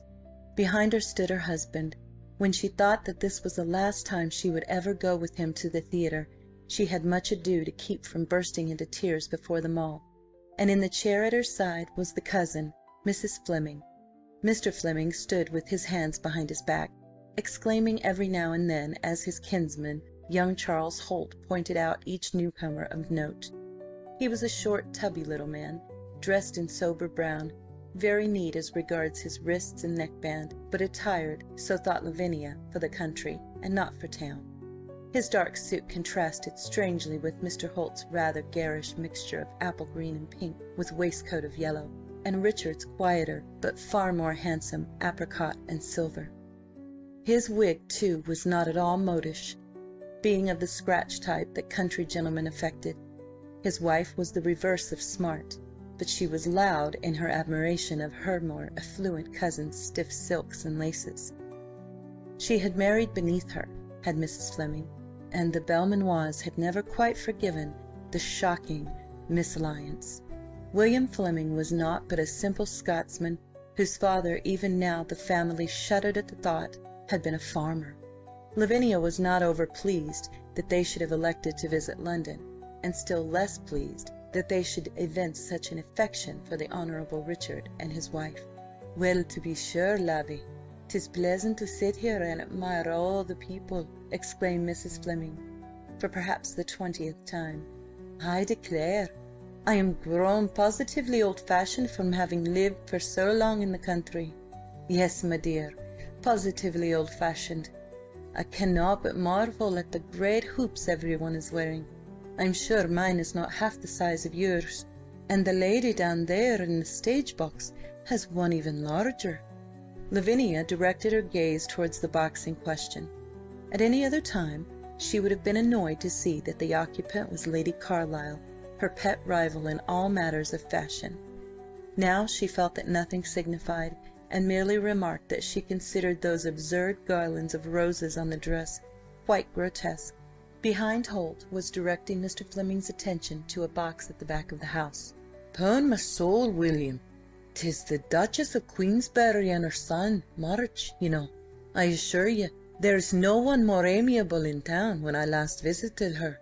"Charles knows well-nigh everyone here," remarked Mrs. Fleming ingenuously, and wondered why her cousin laughed. When the curtain rose on the first act, Lovelace was nowhere to be seen, and Lavinia tried to interest herself in the play, but it is difficult to be interested in anything when one's whole mind is occupied with something else far more overwhelming. She was not the only one of the party that Garrick failed to amuse. Richard sat wretchedly in the shadow of the box, thinking how in a short while he would never again conduct his wife to the theatre, and never again sit at her side watching her every change of expression. In the first interval Lovelace had still not arrived, but many other acquaintances had arrived and called to see the Carstares. Markham, Wilding, Devereux, Sir John Fortescue, all came into the box at different times, paid homage to Lavinia, were introduced to Mrs. Fleming, laughed and cracked jokes with the men, and drifted away again. How was it she had never before realized how much she enjoyed her life, wondered Lavinia. She settled down to listen to the second act, and Garrick's skill caught her interest and held it. For a moment she forgot her woes, and clapped as heartily as anyone, laughing as gaily. The next instant she remembered again, and sank back into her unutterable gloom. But Richard had heard her merry laugh, and his heart was even gloomier than hers.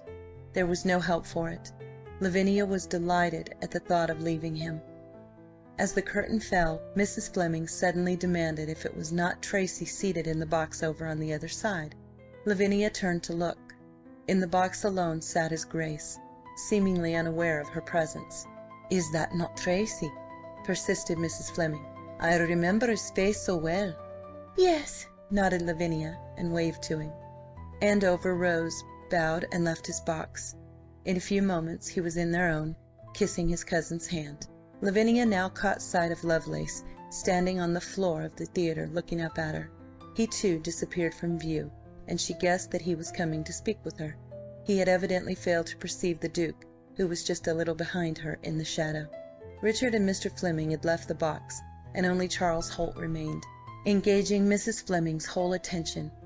If only Tracy would go, how was she ever to give Lovelace her answer with him sitting there so provokingly?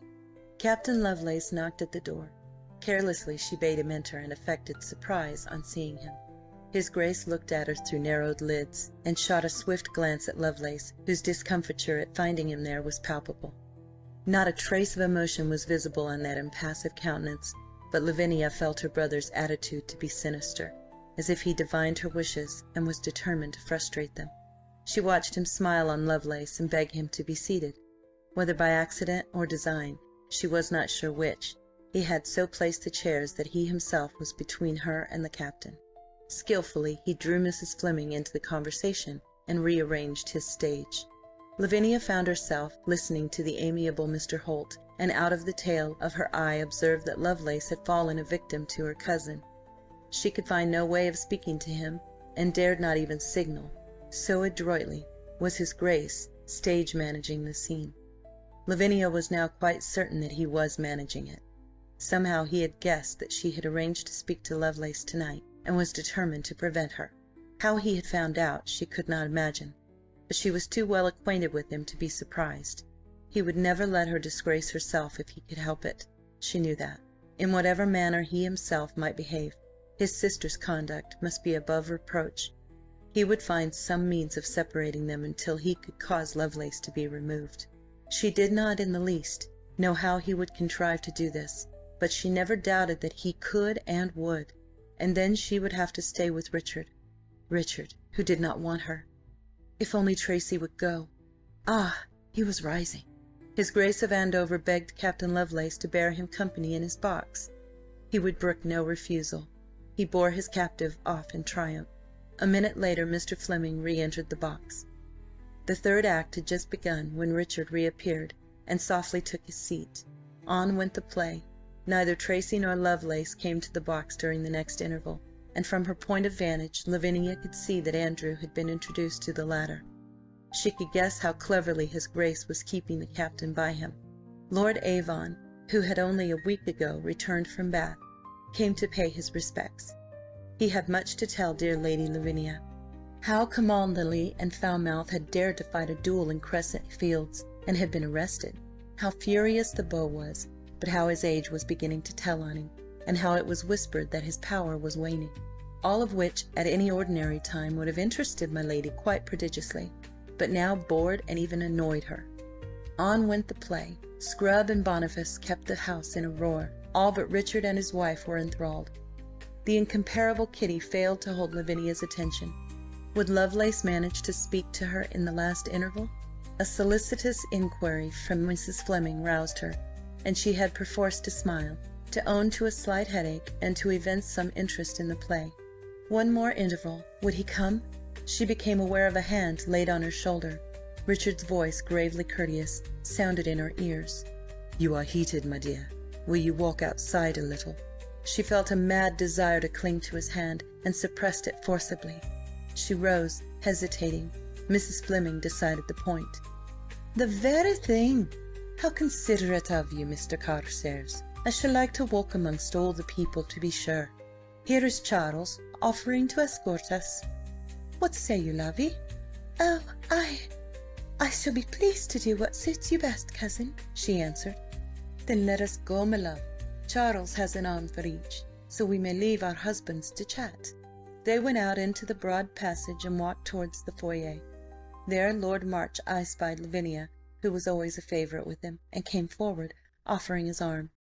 Lavinia took it, thankful to escape from Mr. Holt's vapid conversation. She let March conduct her to where his mother was sitting, with Mr. Selwyn at her elbow. Someone fetched her a glass of ratafie, and Montague came to talk to her. Stepping out of his box, Richard fell into the arms of his Grace of Andover. "Ah, Dick!" Richard eyed him coldly. "You wanted me?" Tracy saw Mr. Fleming approaching. "Only to ask if I may return with you to Grosvenor Square. I have something important to say." "Certainly," bowed Richard, and turned aside. Lovelace, who had succeeded in escaping from the Belmanoir claws, hurried in search of Lavinia. Not finding her in her box, he gathered she must be in the foyer, and made his way towards it. As soon as she saw him coming, she set down her glass and rose to her feet. "Oh, Captain Lovelace, have you come to fetch me back to my seat? I have scarce set my eyes on you this evening. No, Markham, you may not come. No, nor you, my lord. Madame." She curtsied low to the old Duchess and walked away on Harold's arm. When they were once in the deserted passage behind the boxes, he turned eagerly towards her. "Well, my dearest?" "Well?" Lady Lavinia's mouth drooped miserably. "Yes," she said. "I shall have to come with you." The tone was damping, to say the least of it, but he did not seem to notice it. "Lavinia, you mean it?" "Yes," she assented, still more dejectedly. "My beautiful love, you will really come? When? At once?" "Oh, no, no." "Darling, the sooner the better. I understand 'tis a great step to expect you to take in a hurry, but I assure you 'tis wisest. Can you come tomorrow?" Her big eyes dilated. "No, no, no, I cannot leave Dickie so soon," she ended with a sob. "But, Lavinia, my dearest, you surely do not want to stay with him?" he cried. "Yes, I do," she answered. I don't ever want to leave him." This blighting speech left him gasping. But heavens, what are you saying? You love me." "No, I don't," she contradicted. "I always said I didn't. I love my husband." "You are distraught," he exclaimed. "If you love him, why do you consent to elope with me?" She looked at him reproachfully. "There is no one else," she said mournfully. "Good Lord, what—" "I have to elope with someone because Dick doesn't love me any more, you see, and I will come with you, and I will try to be good." He kissed her hand quickly. "Sweetheart, I still think you are not yourself. You will think differently tomorrow. You do not really love Carstares." She shut her mouth obstinately, tilting her regal little head. He watched her anxiously. "If you really do love him, 'tis ridiculous to elope with me," he said. Her fingers tightened on his wrist. "But I must. You don't understand, Harry. You must take me. Don't you want me?" "Of course I do, but not if you are longing to be somewhere else all the time. The whole thing seems preposterous." "'Tis all dreadful, dreadful. I have never been so unhappy in my life. I wish I had not been so heedless and selfish." Lovelace pondered for a moment as they stood outside her box. Then, seeing that people were returning to their seats, he opened the door and took her in. "Listen, dear. This is the maddest scheme ever I heard, but if you are able and determined, you shall carry it through. Come to my lodgings tomorrow evening. Bring as little baggage as possible. I will have all ready, and we will post at once to Dover. Then in time I hope you will forget Richard, and come to care for me a little." "You are very, very good, Harry. Yes, I will do just as you say, and I am sorry to put you out like this. I am not but a plague to everyone, and I wish I were dead. You don't really love me, and I shall be a burden."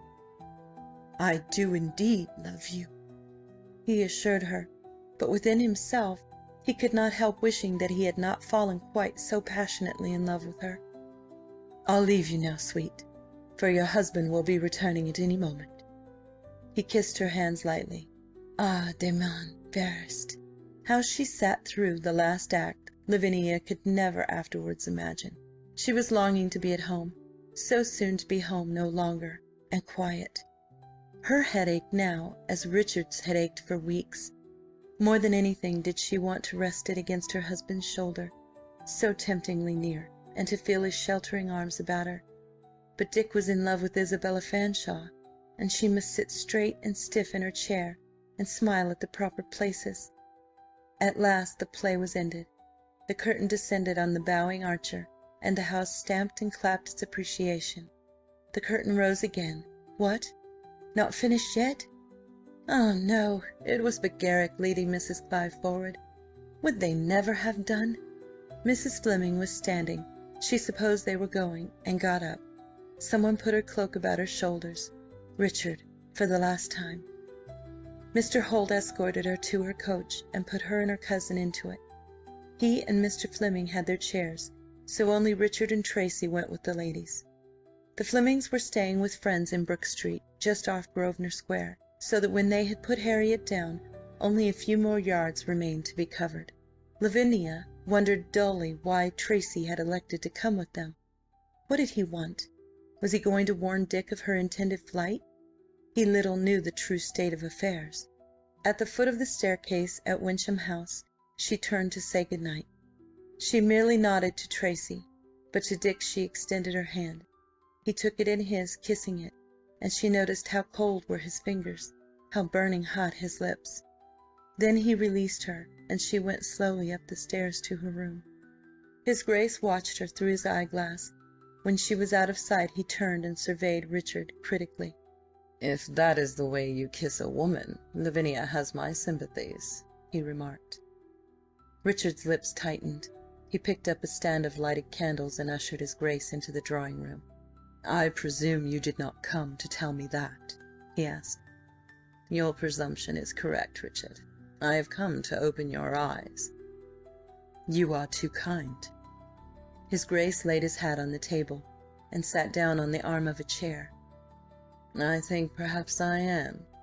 It may interest you to hear that Lavinia intends to elope with our gallant friend the captain."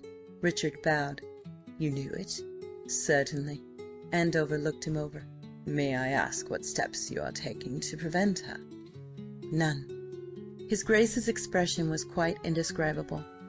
For a moment he was speechless, and then he reverted to heavy sarcasm. "Pray remember to be at hand to conduct her to her chair," he drawled. "Upon my soul, you sicken me." "I am grieved. There is a remedy," replied Carstares significantly. Tracy ignored the suggestion. "I suppose it is nothing to you that you lose her?" "No, it is nothing to you that she disgraces her name?" "Oh, no." "My name, I think."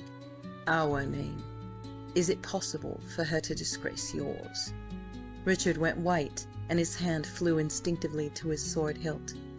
Tracy looked at him. "Do you think I would soil my blade with you?" he asked very softly. Richard's hand fell from the hilt. His eyes searched the other's face. "You know?" he asked at last, quite calmly. "You fool," answered his Grace gently. "You fool. Do you think I have not always known?" Richard leaned against the mantel-shelf.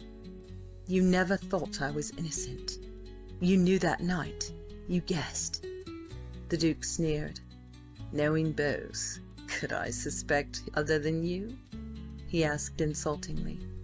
"Oh, my God!" cried Carstares suddenly. "Why could you not have said so before?" The Duke's eyes opened wide. "It has chafed you, eh? I knew it would. I've watched you." He chuckled beneath his breath. "And those fools never looked beneath the surface. One and all, they believed that John would cheat. John! They swallowed it tamely and never even guessed at the truth. You at least did not believe?" "I? Hardly. Knowing you for a weak fool and him for a quixotic fool, I rather jumped to conclusions. Instead, you tried to throw the blame on him. I would to God you had exposed me." "So you have remarked. I confess I do not understand this heroic attitude. Why should I interfere in what was none of my business? What proof had I? Why did you raise no demur? What motive had you?" "I should have thought it fairly obvious." Richard stared at him, puzzled. "Gad, Richard, but you are singularly obtuse. Have I not pointed out that John was a quixotic fool? When did I say he was a weak one?" "You mean—" You mean you wanted Lavinia to marry me because you thought to squeeze me as you willed?" asked Carstares slowly. His Grace's thin nostrils wrinkled up. "You are so crude," he complained. "It suited you that Jack should be disgraced. You thought I should seize his money. You rogue. But you will admit that I at least am an honest rogue. You are a dishonest saint. I would sooner be what I am." "I know there is nothing on God's earth more vile than I am," replied Carstares violently. His Grace sneered openly. "Very pretty, Richard, but a little tardy, methinks." He paused, and something seemed to occur to him. "'Tis why you purpose to let Lavinia go, I suppose. You confessed the truth on Friday, eh?" Richard bowed his head. "I have not the right to stop her. She chooses her own road." "She knows?" sharply. "She has always known. The jade! And I never guessed it." He paused. "Yes, I understand your heroic attitude. I am sorry I cannot pander to it. In spite of all this, I cannot permit my sister to ruin herself. She were as effectually ruined in the day she stayed with me." "Pshaw! After 7 years, who is like to care one way or the other which of you cheated? Play the man for once and stop her." "She loves Lovelace, I tell you." "What of it? She will recover from that." "No, I cannot ask her to stay with me. 'Twould be damnably selfish." His Grace appeared exasperated. "'Fore Gad, you are a fool. Ask her. Ask her? Force her. Kick Lovelace from your house and abandon the heroic pose, I beg of you." "Do you suppose I want to lose her?" cried Carstares. "'Tis because I love her so much that I will not stand in the way of her happiness." The Duke flung round and picked up his hat. "I am sorry I cannot join with you in your heroics. I must take the matter into my own hands, as usual, it seems. Lord, but you should have learnt to make her obey you, my good Dick. She has led you by the nose ever since she married you, and she was a woman who wanted mastering."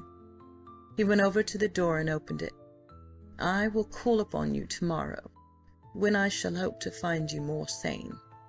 They do not purpose to leave until late, I know, for Lovelace is promised to Malaby at 3 o'clock. There is time in which to act." "I shall not interfere," repeated Richard. His Grace sneered. "So you have remarked. It remains for me to do. Good night." End of chapter 23. Chapter 24. Richard plays the man. Lady Lavinia's frame of mind when she awoke next morning was hardly befitting one who contemplated an elopement. A weight seemed to rest on her chest. Hopeless misery was gathered about her head. She could not bring herself to drink her chocolate, and feeling that inaction was the worst of all, she very soon crawled out of bed and allowed her maid to dress her. Then she went with dragging steps to her boudoir, wondering all the time where Richard was and what he was doing. She seated herself at her window and looked out onto the square, biting the edge of her handkerchief in the effort to keep back her tears. Richard was in no more cheerful mood. He too left his chocolate untouched, and went presently down to the breakfast table, and looked at the red sirloin with a feeling of acute nausea. He managed to drink a cup of coffee, and immediately afterwards left the room and made his way to his wife's boudoir. He told himself he was acting weakly, and had far better avoid her, but in the end he gave way to his longing to see her, and knocked on one white panel. Lavinia's heart leapt. How well she knew that knock! "Come in," she called, and tried to compose her features. Richard entered and shut the door behind him. Oh, good morning," she smiled. "You wanted to speak with me, Dick?" Yes, that is, have you the Carlyle's invitation?" It was perhaps an unlucky excuse. Lavinia turned away and fought against her tears. I believe 'tis in my escritoire," she managed to say. I will look for it." She rose and unlocked the bureau, standing with her back to him. "'Tis no matter," stammered Carstares. "'Twas but that I could not find it. Pray do not disturb yourself." "Oh, not at all," she answered, scattering a handful of letters before her. "Yes, here it is." She came up to him with the note in her hand, extending it. Carstares looked down at the golden head and at the little face with its eyes cast down and red mouth set so wistfully.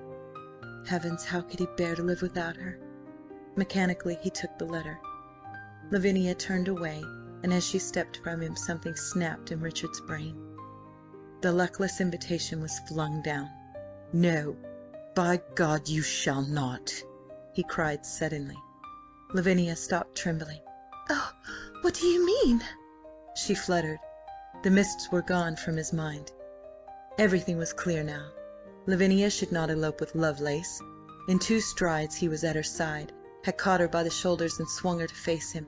"You shall not leave me. Do you understand? I cannot live without you." Lavinia gave a little cry full of relief, joy and wonderment, and shrank against him.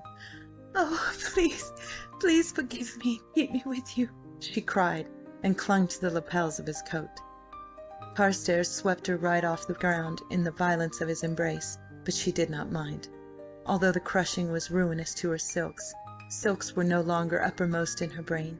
She returned his kisses eagerly, sobbing a little. When Carstares was able to say anything beyond how he loved her, he demanded if she did not love him. "Of course I do," she cooed. "I always did.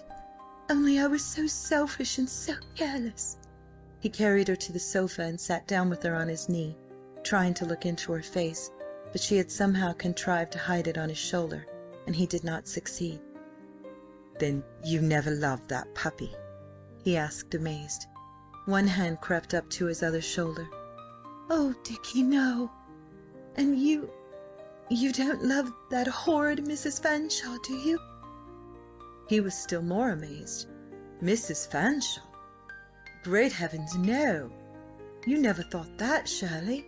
I did. Since you were always at her house, and so cold to me, how could I help it?" "Cold to you? My dearest, surely not." "You were. You truly were. And I was so miserable.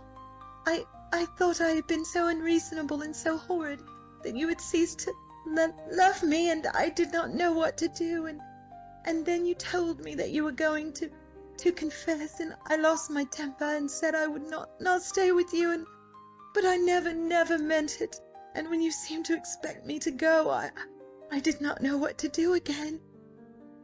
He patted her shoulder comfortingly. "Sweetheart, don't cry. I had no idea of all of this. Why, I was sure that you loved Lovelace. I never doubted it. Why in the world did you not tell me the truth?" She sat up at that and looked at him. "Why, how could I?" she demanded. "I was quite certain that you loved Isabella Fanshawe, and I felt I had to go away, and I could not do it alone, so of course I had to elope, and I told Harold last night that I would go with him, and I'm afraid he didn't quite want me when he heard that I loved you. Oh, Dickie, darling, you'll tell him that I won't go with him, won't you?" He could not help laughing. "Aye, I'll tell him, bone rep, my sweetheart. I can find it in me to be sorry for him." "Oh, he will not mind for long," she said philosophically. "He loves so easily, you see. But you, Dick, why did you go so often, so very often, to Mrs. Fanshawe?" His face grew solemn. "She knew Jack in Vienna. I wanted to hear all she could tell me of him. I could think of nothing else." "Oh, Dickie, how wickedly foolish I have been. And 'twas that made you so cold, and I thought, oh dear." He drew her head down onto his shoulder again. "My poor love, why, 'tis the kindest lady imaginable. But as to loving him—" He kissed her hand lingeringly. "I love, and have always loved, a far different being, a naughty, wilful, captivating little person who—" Lady Lavinia clasped her arms about his neck. You make me so very, very dreadful. I have indeed been naughty. "And you'll be so many times again," he told her, laughing. No, no, I will try to be good." "I do not want you good," Richard assured her. "I want you to be your own dear self." Lady Lavinia disengaged herself with a contented little sigh, and stood up. "How charming it is to be happy again, to be sure," she remarked naively. "To think that only half an hour ago I was wishing to be dead." She went over to the glass and straightened her hair. Richard looked at her rather anxiously. "Lavinia, you quite understand I am going to tell everyone the truth next Friday?" he asked.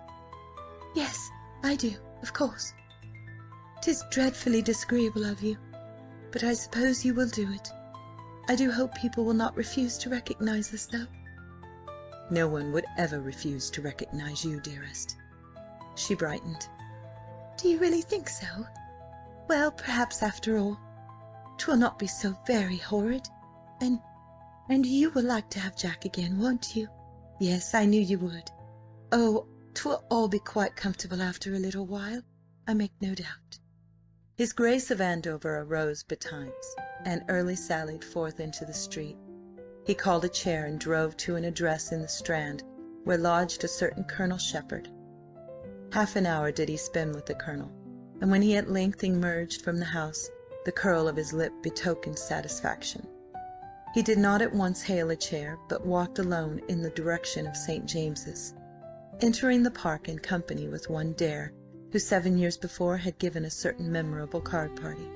Dare was pleasantly intrigued over Richard's latest oddity. "Have you any idea what 'tis about, Belmanoir?" he inquired. "Has he written you to come as well?"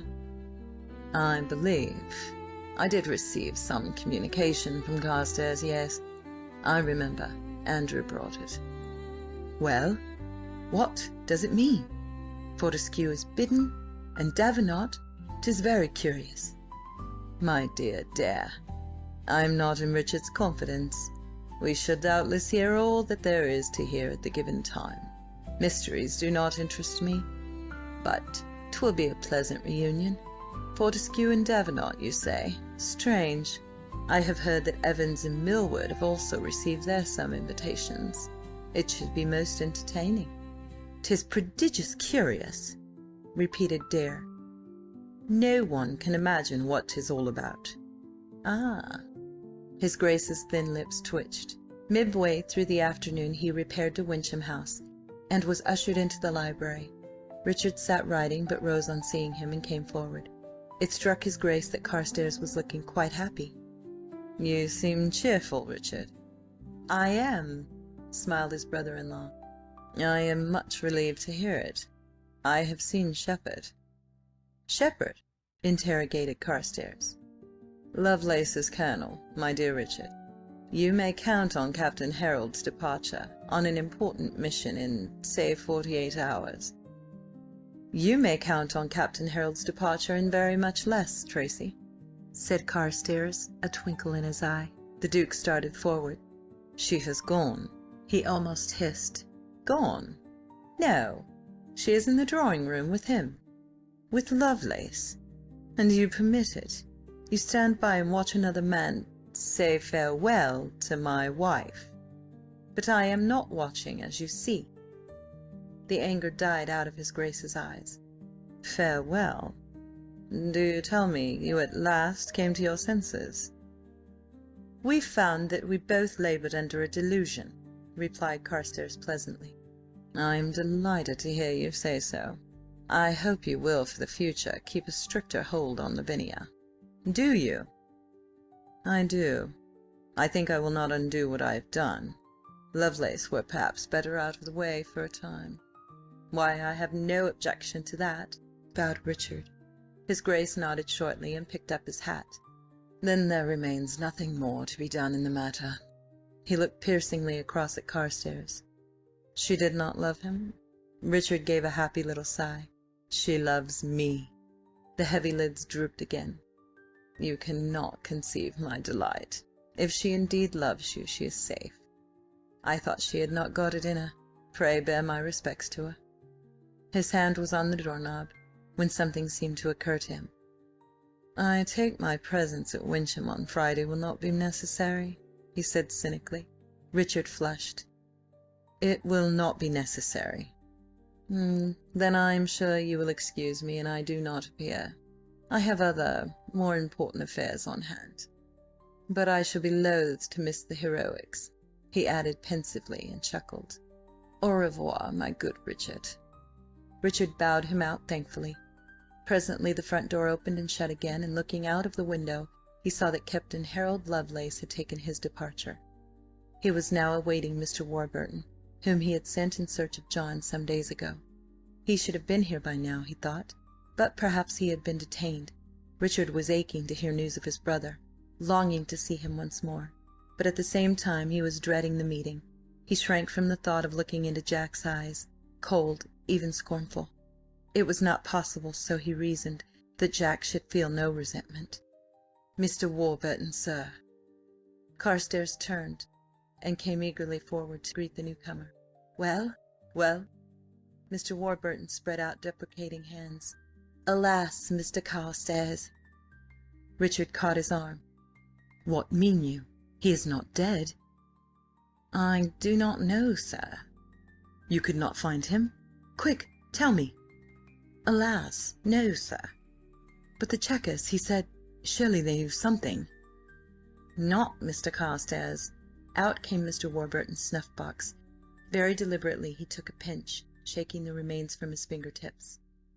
"The host, Chadber, an honest man, though lacking in humour, has not set eyes on my lord for well nigh 6 months. Not since I went to advise my lord of the Earl's death." "But Warburton, he cannot be far. He is not dead, or surely not that?" "No, no, Master Dick," soothed the lawyer. "We should have heard of it had he been killed. I fear he has gone abroad once more. It seems he often spoke of travelling again." "Abroad? God, don't let me lose him again!" He sank into a chair, his head in his hands. "Tut, I implore you, Mr. Carstares, do not despair yet. We have no proof that he has left the country. I dare say we shall find him almost at once. Chadber thinks it likely he will visit the inn again ere long. Calm yourself, Master Dick." He walked up to the man and laid a hand on one heaving shoulder. "We shall find him, never fear. But do not, I know, 'twould grieve him to see you so upset, Master Dick. Pray do not." "If I could only make amends," groaned Richard. "Well, sir, are you not about to? He would not wish you to distress yourself like this. He was so fond of you. Pray, pray do not." Carstares rose unsteadily and walked to the window. "I crave your pardon, Mr. Warburton. You must excuse me. I have been living in hell this last week." Warburton came over to his side. "Master Dick, you know I have never cared for you as well as—" "You cared for him?" Yes, sir, exactly. And of late years I have perhaps been hard. I would desire to apologise for any unjust thoughts I have harboured against you. I never quite understood. That is all, sir." He blew his nose rather violently, and then his hand found Richard's. Richard Carstares had plenty to occupy him for the rest of the week. Arrangements had to be made, a house acquired for Lavinia, Wyncham House to be thoroughly cleaned and put in order, awaiting its rightful owner. Once she had made up her mind to face the inevitable, Lavinia quite enjoyed all the preparations. The new house in Great Jermyn Street she voted charming, and she straightway set to work to buy very expensive furniture for it, and to superintend all the alterations. In her present penitent mood, she would even have accompanied her husband to Wyncham on Monday to stand by him on the fateful Friday, but this he would not allow, insisting that she remain in town until his return. So she fluttered contentedly from Grosvenor Square to Jermyn Street, very busy and quite happy. Carstares was to travel to Wyncham on Monday, arriving there the following evening in company with Andrew, whom he was taking as far as Andover. His lordship had lately embroiled himself in a quarrel over a lady when deep in his cups, and owing to the subsequent duel at Barn Elms, and the almost overpowering nature of his debts, he deemed it prudent to go into seclusion for a spell. Tracy disappeared from town in the middle of the week, whither no one knew, but it was universally believed that he had gone to Scotland on a visit. Monday at length dawned fair and promising. After bidding his wife a very tender farewell, and gently drying her wet eyelashes with his own handkerchief, Richard set out with his brother-in-law in the big travelling chaise soon after noon. Andrew had quite recovered his hitherto rather dampened spirits, and produced a dice-box from one pocket and a pack of cards from the other, wherewith to beguile the tedium of the journey. End of Chapter 24. Chapter 25. His Grace of Andover captures the Queen. Diana stood in the old oak porch, riding whip in hand, and the folds of her voluminous gown over her arm. Miss Betty stood beside her, surveying her with secret pride. Diana's eyes seemed darker than ever, she thought, and the mouth more tragic. She knew that the girl was, to use her own expression, moping quite prodigiously for that Mr. Carr. Not all that she could do to entertain Diana entirely chased away the haunting sadness in her face. For a time she would be gay, but afterwards the laughter died away and she was silent. Many times had Miss Betty shaken her fist at the absent John. Presently Diana gave a tiny sigh and looked down at her aunt, smiling. "You would be surprised how excellently well Harper manages the horses," she said. "He is quite a godsend, so much nicer than that stupid William." "Indeed, yes," agreed Miss Betty. "Only think, my dear, he was groom to Sir Hugh Grandison. I saw the letter Sir Hugh writ your papa. A remarkable elegant epistle, I assure you, my love." Diana nodded and watched the new groom ride up, leading her mount. He jumped down and, touching his hat, stood awaiting his mistress's pleasure. Diana went up to the cob, patting his glossy neck. "We are going towards Ashley today, aunt," she said.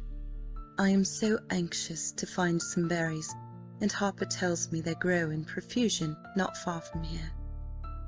"Now, my dear, pray do not tire yourself by going too far.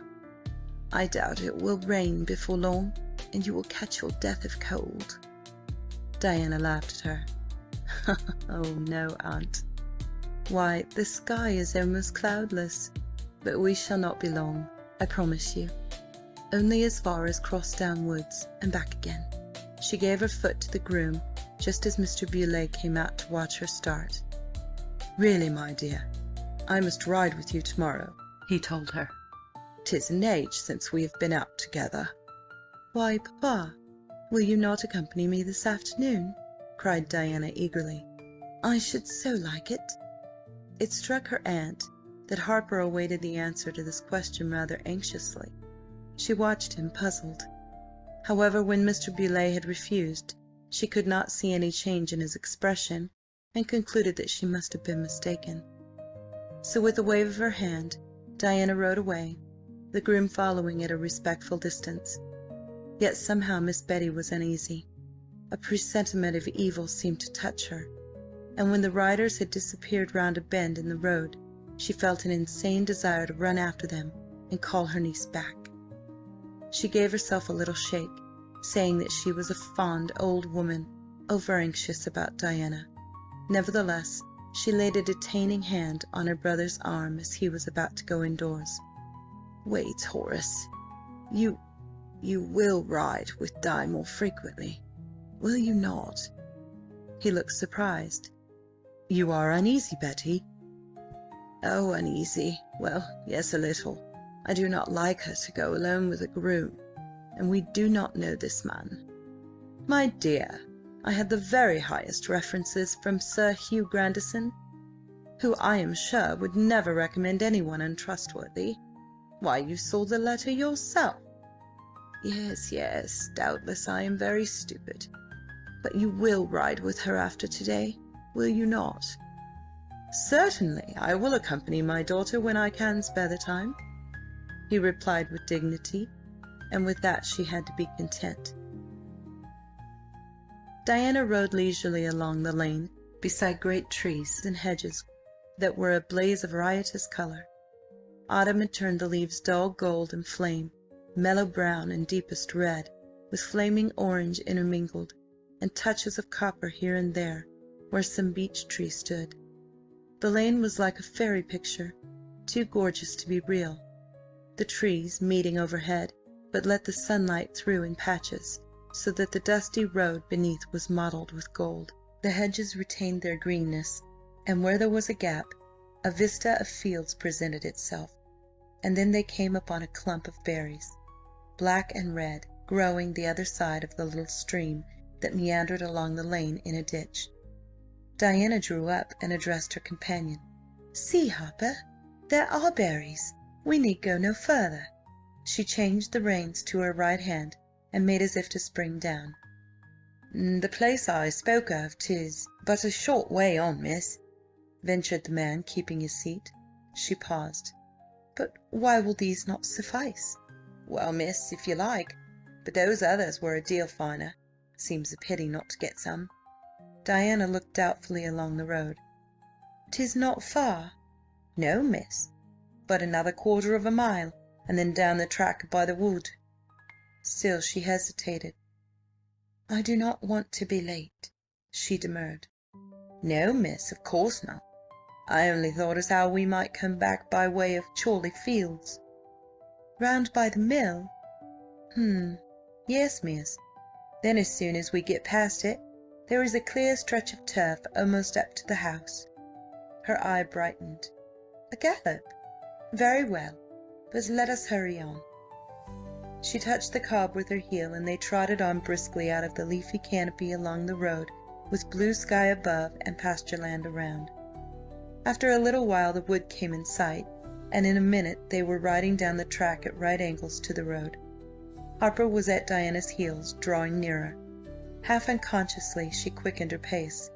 There was not a soul in sight. They were coming to a bend in the road, and now Harper was alongside. Choking a ridiculous feeling of frightened apprehension, Diana drew rein.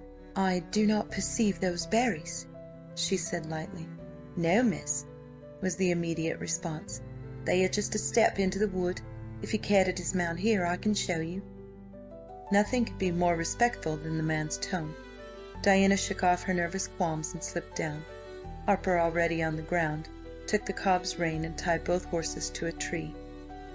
Diana gathered her skirts over her arm and picked her way through the brambles to where he had pointed. The blackberry hedges he held back for her entrance swung back after they had passed, completely shutting out all view of the road. There were no berries. Diana's heart was beating very fast, all her suspicions springing to life again, but she showed no sign of fear as she desired him to hold the brambles back again for her to pass out. "For there are no berries here, as you can see for yourself." She swept round and walked calmly toward the bushes. Then how, she could never quite remember, she was seized from behind, and before she had time to move, a long piece of silk was flung over her head and drawn tight across her mouth, while an arm, as of steel, held and controlled her. Fighting madly, she managed to get one arm free, and struck out furiously with her slender crop. There was a brief struggle, and it was twisted from her grasp, and her hands tied behind her, despite all her efforts to be free. Then her captor swung her writhing into his arms, and strode away through the wood without a word. Diana was passive now, reserving her strength for when it might avail her something, but above the gag her eyes blazed with mingled fright and fury. She noticed that she was being carried not into the wood, but along it, and was not surprised when they emerged on to the road where it had rounded the bend. With a sick feeling of terror, she saw a coach standing in the road, and guessed even before she knew what was her fate. Through a haze, she saw a man standing at the door, and then she was thrust into the coach and made to sit down on the softly cushioned seat. All her energies were concentrated in fighting against the faintness that threatened to overcome her. She won gradually, and strained her ears to catch what was being said outside. She caught one sentence in a familiar, purring voice. Set them loose, and tie this to the pommel." Then there was silence. Presently she heard footsteps returning, an indistinguishable murmur from Harper, and the door opened to allow his Grace of Andover to enter the coach. It gave a lurch and rumbled on. Tracy looked down with a slight smile into the gold-flecked eyes that blazed so indignantly into his. "1,000 apologies, Miss Beaulieu. Allow me to remove this scarf." As he spoke he untied the knot, and the silk fell away from her face. For a moment she was silent, struggling for words wherewith to give vent to her fury. Then the red lips parted and the small white teeth showed, clenched tightly together. "You cur!" she flung at him in a panting undertone. "Oh, you cur! You coward! Undo my hand." "With pleasure." He bowed and busied himself with this tighter knot. "Pray accept my heartfelt apologies for incommoding you so grievously. I am sure that you will admit the necessity." "Oh, that there were a man here to avenge me!" she raged. His Grace tugged at the stubborn knot. "There are 3 outside," he answered blandly, "but I do not think they are like to oblige you." He removed her bonds and sat back in the corner, enjoying her. His eyes fell on her bruised wrists, and at once his expression changed, and he frowned, leaning forward.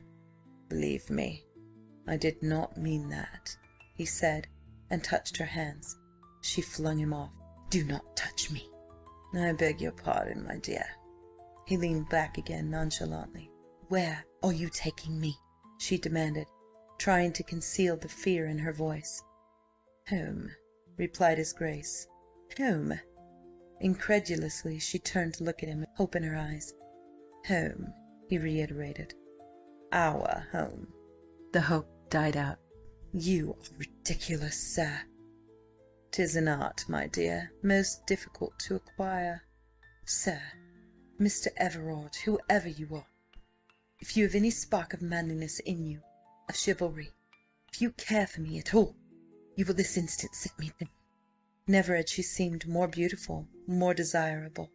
Her eyes shone with unshed tears, soft and luminous, and the tragic mouth pleaded, even trying to smile. "It would appear that none of these attributes belongs to me," murmured his Grace, and wondered if she would weep. He had never a taste for a weeping woman. But Diana was proud. She realized that tears, prayers and all would avail her nothing, and she was determined not to break down, at least in his presence. Tracy was surprised to see her arrange her skirts and settle back against the cushions in the most unconcerned manner possible. "Then, since you are so ungallant, sir, pray tell me what you purpose doing with me?" The tone was light, even bantering, but with his marvellous, almost uncanny perspicacity he sensed the breathless terror behind it.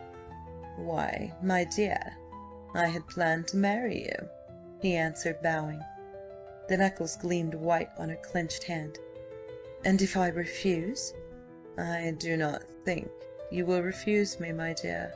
She could not repress a shiver. "I do refuse!" she cried sharply. The smile with which he received this statement drove the blood cold in her veins. "Wait. I think you will be glad to marry me in the end," he drawled. Her great eyes were hunted, desperate, and her face was very white. The dry lips parted. "I think you will be very sorry when my father comes." The indulgent sneer brought the blood racing back to her cheeks. "And he will come." His Grace was politely interested. "Really? But I do not doubt it, Diana. And he knows where to come." "He will find a way, never fear." She laughed with a confidence she was far from feeling. "I do not fear, not in the least. I should be delighted to welcome him," promised his Grace. "I do not anticipate a refusal of your hand from him." "No?" Diana too could sneer. "No, my dear. Not after a little persuasion." "Who are you?" she shot at him. His shoulders shook in the soundless laugh peculiar to him. "I am several people, child." "So I apprehend." she retorted smoothly. "Sir Hugh Grandison amongst them?" "Ah, you have guessed that?" "It rather leaps to the eye, sir." She spoke in what was almost an exact imitation of his sarcastic tone. "True. It was neatly done. I flatter myself." "Quite marvellous indeed." He was enjoying her as he had rarely enjoyed a woman before. Others had sobbed and implored, railed and raved. He had never till now met one who returned him word for word, using his own weapons against him. "Who else have you the honour to be?" she asked, stifling a yawn. "I am Mr. Everard, child, and Duke of Andover." Then she turned her head and looked at him with glittering eyes. "I have heard of you, sir," she said evenly. you are like to hear more, my dear." "That is as may be, your grace." Now she understood the elaborate hilt of the mysterious sword with the coronet on it, wrought in jewels. She wondered whether Jack had it still, wherever he was. If only some wonderful providence would bring him to her now in her dire need. There was no one to strike a blow for her. She was entirely at the mercy of a ruthless libertine, whose reputation she knew well, and whose presence filled her with dread and a speechless loathing. She felt very doubtful that her father would succeed in finding her. If only Jack were in England, he would come to her, she knew. His Grace leaned towards her, laying a thin white hand on her knee. "My dear, be reasonable.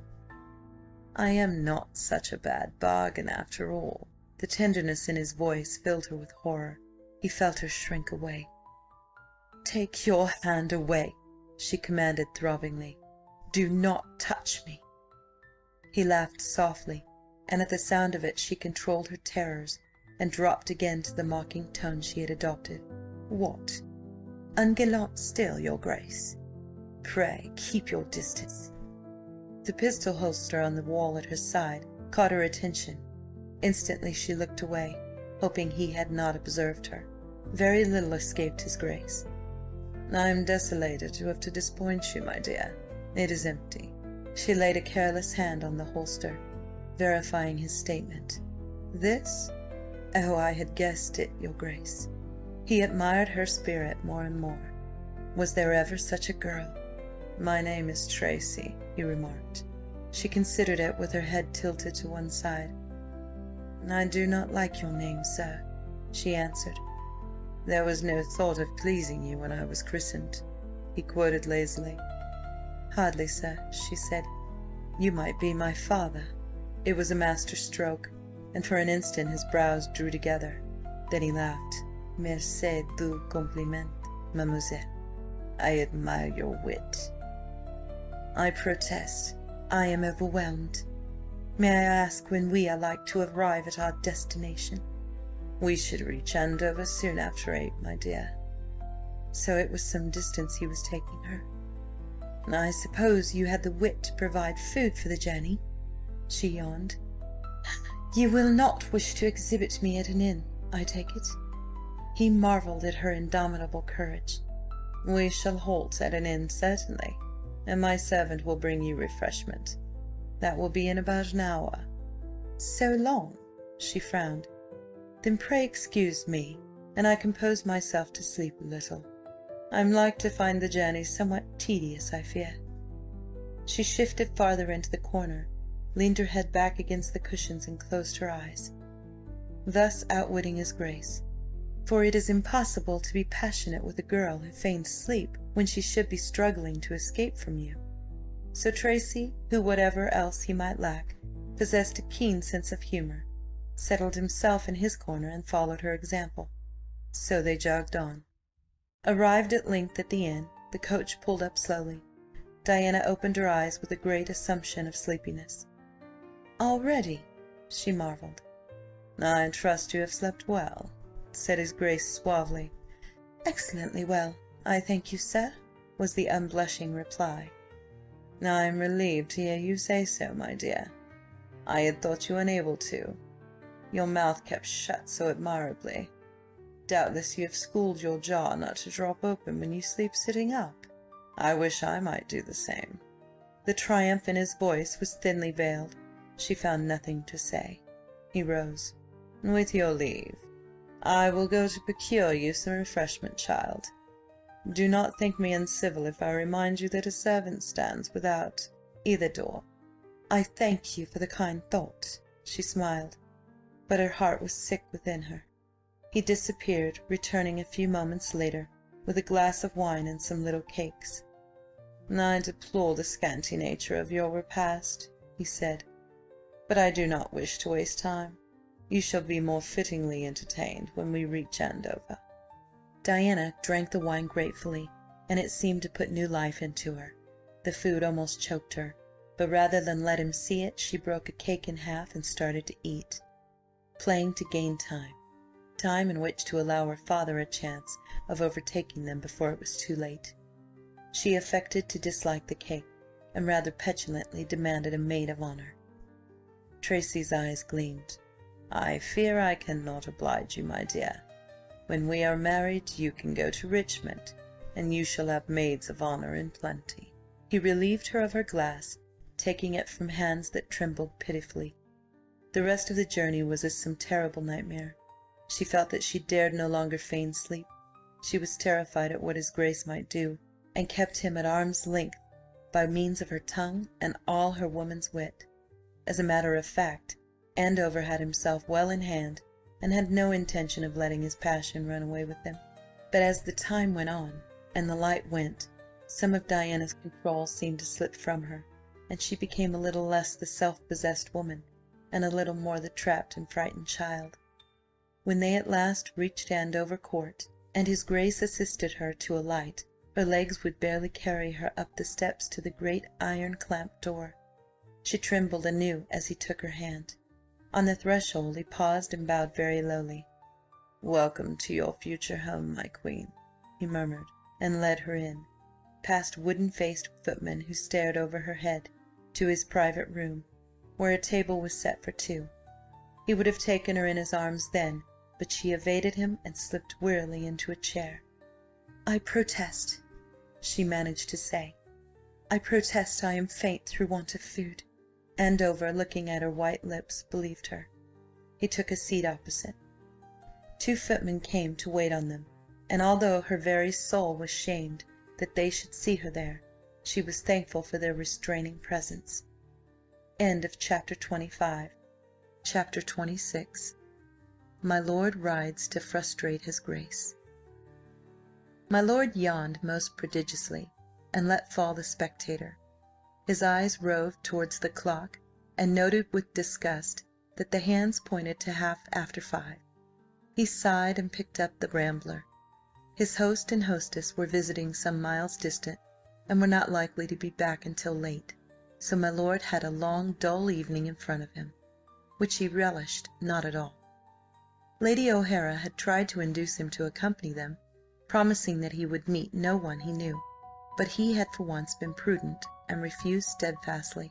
So my lady, after pouting crossly at him, and assuring him that he was by far the most obstinate and disagreeable man that she had ever come across, not excepting her husband, who, to be sure, had been quite prodigiously annoying all day, relented, told him she understood perfectly, and even offered to kiss him to make up for her monstrous ill humour. Jack accepted the offer promptly, waved farewell to her from the porch, and returned to the empty drawing-room to while away the time with 2 numbers of the Spectator and his own thoughts till dinner, which was to be later than usual to-day, on account of an attack of vapours which had seized the cook. His thoughts were too unpleasant to be dwelt on. Everything in his world seemed to have gone awry, so he occupied himself with what seemed to him a particularly uninteresting number of the Spectator. The sun had almost disappeared, and very soon it became too dark to read. No candles having been brought as yet, my lord very unromantically went to sleep in his chair. Whether he would have eventually snored is not known, for not more than a quarter of an hour afterwards the butler roused him with the magic words, "Dinner is served, sir." Carstares turned his head lazily. "What's that you say, James?" "Dinner is served, sir," repeated the man, and held the door wide for him to pass out. "Faith, I'm glad to hear it. My lord rose leisurely and pulled his cravat more precisely into position. Although he was to be alone, he gave his costume a touch here and there, and flicked a speck of dust from one great cuff with his elegant lace handkerchief.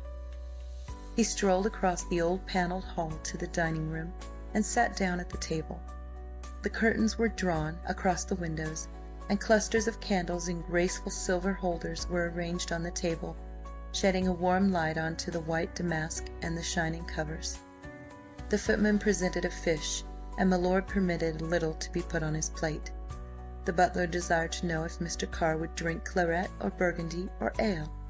Mr. Carr would drink claret. A sirloin of beef next made its appearance, and went away considerably smaller. Then before my lord was spread an array of dishes. Partridges flanked one end, a pasty stood next, a cream, 2 chickens, a duck, and a ham of noble proportions.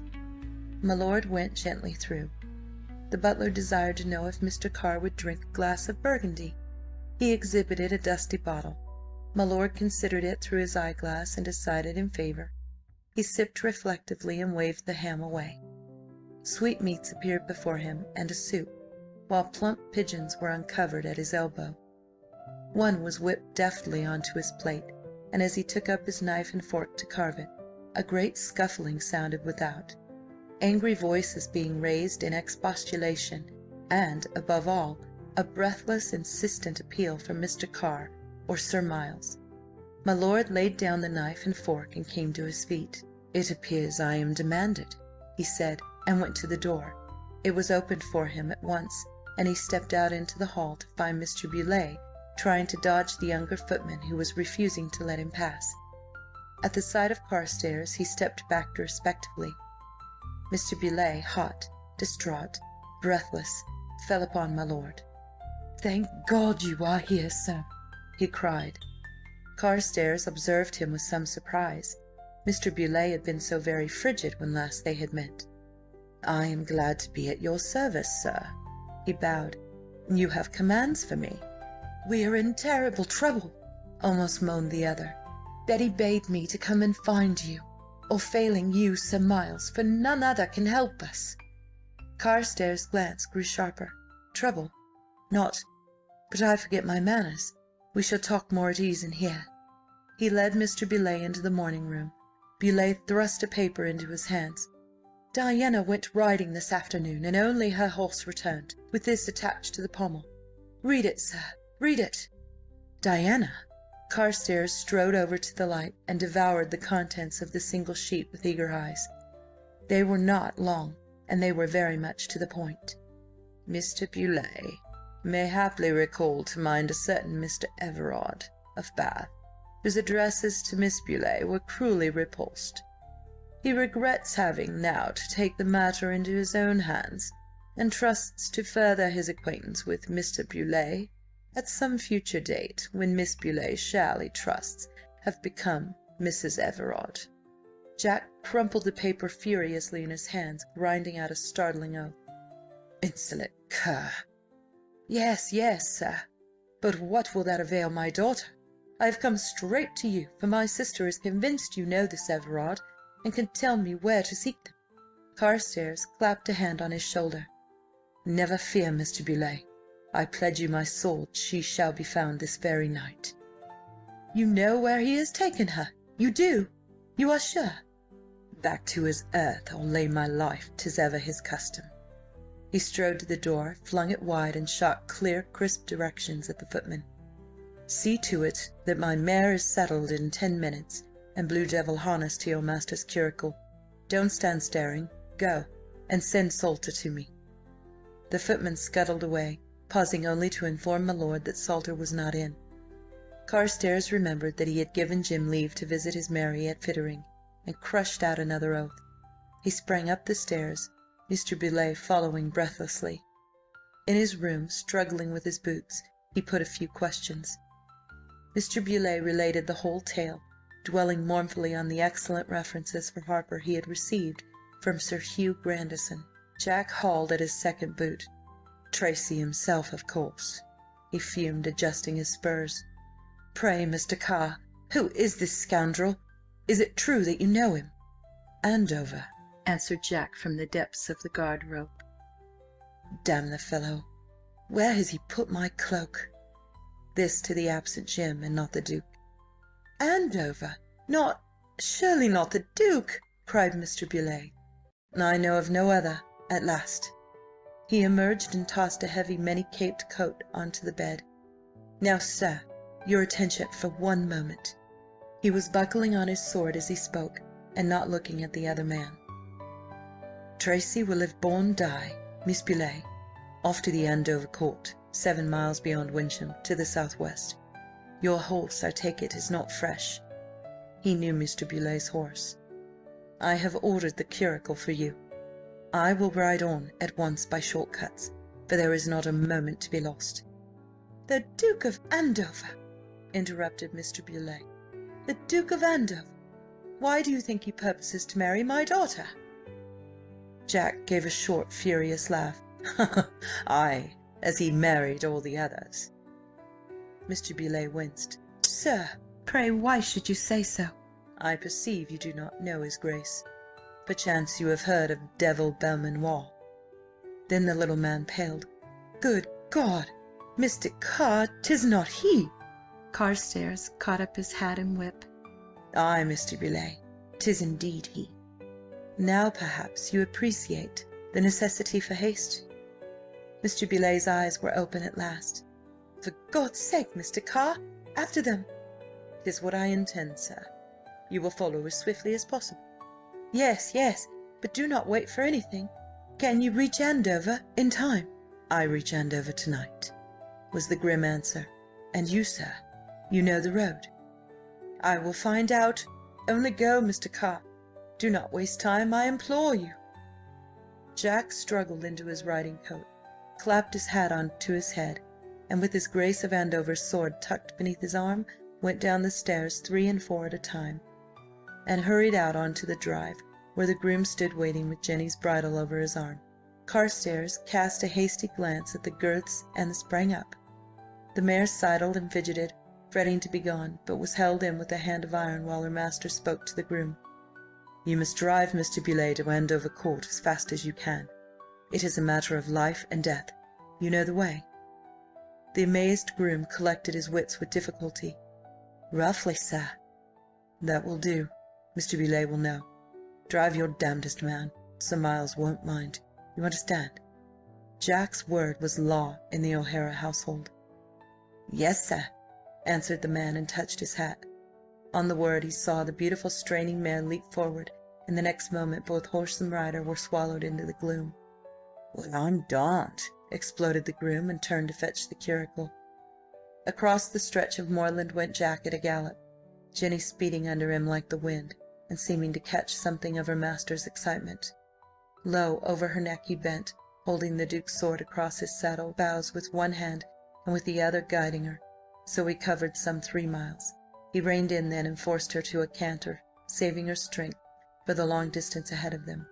She was in splendid condition, glorying in the unrestrained gallop across the turf, and although she was too well-mannered to pull on the rein, Carstares could see by the eager twitching of her ears how she longed to be gone over the ground.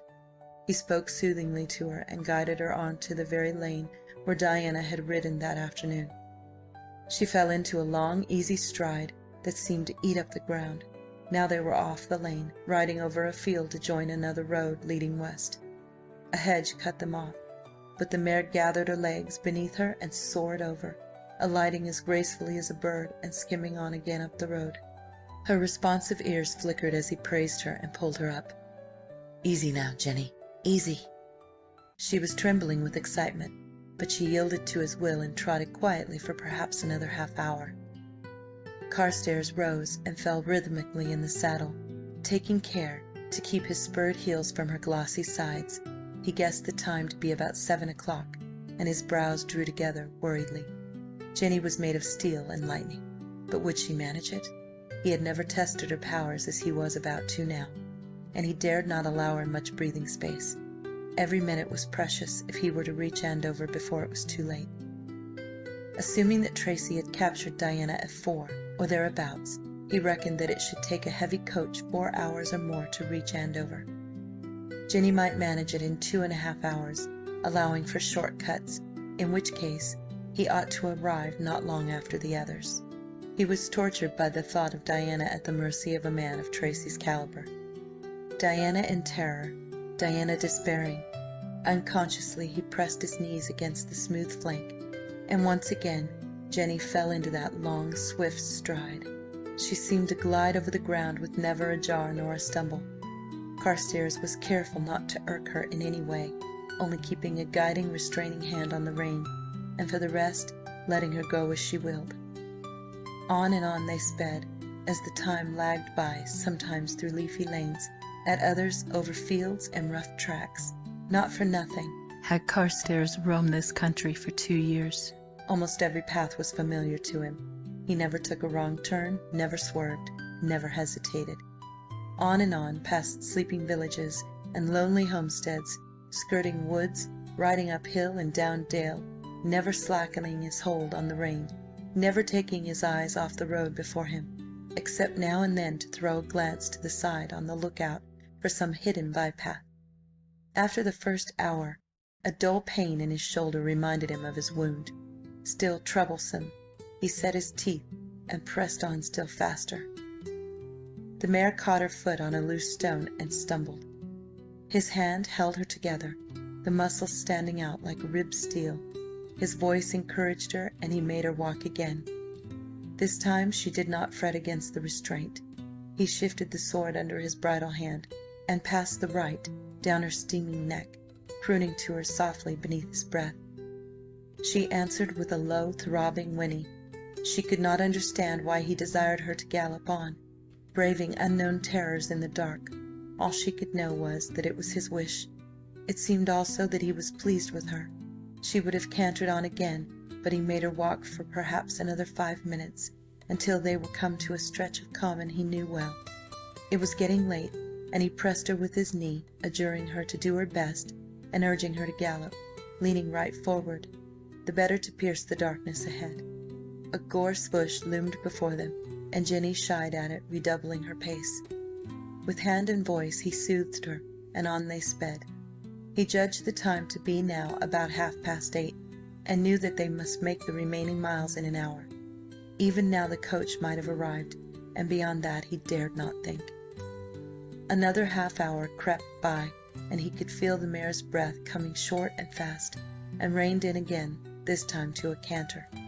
He was off the moor now, on a road he remembered well, and knew himself to be not 10 miles from Wyncham.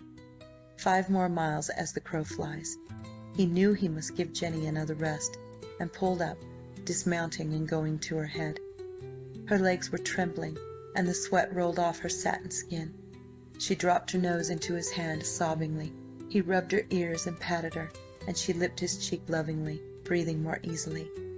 Up again then, and forward once more, skimming over the ground. Leaving Wyncham on his right, Carstares cut west and then northwest on the high road now, leading to Andover. Only 2 more miles to go. Jenny stumbled again and broke into a walk. Her master tapped her shoulder, and she picked up her stride again. She was almost winded, and he knew it, but he had to force her onwards. She responded gallantly to his hand, although her breath came sobbingly, and her great soft eyes were blurred. At last the great iron gates were in view. He could see them through the dusk, firmly shut. He pulled up and walked on, looking for a place in the hedge where Jenny might push through. End of chapter 26. Chapter 27. My Lord enters by the window. His Grace of Andover made a sign to the footman, and with a sinking heart Diana watched them leave the room. Discreetly closing the door behind them, she affected to eat a peach, skinning it with her fingers, that were stiff and wooden. Tracy leaned back in his chair, surveying her through half-shut eyelids. He watched her eat her peach, and rise to her feet, standing with her hand on the back of the high carved chair. She addressed him nervously, and with would-be lightness. "Well, sir, I have eaten, and I protest I am fatigued. Pray have the goodness to conduct me to your housekeeper." "My dear," he drawled, "nothing would give me greater pleasure. Always supposing that I possessed one." She raised her eyebrows haughtily. "I presume you have at least a maidservant?" she inquired. "If I am to remain here, I would retire." "You shall, child, all in good time. But do not be in a hurry to deprive me of your fair company." He rose as he spoke, and taking her hand, led her dumbly to a low-backed settee at the other end of the great room. "If you have aught to say to me, your Grace, I beg that you will reserve it until tomorrow. I am not in the humour tonight." He laughed at her. "Still so cold, child?"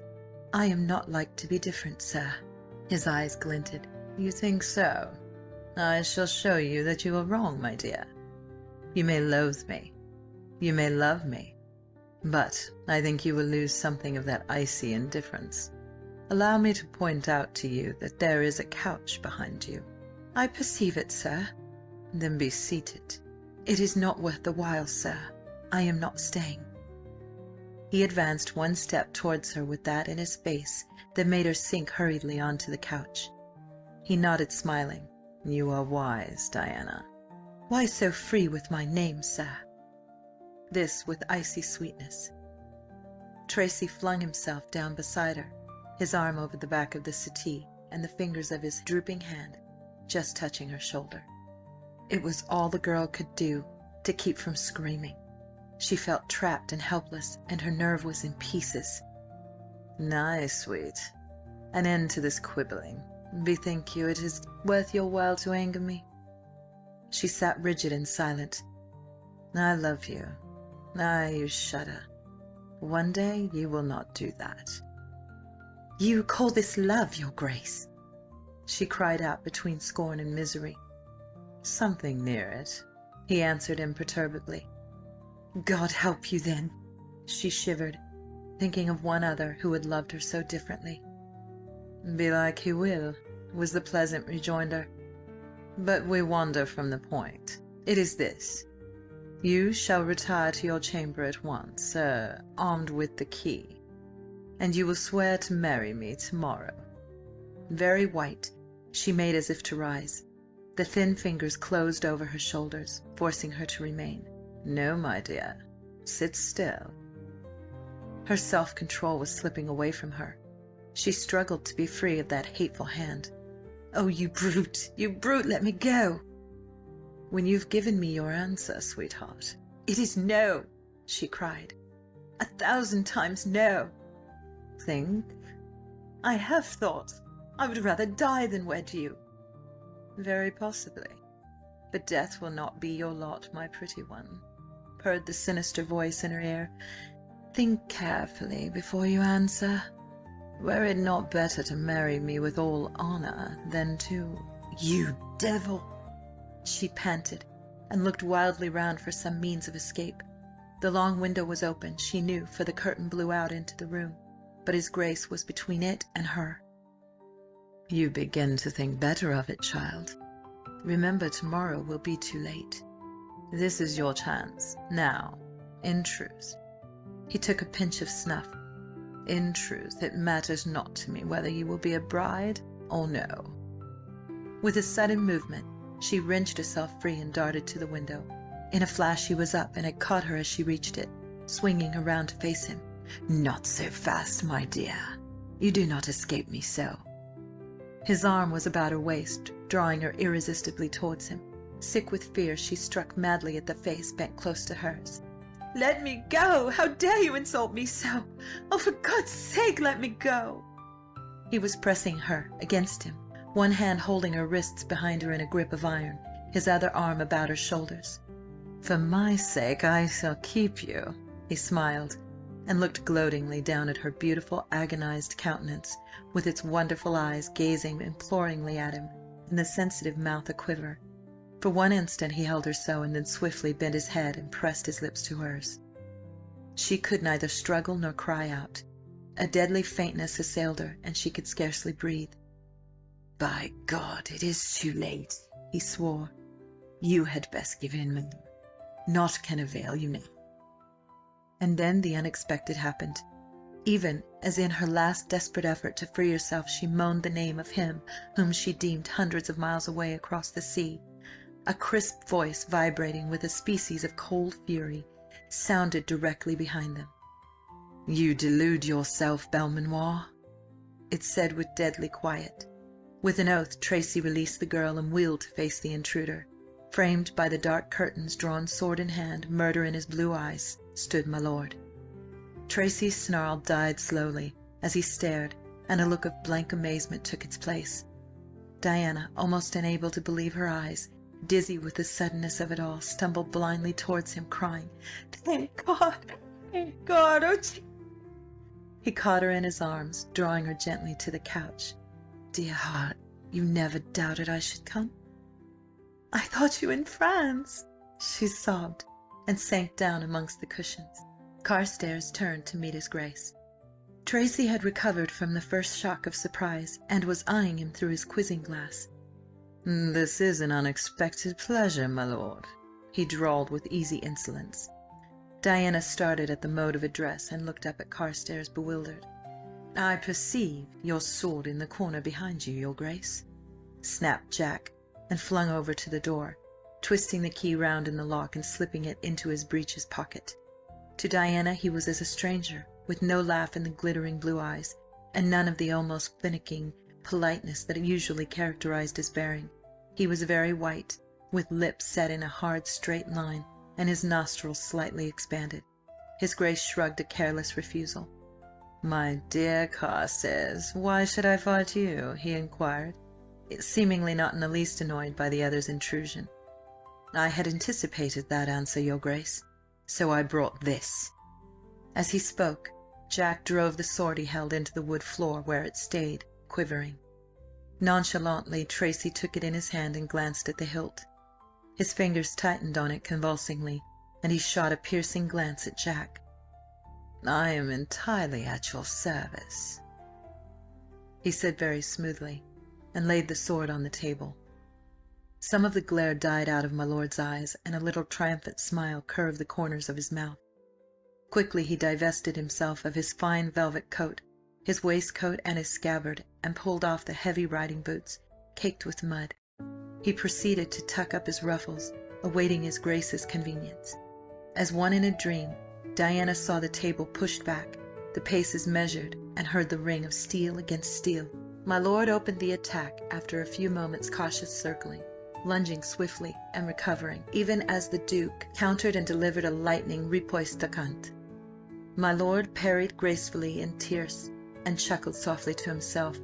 With parted lips and wide eyes, the girl on the couch watched each fresh lunge. A dozen times it seemed as though Carstares must be run through, but each time, by some miraculous means, he regained his position, and the Duke's blade met steel. Once, indeed, thrusting in quarte, Tracy's point aimed too high, flashed above the other's guard, and ripped the cambric shirt at the sleeve. My lord retired his foot nimbly, parried, and riposted with a straight thrust, wrist held high, before Tracy could recover his opposition. The blades clashed as forte met foible, and my lord lunged straight at his opponent's breast. Diana shut her eyes, expecting every moment to hear the dull thud of Tracy's body as it should fall to the ground. It did not come, but instead there sounded a confused stamping and scraping of blades, and she looked again to find the Duke disengaging over my lord's supple wrist and being parried with the utmost ease and dexterity. Carstares knew that he would not be able to last long, however. His shoulder, fretted by the long ride, was aching intolerably, and his wrist seemed to have lost some of its cunning. He was conscious of a singing in his head which he tried in vain to ignore, but his eyes glowed and sparkled with the light of battle and the primitive lust to kill. The Duke was fencing with almost superhuman skill, moving heavily and deliberately, seemingly tireless. Carstares, on the other hand, was as swift and light as a panther, grace in every turn of his slim body. He feinted suddenly inside the arm, deceiving the parade of tierce. His grace fell back a pace, parrying in quarte, and as John, with a quick twist, changed to quarte also, and the blades crossed, Tracy lunged forward the length of his arm, and a deep red splash stained the whiteness of my lord's sleeve at the shoulder. Diana gave a choked cry, knowing it to be the old wound, and the Duke's blade came to rest upon the ground. "You are satisfied?" he asked coolly, but panting a little. My lord reeled slightly, controlled himself, and brushed his left hand across his eyes. "En garde," was all he replied. ignoring a pleading murmur from the girl. Tracy shrugged, meeting Carstares' blade with his, and the fight went on. Tracy's eyes were almost shut. It appeared to Diana, his chin thrust forward, his teeth gripping the thin lower lip. To her horror, she saw that Carstares was breathing in gasps, and that his face was ashen in hue. It was torture to her to sit impotent, but she held herself in readiness to fly to his rescue should the need arise. Suddenly my lord fainted on both sides of the arm and ripped open the Duke's sleeve, causing a steady trickle of blood to drip down onto the floor. Tracy took no notice, but countered so deftly that John's blade wavered and he staggered back. For an instant it seemed as though the end had come, but somehow he steadied himself, recovering his guard. Diana was on her feet now, nearly as white as her lover, her hands pressed to her breast. She saw that John's point was no longer so purposeful, and the smile had gone from his lips. They were parted now, the upper one rigid, and a deep furrow cut into his brow. Then, startling in the stillness of the great house, came the clanging of a bell, pulled with some violence. Carstares' white lips moved soundlessly, and Diana, guessing it to be her father, moved, clinging to the wall, towards the door. A moment later, along the passage, came the sound of steps. A gay, boisterous voice was raised, followed by a deeper, graver one. His Grace's face became devilish in its expression, but Carstares took no notice, seeming not to hear. Only he thrust with such skill that his Grace was forced to fall back a pace. The loud voices demanded to know what was toward in the locked room, and Diana, knowing that my lord was nearly spent, beat upon the panels. "Quickly, quickly!" she cried. "Break through, for heaven's sake, whoever you are, 'tis locked!" "Good gad, 'tis a woman!" exclaimed the voice. "Listen, Dick. Why, 'tis a fight!" "Oh, be quick!" implored Diana. And then came the deeper voice. "Stand away, madam. We will burst the lock." She moved quickly aside, turning her attention once more to the duel by the window as Andrew flung his shoulder against the stout wood. At the third blow the lock gave, the door flew wide, and Lord Andrew was precipitated into the room, and the two by the window fought on unheeding, faster and faster. "Well, I'll be damned," said Andrew, surveying them. He walked forward interestedly, and at the same moment caught sight of Jack's face. He stared in amazement and called to Richard. "Good Lord! Here, Dick! Come here! Surely it's— Who is that man?" Diana saw the tall gentleman, so like her lover in appearance, step forward to the young rake's side. The next events happened in a flash. She heard a great cry, and before she had time to know what he was doing, Richard had whipped his sword from its scabbard and had struck up the two blades. In that moment the years rolled back, and recognizing his brother, Jack gasped furiously, "Damn you, Dick! Out of the way!" Tracy stood leaning on his sword, watching, his breath coming in gasps, but still with that cynical smile on his lips. Richard, seeing that his brother would fly at the Duke again, closed with him, struggling to wrest the rapier from his weakened grasp. "You fool, John! Leave go! Leave go, I say!" With a twist he had the sword in his hand and sent it spinning across the room, as without a sound my lord crumpled up and fell with a thud to the floor. End of Chapter 27. Chapter 28, in which what threatened to be tragedy turns to comedy. With a smothered cry, Diana flew across the room to where my lord lay in a pitiful little heap, but before her was Richard. He fell on his knees beside the still figure, feeling for the wound. Diana on the other side looked across at him. "'Tis his shoulder, sir, an old wound. Oh, he cannot be dead." Richard shook his head dumbly, and gently laid bare the white shoulder. The wound was bleeding very slightly, and they bound it deftly betwixt them, with their united handkerchiefs and a napkin seized from the table. "'Tis exhaustion, I take it," frowned Richard, his hand before the pale lips. "He is breathing still." Over her shoulder Diana shot an order.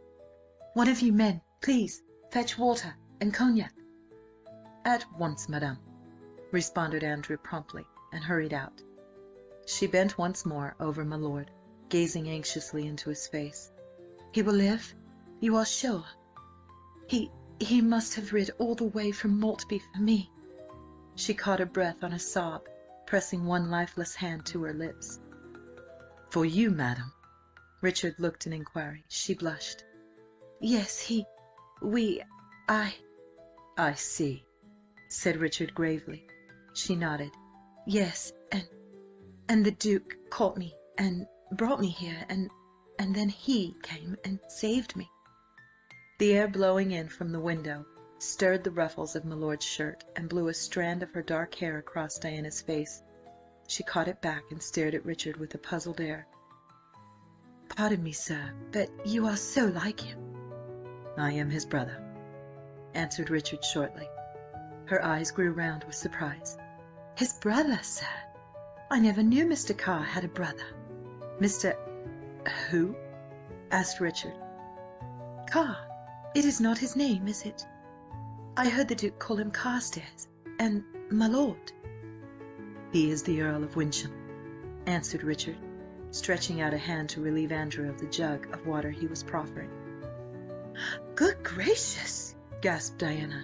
But he said he was a highwayman." "Quite true, madame." "True? But how ridiculous!" "And how like him!" She soaked a handkerchief in the water and bathed my lord's forehead. "He is not coming to in the least," she said nervously. "You are sure 'tis not—" "Quite. He'll come round presently. You said he had ridden far." "He must have, sir. I wish he were not so pale. He was staying with the O'Haras at Maltby." "What? The O'Haras?" "Yes, and he must have ridden from there, and his wound still so tender." Again she kissed the limp hand. Over by the window his Grace, his breath recovered, was eyeing Andrew through his quizzing glass. "May I inquire what brings you here?" he asked sweetly, "and why you saw fit to bring the saintly Richard?" "I came because it suited me to do so. I never dreamed you were here. Upon my soul, I did not." "Where then did you think I was?" "Never thought about you at all, my dear fellow. I'm not your squire." "Why is Richard here?" "Lord, what a catechism! He is here because he brought me with him on his way to Wyncham. Have you any objection?" "It would be useless," shrugged Tracy. "Have I killed that young fool?" Andrew looked him over in disgust. "No, you have not. You have barely touched him, thanks be." "Dear me, why this sudden affection for Carstares?" Andrew swung round on his heel, remarking over his shoulder, "He may be a cheat, but he's a damned fine fellow. By gad, he nearly pinked you as I entered." He chuckled at the memory of that glorious moment.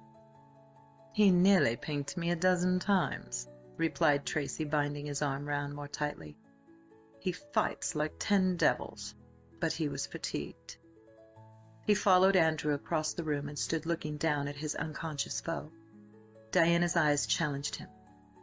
"Stand back, your Grace. You have no more to do here." He drew out his snuff-box and took a pinch. "So that is how the matter lies, my dear. I did not know that." "You pretend that it would have made a difference in your treatment of me." "Not the slightest, child," he replied, shutting the box with a snap.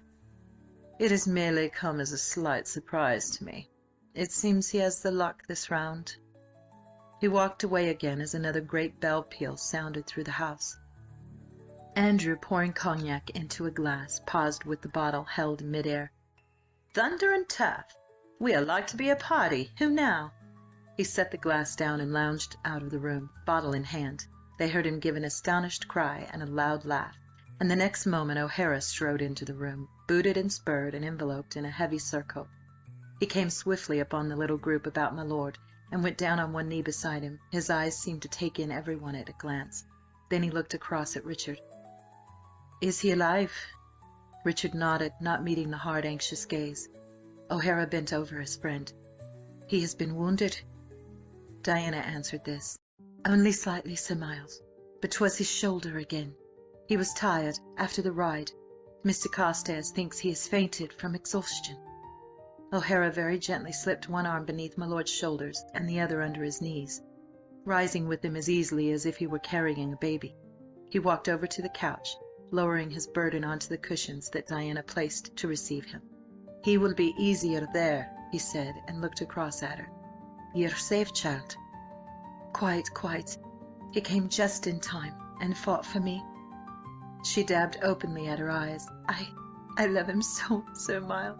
And now I hear that he is an earl. She sighed. Well, child, 'twill make no difference, I take it. I hope he'll make ye happy. She smiled through her tears very confidently. O'Hara turned and faced Richard, who was standing a little in the rear watching his brother's face. He met O'Hara's scathing look squarely. Well? Not, answered the Irishman cuttingly, and walked over to where Lord Andrew was arguing hotly with his brother. Carstares returned to my lord's side and stood looking silently down at him. Diana suddenly gave a little joyful cry. He is coming round! He moved his head! Oh, Jack, my dear one, look at me! She bent over him with eyes alight with love. My lord's eyes flickered and opened. For a moment he stared at her. Why, Diana! She took his head between her hands and kissed him full on the mouth. Then she raised his head to look into the blue eyes. My lord's arm crept round her and held her tight against him. After a moment she disengaged herself and stood aside. Jack's eyes, still a little bewildered, fell upon his brother. He struggled upon his elbow. Am I dreaming? Dick! His voice was full of great joy. Richard bent quickly to him, trying to put him back on the cushions. My dear Jack, no, no, lie still. Lie still! Cried my lord, swinging his feet to the ground. Not a bit of it. I am well enough, but a trifle dizzy. How in thunder did you come here? Surely 'twas you knocked up my sword, yes? Interfering young cub. Give me your arm a minute. But why do you want to get up? Pleaded a soft voice in his ear. So that I can take you in my arms, sweetheart. He answered and proceeded to do so. Then his glance, wandering round the room, alighted on the heated group by the table. Andrew vociferously indignant, Tracy coolly sarcastic, and O'Hara furious. Terra Mendoza! Ejaculated my lord. Where did they all spring from? I don't know, laughed Diana. Sir Miles came a few minutes ago. The other gentleman came with Mr. Carstares. Aye, I remember him. 'Tis Andrew, eh, Dick? Zounds, how he has grown! But what in the world are they all fighting over? Miles, I say. O'Hara wheeled around surprised. Oho! Ye are up, are ye? He crossed to his side. Then sit down. Since you are all so insolent, I will. How did you come here? O'Hara went round to the back of the couch to arrange a cushion beneath the hurt shoulder, and leaned his arms upon the back, looking down with a laugh in his eyes. Faith, I rode. But how did you know? Where? 'Twas all on account of that young rascal David, he said. Molly fretted and fumed all the way to the Frasers, vowing the child would be neglected and what not, and we'd not been in the house above an hour or so, when up she jumps and says she knows that something has happened at home, and nothing will suffice but that I must drive her back. We arrived just as Beaulieu was setting out. He told us the whole tale, and of course I had Blue Peter saddled in the twinkling of an eye, and was off after ye. But what with taking the wrong turns and me horse not happening to be made of lightning, I couldn't arrive until now. You cannot have been so long after me, said Jack, for I wasted full half an hour outside here, trying to find an opening in the hedge for Jenny to get through. She is now stalled in a shed at the bottom of the lawn with my cloak over her. I'll swear she's thirsty too. I'll see to that, promised O'Hara. Andrew came across the room and bowed awkwardly to my lord, stammering a little. Carstares held out his hand. Lord Andy, I scarce knew you. After a moment's hesitation, Andrew took the outstretched hand and answered laughingly. But my lord had not failed to notice the hesitation, short though it had been. I beg your pardon, I had forgot, he said stiffly. Andrew sat down beside him, rather red about the ears. Oh, stuff, Jack.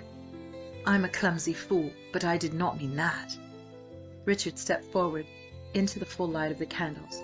If you will all listen to me 1 moment, I shall be greatly obliged, he said steadily. Lord John started forward. Dick, he cried warningly, and would have gone to him, but for O'Hara's hand on his shoulder dragging him back.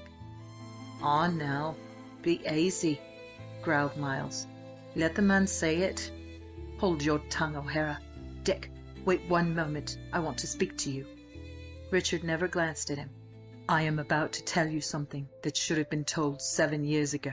Once and for all, I forbid it. snapped my lord, trying to disengage himself from O'Hara's grip.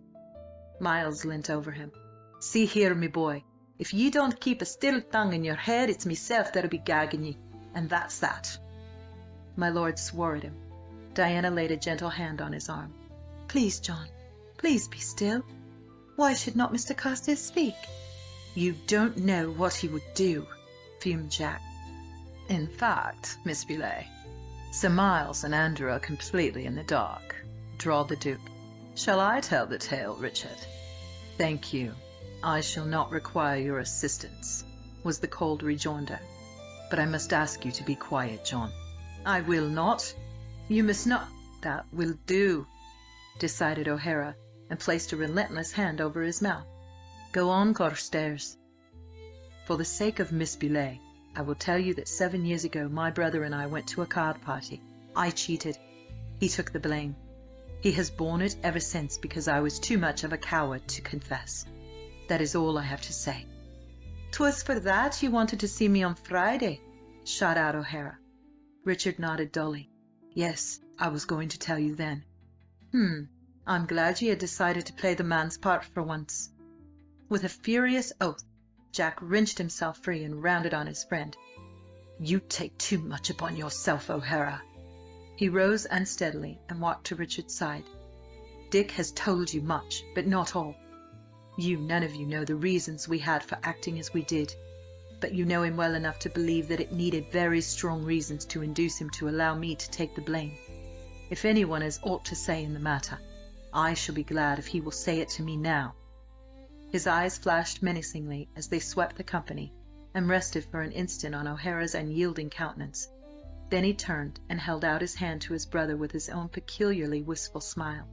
"Can you bear to speak to me?" muttered Richard with face averted. "God, Dick, don't be ridiculous." He grasped the unwilling hand. "You would have done the same for me." Andrew pressed forward. "Well, I can see no use in raking up whole scores. After all, what does it matter? It's buried and finished. Here's my hand on it, Dick. Lord, I couldn't turn my back on the man I've lived on for years." He laughed irrepressibly and wrung Richard's hand. My lord's eyes were on O'Hara, pleading. Reluctantly the Irishman came forward. "'Tis only fair to tell you, Richard, that I can't see eye to eye with Andrew here. However, I'm not denying that I think a good deal better of you now than I did 7 years ago." Richard looked up eagerly. "You never believed him guilty?" O'Hara laughed. "Hardly." "You knew 'twas I?" "I had me suspicions, of course." "I wish, oh, how I wish you had voiced them." O'Hara raised his eyebrows, and there fell a little silence. His Grace of Andover broke it, coming forward in his inimitable way. He looked around the room at each member of the company. 1, 2, 3, 4, 5, he counted. "Andrew, tell them to lay covers for 5 in the dining room." "Aren't you staying?" asked his brother, surprised. "I have supped," replied Tracy coolly. For a moment O'Hara's mouth twitched, and then he burst out laughing. Everyone looked at him inquiringly. "Ecod!" he gasped. "Oh, sink me, and I ever came across a more amusing villain. Lay covers for 5, oh damn!" "Or should I have said 6?" continued his Grace imperturbably. "Am I not to have the honour of Mr. Beaulieu's company?" O'Hara checked his mirth. "No, ye are not. He was content to let me manage the business and went back to Littledean."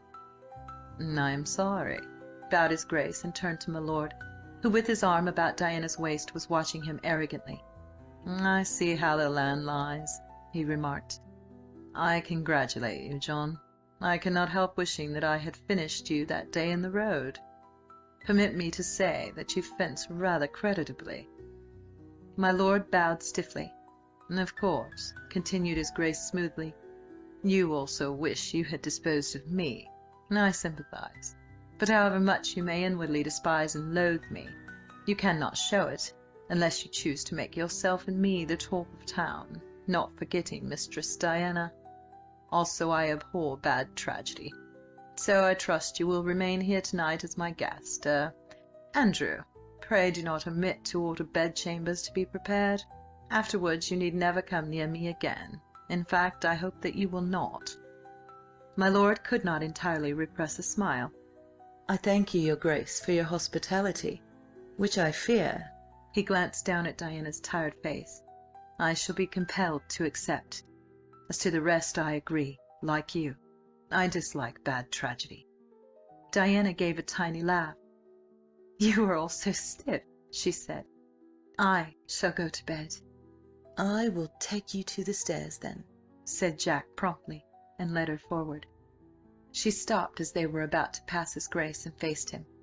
Tracy bowed very low. "Good night, madame.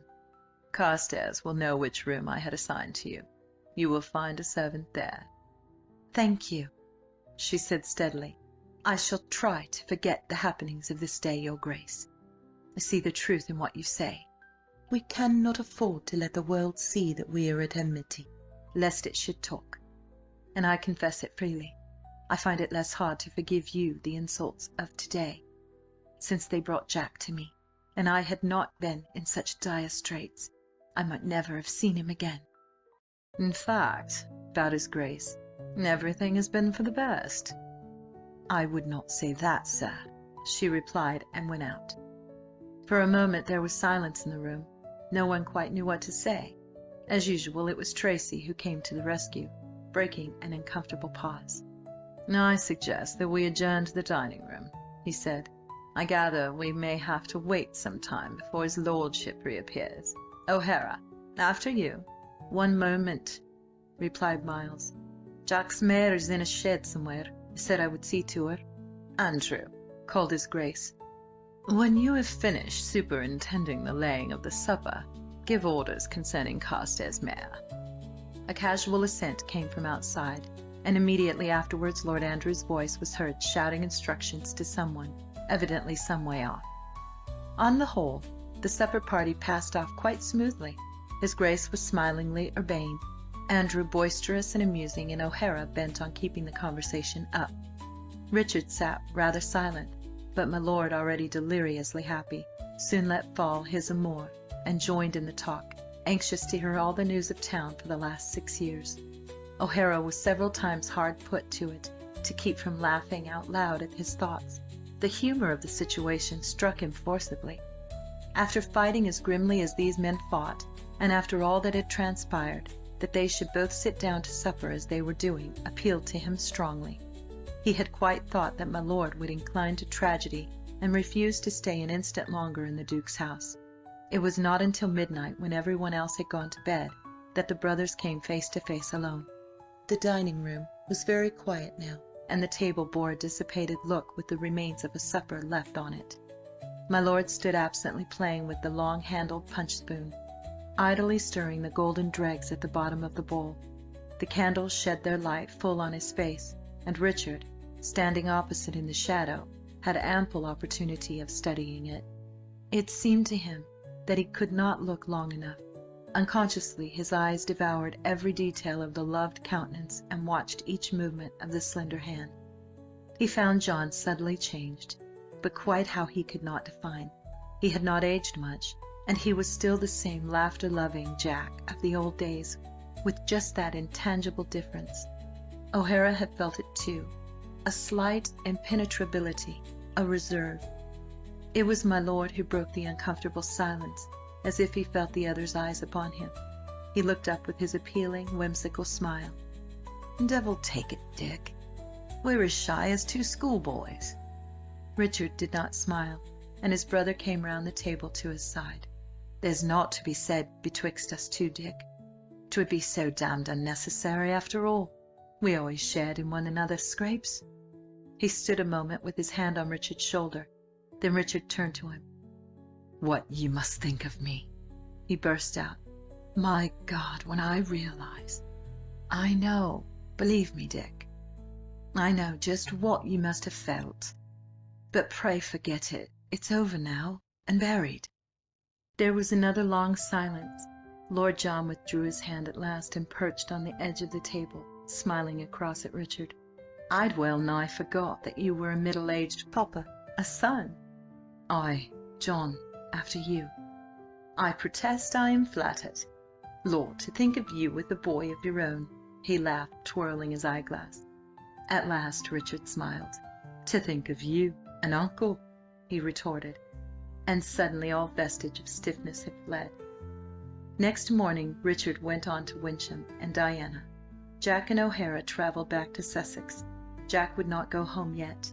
He protested that he was going to be married first, and would then bring home his countess. But he had several instructions to give his brother concerning the preparation of his house. The last thing he requested Richard do was to seek out a certain city merchant, Fudby by name, and to rescue a clerk, Chilter, from him, bearing him off to Wyncham. All this he called from the coach window, just before they set off.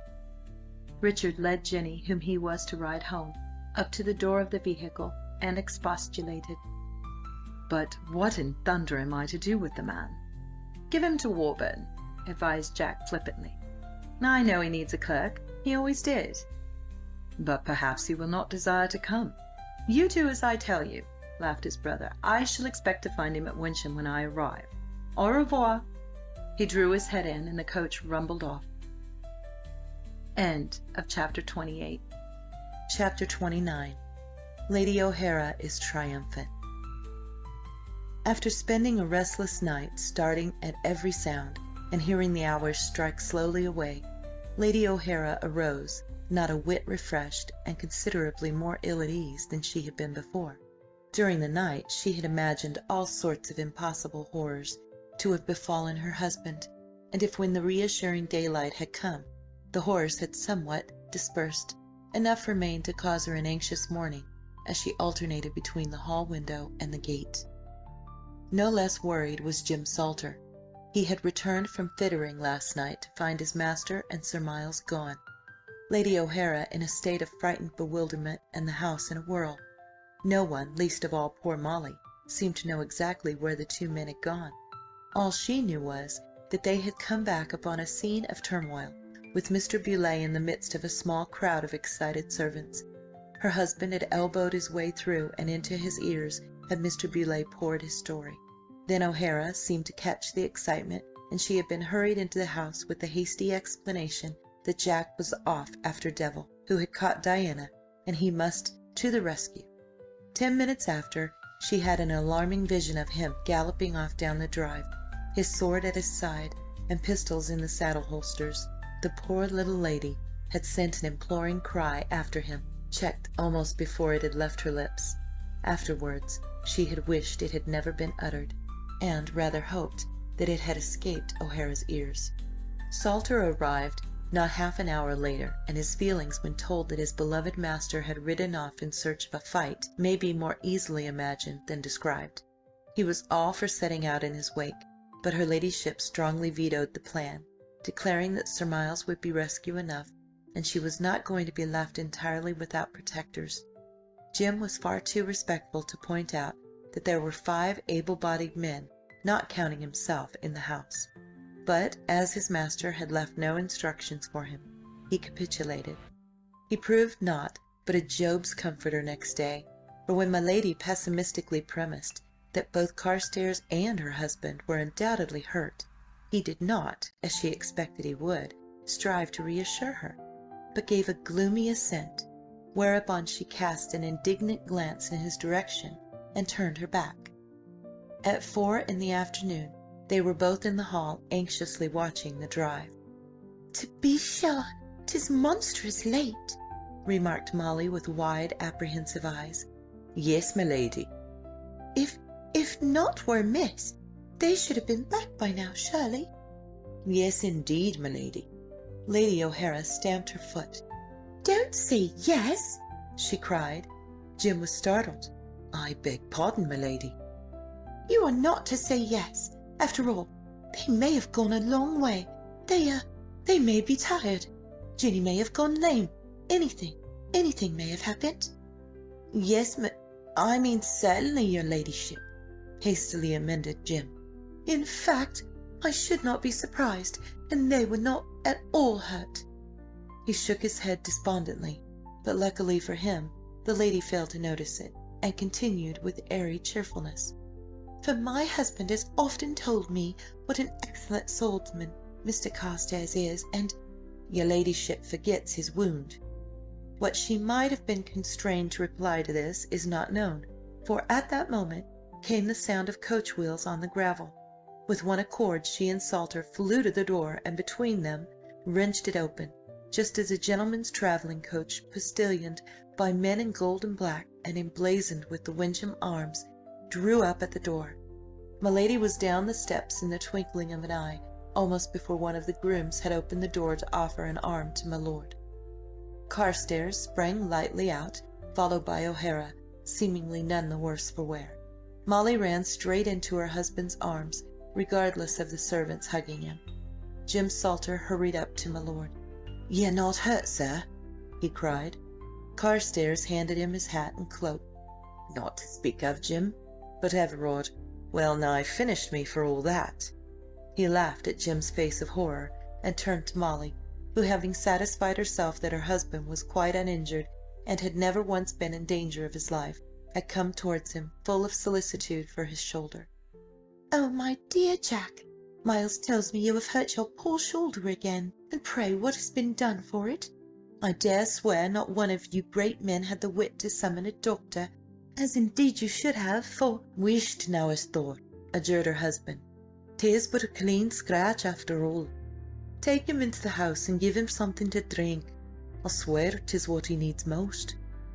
Molly pouted, laughed, and complied.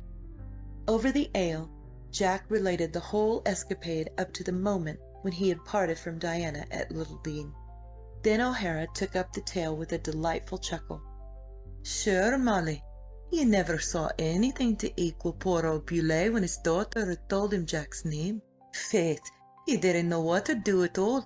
He was so excited, and Miss Betty, I thought, would have the vapours from the way she flew from Di to Jack and back again. In such a state of mind as you can't imagine." Molly, who had listened with round eyes, drew a deep ecstatic breath. Then she bounced up, clapping her hands, and proclaimed that she was right after all. "What will you be meaning, Alana?" inquired O'Hara. "Pray, sir, did I not say over and over again that if I could only induce Jack to stay with us, everything would come right? Now, Miles, you know I did." "I remember you saying something like it once," admitted her spouse. "Once indeed! I was always sure of it. And I did coax you to stay, did I not, Jack?" she appealed. "You did," he agreed. "You assured me that if I was churlish enough to leave, Miles would slowly sicken and pine away." She ignored her husband's ribald appreciation of this. "Then you see that 'tis all owing to me that—" She broke off to shake O'Hara, and the meeting ended in riotous hilarity.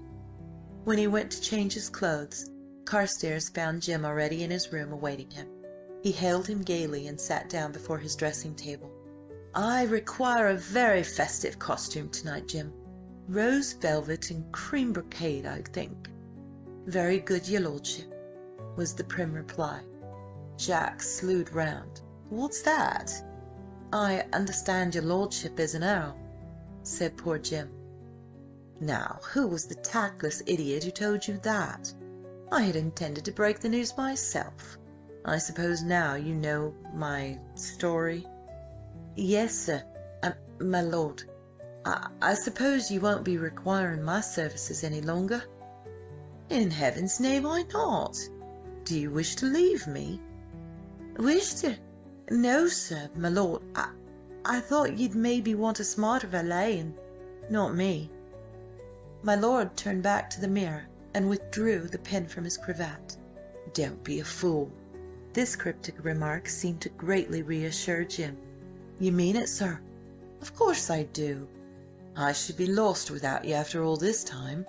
Marry that nice girl at Fittering, and she shall maid my lady, for I'm to be married as soon as may be." "Ay, sir, my lord. I'm sure I'm very glad, sir, your lordship. Rose, sir, with the silver lacing." "I think so, Jim. And cream.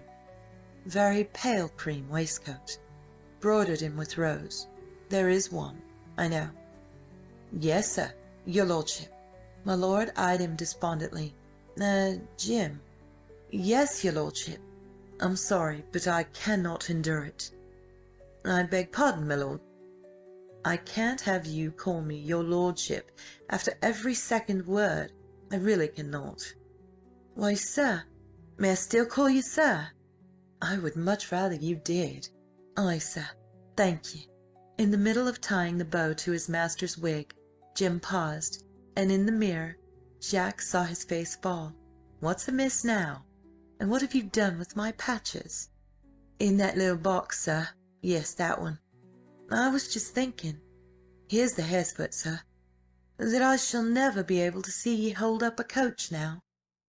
My lord, striving to affix the patch in just the right spot at the corner of his mouth, tried to control his features, failed, and went off into a peal of laughter that reached O'Hara in the room across the landing, and caused him to grin delightedly. He had not heard that laugh for many a long day. End of Chapter 29. Chapter 30. Epilogue. His Grace of Andover sat at the window of his lodgings at Venice, looking down at a letter in his hand. The writing was his sister's. After a moment he drew a deep breath and broke the seal, spreading the sheets out upon the broad sill. My very dear Tracy, so you have gone again with no farewell to your poor sister, sir. I am indeed very offended, but I understand your reason. As soon as I set mine eyes on Diana, I knew the truth and recognised your dark beauty. I am monstrous grieved for you, dear. I quite love her myself, although she is very tiresomely lovely. But perhaps she is dark and I am fair. We shall not clash. The homecoming was prodigious exciting. Andrew was present, Dicky of course, and me. Mrs. Fanshawe too was there, for she knew Jack abroad, and a monstrous queer old man who was vastly fidgety and overcome to see Jack. Then Sir Miles and his wife came, who I thought quite agreeable, nice people, and Diana's father and aunt, rather bourgeois, but on the whole presentable. Everyone knows the truth now, but most people have been prodigious kind, and I scarce notice a difference in our reception. Dearest Dicky is gayer than he was wont to be, and more darling, and I almost enjoy being a social outcast.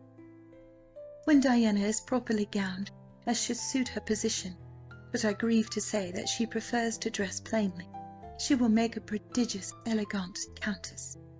I have promised to conduct her to my own mantua maker, which is very sacrificing, as I am sure you will agree.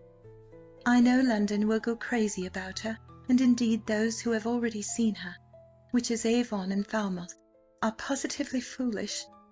I make no doubt 'twill be very mortifying, but I suppose it must be borne. She and Jack are prodigious happy together. It is most unfashionable, but so am I happy with Dick. So there are the pair of us, and we had best set fashion. Pray return soon, my dear Tracy. You cannot conceive how I miss you. I was surprised you went away with Mr. Fortescue. I had no notion you were so friendly. With dearest love, your sister, Lavinia. P.S. 'Twill interest you to hear that Miss Gunning is to marry Coventry. 'Tis all over town this last week. Slowly his Grace put the sheets together and handed them to Fortescue, who had just come into the room. "These, from my sister, may possibly interest you, Frank." Fortescue read the letter through, and at the end folded it and handed it back in silence. Tracy laid it down on the table at his elbow. "I began wrongly," he said. "Yes," assented his friend. "She was not that kind of girl. But having begun wrongly, I could not undo the wrong." "So you made it worse," said Fortescue gently. "I would have married her in all honour." "In your own arrogant fashion, Tracy." "As you say, in my own arrogant fashion, Frank. If I could go back a year. But where's the use? I am not whining. Presently I shall return to England and make my bow to the Countess of Wyncham. Possibly I shall not feel one jealous qualm. One never knows. At all events, I'll make that bow." "You will?" Frank looked sharply down at him. "Nothing more, Tracy? You do not purpose?" Nothing more. You see, Frank, I love her. I crave your pardon. Yes, she would not take you, but she has, I think, made you. As I once told you, when love came, you would